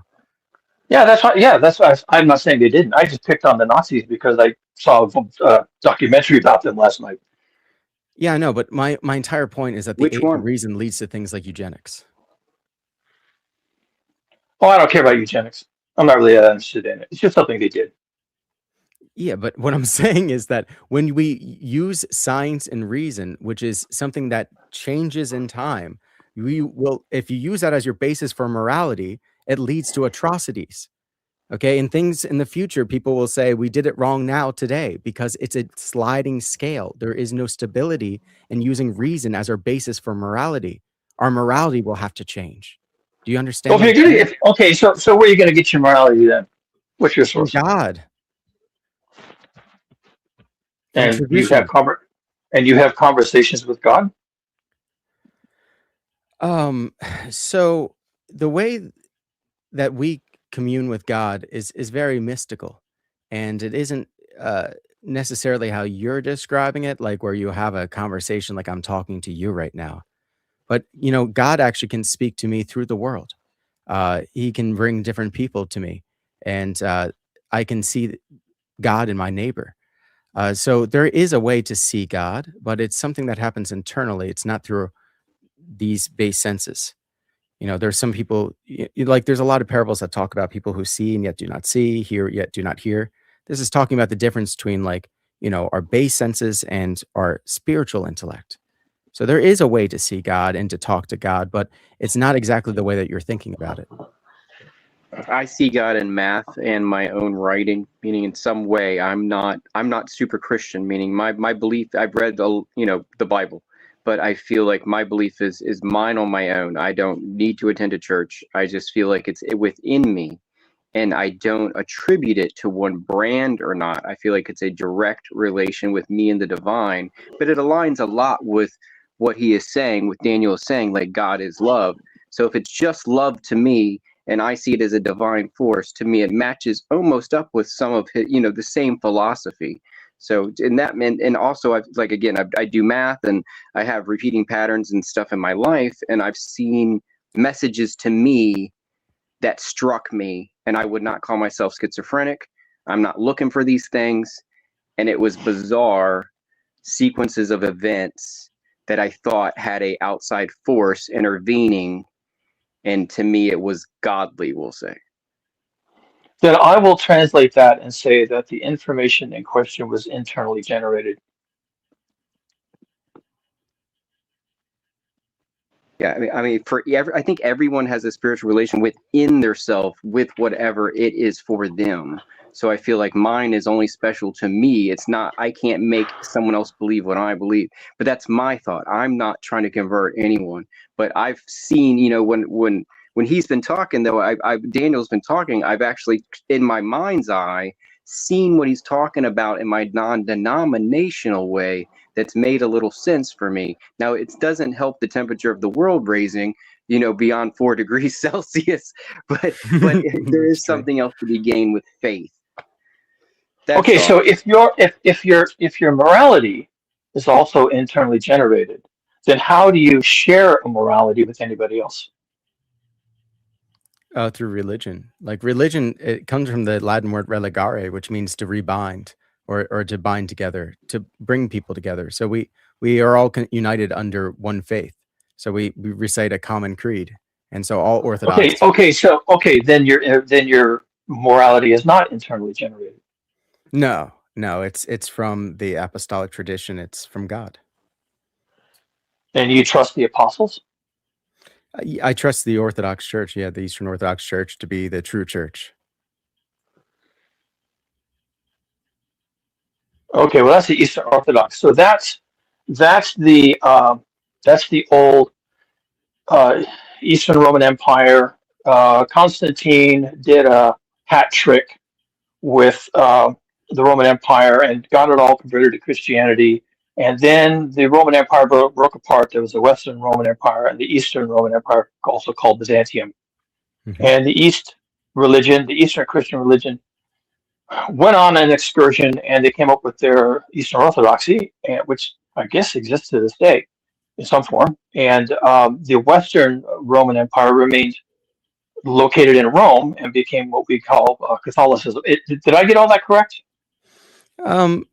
Your characterization is a little bit different than how I would put it out, but yeah. So the schism happened in 1054. It was one church, but the Roman side, the Western side, was one giant diocese.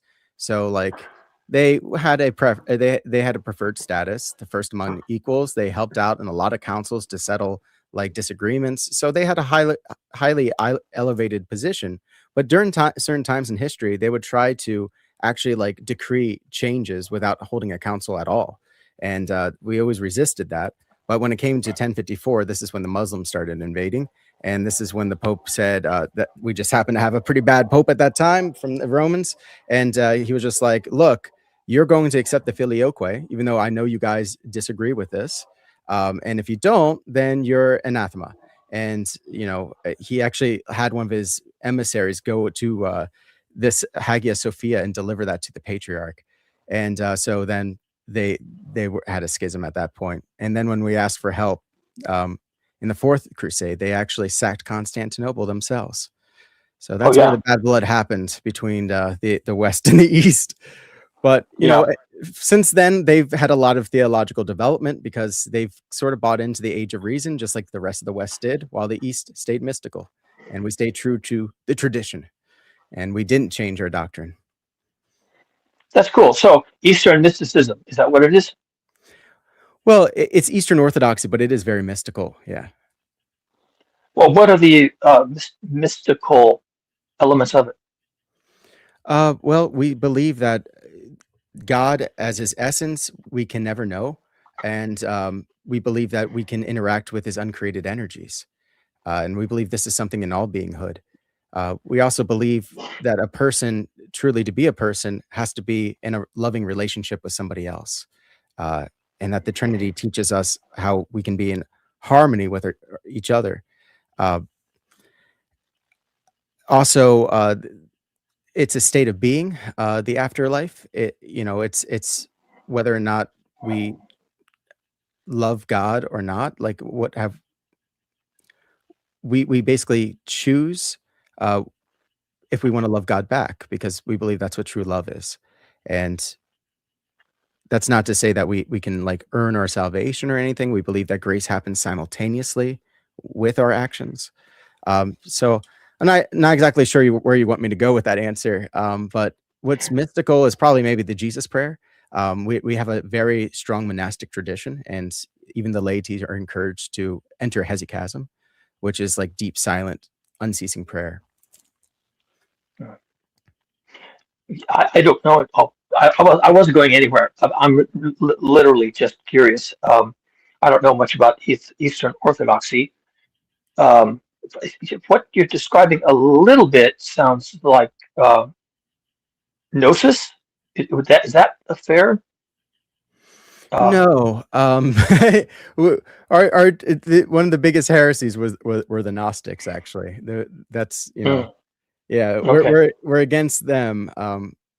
We believe that God blessed the material world, and we don't think that we're just spirit beings, like being trapped in a meat suit. Okay. And we don't believe in personal revelation either. So we don't believe like someone's going to hear like the voice of God telling them something, and that changes everything. Yeah. I got you. So it really is heavy in the liturgy, heavy in teachings, and a little less on personal exploration. Is that fair? Yeah, I mean, we're told to have a personal experience with God, but we do it through a community in liturgy. That means the work of the people, and we have a sacramental life where we're actually taking in the body and blood of Christ Himself. But when we're in the world, we should be experiencing God through constantly approaching Him with repentance and also being thankful.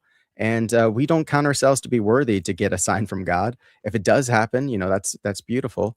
But you should tell your spiritual father about it and make sure you're not suffering under prelest, which is spiritual delusion. Interesting. I like it. I kind of like that approach. That sounds very humane, actually. Yeah. Human centered. I think it's more human centered than maybe even doctrine centered. Is that fair? Well, we look at Christ in the church as being ultimately healing. So we believe it's like a hospital, and everything that He does is therapeutic for us. Even the things that go wrong in our life are meant for us to get stronger, and to rely on Christ more. And yeah, you said, is it more personal or? I think I mentioned it being humane. Is that the word I Oh, used? yeah, human. Yeah. So God became man, so that man could become like God. Through His grace, we can become gods. He says, "Don't you know that ye are gods?" And so he was saying about theosis that we can be in God indwelled, and that's a true human. A true human should be like what we were, like restoring to what we were in as Adam and Eve, but even beyond that, we actually have a greater destiny than them. Interesting. Yeah. Of course, I don't, Daniel, what country are you from? America. Okay, so yeah, so am I. So then you're kind of having the same experience in America that I am, although you're probably seeing it through a different lens. And I'll be quite frank, and you can criticize me and hold me to account if you want to, but what I'm seeing happen in Christianity in America, which is Protestantism, is a rise, at least in the evangelical community, of an embrace and even a rejoice in cruelty. I guess that's the word I would use, or intolerance, or things along those lines. Are you seeing the same thing or having the same thoughts about it? Yeah, well, I think somehow Christians are forgetting that we don't put our faith in princes or sons of men. On the day that they depart, their plans return to the earth. There's no salvation in them. That our King is Jesus Christ and not Donald Trump. So I think, unfortunately, a lot of people got duped, especially the Protestants. They're really easy to get duped. It seems like next week they might think it's going to be the rapture, because that they're just so easily fooled. Well, yeah, we were just there. That was in September. Yeah, and people were losing their minds, selling their houses, and it's like, man, Yeah, you guys are it, nuts. it didn't seem very grounded to me. It seemed pretty unhinged, and I kind of I kind of find that sort of thing worrisome. I know that I'm supposed to be rational and logical and materialist, but I think that, and I don't expect you to be that way because you just expressed your philosophy to me, and I accept it, and I find it to be so humane actually. So please continue. But I think some I think they I think the evangelicals, as they are currently behaving, need to be more grounded. And I don't care if they ground themselves in materialist rationalism or if they ground themselves in orthodoxy, like you're offering. I think they need to save themselves, frankly. Yeah, I mean, so God tells us that that people will know that we're his disciples by the love we have for each other. And there's so much in the Bible that talks about being kind to the stranger. Like I'm not for the riots going on. I'm against that. I don't think they should be shooting fireworks at ICE agents or anything like that. I think that's wrong too. But I don't understand the hatred for immigrants. And it's indiscriminate. Like if it was about just getting rid of the criminals, it would be another thing. Because I'm okay with that. Get rid of all the people that sell drugs and do human trafficking. Like, yeah, let's get. I'm all about that. But who are being caught up in the net are people that actually help this economy, I would say. Immigrants actually are more likely to be entrepreneurs than native-born Americans. They're very good for the economy. And they bring Well, lots of good things, the cuisine. and a lot of the immigrants, and I live in California, so I'm talking probably mostly about Mexican and Central American immigrants. But most of the immigrants I have found here in my immediate neighborhood are devout Catholics and very community minded and very, very much into taking care of people, their own community and other communities. My neighbors are very, very kind to my wife and I, very kind, exceedingly kind, almost like family. And for the fundamentalist Christians, the evangelicals, to look at these immigrants as if they are inherently evil and inherently must be rounded up and disposed of, it just seems to be kind of unhinged. I mean, it's divorced from reality. It just doesn't seem to be in alignment with who these people are at all. Yeah. And in a simple way, I guess it can be based off of reason, I would argue. Just to keep myself consistent, my argument here is that like they think that immigrants are stealing my jobs and it's causing all this crime and I don't want it in my backyard. And I don't know, it's very simple reasons, but getting away from the spiritual truths, of like, you know, being kind to others and the least of these, if you've done it to them, you've done it to me. Like it's very clear in Yeah, the Bible how we're supposed to be acting here. but even the reason, and you've tried to you tried to rehabilitate them a little bit by saying that they're being reasonable or rational. Some of the reasons offered don't seem too reasonable to me. Where are the jobs going? They're going to China, basically, and the Philippines and Korea, and that's where the factories are. And where did your car jobs go? Well, most of the people buying cars in America, including all these red states, they're buying Japanese cars and Korean cars and German luxury cars, right? And so it's kind of and then if you want the jobs that the Mexicans are actually doing, the Catholic Mexicans are doing, well then you probably want to be picking strawberries or cutting broccoli or that's what happens here in California. That's the work they're doing. Or they're bussing tables in a restaurant, and cleaning the toilets in a hotel. I know these people. And they work hard and they're clean. They work clean. They don't complain. They don't steal. And if They're God-fearing. They're God-fearing people, right? they're Yeah. they're good. They're good, moral, ethical, community-minded, God-fearing people. Isn't that what we want? If we're going to be a Christian nation, isn't that what we want to surround ourselves with? So I kind of don't get even the rationality of it. Yeah.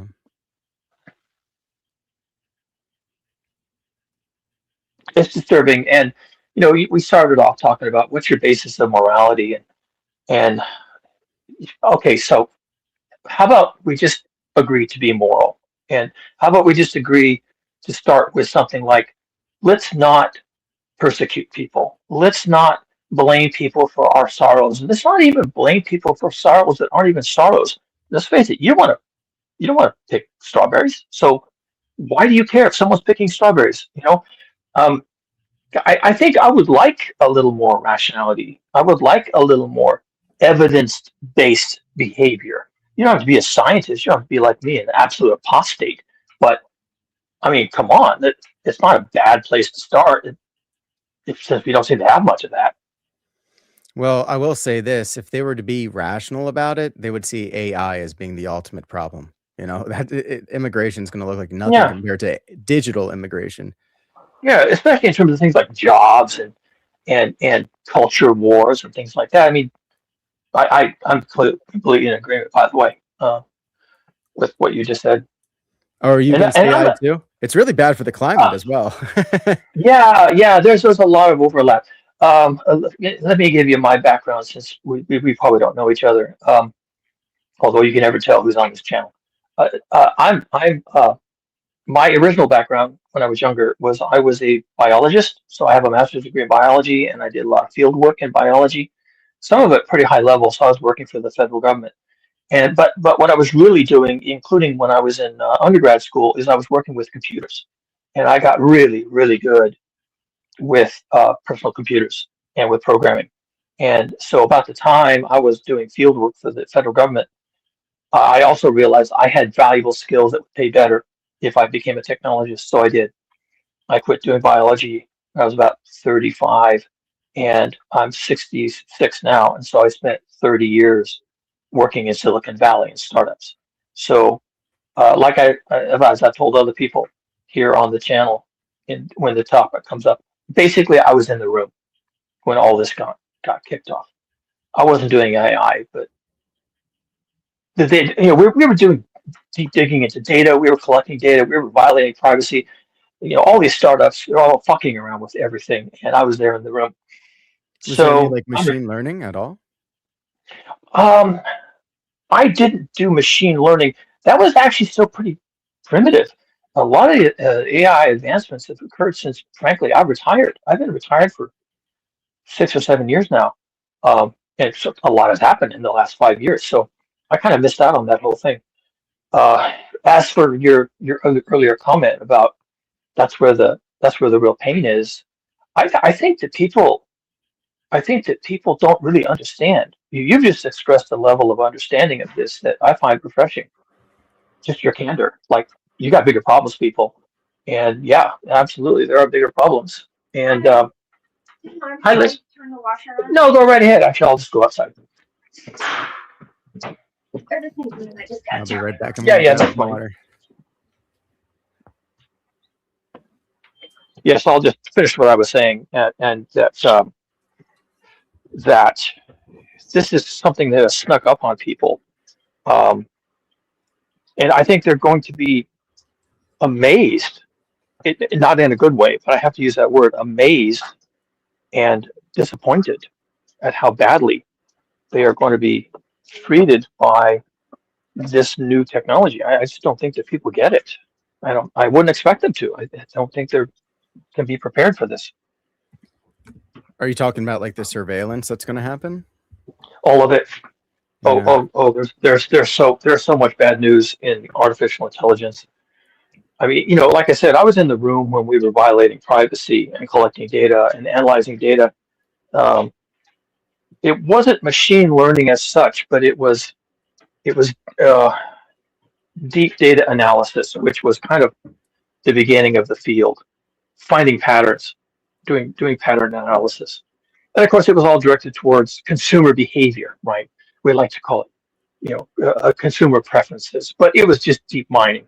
And to get to the data, we had to violate privacy, and that's the kind of work that I was doing. It was skimming the edges. There wasn't much legislation even to worry about, but having to do some clever things. And that was where I was working, and then I retired shortly after that. But there's going to be so much, not even just surveillance like cameras. There's going to be, there's going to be a lot of that. It's also just going to be surveillance of online activity. just gathering information. Everything in the stream will be uh, made into a transcript. The transcript will be lifted. It will be analyzed, and then everything I've ever posted, every comment I've ever posted on YouTube will be cross-referenced to everything I'm saying on here, and a profile of me will be developed just from the transcripts and the comments I've made, and any tweets or anything else I've ever done.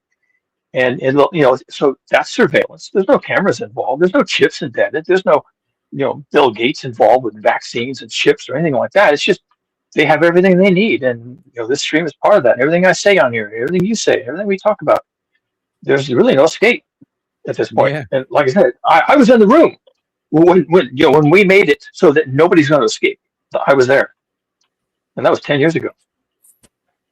Yeah, they're definitely not going to stop doing that stuff now that they have AI to actually sort through the data. Oh yeah. The AI thing is really is like it has made.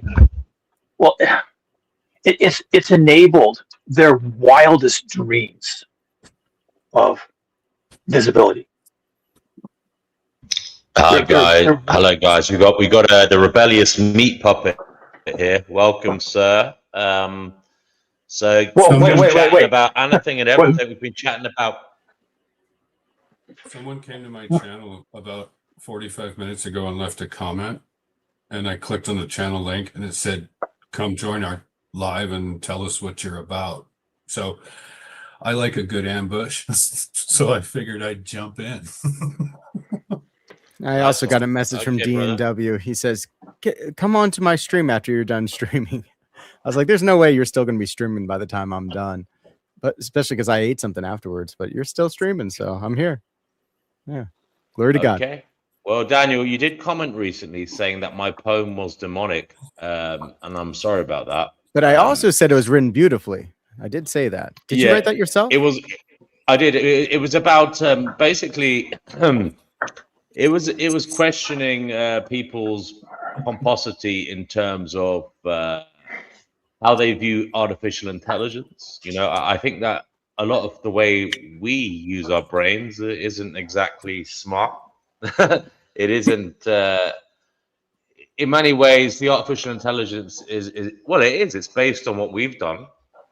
So when we're mocking it, we got to be careful because it's mirroring us, and also we are prone to errors. We're not so great in many ways, but I know you viewed it as a dehumanizing attack and demonic, so I better shut up. No, but anyway, look, you're good.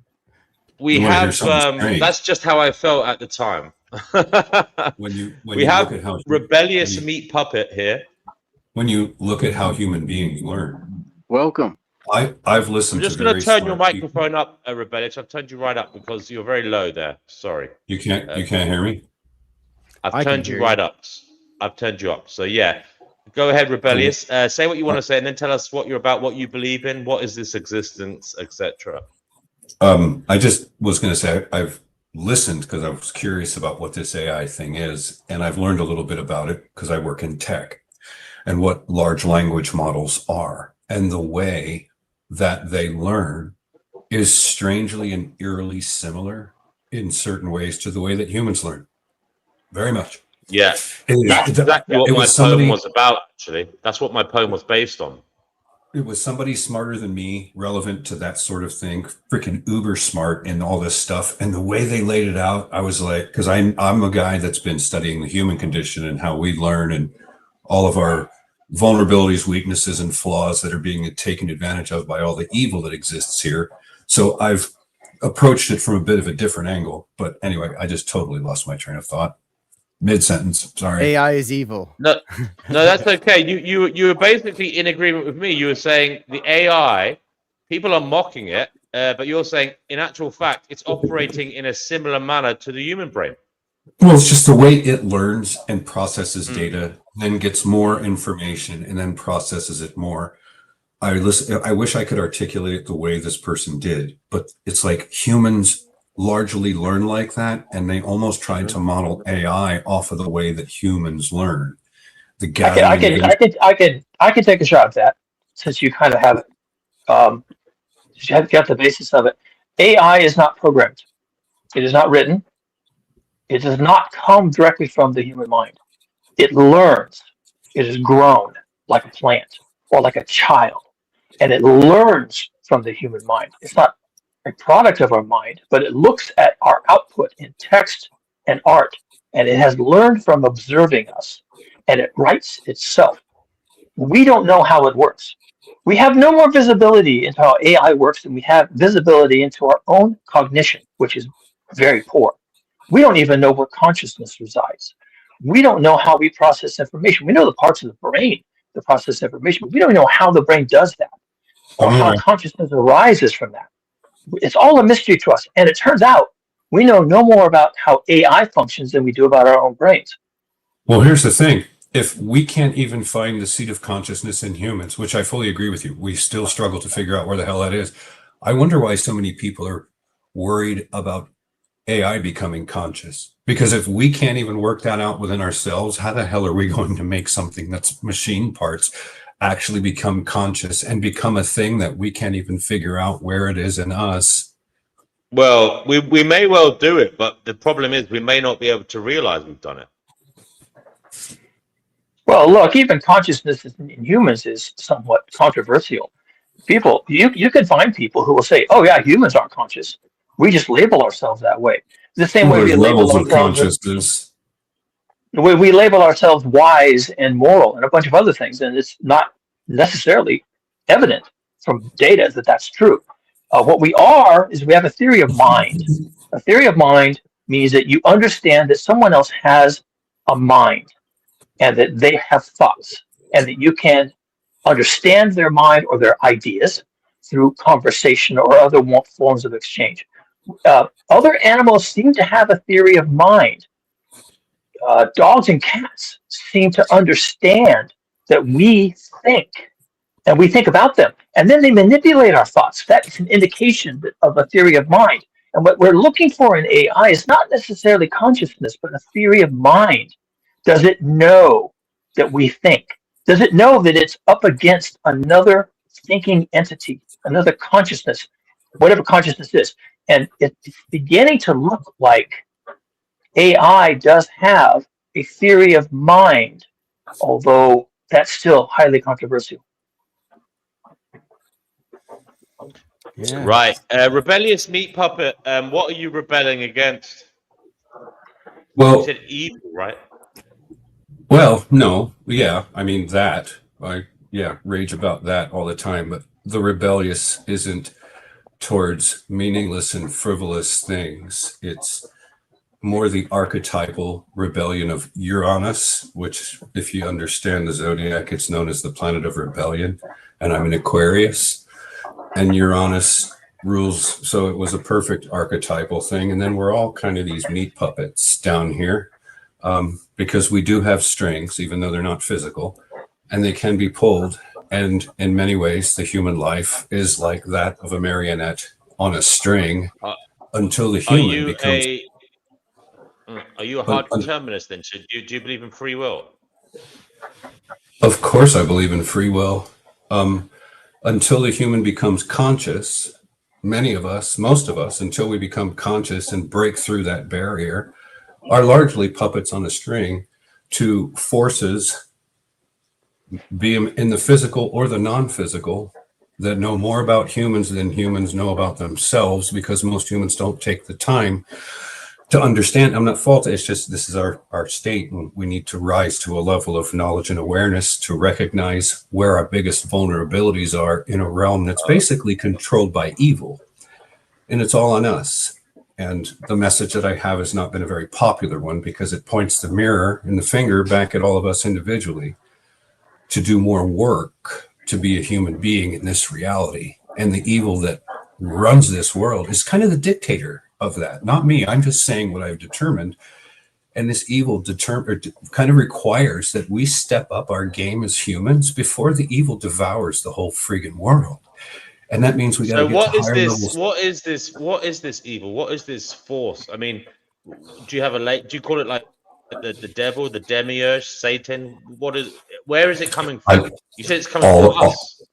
Well, all of that exists in those archetypes, but does it not penetrate and permeate through certain humans that might be more spiritually weak or for whatever reason inclined towards those ends, because generally I think most people are born good, and through the amount of trauma and damage that children take, it starts to turn things off and they can be kind of guided and directed towards the evil. It's just my philosophy. It's my personal philosophy. It may not actually be 100% Well, I mean, true. there are. Steve. I don't know about that, but even if someone has a predisposition, for example, to be a psychopath, like they have studied brains and they've shown that there are anatomical differences. But just because they have these, just because they have these predispositions, doesn't mean they're going to turn out bad people. In fact, it's been shown that even someone with a predisposition to being a psychopath, if they're shown love and given an upbringing that caters for their needs and fosters, as I said, safety and security and well-being, they will more likely than not, 99.9% of the time, grow up to be individuals who intellectually understand empathy and are motivated to fit in and be functional and good. But yeah, so I think there's a lot of truth to what you're saying. Many of them, though, to your point, you're right, and I don't disagree with the point that you made at all, but I would say the lion's share of that psychological profile does not actually aspire towards those ends. And it's likely because of the environments that they come from didn't cultivate that within them. Thusly, when you look at the pyramid of power on this planet, it's strange that the psychiatrists and psychologists that have studied this stuff have determined that that spectrum of psychology seems to gravitate towards positions of power, domination, and control. And you see that's right. They seem to seek power. They seem to seek power. But I suppose if you treat them with love, but here's the thing. They might seek power in a manner that pleases people. What kind of world does any logical or rational person think we will have if we've got psychopaths at the controls and have the reins of power, and then we are all going to have to suffer a byproduct of the reality that these psychopaths impose upon us because the crazy I agree with people. you. It is a huge problem. It is a huge problem in a strange way. Problem. Can I just say they're not necessarily crazy, and this is the problem with what you're saying. And I do agree it's a huge problem. But if we did not have psychopaths, we would not, for example, have the best of surgeons. Okay, there are. I believe people on the psychopathic spectrum are more likely to work in things like being doctors. As if those faculties couldn't be cultivated within the rest of us. I think. Well, I'm not so sure because I don't know how many people like slicing into flesh. But the thing is, we may be able to do it with robotics. So you have a point. You definitely have a point. That you're definitely right. When they're like not on the dark side, yeah, there's certain things that they have a propensity to be much better at because of that cold inside. But it's elusive, or it alludes to a human that is quite literally lacking in a lot of what we would call the substantive human functions of empathy and sympathy and compassion and guilt and shame and remorse and a moral compass and a conscience and stuff like that. Because these tend to be, and these people seem to lack it. And to your point, the ones that lack it but are cultivated by parents that actually love them and gave them a foundation, we're lucky that those parents are good and took the time, because a lot of these people tend to go towards the dark side. And when they don't have a moral compass, the type of stuff that they can impose upon other people knows no lows. They have no boundaries. They're not restrained by any moral compass or sense of wrong. And that's bad for those that are on the receiving end of it. There is another possibility here. There is another possibility here, which I've thought about in the past. And you obviously have as well, because you've said you think this world is pretty evil. And as do a lot of religions, and that is that human nature itself is problematic. Indeed, it could be viewed through the lens of being evil at its foundational level, because we are animalistic in a sense that we are pretty dismissive of each other. We can be, if we spoke about eugenics before, we can have a kind of, I would say we can have eugenics at the basis of of how we view people sometimes, how we choose mates, friends, etc., and how we perhaps hand out the rations. We can be pretty brutal to each other, whether people like to admit that or not. There is a callousness and ruthlessness at the heart of being a successful human. I've run a business before, and sometimes I felt guilty because, you know, I am utilizing manpower. Yeah, I'm trying to make a win-win situation in many ways, but then I also have to appreciate I'm trying to get something out of people, and being a human is very complicated. And I'm just saying we seem to be driven. I hope it's not true, but we do seem to be driven by selfish desires, selfish needs, and it involves a lot of stepping on other people's toes. I think if we all lived by one simple principle, the world would be closer to a utopia than most of us can imagine. Create no harm, loss, or damage for your brother or your sister. And if you do, because life happens, make it right. Other than that, does it have to be a whole lot more complicated? But this whole crazy moral relativism thing, where from person to person, country to country, culture to culture, religion to religion, morals will vary so widely. It makes a thinking man wonder, are we all the same? Because it shouldn't be that hard to operate at some basic principles that are conducive to the harmony. interesting thing, Rebellious, you're coming in this from the same angle as Daniel. Daniel believes there is a morality beyond men, and there is this like objective morality, right, Daniel? I think Daniel believes Christ Daniel taught believes us it's to from love God. each other. Yeah. Daniel believes it's from God. Do you believe it's spiritually derived, rebellious meat puppet? I think all that comes forth from us largely comes forth from the spirit within, and the way in which it chooses to expression in this particular incarnation of life. Some people are playing the evil game and some people are playing the good game, and they may be the contrast that the good people need to evolve further. Who knows? I speculate. Can I just say what I think? Can I just say what I think about morality at Please, this juncture?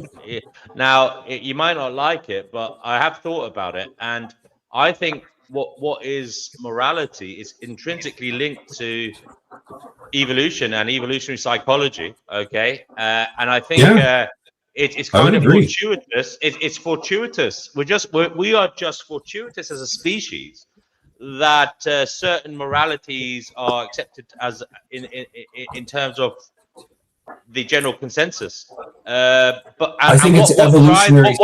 I think what drives morality is actually might makes right. Unfortunately, I think it's and it's just fortuitous that the right might is in place. The wrong might can create hell. The right might can impose good values. Do you get what I'm saying? So if you have the magic mixture of intelligence, empathy, and might in this in say we were like a pack of chimpanzees or something. Yeah, I'm not. We were a pack of like hominids from thousands of years ago. But we're not. If you had no, but I'm just saying this is how I believe morality started. I'm just talking about where I think it came from. If you had the right alpha who had physical strength, he was imposing to others, but he also had intelligence to the degree that he could be diplomatic and he could be empathetic to the degree that he understood that his life was in danger because of others around him, and he had to treat them in a certain way to maintain his well-being. So he realized that the situation was that he had to treat others well for it to be reciprocated. He saw that pattern, right? It's more conducive to harmonious. He also realized that there was an authority. He had a physical authority that made others kowtow to him. Okay, and all these things all together allowed the kind of magic of the morality to spread through the troop of monkeys, because they followed the leader. They weren't going to not do what was right, because that would mean they would be punished by the alpha male and his followers. Okay, so to me, it's all based on that. I think Kukuduma might be able to explain. Do you think I'm along the right lines, Kukuduma? You're the biologist. Do you think that would you see it as intrinsically linked to evolution, and it doesn't have to come from any spirituality? Yeah, sure. Before you jumped on the channel, we were just discussing what I called group selection, which is part of evolution theory. It's not a bedrock part of evolution theory. It's somewhat controversial. People don't really buy that that groups can be selected for, but that's what you're talking about. So you're kind of riffing on that same idea that certain groups. So here, I'm just going to describe the mechanism. I'm not going to describe the morality of it. There's certain groups that are able to adopt behaviors such as following leadership and the leader being selected for fairness, just to pick one dimension. That those groups that pick those kind of leaders and then follow them, those groups survive the rigors of nature and the challenges better. And therefore they are those groups and the individuals are represented in the future. And that's how we get both behaviors, which can become ingrained behaviors, like animals have been domesticated. We can be domesticated. Okay, it's self-domestication. We're cat self-domesticated. Okay, we can become domesticated into these avenues of behavior through selection, through group selection, and then that becomes a behavior pattern. You may also learn behavior patterns. You may have a religion that has a different morality that then overcomes your behaviors, and you may still evidence behaviors towards your group and even your family and your extended family that is still in alignment with group selection. But when you face an external group, you may then adopt other patterns that maybe are not so embracing and so loving and so truthful. Yes, it seems to be about survival. Now, Kukuduma, one thing just struck me. I want to say it there. You said if they believe in fairness. Now, I agree that's true. If they do, that the morality might spread throughout the troop. Now, it may that makes it sound like the leader is wholesome, or is a fair-minded, good individual. But I just had a thought there. It may also be that the individual, spreading the morality may be Machiavellian. Maybe trying to create peace so that they can continue to rule. It may not be so. Let's just say it may not be so loving. It may be purely selfish from the leader's perspective. It may be that they are trying to control others, create a framework where they survive, and it may be a Machiavellian ploy, is what I'm saying. Yeah, and then you have to account for, okay, so why would the group elevate to leadership someone who is Machiavellian? And by the way, you really need to study Machiavelli. Machiavelli was not like inherently evil, like the bad mustache man. He was rational and pragmatic, maybe.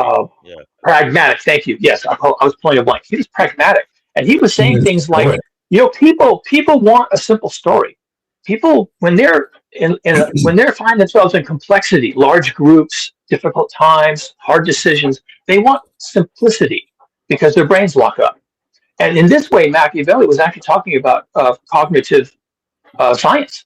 He was essentially a forerunner in making observations about people. So you may have Machiavellian leaders who make sense during times of complexity, okay, because they cut through the red tape of consensus. And then when you get through complexity and trauma, then you maybe start looking for leaders that are more embracing, right, and more cooperative and fair, if that's what you want to call it. So, but again, that could be. It could seem on the face of it that they're like that, but again, it could be the Machiavellianism underneath. As I said, this goes back to my point before that just because someone is a psychopath or doesn't mean they're necessarily bad for the society. Same as you can get pro-social narcissists, virtue signalers who start charities that help loads of people.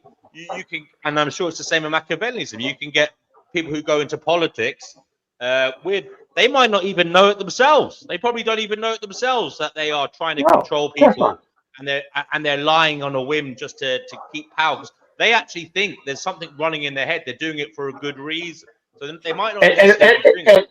yeah, and it might be worse than that. It might be that the community is offered, say, 3 different leaders, and one of the leaders is saying, "Well, let's just work through this together." And people are like, "We don't have time for that." And they're offered a second leader that says, "You know, we're gonna look at scripture. The scripture will tell us what to do." People are saying, that's old school. We need new ideas." And then the third person comes along and says, "Look, just do what I tell you to do. I have ideas. We don't have time to talk about it. We don't have time to vote. We don't have time to be woke. I'm going to give you some strategies. If you think these are good strategies, make me your leader, and we'll go. We'll move. We'll fix this problem." So that person rises to the top. That person rises to the top, and they don't get there because they're Machiavellian and they're lying to people.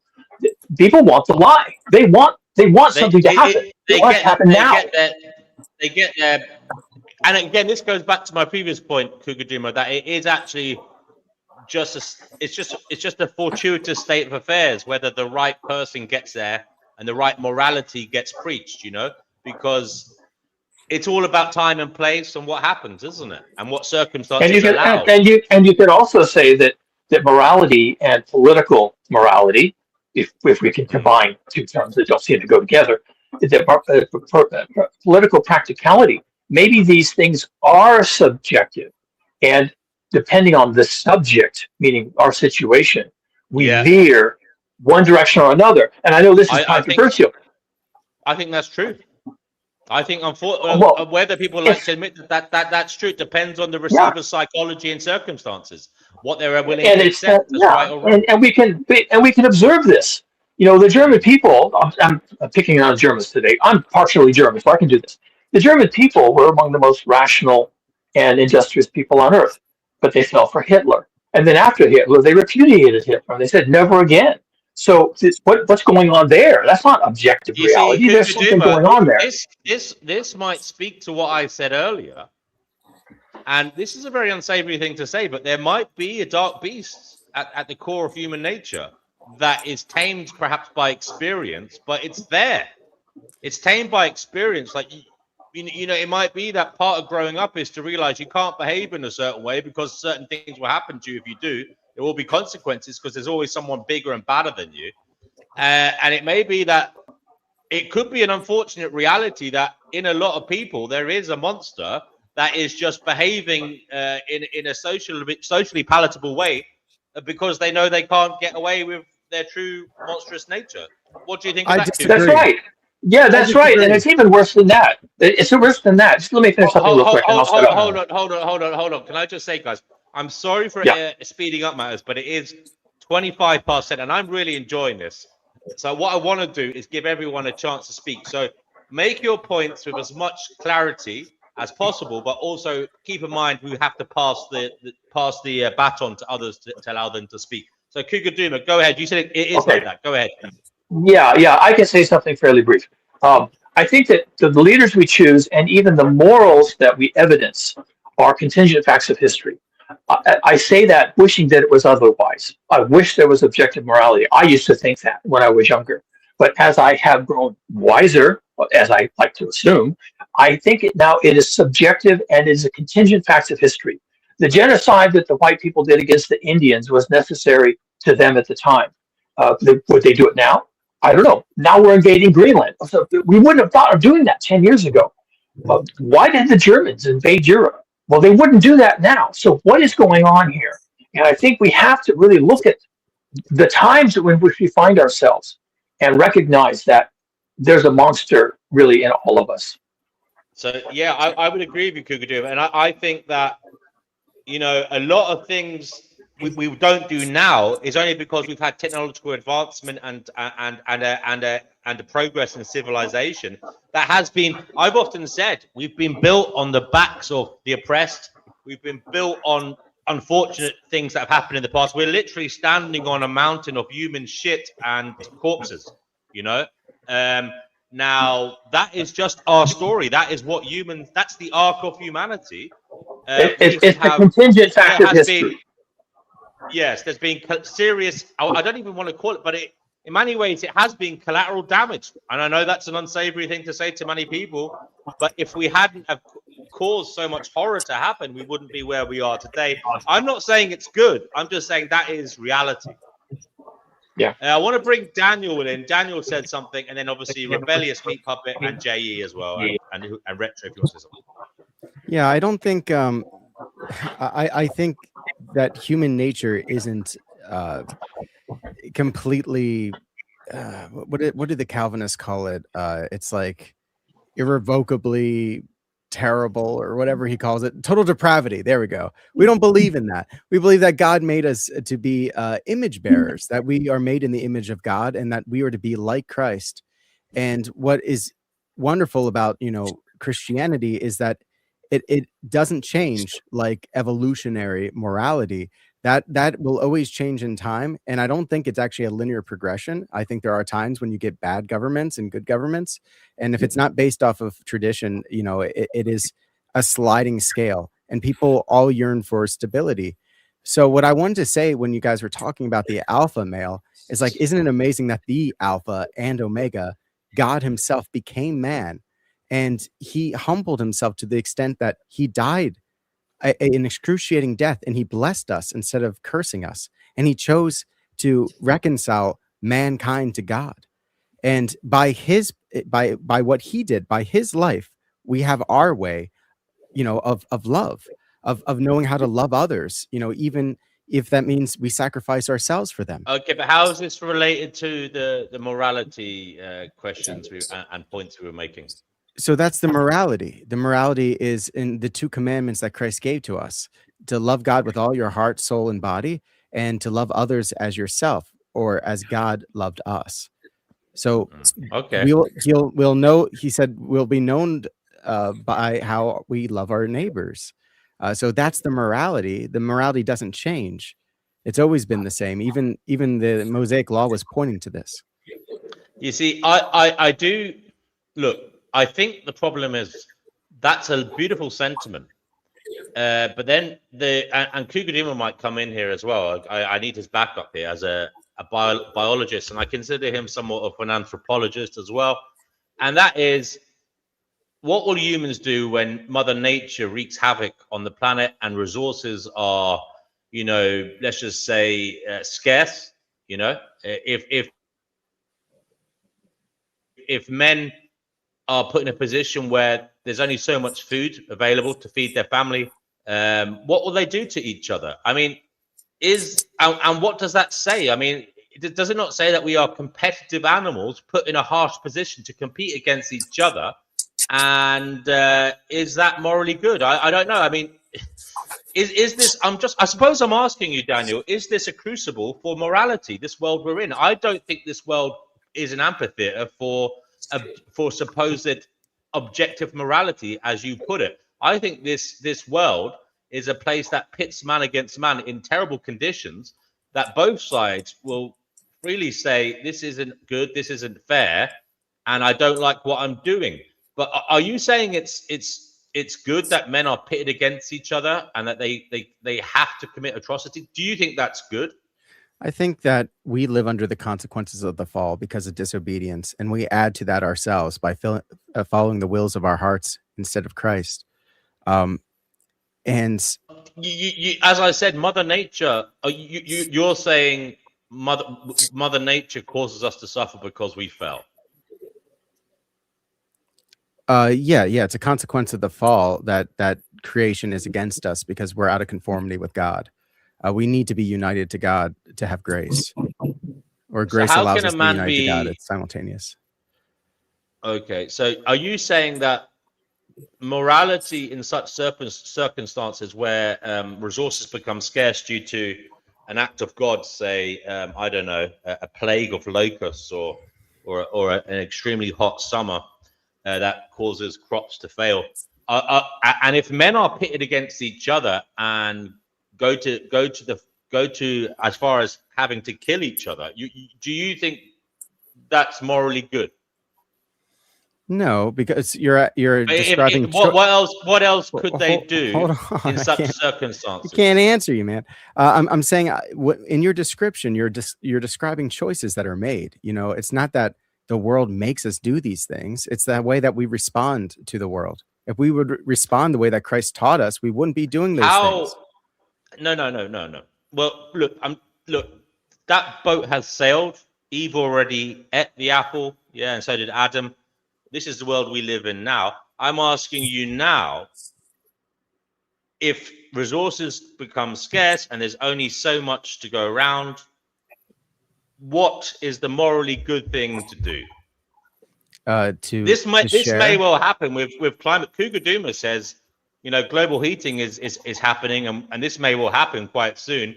So what is, as an Eastern Orthodox Christian, you are faced with a world of depleted resources.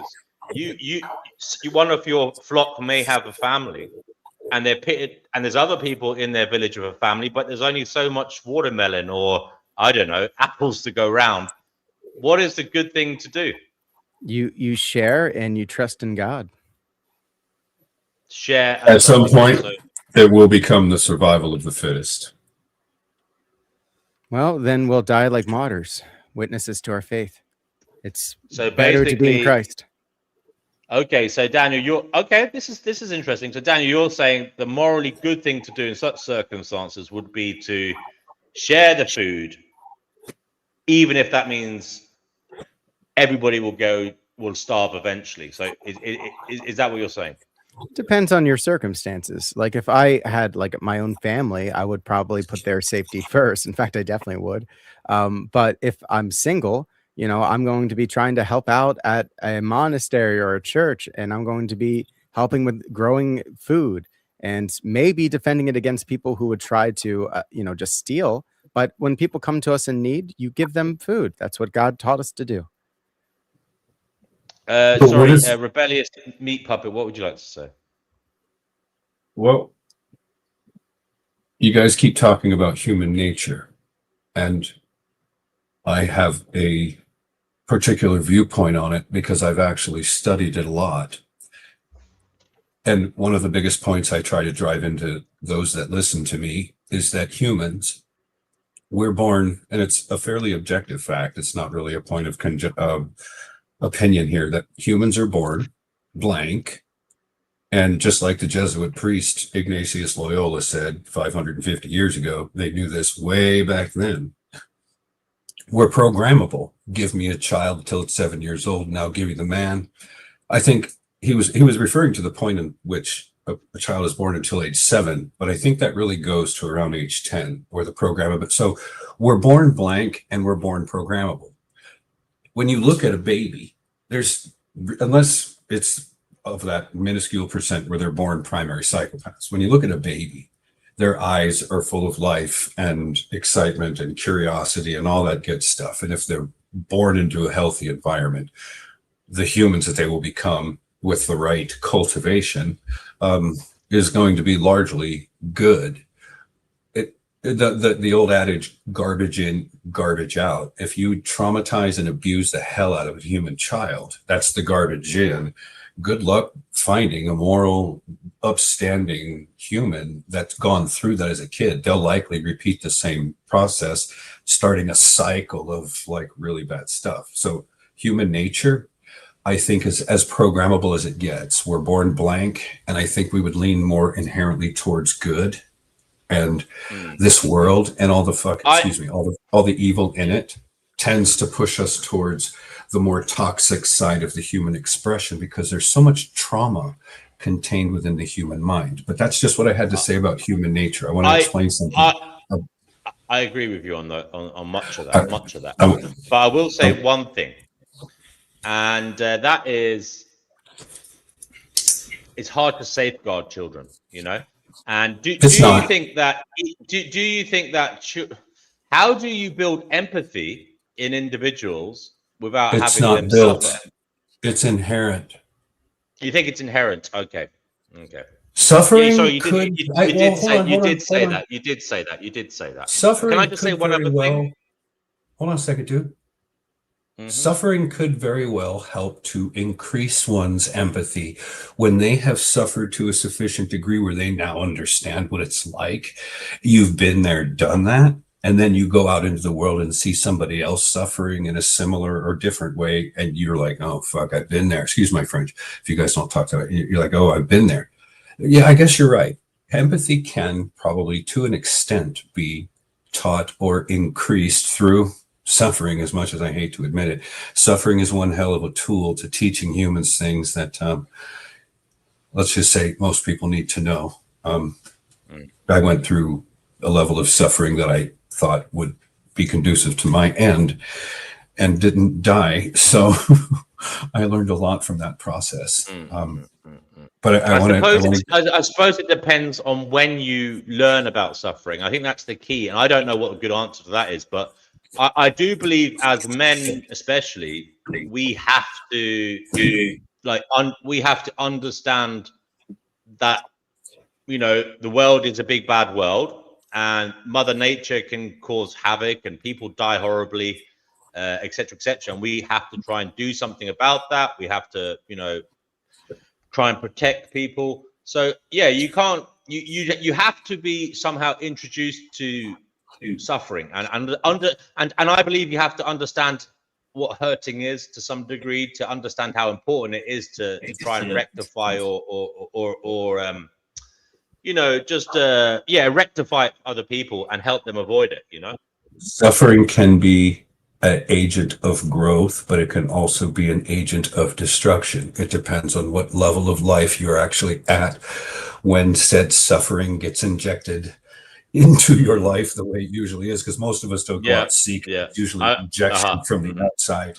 If you're at the right place, it's going to destroy you. If you're at the right place, it's going to actually tear the veil off your eyes and make you wiser. So it's really a roll of the dice as to where you are in your evolutionary state as being inside the flesh sack. It's something to do with the epigenetics of all, where your brain is in terms of its development and how able it is. It's not necessarily the brain. It's you internally, you spiritually, that entity that occupies the meat sack, and its ability to endure that as well. But you asked me, I haven't gotten it out. I want to get this thing out because if about morality, it's not something that is as subjective as people might think, because and I'm not talking about evolutionary from the point of growing a human or an appendage, a tail or something like that. Human beings are the only species upon this earth that has the capacity to grow and evolve themselves of their own volition to become more than they were born to be or born as. The only other species upon this earth that can say that are caterpillars, because they turn into butterflies and stuff and moths. But humans are unlike the animals. We have higher faculties. Therefore, unlike the animal man, who's driven below the belt and driven by his emotions and ruled and controlled by said things, the evolutionary journey of the human being is to transcend the animal man.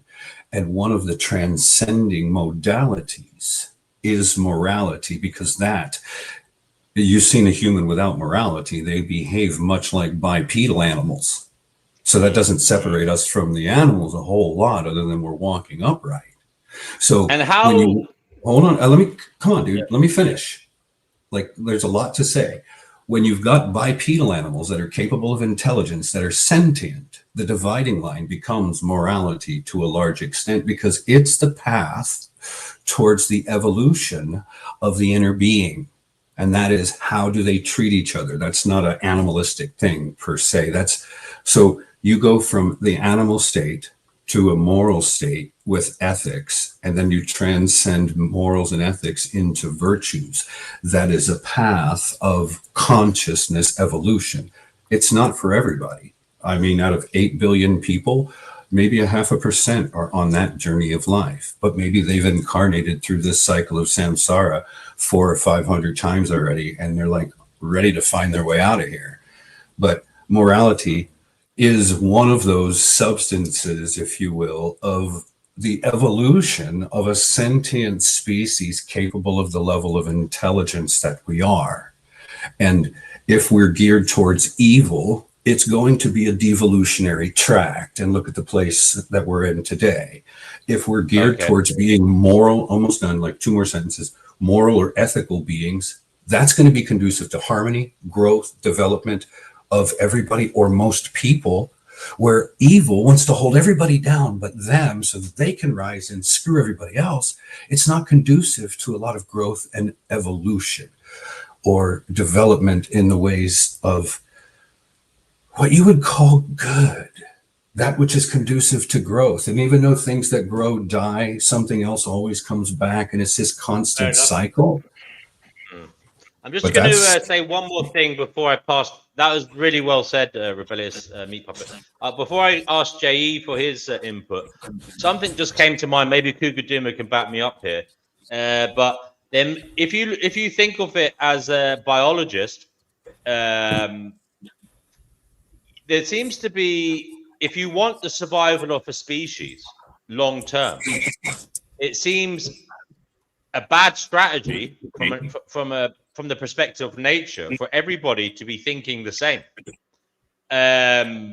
So what I'm suggesting is that for the survivability of the species, okay, as a global, on the global scale, it seems important that there is this contention in terms of morality, because what that does is that causes people to think differently, fight each other, and have different perspectives that make them more likely to survive, because there's a variation in perspectives, and one of them might work if there is a problem, again, from Mother Nature. What do you think, Duma?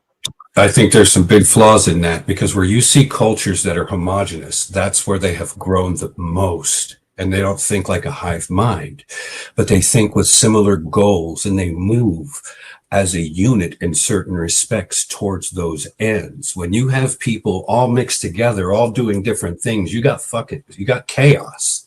And that's not conducive to growth. You can strengthen yourself in certain ways. I can understand what you're saying, but I don't think there's ever been a homogeneous society. I think that's a fantasy. Sure, there was. Like if there's Scandinavia, even the greatest empires had people within them feeling oppressed and wanting to overthrow them. That's why they broke up. I don't ever think there's been homogeneous acceptance. I'm largely homogeneous. That's where we see the most harmonious existence and growth, and cultures really rising to certain highs. Now on top, they're using throughout history on the backs of slaves and stuff like that. But apparently humans have always done that to each other. I don't even fully understand why we haven't evolved past that stuff yet. Like, you'd think we'd have gotten past slavery and war a long time ago. I know I said I bring in JE. Jay, I really apologize to you, brother, but I think because that was kind of related to evolution, evolutionary psychology, biology, and the survivability of the species. Hugaduma, did you hear the point I was trying to make? And about, yeah, you did. You're nodding your head. So what would you like to say? Yeah, it's a little tricky. Relentless kind of has the right of it, but it's complicated. What you want in your community is you want diversity of ideas. That's how group selection works. If everyone thinks the same, then the problem is that you don't have enough different ideas. Now, if the culture is very diverse, and it's even to the point of being internally destructive, then you can't go forward for that reason. And it turns out that I would think the dividing line is that during a crisis where you need ideas, then your diversity saves you. When you need to move as a unit, where the most people agree, then that's where your lack of diversity, where you want harmony and homogeny, then you can move quickly. But then you better have the right leader, because you may move quickly over a cliff. So there's a terrible dilemma here, that you need good ideas, but you may not have them.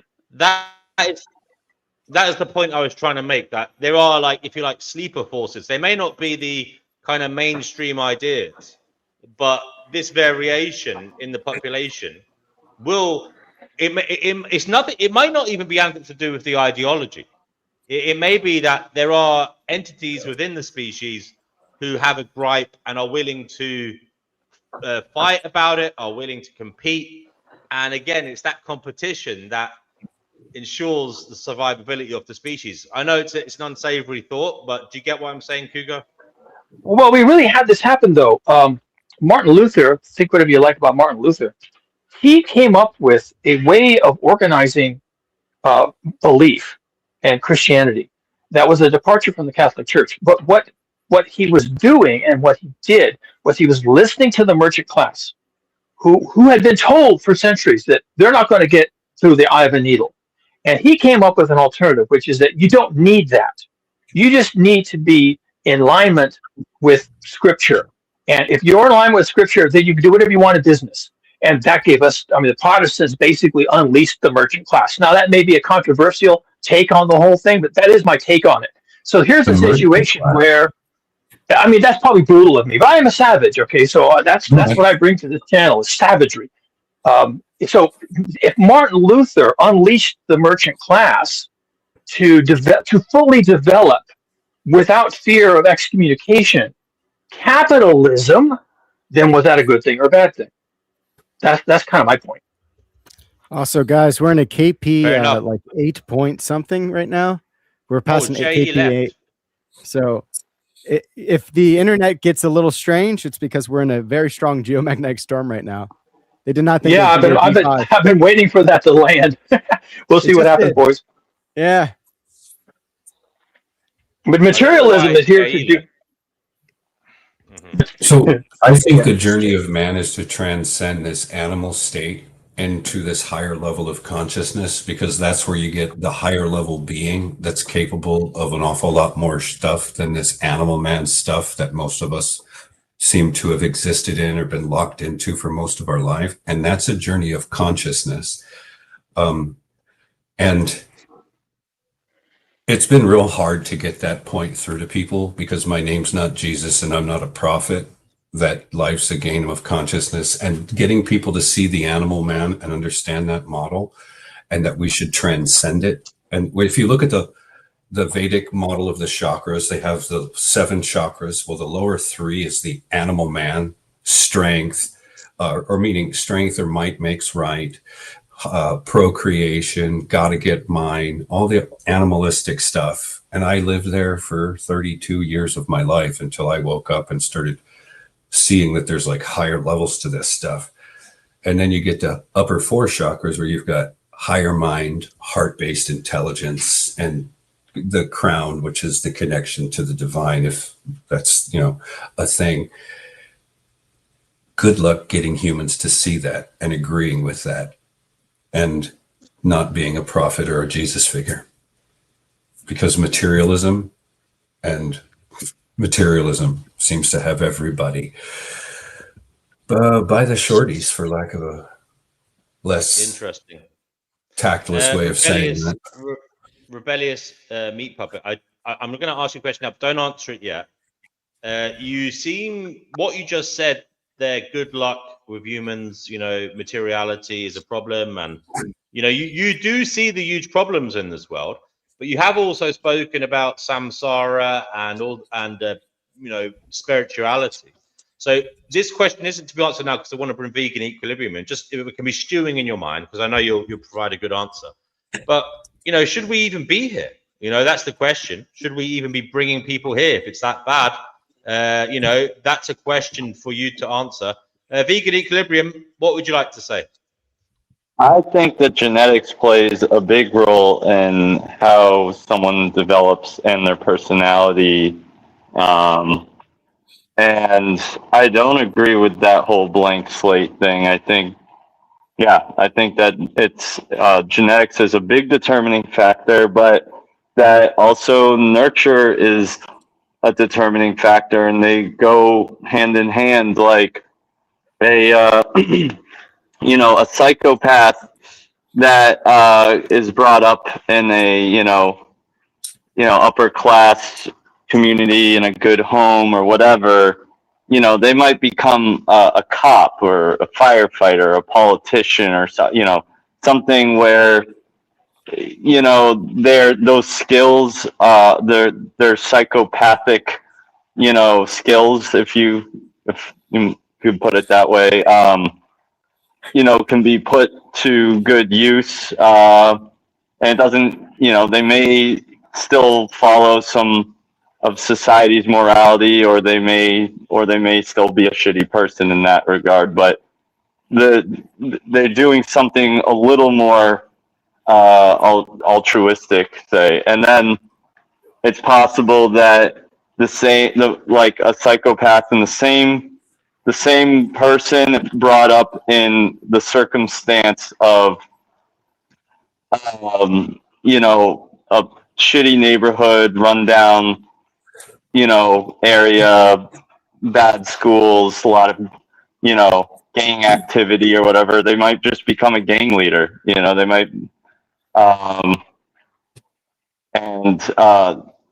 so I think that, their personality could be very similar in both regards, but maybe what they do with it could be different. I think it's playing with fire, personally, to have psychopaths in a position of power or authority in any way over people who are not like them. Because the choices and the decisions that they would make would not have the faculties that something bigger than us all put into some of us of empathy. You need somebody who's willing to pull the trigger when there's a bigger psychopath trying to attack you. It doesn't require psychopathy for that. It requires the point is, there's psychopaths. Psychopathy, it requires courage, and the rest of us that aren't psychopaths. Yes, okay, courage. What I'm saying is that it takes a level of shutting something off to make such a tough decision. Like, I just know so many people that are like, oh, I could never press the button that drops the bomb or whatever. Even if there's tons of, like, even if you show, okay, let's say 100 and something people are going to die, but you're going to save like thousands of other lives, right? Without question. People are not going to be able to press that button. So you need someone, okay, you don't have to, maybe not a psychopath, but someone who has some level of courage. Coldness. You can call it. I think Rebellious has a point. I think you don't necessarily need to have to be a psychopath. You can be somebody who, with sadness does it, but yet with a kind of courage as well. It would be moral courage. What I will say, I think Vegan Equilibrium might be pointing to this. In a world of baddies, where there are other baddies, it can be beneficial to have, a big baddie as your leader, because it might scare the other baddies. But again, that's not what Rebellious Meat Puppet is driving at. He doesn't. I mean, that's what the conversation turned into. But my main point was that I don't think that we're blank slates when we're born. I think genetics played a big role. Yeah, okay. Well, Rebellious Meat Puppet did say that earlier as well. But he said if you're treated with love, that you can turn out a different way. And there are studies that do show that, actually. By blank slate, I mean we don't know anything. We have to be taught everything. Do they count for people that are genetically predisposed to being psychopaths? I mean, there is a study. There's a neuroscientist who did a study on the anatomy of brains, and he was looking at the scans of the brains of some of the worst and most atrocious criminals, serial killers, mass murderers, rapists, and murderers, and he was looking at the kind of strange anomalies in their brains that were indicative of psychopathy. Well, let's just look at personality disorders. What he did is, well, listen, he found a physical anomaly, and I can show Yeah. you this video of it. Now, No, there's physical differences. You're right. Yeah. Now Someone with like just a personality disorder, did he account for that variable? Well, There's many different. The point is, he was listen for a second. The point is, he was studying, and he found that the people who committed these atrocious acts, there's 12 of them, they all had this similar anomaly. He put in controls, okay, so people who didn't do these acts and they didn't have this anomaly. But what he noticed was there was one extra psychopath, okay, that shouldn't One have been extra there, what? he one extra psychopath. So there was 12 terrible murderers and serial killers, but there was actually 13 showed up when he looked at the scans, which included the controls. So he had like a number of controls as well. So the general population who weren't who hadn't committed mass murder or serial killers, who weren't serial killers, etc. Now he was shocked and horrified to discover this person who had this anomaly, which is indicative of a psychopath, was himself. He had that anomaly, and then he obviously told his colleagues, told his family about it, and they looked at they had a serious discussion and said, yeah, you have a lot of the characteristics of a psychopath. You're not the most empathetic of individuals. You have a he apparently had like a kind of gruff mannerism. Anyway, he had the kind of personality traits of a he was a surgeon and a neuroscientist. Yeah. Anyway, they did further study on it because it was really interesting how he hadn't done these terrible things. He'd never been in trouble with the law. He was an upstanding member of the community. He had a family and children who loved him, and they looked into it and they believe, it's to do with your developmental years, whether you get enough love, and adequate well-being during those formative years. That's what sets you on a path to be a destructive psychopath or a pro-social psychopath. What about these studies about like cluster B personality disorder? This is what I've heard. I haven't looked at the studies, but apparently people say that it's they account for variables like upbringing and stuff, and they're finding that it is more genetically based. Well, here's the thing though. There's two types of psychopath. There's the primary, which is a genetic thing. They're born that way, and that's the smallest percentage because they're the only natural born psychopaths. The other spectrum of psychopathy is the secondary psychopath, along with the sociopath and the narcissist on the cluster B spectrum, and every single solitary one of them was put there through familial abuse or trauma. Wait, you said the cluster B spectrum is the secondary.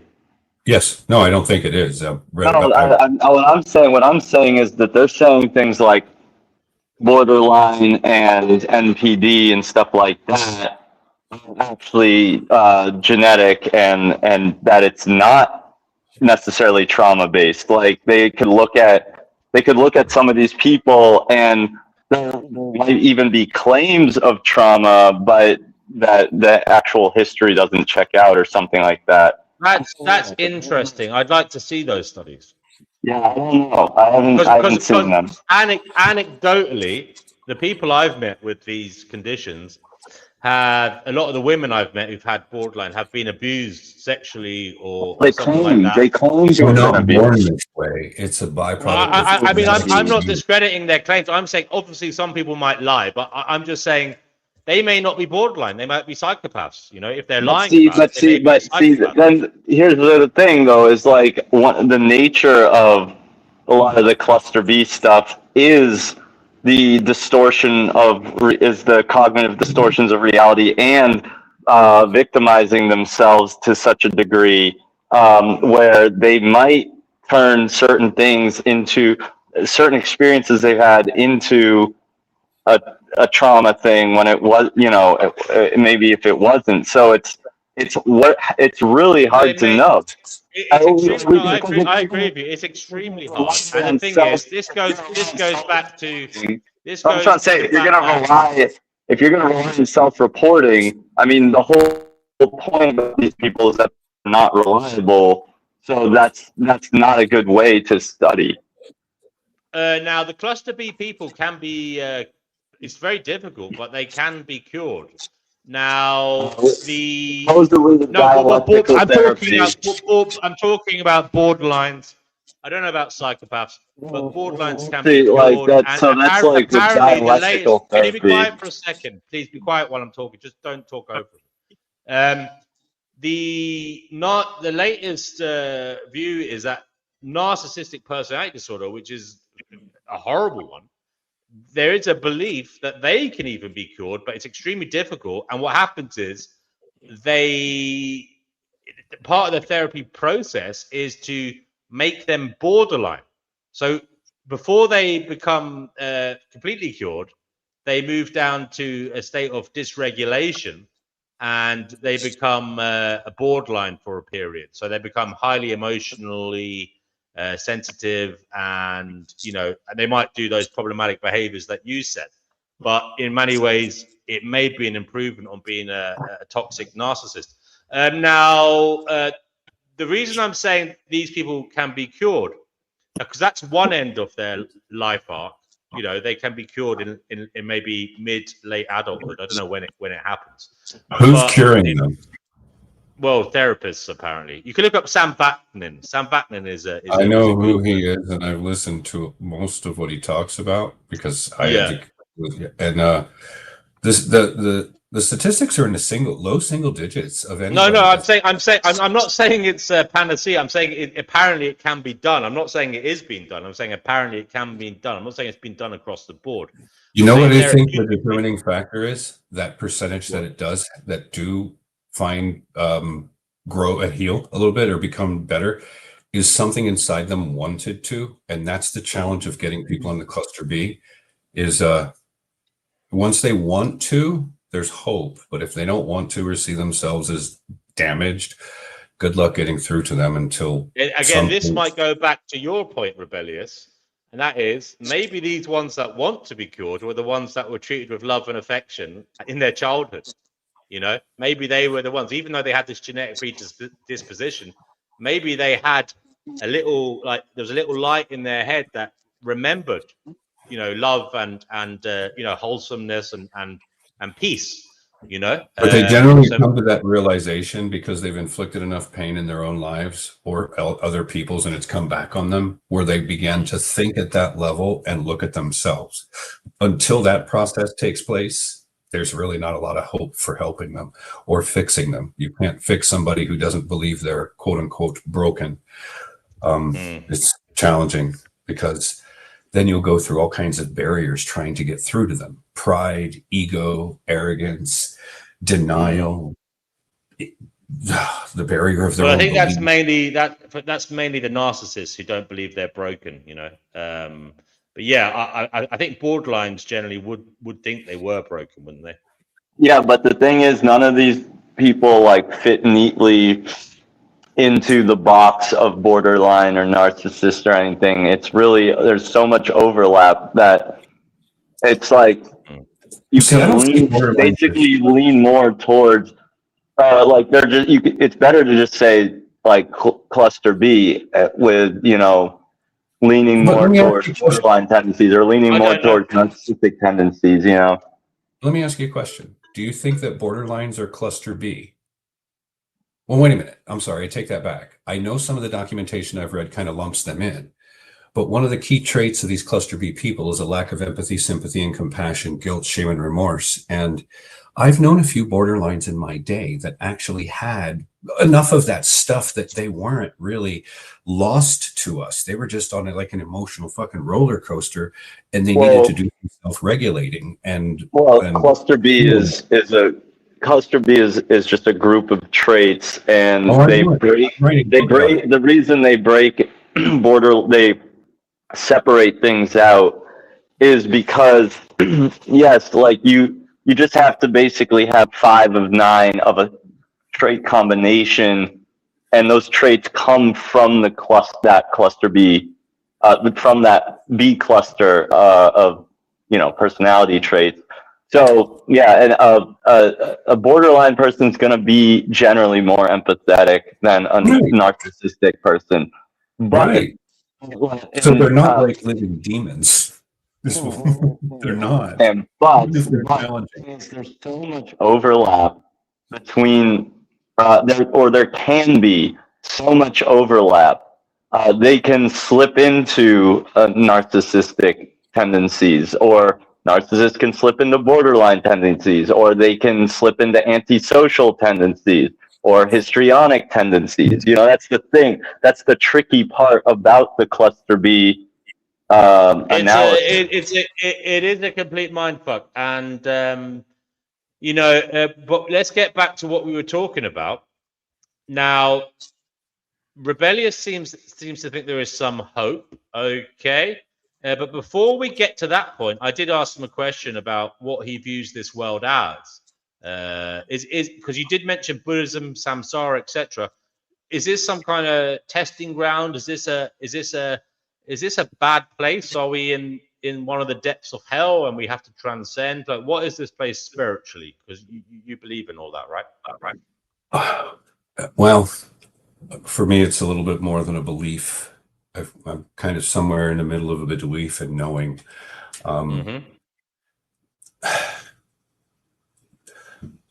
It's really hard to nail it down. There's more suffering that goes on in this reality, and I've often argued in the monologues that I do that if you were to go out and do a social experiment and ask people the top 10 things that they think would go on in hell, and then maybe do that social experiment for a few hours in an afternoon, maybe talk to 25. If you're lucky, you talk to 50 people on the high side, and get that list from 50 people and tally all those answers of what they think would be the most likely things that would go on in whatever version of hell they believe in. I can almost guarantee you 95% or more of that list unfolds in this reality. That was one thing that really took me back, because I could see that for myself. And then when I started to realize in my head the amount of trauma and abuse that goes back all the way back to the days of Egypt, that every generation has taken, not every person in the generation, but every generation of trauma for children. And when I realized the way that we develop, the fragility of human children, and the way in which this species has taken it hardcore while we're developing, something has really, really, really had it out for us. Now, you could apply that religious connotation, and it's the big bad devil.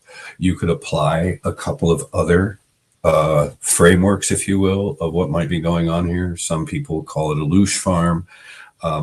If you look at it from a perspective of the amount of suffering that goes on here, is atonement for some shit that we did before we got here. Because isn't it strange that there's not a single person that walks the earth that remembers agreeing to come here or where the hell they come from? As if whatever put us in here, call it good, call it evil, call it whatever you want, whatever it was, there's a word for it. It's called the veil of forgetting. So we were wiped of any knowledge of what we were before we got here, why we're here. And then they tell us that there's this journey of the soul and that it's got all these lessons. The soul's got this list of lessons that it wants to learn through you as the living meat sack that's walking this earth. So you're the crash test dummy for some spiritual version of you that lives, because when you look at like some of the Jewish mysticism stuff, some of the Kabbalistic stuff, they talk about certain layers above this world that are non-physical, and the soul resides in one of those. So soul is this non-physical entity that somehow has this etheric string that ties to us. It can seemingly pull our strings so it can learn the lessons. We just kind of experience life and don't even realize how things unfold. We experience the experience, go through the goodness or the suffering, whatever this soul wants to learn. When I started thinking about that, oh my God, all of a sudden, what the hell this world is took on a whole different dynamic when you understand all of the energy overlays of the human being. Your sexual energy, when you're hypersexually charged, you're sitting there with your woman, you're ready to go at it. Somebody knocks at the door and you have to contain that energy. And that's kind of a problem, a pain in the neck. Kids come in the room, When you get emotionally charged, it takes a while for that energy to come down. So it's reasonable to say that we're like these transceivers. We're emitting energy as well. Something could very well, that's not benevolent, be benefiting from this and benefit from stimulating the little humans who don't know anything about themselves. Oh, dude, I could go on. I've been sitting. Yeah, it's I very sat look in, rebellious. I'm so glad you came here because it's interesting stuff, and it's the type of stuff we talk about here. And I've thought about this kind of stuff as well, and it's great that you've done so much deep diving into it. So we're privileged to have you here. Thank you. real quick. What? Yeah.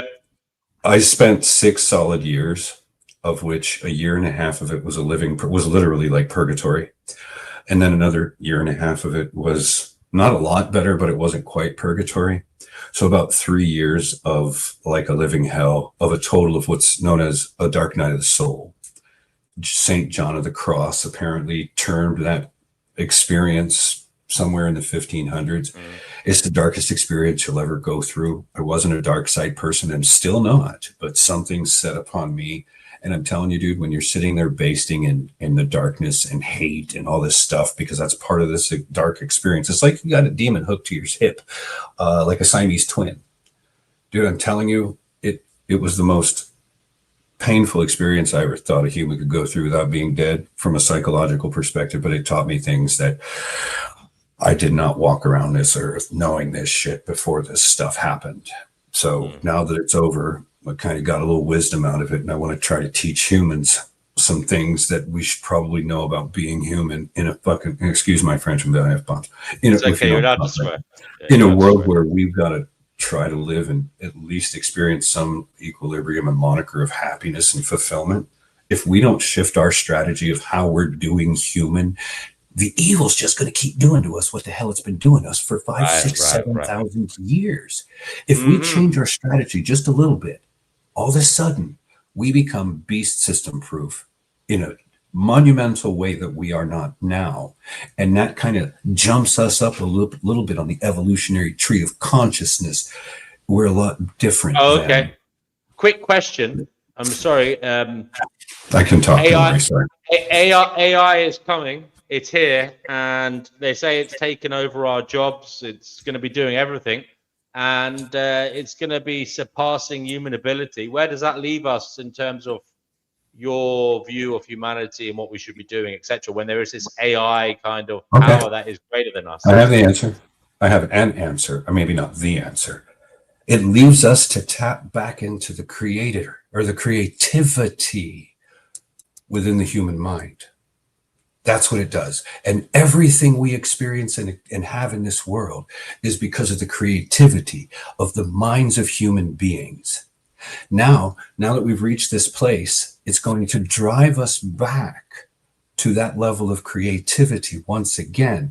If we can only marry morality with it so we don't go wildly off the reservation and create cyborgs and stuff like that, it would be great, because what we could be without the influence of these psychopaths that want to do the transhumanism and put chips in our head. I don't want that stuff.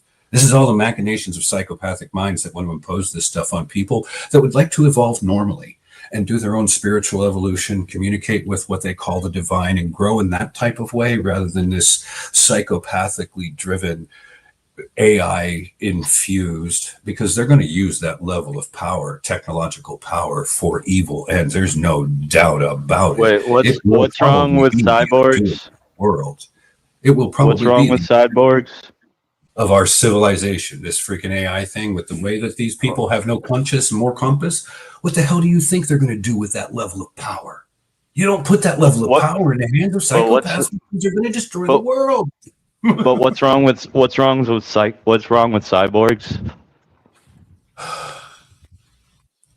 If you don't know that, I'm probably not going to convince you of that in this monologue or in this. I think for the you mean that they can be controlled easier because they'll be literally plugged into the mainframe. Is that it?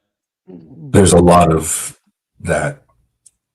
Okay, quickly, I want to bring in life abolitionism. He's been waiting there. Life abolitionism, what do you want to say to everybody?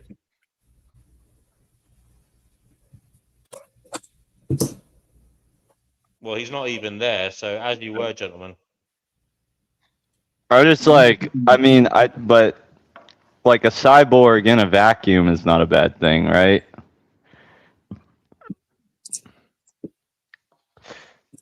I don't know that that was what put us here intended, but here's the thing. I'm not convinced what put us here was benevolent. So maybe if we just went our own way and did our own thing, who the hell knows?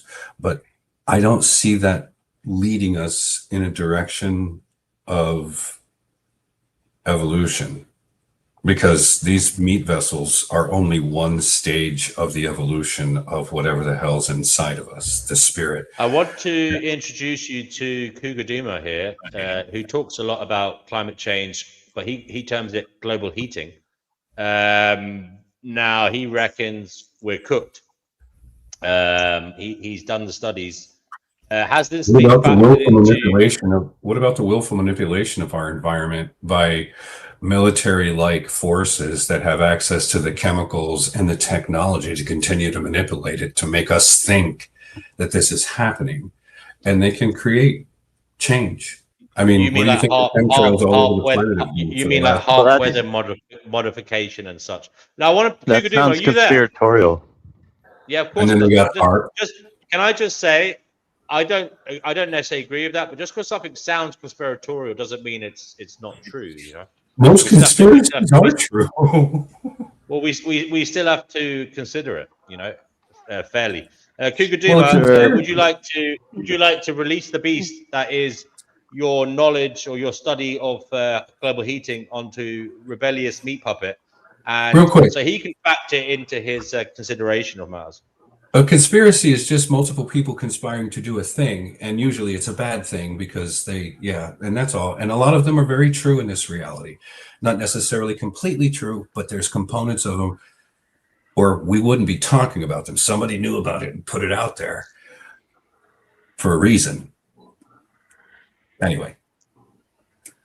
The word conspiracy literally means breathing together. Well, I think the term conspiracy theorist was created by the CIA in like the 60s or 70s to try to stifle those who were coming out about a lot of corruption or something. It's a coin, a frame that a coin that they put together, a term that they coined. That's what I meant to say, tongue tied, back in like the 60s or 70s. Yeah, but some people are just like get really conspiratorial in their thinking without really having any reasonable evidence to believe what they believe. There's a lot of diabolical evil on this planet that will be conducive to exactly what you said. You're absolutely right. But because there's no low that evil won't stoop to, as we've seen in the last 6 years, like open to our faces and the more that we've discovered, it kind of breeds a lot of that conspiratorial stuff. And when you see how evil humans are and the shit they're willing to do to each other for money and scheming, it's like, no wonder there's so many conspiracies out there, conspiracy theories out there that people buy into. Some of them are garbage, but even some of the new age conspiracies. Can I just try and get some reins on this conversation, because it's a powerful one and I can't control it, if I'm honest, because you're all men of intellect with such strong, passionate views. Kugaduma, rebellious meat puppet is of the view that some of the stuff you're saying is perhaps unfortunately in the realm of being manipulation from malevolent powers in society, trying to imbue us with doom and gloom, trying to demotivate us, etc., etc. Can you in any way shine a light on the legitimacy of your studies? Sure, I'll try. I don't want to have a debate about whether the Earth is heating up or not. If you want to say what you're going to say, go ahead. But yeah, no, it doesn't have to be a debate. You could just answer what you said. It doesn't have to. You don't have to say anything bad. Okay. Don't worry. I'm willing to listen. Yeah. All I do is answer questions, just so you know. Yes. So a little bit of context here. I'm actually doing self-promotion. Alert. I'm actually doing a series of videos right now on my channel. is titled "Out of the Frying Pan into the Fire," where I'm deliberately addressing this question. I'm doing hard data and observations, so I'm doing science, channeling science.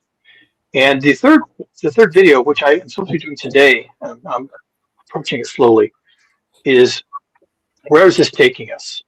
And where is all of this taking us? And I think I'm going to have to include AI in my analysis. So what is happening is that the planet is heating. What unfortunately is happening on the meta side is that everything is proceeding faster than anybody expected. We have been taken by surprise, and that's not good. We want to be data driven, but we had to make some guesses, and our guesses were wrong, and now we're in trouble. We're in big trouble, folks. And I know, Cougar Doomer, what do you expect? But I'm a doomer. I didn't used to be. I'm a doomer because we're in trouble. And I just want to get that message out there. The problem with global heating is that, yes, the planet is getting hotter. That's a cause. The reason it's getting hotter is because we're consuming fossil fuels, which is emitting CO2 into the atmosphere, and methane and some other things, which is enhancing the greenhouse effect, heating the planet. That's all observations. The problem with it is that heating the planet has secondary effects. So there's a cause, heating the planet, and the effect is the things like the breakdown of the polar vortex, which is driving a breakdown of the northern jet stream, which in turn, and the jet stream is supposed to have authority over our weather. And now that it's been broken down, the weather has pretty much left the charts. Increasingly, I hear meteorologists saying things like, we don't have models for this. We don't have predictive power for these things. And that's what kind of gets me doing a series of videos on this. I think the problem we have is that we have a normalcy bias that is 12,000 generations long. I just did the math. 5 minutes ago, I did the math. It's 12,000 generations we packed into 300,000 years of Homo sapiens. And we have a normalcy bias about the weather, including the bias that when it veers hard one direction, it'll veer back the other way. That even the Earth has a normalcy bias. And my concern is now that that doesn't work anymore. That we will have to abandon that expectation that there is a normal and deviations return to the norm of their own.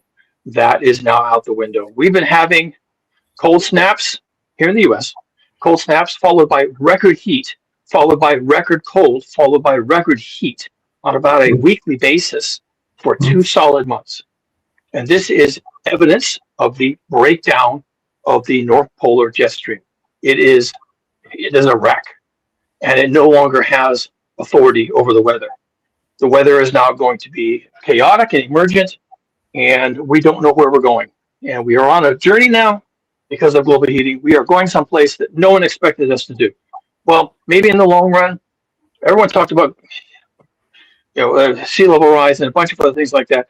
Turns out the atmosphere is the big dog, and the atmosphere is taking us someplace in phase space, in multi-dimensional phase space. The Earth dynamic system is a machine, but the gears turn in hundreds of dimensions with thousands, if not millions, of variables.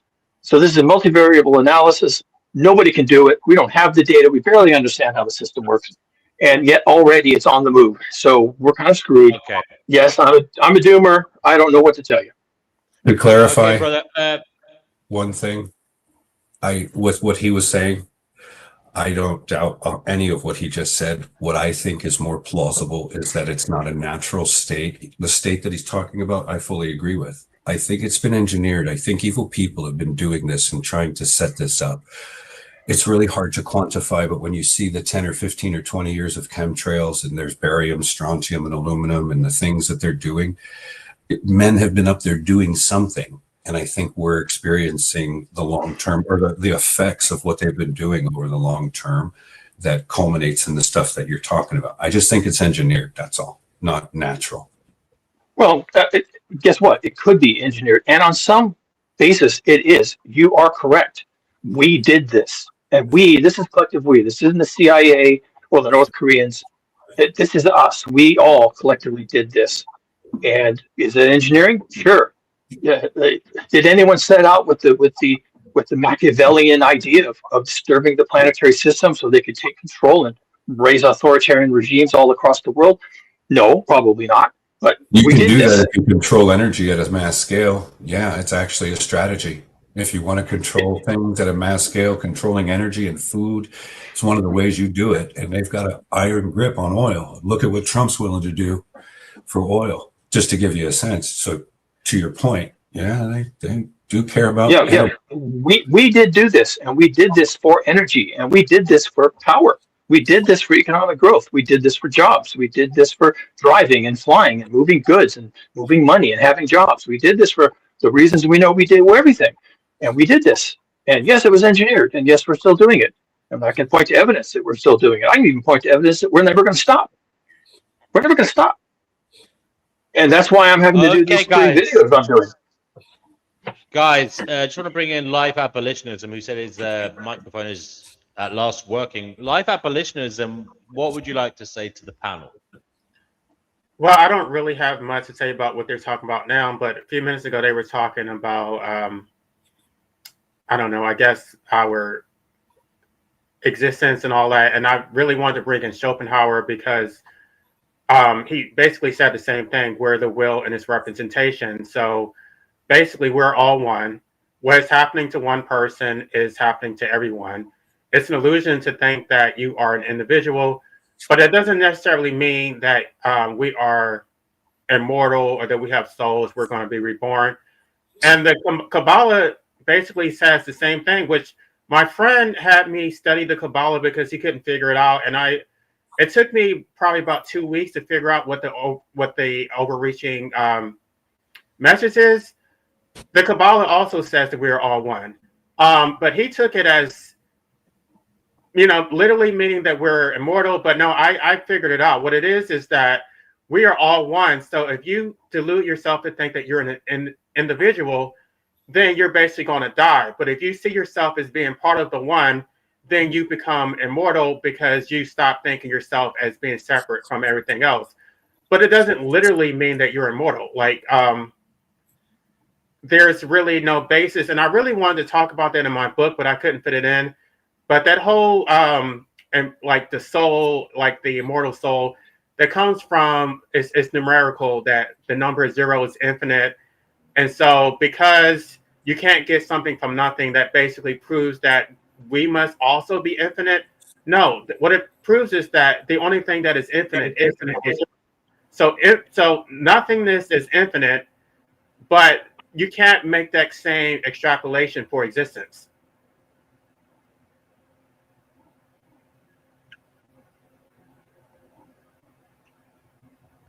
Okay, brother, that's quite a deep thing to come on here and throw at us. So thanks for that. Anything else?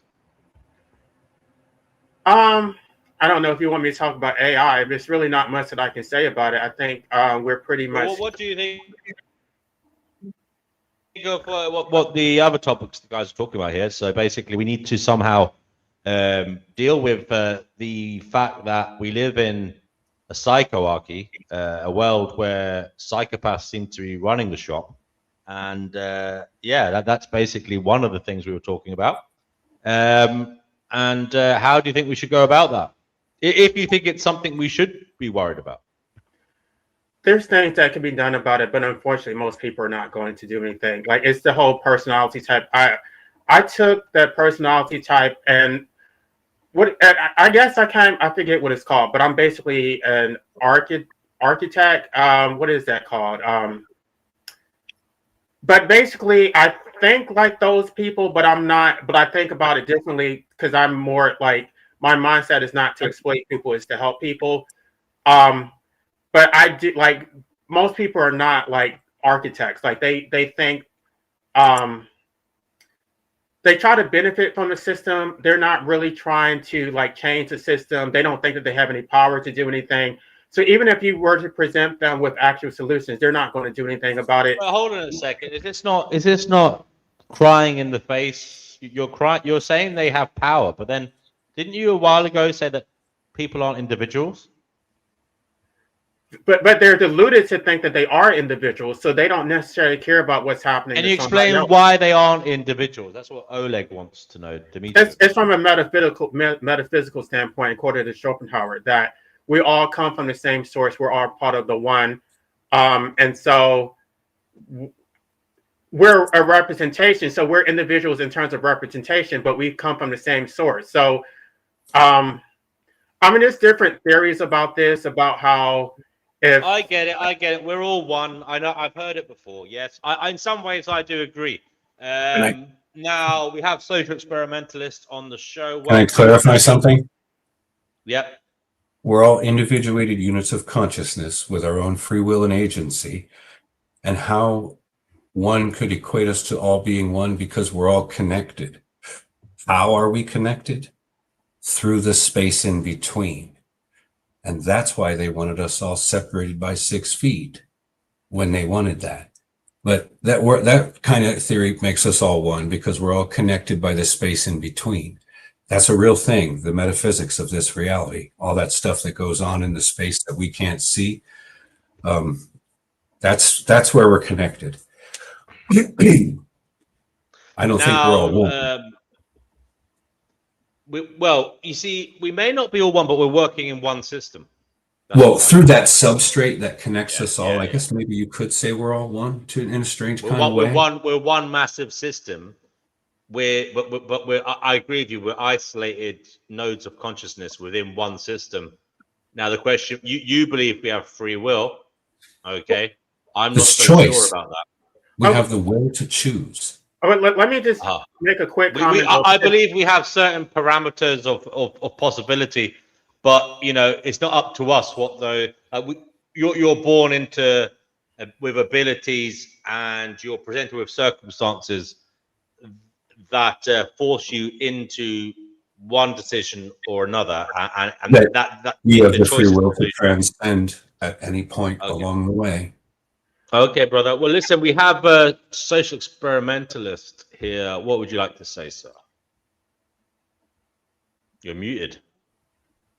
He's muted. Why are you assuming I'd like to say anything? That's a good question. You're all really stupid. You should stop having children or go to jail.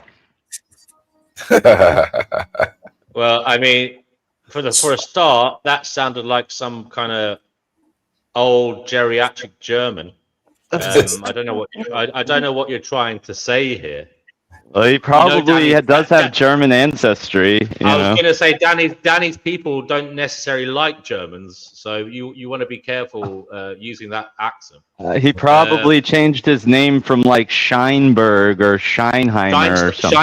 Scheinstein. I did actually. No, it was. I can't remember, what was it? Scheinberg, I think it was.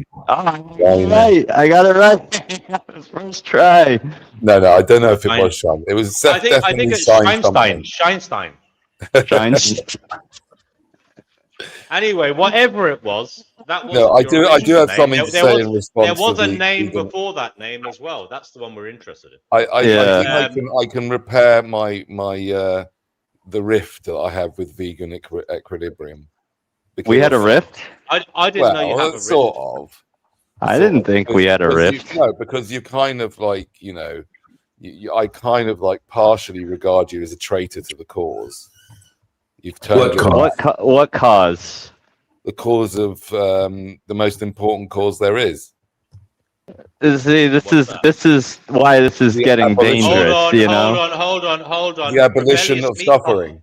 The cause of the abolition of suffering. Rebellious Meat Puppet is on here for that. What makes you think that I'm against that cause? Because you've come out you've come out against antinatalism.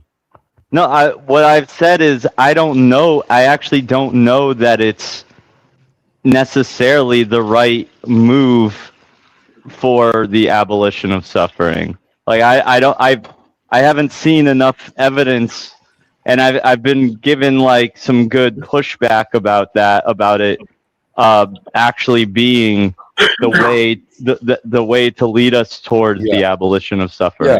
Zara, do So come on I and can't stress say. your feminine qualities here to bring peace. I can tell you, the abolition of suffering comes through the transcendence of the circumstances that induce the suffering, because the circumstances are always going to exist. You're a critically thinking sentient being that's capable of evolving, and with the intelligence that your creator gave you, not you, any of us at all. I'm speaking very general. You should be able to transcend. No, please, talk to him. Someone needs to talk to him. Transcend the circumstances, because you're capable, because you're freaking smart. You can see. So Man, go chant your mantras and sing Kumbaya. No, I'm just playing. No. Come on. About becoming better Hold and on. Now, transcending the let's not descend into petty jibes. It's about transcending. I'm just being funny, man. I'm just messing with you. We don't want to degenerate into that, because It's about transcending the obstacles that this world throws in front of us. And in doing so, we'll probably become better people. Well, it's a lot simpler. There's a lot simpler possibility, and that is just stop creating beings that have to do that kind of thing. Well, if you can convince everybody that's driven by the animal instincts that got all of us here of that, I will be behind you the whole way. I'm not into convincing everyone, but what I was going to say is that as of fairly recently, I kind of moved away from antinatalism in a way. I'm starting to move away from antinatalism, even though it's an unassailable idea in my opinion. But I've moved into I've taken an immense fascination with child-free people, even though they're not antinatalists. The fact is that I think that I'm going to be putting my energy into bigging up child-free and bigging up Can the you child explain lifestyle. who you are to this man? He's just met you, so you've got to explain who you are and what you think. Okay. Tell me your worldview. And why you came to this conclusion after whatever how many years. Okay, I'm a father of 3. I'm 58 years old, and when I was about 10 or 12 years ago, my closest friend alerted me to the ethics, the idea that there might be an ethical problem with reproducing, and I never looked back from then, because it became glaringly obvious to me that all the problems that I'd been shouting about in public, which I've done for years, they were all downstream problems, and the main problem was turning off the goddamn crap at the tap, the tap, which is reproduction. So it became glaringly obvious to me, and I then went out in public and started using sort of satire and comedy to question people who were reproducing, which I now see as the ultimate crime against humanity, against the child, against yourself, against your partner. It's just the worst thing that anybody can possibly do. But if we give life to children and promptly give them to the world to be devoured and consumed by it, sure. But whatever happened to this idea of parenting where we're imbuing into our kids all that they need so they can face the world and not be devoured by it and maybe thrive in it in some meaningful way? Who are you in defense of the antinatalist position? Who are you? Who is anyone to decide they know what that thing is or what those things? Like what you said, imbuing everything you just said, like as if it's an objective thing that just everyone knows. It's like, I think it's hubris. It's hubris to think for any parent to think that they know what that is. I mean, we have a general idea. We have a general idea, but so many people are deluded, and there's so much division on what right and wrong is. just like Yeah. what the right politics are, what the, you know, I don't know. What the right diet is, what the right Right. way of being is, whether you go to school or not. What the But that's I part mean, of the choices that we it's a have with that crazy. free will. It's listen. As I say, anybody who wants to be a mum or dad, in my opinion, needs urgent medical attention. I really, really believe that. As a father, why would anybody want to do my job? Well, you have to be absolutely mad. You're absolutely, totally stark raving bonkers if you want to start somebody else's life and be responsible for that life for 40, 50, 60 years, right? Be responsible for financing that life. Be worried about that person for the rest of your life. For what? Exactly for what? For what purpose would anybody with a working brain bring someone onto this planet? You've got, and by the way, in response to what you just said, your kid might not be capable. Your kid might be autistic. Your kid might have Down syndrome. Your kid might be terribly physically handicapped in another way. Your kid might not have the capacity. Your kid might be terribly depressed. Yeah. You've no idea. You have no way to you've got no control over that whatsoever.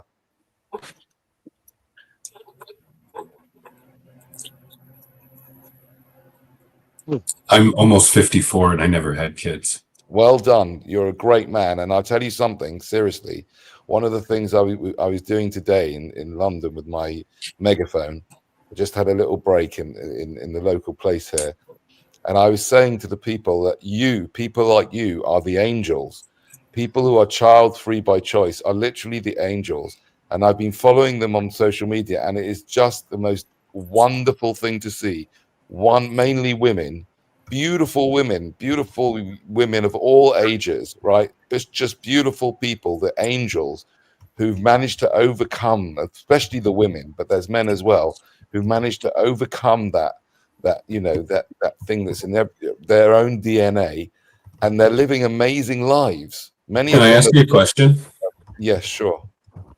So you're 58. I hear an English accent. Correct. Are you of English heritage or just a human there that He's not English. He's not English. He's a 4x2. He's a 4x2. He's not English.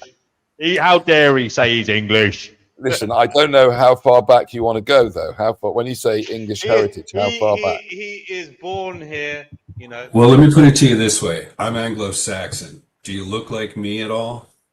In a loosely termed way? Because we kind of look very similar. It's kind of not He's hard. white. They don't like to call white either. So there you go. Okay.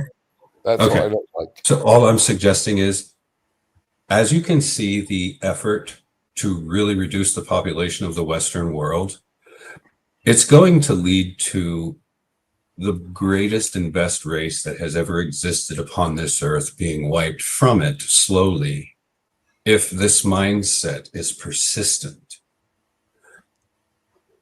And that seems to not matter anymore. We've gotten to a place in this world where humans don't give a fuck if the subsequent species that they've left behind are going to perish poorly.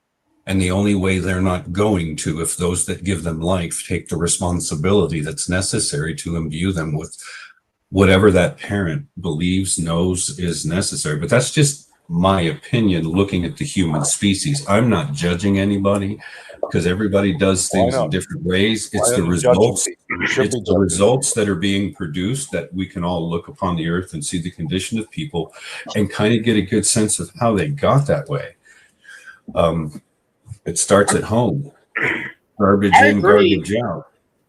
I agree that the whole child-free and anti-natalism has been disproportionately pushed on Anglo, if you want to call it that. But I guess I would disagree with the blanket statement that this is the greatest race on the planet. I'm not sure exactly how you phrase that. Our civilizations, the art, the music, the philosophical stuff, that type of stuff is right. I disagree with that also. I disagree with that also. I think I do agree. I'm biased. I'm white. I'm biased. Sorry. Right. I agree that Europeans should be left alone. They shouldn't be flooded with immigrants. They should have the right to their way of life. But I also think that those who live in other countries should be entitled to their way of life too. They shouldn't have the Western world imposing their civilization on them, their running water, their art, their technology, their AI, their centralized banking systems. If they want to live a primitive way of life, they are entitled to that, and they have a right to exist too. What I if don't they're think what if they're engaging in child marriage? Shouldn't we like do something about it? No. That's your way of life. You need to stop imposing your will Wait, on them. wait, you're defending this child marriage bullshit? I'm not defending anything. I'm saying if there's a society that's like doing all these like fucked up things to women and children, I think it is good to go and impose a more civil way of living. If they want to do that, that's their society. They can do whatever they want. It's not for the Western world to go around and you're not engage in regime change. Think about all the victims of that society you're not taking into account when you have that very because you're not you don't way of thinking. What about the victims who live in the Western world? How about that? How about the victims who live in America? You don't help them all. But what I'm saying is if you have a society that has evolved past child marriages and keeping women down and all this shit, and you can go and instill a better framework for how to live in that other society, then yeah, I do think we are morally obligated to do. I wish you would stop, because what you're doing is you are condoning state violence, and when it comes to violence against animals, you would be against it as an absolute statement. That's not but true. when That's you not make true. a You keep misrepresenting me like that, and I keep correcting you, and you never ever learn. You never listen, dude. Because it's a threshold. Is that what you mean? I've given where I think it's okay to kill an animal or get rid of an animal. Okay, so there are instances where I do think it's okay. Just that the majority of the reasons that people hurt animals are not them. So you're not absolute about violence against animals. No, obviously, if you're about to get mauled by a bear and you have a gun, shoot the fucking bear. Okay, guys, this is I don't want to get sidetracked by the forever war, which is vegan equilibrium, who's on the good side, fighting the evil of the unthinkers, uncaring, which includes life abolitionism in the sense that he is anti-vegan. But look, that's my bias. But I want to go back to, was it Daniel was talking about, he thinks, I mean, he's on the same page as the rebellious meat puppet in relation to the fact that he wants to end suffering, you know. But the difference is, rebellious meat puppet wants to bring about a utopia. No, I don't. Well, no, what I mean is you want to bring about well-being for individuals. That's sorry, maybe not so far. You want to bring about a society that is fair and egalitarian, and you want to bring about well-being, and you want to put forth a society that gives people their best chance of happiness, right? The concept of human cooperation while we all walk through this journey of life shouldn't be considered utopia. Although if it turned out to be utopia, you know what? I'm all for it. And I responded really quick about utopia. I'm okay with utopia. I'd actually be happy with utopia. That'd be nice. I mean, because this place sucks. My main point is, you also worry about suffering. You want to end abysmal suffering, but you want the species to continue. I want to teach people why the suffering happens, because they have to learn about themselves. And in that, there's transcendence, growth, evolution, and you can literally transcend the things that make us suffer. But if we stand here and just rage against the damn river, the river's going to keep coming and hitting us in the face. It's not going to stop. So I understand you had a 3-year dark night of the soul. I've been through dark nights of the soul, and I do understand what that's like. It is a horrible but enlightening experience. Yeah, 6 years. 6 years. Yeah, Mr. Shine here, he had a Annus Horribilis this year. What's that? So, well, a horrible year.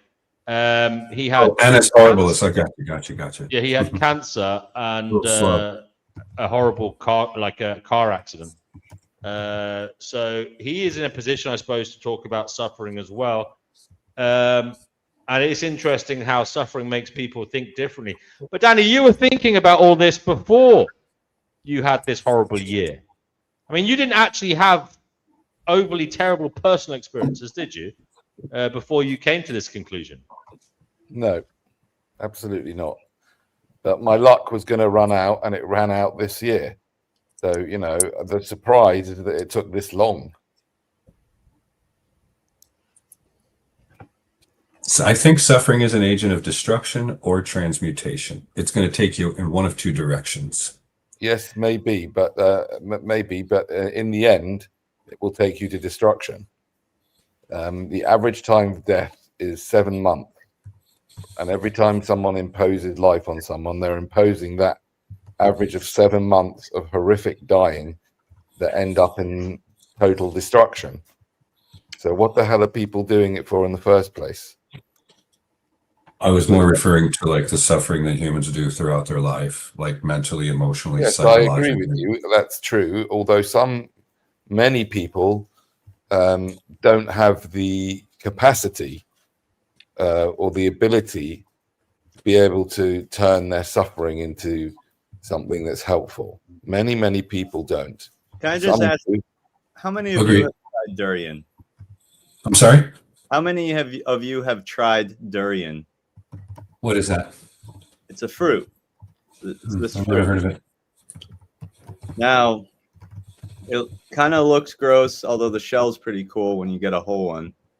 And, it stinks like onions, rotten eggs, and gasoline. But if you get a good one and you bite into it, it can taste like butterscotch custard. Anyway, I just wanted to throw that out. That's a bizarre fruit. It smells like rot, but it can taste like butterscotch. That's a trip. Isn't that like an analogy for life, man? Well, it's weird. No, that is a weird thing. It's like it smells so rotten, but it tastes so good if you can get it past your nose into your mouth. If you can cut that. And then once you have a good one, the smell doesn't bother you anymore. Then you start to like the smell. It's like ayahuasca. First couple of cups. I never could get more than a Dixie cup down. Even that was hard. That ayahuasca's, if that traumatized me. Can I ask you can I ask the rebellious meat puppet, how did you manage to avoid screwing people into existence? Every woman I was with, I've had 4, I'm 54 almost, and I've had 4 like longer term relationships with women, and they've all either been fixed or on the pill. Right. So one was fixed, the other 3 were on the pill. So when you, by the way, I like that term. That's an excellent term. Fixed. I mean, men can get fixed too. I know. I like the term. That's very good. I'm going to use that. Get fixed. That's what we call getting your animals spayed or neutered in America. We'll say, did you get your dog fixed? Yeah. And that's what we're talking about, spayed or neutered. Yeah. As an interesting aside, you did do one of these trips, ayahuasca. Ayahuasca. Oh no, I didn't do one, dude. I spent 2.5 years going back and forth to Peru, and I apprenticed with a shaman. Tell us what you saw. Were there any repetitive kind of experiences, archetypes, etc., things that you opened your mind to, beliefs that you developed from the human condition, human suffering, the childhood trauma that takes place in this world. Because as somebody that was apprenticing over the course of that time, I found that 95% of the people that were coming from the Western world to drink that medicine, the mind, were coming to heal childhood wounding. Childhood wounding. That's familial shit. That's how rampant it is upon the earth. And when there are tens to hundreds of thousands of people a year going to South America to drink that brew, to heal from the shit that's in their mind they've been carrying their whole lives that they picked up from childhood through the family unit. It's a testament to what's really going on this planet and the condition, the devolved state of the human species. If the familial unit is the one traumatizing the shit out of the humans, that they're going to be the next generation. We got a problem on our hands, humans, in the direction that we're going as a species. And largely it's the trauma-induced parents that are inducing the next generation of trauma-induced children that raise the next generation. And we're creating these cycles that are freaking devolving us. And if one person in a generation that's doing that doesn't become conscious and stop that damn cycle and go through all the process of healing that shit, humans are freaking, well, among other reasons why we're on a long arch trajectory, it's what we're doing to ourselves that's really offensive. And we're supposed to be capable of so much more intelligence than this. But when it comes to applying that intelligence to our own behavior and the manifested results of our lives and all that stuff, we live in denial of that shit. It's crazy. Do you follow Mark Passio? Used to. Yeah. I used to have a tremendous amount of respect for that man. But they say never don't meet your heroes, and he was never my hero. He's 2 years younger than me, but I see how smart, how much knowledge that man has rattling around his head. But I picked a question. I'm sorry. Mark Passio is an absolute and utter. I don't know how to describe him. I don't know what years to use, but he is. I'm acutely aware of who he is. He's a natalist. I'll be right back. Try not to start World War III. I think everybody likes. But he is vegan. Dialogue, even if we disagree. Can't stand the fact because he's not telling people, he's not taking people to the cause of the problem, right? He's saying, yeah, have kids, bring them in, and then bring them up like this, you know. And because like, he's saying that's not the cause of the problem. He says the cause of the problem is that we don't follow some objective natural law, which. I think he's wrong. I think he's a little mixed up there, and I believe he's religious. I believe he's actually he is religious. He believes in God, some idea. I don't know exactly what. I want to ask my question. How do you transcend state violence? How does your mind stop the state from controlling every aspect of your life and controlling your entire existence because you're bound by regulations and rules and laws that you never agreed to, and every facet of your existence is controlled by the state. The state can shoot you in the face, and your family has no legal recourse.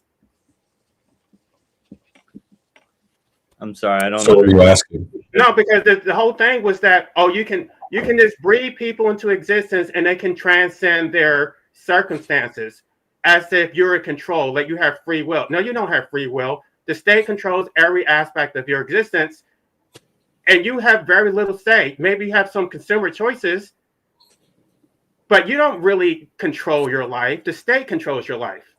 Well, you're right. On most levels of what I hear you say, I don't have too many disagreements with you, but there's this document that us Americans have that's called the Declaration of Independence. And it really kind of lays out and illustrates what we should and ought do when we face the types of things that I agree wholeheartedly with you that you're illustrating that we're facing. But we have suffered multiple generations of subversion, and men have effectively, in my humble opinion, somebody might want to punch me in the face for it. I'll just punch you back. We've lost our balls, and we're not willing to do what's necessary to throw off the chains that you continue to refer to, because you're right. That whole thing that you're talking about, it's right. But that's happening with every government upon the earth has gone rogue. Every government upon the earth is inclined to control their people. And then there are those people that live at the fringes of that society, whether they're criminals or just outliers that don't play the game.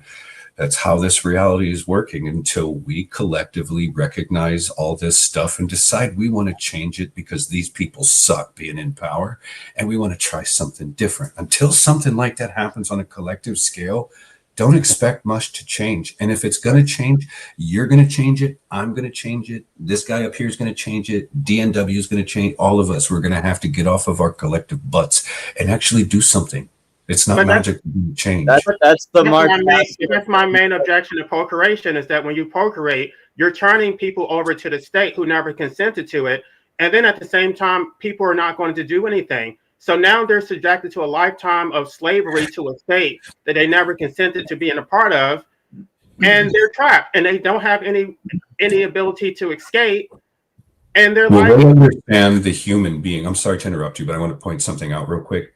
If you can get the human in that state where they're kind of where they're in slavery, but they're comfortable, they can have their kids, they can have their toys, as long as they pay the piper. As long as they pay the piper, everything's good. And they're comfortable.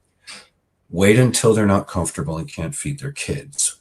Then things will change. But as long as people stay comfortable, they can continue to pipe this shit into our experience because most people are comfortable. We won't see change until most people are very, very, very uncomfortable.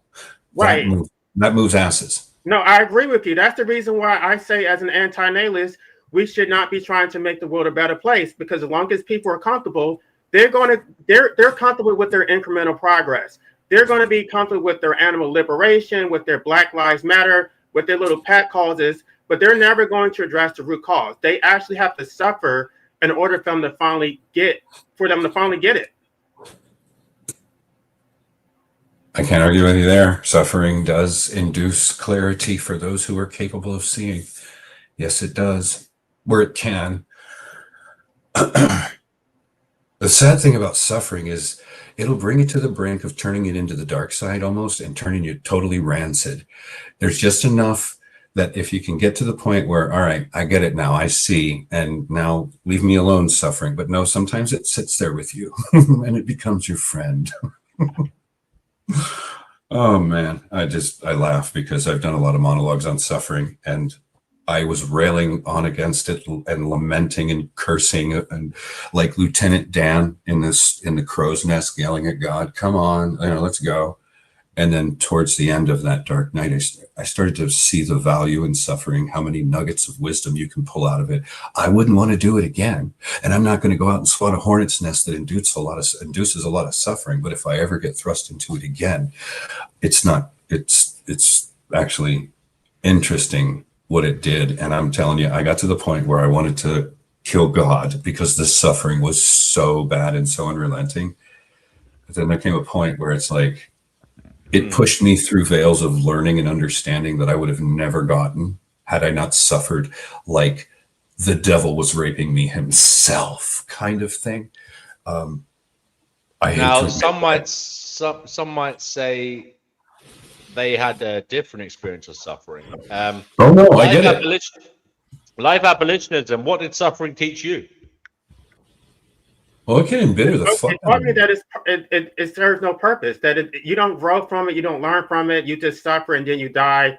I watched my father die. I don't see any purpose for anything.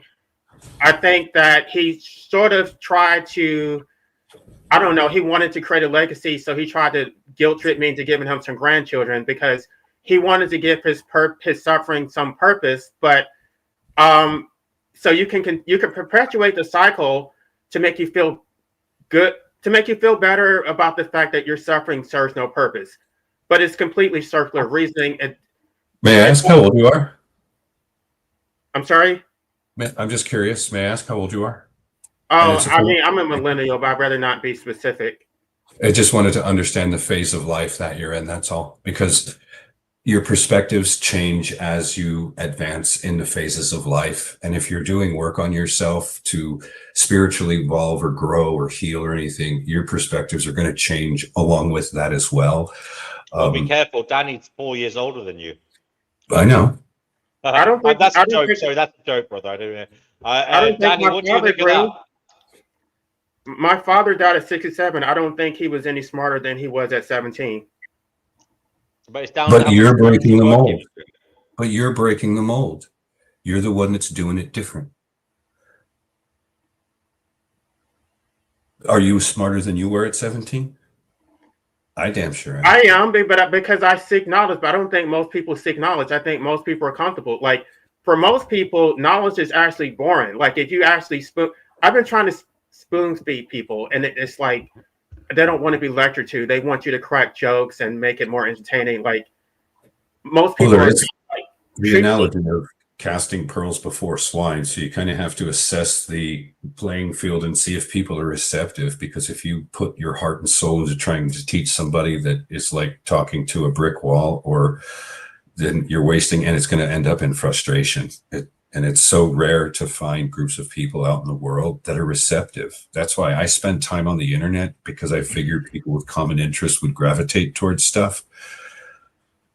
And that's where you can reach the most people, I would guess, but it's so controlled, man. If you got a good message and you're actually trying to be a real light, they're going to see you and try and limit your range for sure. Seeker says suffering literally is life's best wisdom. Seeker, do you want to come on here, brother? He's a fan of learning from suffering. Well, the thing with suffering is it's an inevitability of life. There's 4 inevitabilities that even Jesus didn't escape: pain, suffering, death, and you will learn things. So if suffering is an inevitability of life, will you suffer poorly, or will you suffer well?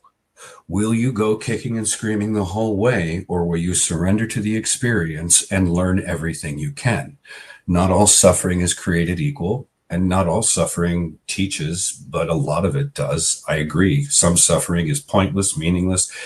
And the suffering of physical body pain was so overwhelming. I get it. And what do you do with that? That's not the type of suffering that makes a man grow, unless somehow he's able to shut off a part of his consciousness in a good way and tap into a higher spiritual self, because the pain is so great it drove him to it, and he may not have otherwise gotten there. It really depends on how you look at it. Now, I was asking you a question earlier. We sort of got derailed because we're talking about children being violated, which was not the point of my question. But do you think that primitive people have a right to exist and a right to be left alone without the Western world coming in and forcing them to become civilized? I think if you don't create harm, loss, or damage for another human being, you should be left well alone. It's not until you start creating harm, loss, or damage for your brother or people around you that all of a sudden people or the system should get all up in your shit to make you stop hurting people. But other than that, yeah, I think we should all be left the fuck alone to grow as we will and collaborate with people of like mind and like interest. That's what humans have always done. That's how we got to where we are now.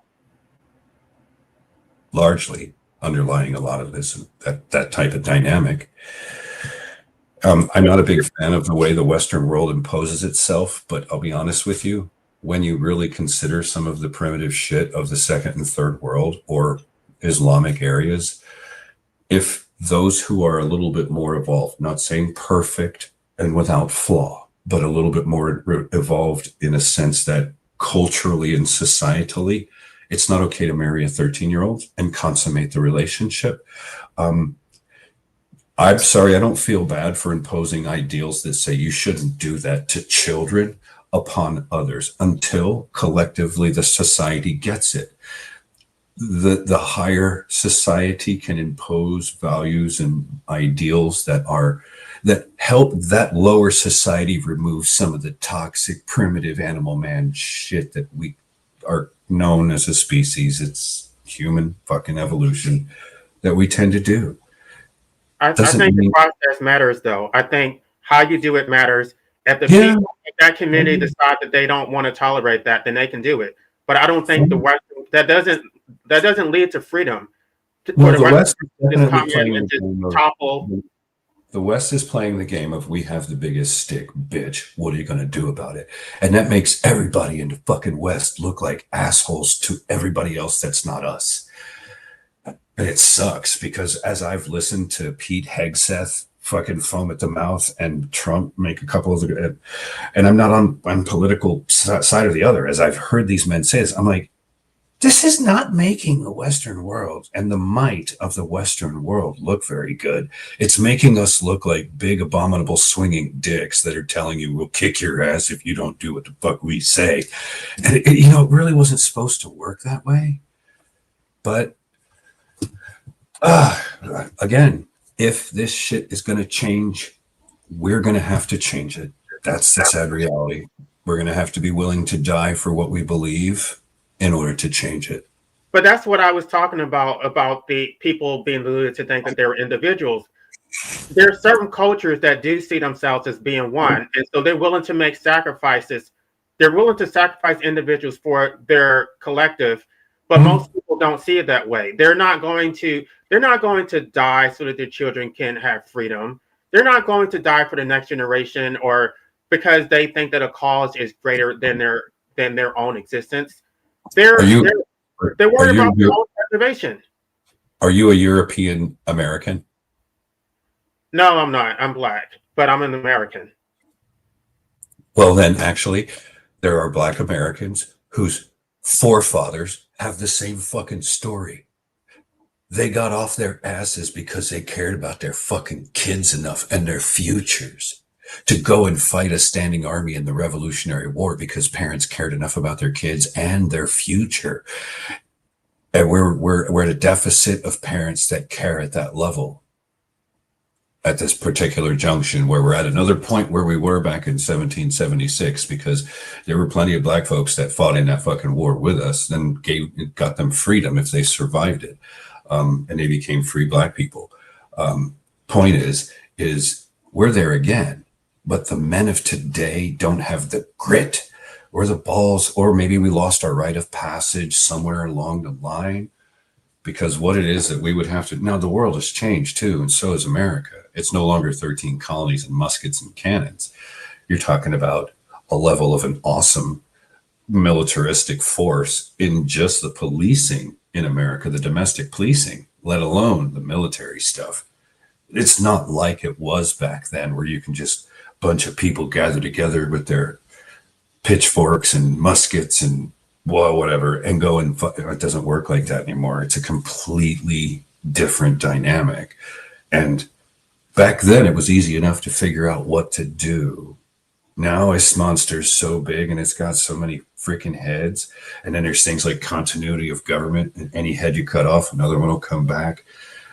Like, they've understood the will and the might of the people, because it was the undoing of what the British had going on here once. I figured they're taking a playbook from that, and they're going to do everything they can, and they have, to ensure that Americans never reach that state of solidification again, because when we are unified and solidified in the ways that we once were, shit changes. That's what I mean. Unless we're willing to get off of our duff and deal with it.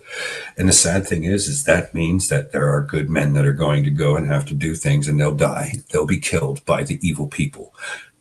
But in the end, if it grants all of us what it was that our ancestors freaking fought for, well, we can have more generations that'll look and take for granted the freedoms that we fought and died for, like we seem to be doing today. Well, but their loyalty is to the state more than it is to each other. You just had a white woman get shot in the face by an ICE agent, and people don't give even people who are supposed to be conservative and are supposed to be like white, they don't give a shit because she disobeyed the state. So their loyalty isn't even to the white community. They don't care about her. They're willing to. She's expendable because she went against. I get it. They are not racist. They're equal opportunity killers. They don't care if you're white, Black, Mexican, whatever the hell you are. Their status. If you cross a certain line, they'll kill you, call it justified.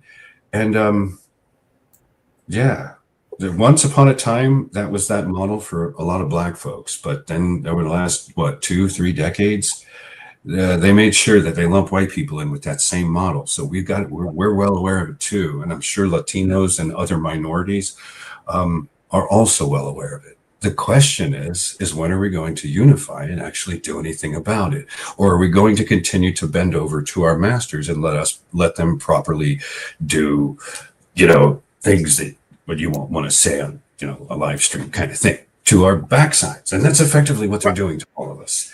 Well, are So, you familiar with Beacon's Rebellion? who? Beacon's Rebellion.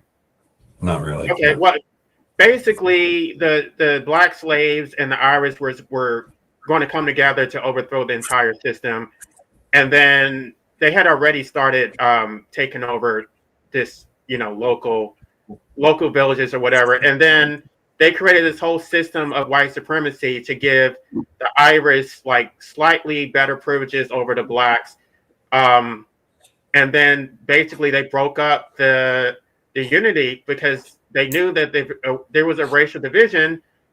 Then the whites and the blacks were not going to come together to overthrow the system. Yeah. That actually happened in the Revolutionary War, although the blacks were slaves, and there was a different context. But they were civilized enough back then to offer those slaves freedom after the war if they survived, and then they fucking gave it to them. So I don't know. No, well, that was only a select few. Clearly, we had slavery until somewhere into the early mid 1800s or something when it was finally done with. But what I'm getting at is that was a level of unification where, if you think about it, they were looked upon as slaves back then. And even they were like, we'll fight if you let us. They recognized the injustice that was going on. If we don't get to that level of unification again as Americans, we're done. And all that was created so that everybody that wants to come here can come here and thrive. It's going to be destroyed by greedy people that are in our own government that have turned on us, gone rogue, should all be swinging by gallows.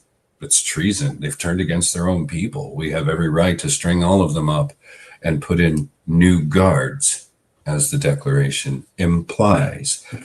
But they stopped teaching that. Patriotism, Americanism, what our freedoms mean. They stopped teaching that. So people aren't motivated by those fundamental principles at the foundation of what drives them as humans, especially if you're born here and you actually value the freedoms that everybody that fought that Revolutionary War. That was probably our only justifiable war, as we were fighting the tyranny of the British at the time, kicked them out so we could like establish our own thing where everybody like enjoyed life and could prosper a little bit. And it's like everybody else in the world that's corrupt seems to want to come here and rape that and take our birthright from us. And they've been doing a damn good job while we sit in a profound state of ignorance as a collective, not knowing what to do. The system's so damn complicated. You're not going to fix it using the system. We got to tear the whole damn thing down and build something in its place that's less conducive to corruption. And we probably need the gods to come back, the Anunnaki, whatever it is they claim taught us metallurgy and farming, and then they all took off or something. They'd have to probably come back and teach us a new way to do like rulership and living and cohabitation without this ridiculous slave type thing. Because tell me a model that anybody else really knows of where it's not been like this in most places on the world, where there's dictatorships and democide. I mean, fuck. Look at the statistics for democide in the 20th century alone. One of the largest swaths of places where humans were murdered by government was through democide. And I'm not sure that includes the wars. Add that to democide. You got I just have to say, I think the study on that is a little wonky. It's not a very clear study. Well, it's just death by government. Democide. Well, but that can mean anything. Like that. That's a very broad terminology. What I'm not understanding what you're talking about. Like, you just saw an ICE agent shoot a woman in her face. Is that Yes, not I think that's democide? But I'm not. I'm talking. I'm pretty sure that Rebellious is referring to this study. Which university put it out? No, I'm not talking about one particular study. I learned this 20 years ago, and I've just been like to see watching it over the last 22 years that I've been awake. What are your okay? So, are you referring to wars, or are you referring just like, or is wars one of the variables in that number, or?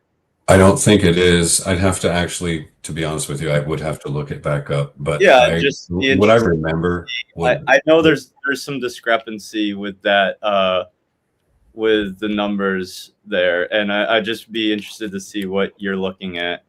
it just confirmed at the time for me the amount of people that have been killed by government or dictators. For instance, there wasn't a war when Mao was killing people in China during that that revolution. I don't think that was really a war. So that would constitute democide. You know, genetic experiments, modification, there's so many different areas and places where they've done such horrible things that have killed hundreds of millions of people throughout the generations. Sure. And since they're the ones that make the rules and they're the ones that have the guns and the monopoly on, authority and death, who's going to take them to task? Yeah, for sure. I do agree that especially in fascist and in communist dictatorship countries, there has been a large amount of democide. Well, the Bolshevik Revolution, there was, depending on the statistics you take in, 60 to 90 million killed. And then there was the Holodomor where there was 10 million killed. That wasn't really an official war. But I think that came after World War I over in Russia. There's just been so much death imposed by governments, control mechanisms, armies, conquerors, rulers, these psychopathic people, all in the name of their egos and how great and grand they are, slaughtering people. Now, this is, I don't know what you guys' worldview is, and this might sound wonky and woo to you, but I'm just going to mention it quickly as a passing point. If you've ever heard of the Sumerian tablets, the stories of the Anunnaki, those that came to the heavens and came to Earth, that we were engineered as a biological genetic slave by those beings, and then they left. One of the theories put forth by people who have studied that at depth is that they wanted to find many mechanisms that would help control the population. So they have controlled famines, they have controlled plagues, they do various things that from the level that the average human lives, you don't know where it's coming from. You don't know who's responsible for it, but it's actually something or a group of somethings that are literally trying to keep the herd thinned, because you let them get too advanced or too overpopulated, you can't control them. If they know too much information, you won't be able to control them. So this is the efforts that you see towards them dumbing people down, mind control, propaganda, indoctrination, and all that stuff, because they don't want people being smart enough to figure out what's being done to them or by whom. There's half the battle right there. If I can figure out what you're doing and who you are, well, then I know where to start if I actually want to stop it. But if people are ignorant enough that they don't even realize where it's coming from or who's responsible, good luck getting those people to wage a war to stop it. That's telling you, this is diabolical evil that we're facing. They're genius, but it's evil genius. They're very smart, but it's cunning smart. And they're taking advantage of all the weaknesses in human society and in human beings. Wherever you're weak, they have a way to pull that string, whether you're mentally weak, and we all suffer from various components of this to varying degrees, or emotionally weak, they can pull those emotional strings. If psychologically you're kind of struggling with some stuff, there's all kinds of ways to get those strings pulled, and then they can control everybody through that. So it's conducive, it's good for them to get everybody in this chaotic state, traumatized, get the white people hating the black people, hating the Latino people, and all these other people for, reasons that are trivial and stupid and unfounded. We have reasons to have differences, but the types of shit that they're trying to, it's basically they put a bunch of people together and then they stir, and then they wait to see where the pressure cooker, what's the pressure point that the lid's going to pop off the pressure cooker. And they're waiting for us to do a whole bunch of stuff that, to your point, life abolitionism, Once it starts, that sets the stage for giving them the reasons that they need to go full militaristic and really start that totalitarian tip or lockdown. And once they get it in, then they won't roll it back. And then we'll just have to get used to life at that level with military on the streets and posse comitatus be damned. That was already flushed down the toilet long ago. I think our... Go ahead, The problem, though, is that state violence does not exist in a vacuum. Like, the public authorized this. They authorize it through democracy, through their participation. And so we can point to Trump or we can point to some specific politician. But for everyone who disagrees with what their elected officials are doing, there's another group of people who support it full-heartedly. And so the issue is not whether you supported that specific politician, it's whether you support the system itself. Democracy is not just the, what do you call it? You call it democide. But it's an omnipresent threat of state violence that controls every waking hour of your existence. You're controlled and whether you have the right to work, what food you can eat, where you can travel, the type of car you can drive, your property that you own, the rights that you have. You don't even have the right to opt out. You don't even have a right to not exist anymore, because the state owns you. And so... No, I would argue that you can opt out. I've opted out, and there are others that have learned how to opt out. Physically, you don't have a right to no longer exist. Not legally. You don't have a right to medical assistance. The state has said that you have to exist whether you want to or not. Well, I would argue that I understand and know because I've done it. I live in the private and in the public. There's the private version of me that the state has no say-so over, and the public version of me. Well, I mean that you, like, I'm trying not to say it on his channel. You don't have a right to MAID. You don't have a right to medical assistance in dying. That is not legal in the United States. So you don't have a right. So if you don't have the ability to control your death, then you don't actually own your life. Because the ownership of your life, ownership of your person necessarily includes the right to die, which the state controls, which means that the state owns you. There are ways to extricate and emancipate yourself from the system. I've done it. But it's not what we. I mean, okay, I'm not sure what you mean by you've done it. Like, you're still here, so you haven't died. That's what I'm not talking about. That I'm talking about the beast system that controls everybody. That doesn't mean a cop, just because I've extricated myself from the system, won't run one up my ass if I get pulled over and act like an asshole to him. But he will notice that I drive in a particular way that does not fit the standard MO, and I will explain to him and show him how and why I'm doing what I'm doing. And 95% of the time, I drive away from that situation because I know how to handle myself and operate the way I do, which is not like everybody else does. I promise you. There's ways to do it. There's plenty of people on the internet that know. I've spent years learning about this stuff. That's why I speak about it with the level of certainty that I do.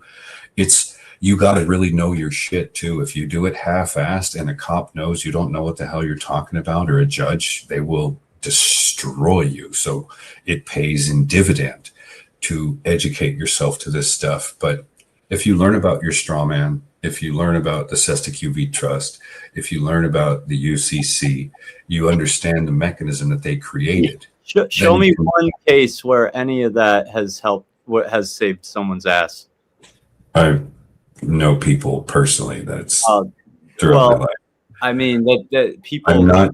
It's not something I can convince you of by just saying. I know. I feel like if it was a real thing, we would have actually seen way more like people. Well, here's the thing: when you do it correctly, they know who you are, and they clearly have the biggest gun, even if you're not in their system. Most people that get out don't bullhorn that they've gotten out, although some have figured it out and will teach those that want to learn. You have to venture into that genre of space and take it in, judge it for yourself, look at the merits of what they say, compare the laws, understand the intentions of what America is supposed to be and all that stuff. And you can start to put together your own picture. but it's not for everybody because I'll tell you one thing, it's a lot of work and it's not something you're going to get anybody's going to get figured out in a week or two. It's going to take years of going through layers and layers and then understanding things and then going through more layers. And most of the people that are talking about this stuff are like gray like me because you get older and start realizing certain things that you didn't when you were younger. It's rare that it's a younger person that's really into it because it takes a while to wake up to see the trap that we're all in. And so occasionally you'll find somebody who's younger that's into it and really knows it, but usually it's older folks. I don't know why. I'm just reckoning that it takes that long to figure out how bad we're all getting fucked and want to actually put the time into getting the hell out of the system. It's not for everybody. Like if you get a allodial title for your land, because when you buy a house, you own the real estate, not the land. You own the real estate. If you actually want the land, you can buy it in the way that they normally, or there's this process of doing a land patent where you can get a allodial title and you own that land and you don't have to pay taxes on it. It's a really challenging process to go through and you have to know your shit. But here's the thing, they penalize you for it. If you can pull it off and you get that done, okay, wonderful, good for you. You no longer have to pay property taxes on your real estate. However, if you have a fire, you're not going to pick up the phone and call 911 and get fire services unless you pay the county an annual fee for that service. You could be getting robbed by really bad criminals and they have guns on you and they're doing bad things to your wife. You pick up the phone and call 911 if you've got a allodial title. They're like, whoa, sorry, sir. It's a paid for thing that they say your taxes are the reason you get that. So if you want those types of services while you've disconnected from their system, you got to pay them for it. That's the way it goes. And if you don't pay for it, you will not get those services. There's some places about that. I think that's true in a place like you think I'm saying it just to make it the fuck up? Like West Virginia that have unincorporated towns and stuff like that. But when you're like, say you live in like the suburbs of a major city and you go through whatever this process is, if you call 911 and you're like, oh, there's people robbing my house, cops are going to show up. I guarantee it. Okay. I don't know. I think my perspective is that the state doesn't act based on legitimate authority. It acts on power. It acts based on naked violence. So even if you know the law correctly, they don't give a shit about the law. The law is just a smokescreen for them to exercise power. It's a way to, like, the law is enforced against you to take away your rights, but it's not a restraint against the government. The government doesn't give a shit about the law. They do whatever they want. And I noticed this because I have years of litigation where I've seen the tricks that they deploy to skirt around the law. I understand that there's a different approach when it comes to, I don't want to call it sovereign citizen. I know they don't call themselves that, but that whole thing is the amnesty law, whatever. They don't give a shit about. I mean, I'm not going to say that it doesn't work in some individual cases, but at the end of the day, they are. You just have to know your shit. That's all. They're taught in a very specific way. So even if you're correct, they don't know it. So why would they're going to disregard it? They're going to say, I don't give a shit about what you say. I'm the judge. This is my courtroom. You're going to pay those taxes, and there's nothing you can do about it. Here's the thing. You know what the real strategy is to not get into their courtroom and settle the matters outside of the courtroom where you're not actually in their jurisdiction. Because if you're in their courtroom, to your point, they can play any game they want. They can deny anything you put forth that's as valid as it can be. But that's because you're on their court. Like Jordan Peterson, what's his name? Jordan Maxwell talks about the court. It's a court and it's a game and it's volleying back. And if you can stay off of their court, and those who are adept, and I'm not claiming to be that person, those who are adept know how to not actually step into court. Like you have to, and I stopped studying this probably 7 years ago, or right around the time the lockdowns happened. Like all that type of learning and a bunch of other learning I was doing stopped because my life got uprooted. But I was so deep into this shit for 15 years before that, and I got myself to a certain place of extricating myself from the system. I don't own property in Elodium or anything like that, and it's a real big pain in the ass to do that. But once you do it, it's like a liberation for those that go through the process. You'll find mixed information on it, but I just spent enough time in that community that I actually know people that have done it. That's why I know, because I talked to them and I was at their places and they explained it to me.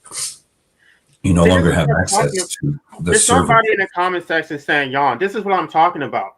So he's actually trying to give some knowledge and you're bored. They don't want, that's what I'm saying. They're not going to wake up. They don't give a shit. Like, I mean, Well, I know here's they the think thing. this is boring, but this is where that free will comes in.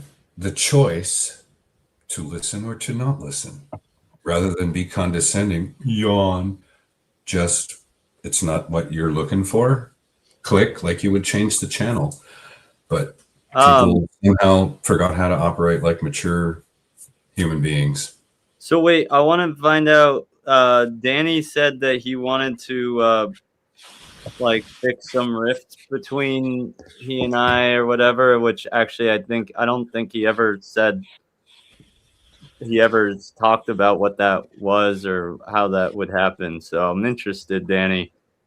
Yeah, no. I just, the fact that you have abandoned the holy cause of, of being, I being staunchly against, opposed to suffering in all its forms, and therefore staunchly for the prevention of suffering in whatever way can be achieved. That's what I'm kind of alluding to. But what I'm saying is that I've decided that instead of arguing with people about whether everyone should or should not reproduce, which is just a kind of philosophical opinion, yeah, I would like to, I think I'm thinking of just concentrating on promoting child-free lifestyle and people who child-free by choice, and and promoting how amazing that is and how much benefit it is to for the people to it just gives them freedom and more money and more freedom and more choice and more peace. So that's kind of where I'm kind of heading. Yeah. I see. So he's leaving, and I didn't even get to finish our conversation, but it's okay. Gentlemen, I've been on for a while. I'm going to bid you farewell. It's been a pleasure talking with you guys. I love being able to have conversations where people differ in opinion and they're not yelling at each other and condescending and calling each other names and being like grown children. This was awesome. Thank you for having me. That was last year on this channel. This is a new part of the new way here. You get so much further with dialogue. Thank you for having me. Take care, you guys. Good talking to you.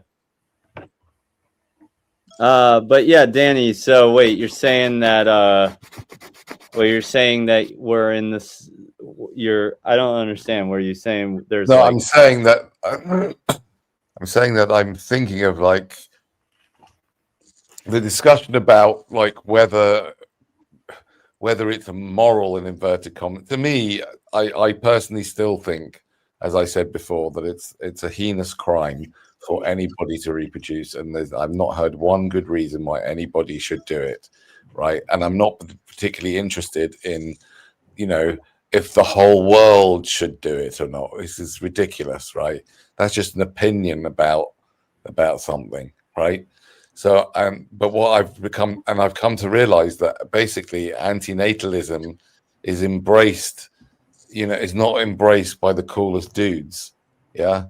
It's not embraced by, a lot of the people that embrace it have had really difficult times in life. Not myself, but a lot of people, not all, but a lot of people have had really, really difficult times in life, and they might feel really broken, and yeah. Whereas child-free people, right, who are not antinatalists, the ones that I'm seeing online are like they're just living really good lives. I met one today actually on the street. It's a beautiful, wonderful woman. She must have been in her 50s, and she just chose not to have kids, and she's had a really good life. And she told me a fabulous story. She said that she's got two nephews who are in their 20s, and they recently told their mother, which is her sister, right, that they're not going to have children. And when she asked why, they said because Auntie Sarah hasn't got children and she lives a great life, and we want to have a life like hers. Mm-hmm. So, like, you know, I think that there is a lot of good promotion to be done of the child-free lifestyle. Yeah. Yeah. No, I support child free. I think. Yeah, I mean, I think there should be celebrations. I think that child-free people and people like myself who are remorseful for what they've done, and who promote who even though they have children of their own, promote the child-free way of living. I think that we should like have parties to celebrate our freedom and to celebrate what we've done. We've overcome DNA, or you have. And that's a great thing, and you've saved yourself a huge amount of struggle, a huge amount of stress, a huge amount of money, right? Yeah, it was actually. I think it was. I'd heard it from a few people, but I remember it was my brother who, really like first was encouraging. Of people that actually know me personally, who was first encouraging of me to be child free.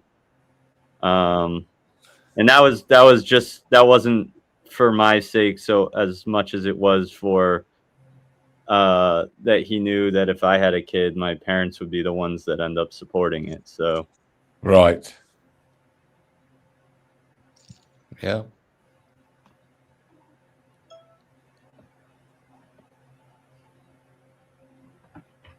We're not talking about abortion. We're talking about, I don't know who this person. We have a troll here. But I do agree that the child-free community were probably more receptive to this message, especially the way that the economy is going, the state of the world.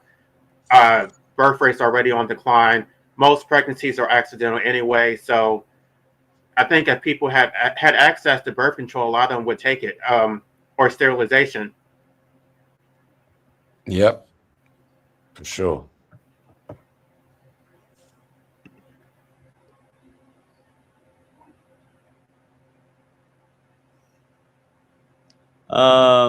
Abortion is murder, right? So, but having the baby is worse than murder. Can we take having the child is worse than murder. I don't know if what DNW would want to do about like a troll or whatever. I don't know if I should put them in a timeout or if I should just like kick them off or what. I don't know. I mean, he's not saying anything that's too terrible, but it's He's just kind of spamming the chat and being like, very poor old abrasive. Brucey Wayne. Brucey Wayne. Let him have his day. All right. Well, yeah. But if he wants to, he can debate one of us, but he won't actually pull up. He wants to sit in the comment section, posting his comments. Child free is a good thing.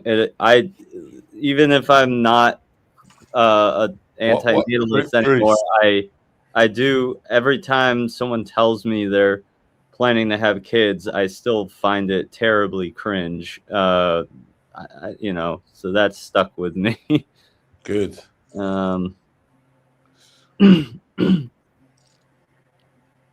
Yeah.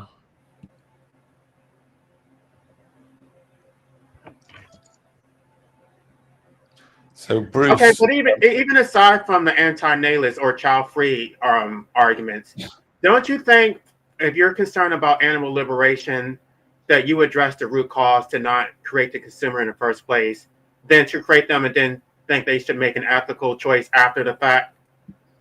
I don't know, honestly.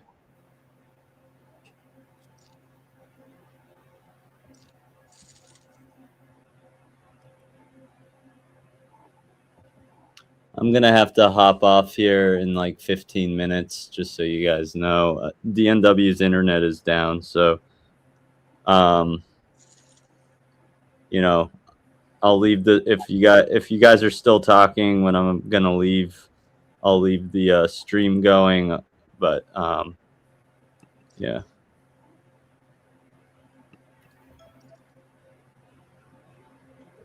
I'm not sure why you call him a baby killer. Nobody said anything about abortion. I don't think that abortion kills an actual baby. I think the baby is killed by the fact that they were brought into existence. Everybody who is born has to die. So if you have any children, that makes you the baby killer.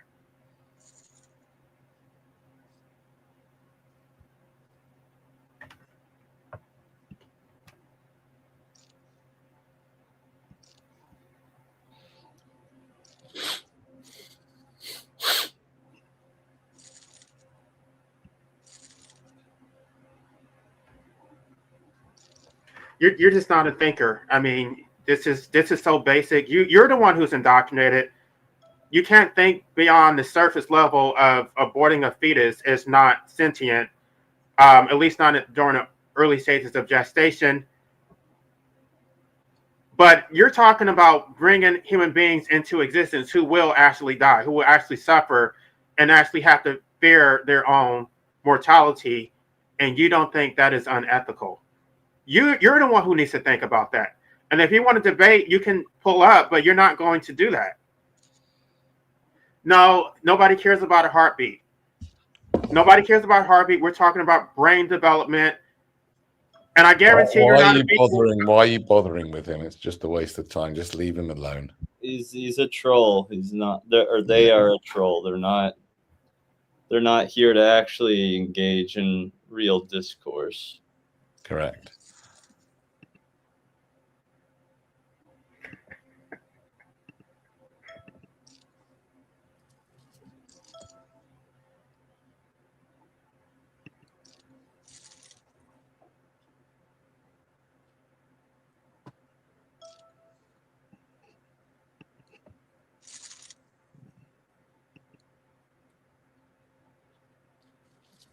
Okay, I'll just say this last question, and then I'll ignore him.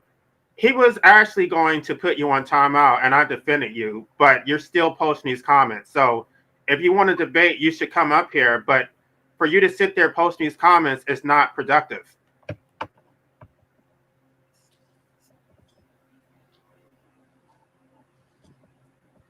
I bet you live in Portland. Well, there you go. There you go. Just ignore him now. Just ignore him. Or put him on timeout. Forget it. Pathetic. Yeah, I put Bruce Wayne in timeout. Bruce Wayne, you are welcome back next time. If you cooled off and would like to join the conversation, but I've had to put you in timeout for right now, brother. Good. That was DNW. No.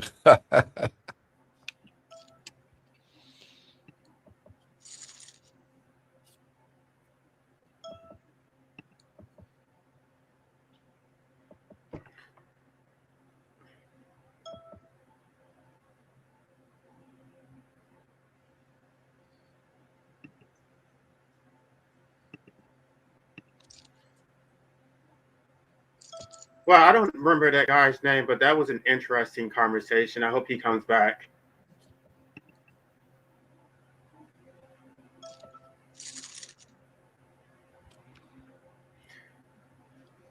I actually wanted to talk more about that whole straw man thing, but I don't know. Maybe we'll have another opportunity.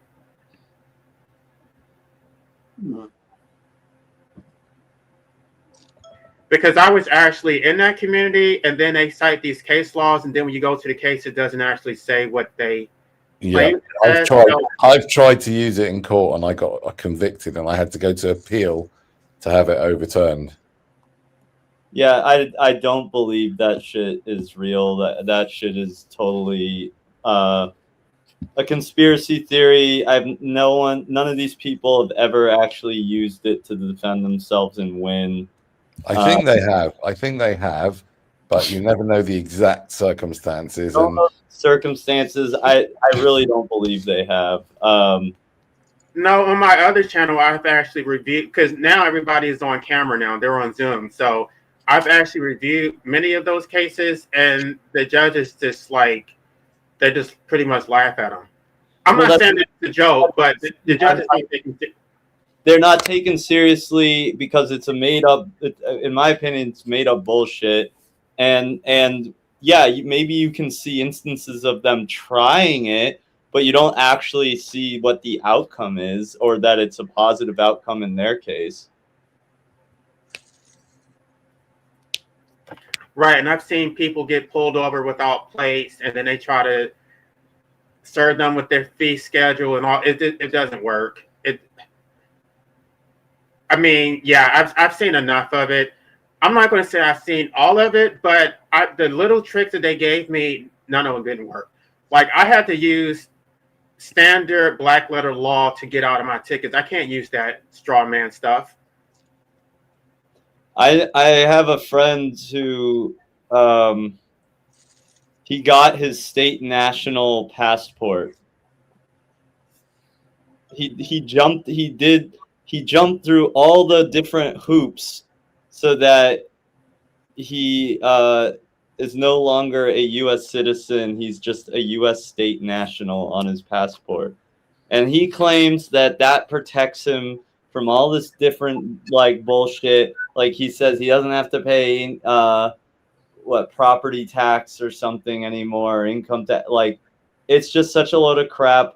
I have not heard from him that it's actually saved him in any kind of situation. He basically is saying that he could get away with speeding if he wanted to. And I'm like, okay, well, why don't you try it? Why don't you prove it then? And he has yet to do that. So, well, the problem is that being a citizen is actually supposed to protect you, because under the 11th Amendment, states only have immunity from citizens of foreign states or of foreign countries, but they're not really supposed to have sovereignty against their own citizens. But the courts have created sovereign immunity as a blanket impunity to do whatever they want. But at the end of the day, you have more, in theory, you would have more protection as a citizen than as a state national. As a state national, you don't have any protection.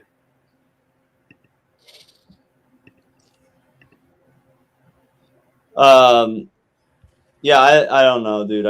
I think it's all nonsense. Those people are usually crazy and think that, like, there's, I don't know.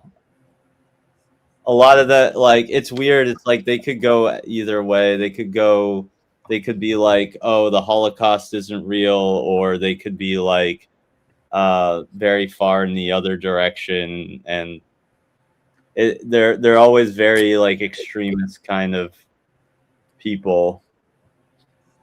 Generally, most of the time, they're anti-vaxxers. A lot of them are going to be like, or a lot of them are going to be the people that say we didn't go to the moon. Excuse me. I will not have you using that derogatory term, ridiculous nonsense term. Mr. Wayne is here. Hold on, I gotta put on the. Wait, hold on. What is this? Wait, which derogatory term are you? The ridiculous term anti-vaxxer, right? Yeah. All right. Anti-vaxxer, right? I mean, anybody who's anti all vaccines, yeah, is as bonkers as anybody who's pro all vaccines. It's the most stupid idea. You know what I'm talking about. No, I don't know what you're talking about. You know what I'm I think it's talking- a very all right, bad term to use. It's Well, a very, he's very trying bad to time. say, he's trying to be There are lots anti-science. of people who I'm are skeptical trying to about. find there's a newcomer sound, but I can't find it. So where's the newcomer? You know, it's like there is a newcomer. There is a newcomer, or whatever. Anyway, okay. Yeah, Mr. Wayne, you're here on No. Gnosis. At last. Why did you let him on? Well, we'll see if they're here to actually have a conversation or not. Mr. Wayne, you're muted. Don't Hello. complain. Go ahead. Hi. Is this the Kamala Harris convention? Oh gosh. Okay. Yeah. What did I stumble upon here? Look, if you're gonna like flash your wiener or something, just get it over with, and so we can pick you up. And I have morals. Uh-huh. No, Are I'm y'all not. American or are y'all like European? I'm black, and I'm not a Kamala Harris supporter. I'm an anarchist who voted for Jill Stein but won't be voting in the future. Okay, so you're the guy at the Antifa riots. Okay, put that together. No, How many of those protests did you participate in? 0. Well, besides the immigration one, but I didn't know Antifa. Okay, if you want to get into that, let me know. I have a connection with the Soros Foundation, and we're paying top dollar for all these new ICE protests. If you want to get into those, we'll fly you out to wherever we need you. We'll pay for all your lodging. And yeah, we just want to just support our movement, you know, and throw billionaires' money into it. Do you have anything substantive to say? Like, I thought you wanted to debate. Are you guys familiar with the history of abortion in the United States? Here we You want to talk about Margaret Sanger? Is that where you're going? You do realize that it's like a eugenics movement, right? Like it's Right. That's why I wanted that guy to be up here, because it's actually not eugenics. It's actually dysgenics. It's actually disproportionately. Anyway, go ahead. Go ahead. I mean, the abortion movement in the United States is clearly an act to curve, limit, and narrow down the United States population and overall the worldly population. It's a sick practice. It's a genocide movement on low-income American families, African American families, and really anyone that just has a low human moral of life. And Right. we're killing millions of our population just for a lack of logic, and you know, because we're marketing it as healthcare. It is a I mean, sick practice. most of these people are idiots anyway, so you know they're doing us a favor. I've talked to neurologists, brain surgeons, excuse me, that literally have said those exact words, that it's a sick practice. Okay, you're just puppeting status propaganda. You want black people to pump out more slaves for the state, and then once they're actually dumped Slaves for the system, state. and then Have you they even just heard of switch the school to prison. What's that article Lincoln signed? Hello? How is that status propaganda? There's I'm going a to be statist. slaves in the prison system to producing some damn license plates, and you don't care about their quality of life because you are an agent for the state. Dude, my friend's black and he's like a building I'm engineer at a black. hospital. I'm What are black. you talking about? I'm A slave state? I'm black. Okay, so is my friend Josh, and he's an engineer at a hospital. Is You're he a deferring slave? to a friend, and I'm talking from a person who actually is black. The only reason you're a slave is because you think you're a slave, dude. Right. It's not because the state violence controls my. Well, you got to move out of Portland, Oregon, man. You got to move out of those this is a left-wing troll. Yeah, I know socialist he's a states, troll. and you Yeah, got to no, go this where is- the it's American going dream nowhere. is, man. Like you're. All right. This well, is going that nowhere. was- Just bye. I just, I gave him a chance to have a good conversation, but no. Thanks, Mr. Wayne. Come back when No, don't come back. DNW is running the show. Don't come back. Come back when DNW is here.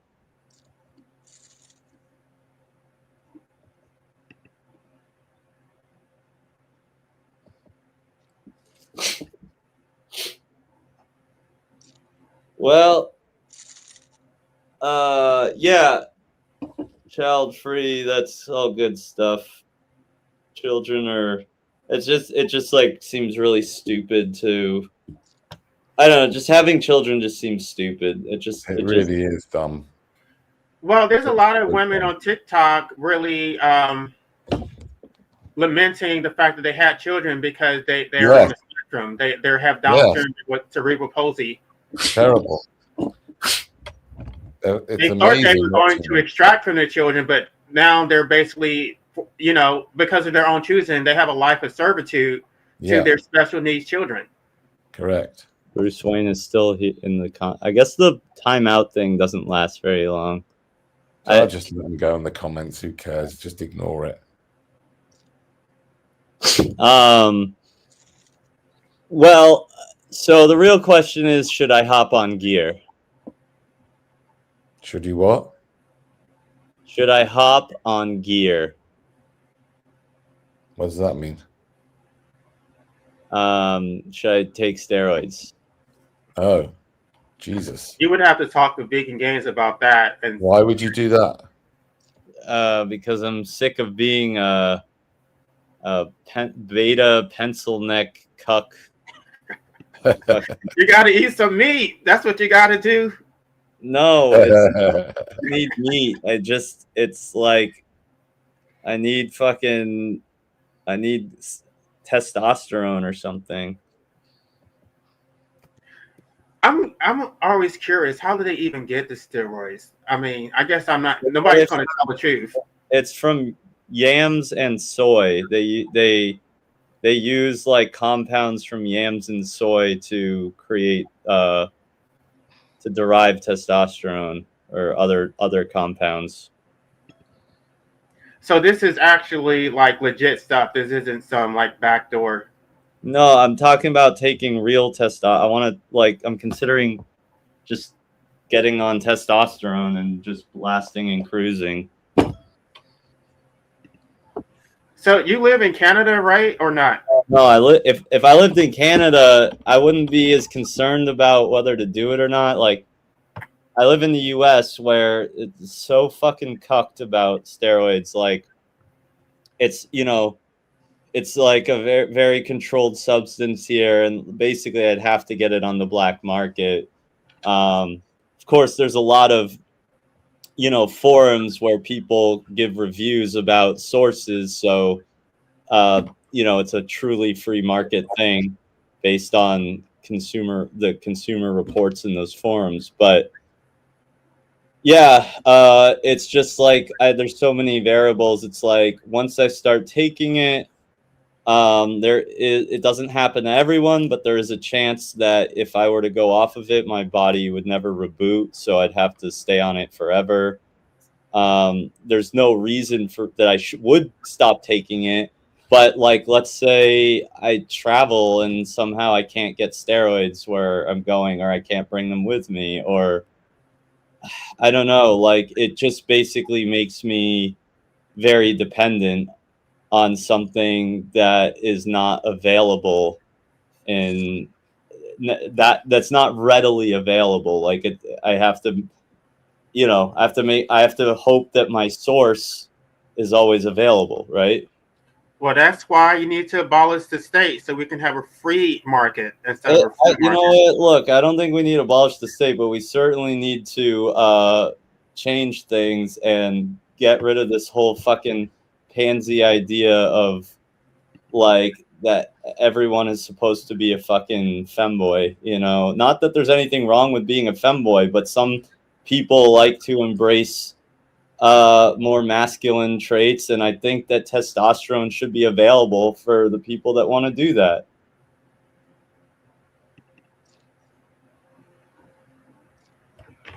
I don't know. I guess I'm somewhere in the middle. I can be masculine, but I can be feminine too. So it is what it is. I mean, I have my feminine qualities too. It's just that I would like to be able to just go into a pharmacy like you can in many other countries and buy fucking testosterone, and like without it being, who's Clay? Does anybody know Clay? Hold on, I gotta put the newcomer thing up because I don't know this dude. Hey, you're welcome to the show, Clay. You know, Burning Bushes, Dan Newman? What? Do you know Burning Bushes? No. Oh, it's a different YouTube channel, and they're restreaming your stream right now. Oh, is that so? Yeah. Burning Bushes. Does somebody want to look that up? I'll look it up. I'm gonna watch them streaming us streaming. It's Burning Bushes channel. Bush's Journal? No, channel. Oh, channel. Like- Burning Bushes. Here, I found it. But they're not streaming right now. I should be. I don't see a live thing for them. Is that where this Bruce Wayne character came from? Hey, I don't think so. I've never heard of that. Daniel J. Neumann? Yeah. That's the channel you're talking about? Yeah, it's Neumann. Okay. So, what do you think? Is this your first time on the show? Yeah. Okay. So, what caught your attention here? I just seen your live and I was like, damn, these guys are all crazy. Yeah, we are a bunch of whack jobs on this channel. I have to admit that. But what do you think is? I know DNW always asks newcomers, what do you think is going on here? What is this existence? What does it all mean? Does it have a meaning? And have you experienced anything unexplainable? No, I have not. And I think our meaning is to reproduce. That's what I think, personally. Our meaning is to reproduce.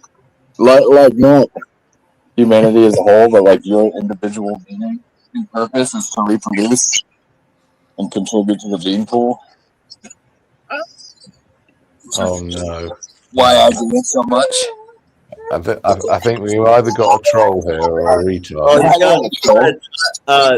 He's got a child with him. I'm not gonna put them up on the screen. I know DNW would not like that. I disagree with it as well.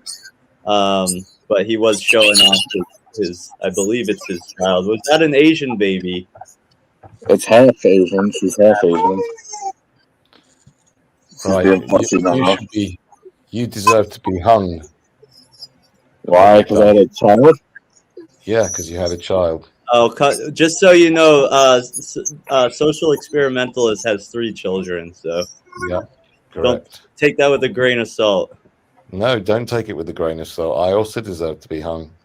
Okay, well, the only difference between me and him is that he shows no remorse for what he's done. I think you're quite. So why do you have so much remorse? So your kids like terrible people? Were they not raised right? What was that? Were your children not raised right? So they're not productive. Raised people? right? What you think? How old's your kid? Well, I have 3 kids. Oh God. Clay, I just want to interject real quick. Clay, it seems like you probably wouldn't do something inappropriate if I let your avatar come up on the screen, but I will ask. I just turned my cam off. Yeah, well, I will ask that you just don't put your child on the camera again. Okay. Yeah. All right. Why are you like freaking out about children?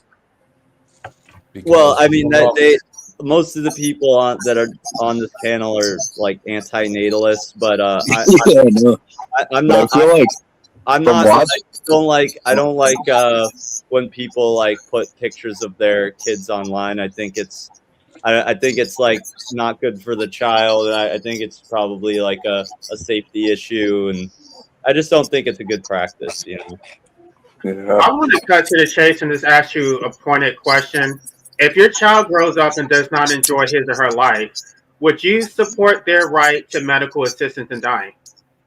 oh no, but I feel like That's so my child predictable. would if they're raised right. Then there's no reason Right. that's like a So negative you don't factor. care about what your child wants. You just want to impose your will on your child.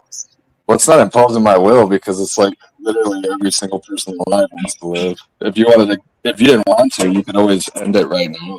No, but you don't even support them having that right. Oh, no, I don't. Exactly. So it's about That's extraction. insane. It's insane. It's like, oh yeah, you don't want to live anymore. Here you go. Because I can't necessarily say that a person is always harmed by being brought into existence, but if the person exists and they're telling you they don't enjoy their existence, what right do you have to force them to continuing to exist against their will? But I don't know.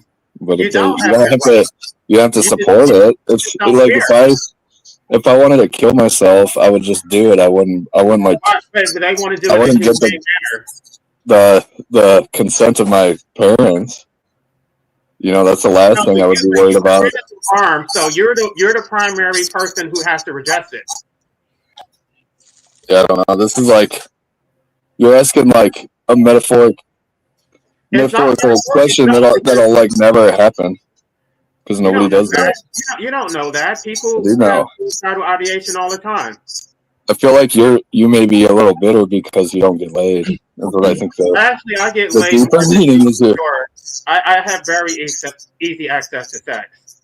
I don't know, man. I'm married. I get it daily. No, I'm married. no, that's boring. That's boring. I don't have sex with the same person every day. Can I interject? I just want to say that when I was deep in the AN thing, I often would have. I mean, and I'm not saying this wouldn't happen again. I just had a lot of depressive episodes where I did want to have access to medical assisted euthanasia, and I even tried to get my parents on board with helping me pay for it to go to like where is it, Switzerland or whatever, Belgium and of course they would not, and they would not get behind it, and they said they will never ever support me in like killing myself, right? No, but let's say right now I'm actually. Right now, you're glad. Well, I guess I'm kind of glad like that I didn't go through with that. I'm not thrilled with my life, but I'm. Why are you glad you didn't go through with that? If you'd have gone through with that, you would have no more problems. Well, well, we don't know what's on the other side. We assume that, but what I'm saying is that I was in a very dark state of mind, and now I'm not. Now I'm like, oh, okay, I can endure this. Like, it's just if I had someone there to say, okay, like let this pass. We'll help you, but let this pass. We'll help you get through this kind of thing. Then maybe I would never have gotten to this next point where I'm like, oh, I can see something, or I can handle this. Like I'm okay now. My only motivation for continuing to exist is seeing the world turn to shit and everybody getting what they deserve. It's so long overdue. I'm tired of being the only one suffering while they benefit at my expense, and they don't care. They're not going to do anything. So yeah, that's going to be fun to watch everything. Well, if you want to see that, why don't you meet a woman and have a child so you can all watch that together? Like all three because of I you. don't enjoy women. I enjoy men, so that's never going to happen. Why don't you meet a man and you could enjoy that? I do. I meet plenty of them. We got Jay. Yeah, Jay. What would you like to add to the conversation? No, the only thing I have to say is that people need to stop having kids immediately. That's all I'm gonna say. All right, Jay has spoken. What is it with you and these accents? But it's not just the original imposition. It's about addressing the harm after the fact. That those who are not here should not have to be forced to continuing to exist. I mean, well, that's a separate topic from antinatalism, right? We got. Hold on 1 second, brother. We got to escape the matrix here. We got to escape the matrix. We have escaped the matrix. Escape the matrix. What would you like to say, brother? Please call me Escape. Please do. Just call me. We got to escape the matrix. All right, Escape. All right. What would you like to add to the conversation? You can call me by my first name. It's okay. I'm not a doctor yet. I was actually away, so I didn't hear the past. Wait, what's all this background noise? Who's the background noise coming from? Please mute yourself if you're not talking. Yes, please do. Now, I was away the past 20 minutes, but I tend to have debates with my friend here, Life Abolition, here and there. I tend to disagree with his views on life. Let me see here. I think he makes excellent points. And I think anybody that doesn't want to bring any kids into this world, I've always said, I think they would make great parents. No, they wouldn't. No, yes, they would. And I'll tell you why. Because they're very cautious. They see the pain, the suffering, and all the negativity into this world, and they don't want another human to experience that. Thus, that tells me that they're going to care a lot for this child that they would bring in if they chose to bring them. No, but I don't think that is a very good point. Right, but I don't think there is a perfect way to be a good parent in this world because how your child turns out, it's out of your control. A lot of it is out of your control because it's not about being perfect, but it's about being diligent to what you can give. Right, but that's what I'm saying, right? It's that at the end of the day, like how your kid turns out is a lot of it actually doesn't have a lot to do with what you do. I said nothing about how your kid turned out. I said nothing about that. And probably 80% of how your kid turns out is directly related to how you parent them. No, wait. There's actually evidence that shows that a child's personality is actually predetermined by the time they're conceived. Actually, not necessary. It's. I believe Carl Jung said I think anywhere from between 5 years old to 7 years old. So it's at a quite young age. I'll give you that much. You're talking about individuation when the child breaks his bond from his mother. Normally, by that time, you're going to kind of get an idea of this kid's like an introvert, an extrovert. You could also start seeing the signs in if he's got something like autism or ADHD or so to say. But the point I'm trying to get at is I believe people like Life Abolition would actually make the best parents, in my opinion, because you could just already see the diligence that the focus that they have on the negativity already tells me that they're going to be diligent about it. Well, I would feel so guilty that I would basically have to spend my life trying to make up for it. I would try to do everything to try to mitigate the harm that I caused, but I don't think it's never going to be sufficient. I mean, I think Life Abolition has disclosed some very sadistic ideas and viewpoints. So I don't know if that would be a good environment. What do you mean? Say something specific. You just said that you can't wait to see everyone suffer and die or something. But that's not me doing it. It's of their own doing. This is what they want. But it's still a sadistic. There's still sadism there. You're gonna relish their suffering. No, when did you say that? Listen, no, they relish their children's suffering. They don't care. They don't have any empathy. So now they're what you just said. I'm talking about what you just said. Two or 3 weeks ago. And I stand 10 toes deep on it.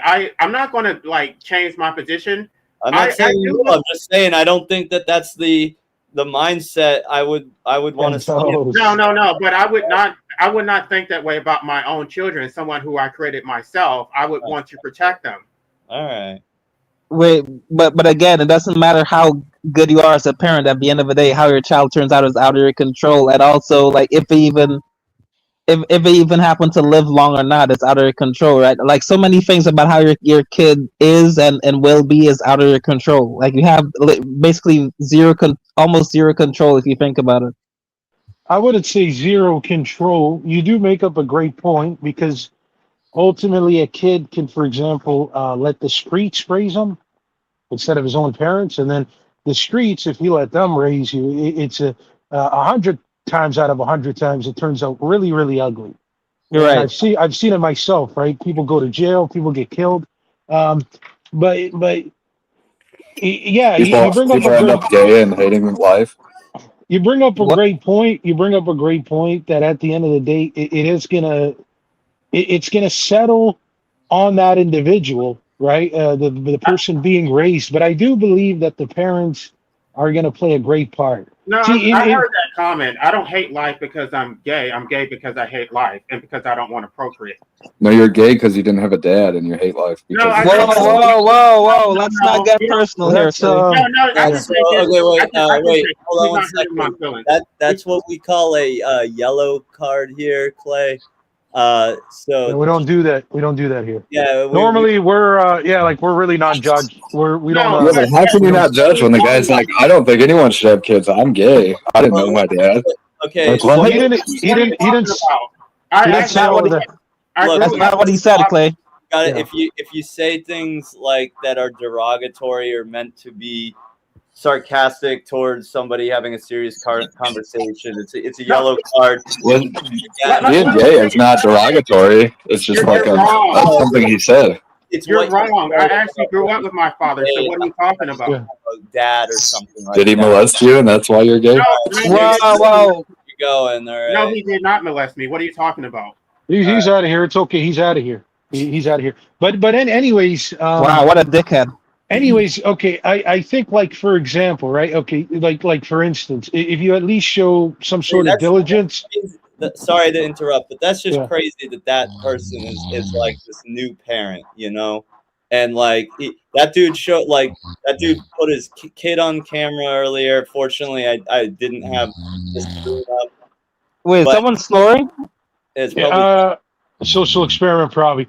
So, well, here, okay, Noodles. I'm gonna tell you this, right? I consider myself a few things, right? I could, the social. If you could just mute social just for a minute, because it's kind of. Thank you, bro. So here's one thing I've learned in my observation of human beings, the psychology of because I look into psychology. Some of these people, right? Their bully behaviors that they did when they were kids, right? It doesn't actually change when they become adults. They still act childish, and unfortunately, like he just said, he showed his kid. Unfortunately, that's where the kids kind of pick it up from. So it's a never-ending dynamic with a bully, a bully who's now a parent, who's now an adult. He actually thing. It's such very scared. Very it's scary. really unsettling. Yeah. Wait, that guy showed his kid on camera earlier? That's what Noodles is saying, well, I guess. Yeah. I had the newcomer veil up, but yeah, like he had his camera on and he like showed he had this looked like a baby, like maybe 1 year old or something. Wow. And he showed them he held them up. And I was just like, you shouldn't show your kid on camera. Crazy. But it is weird because he was kind of doing it in a way that seemed like he was like flaunting them like they're a prop. You know what I mean? So it's just very disturbing. These fucking morons these absolute fucking morons that are procreating. It's very, very disturbing. Yeah. Wait, so does that mean you're going to become antinatalist again, then? No. I've already stated that I think that the majority of reasons that people give for having kids are stupid, that the majority of people who have kids shouldn't be having kids. If anything, I would say I'm a you know, a eugenicist, and but you know, so there's many in most scenarios, like pretty much every time I hear someone talking about having kids or that they want to have kids or that they're gonna have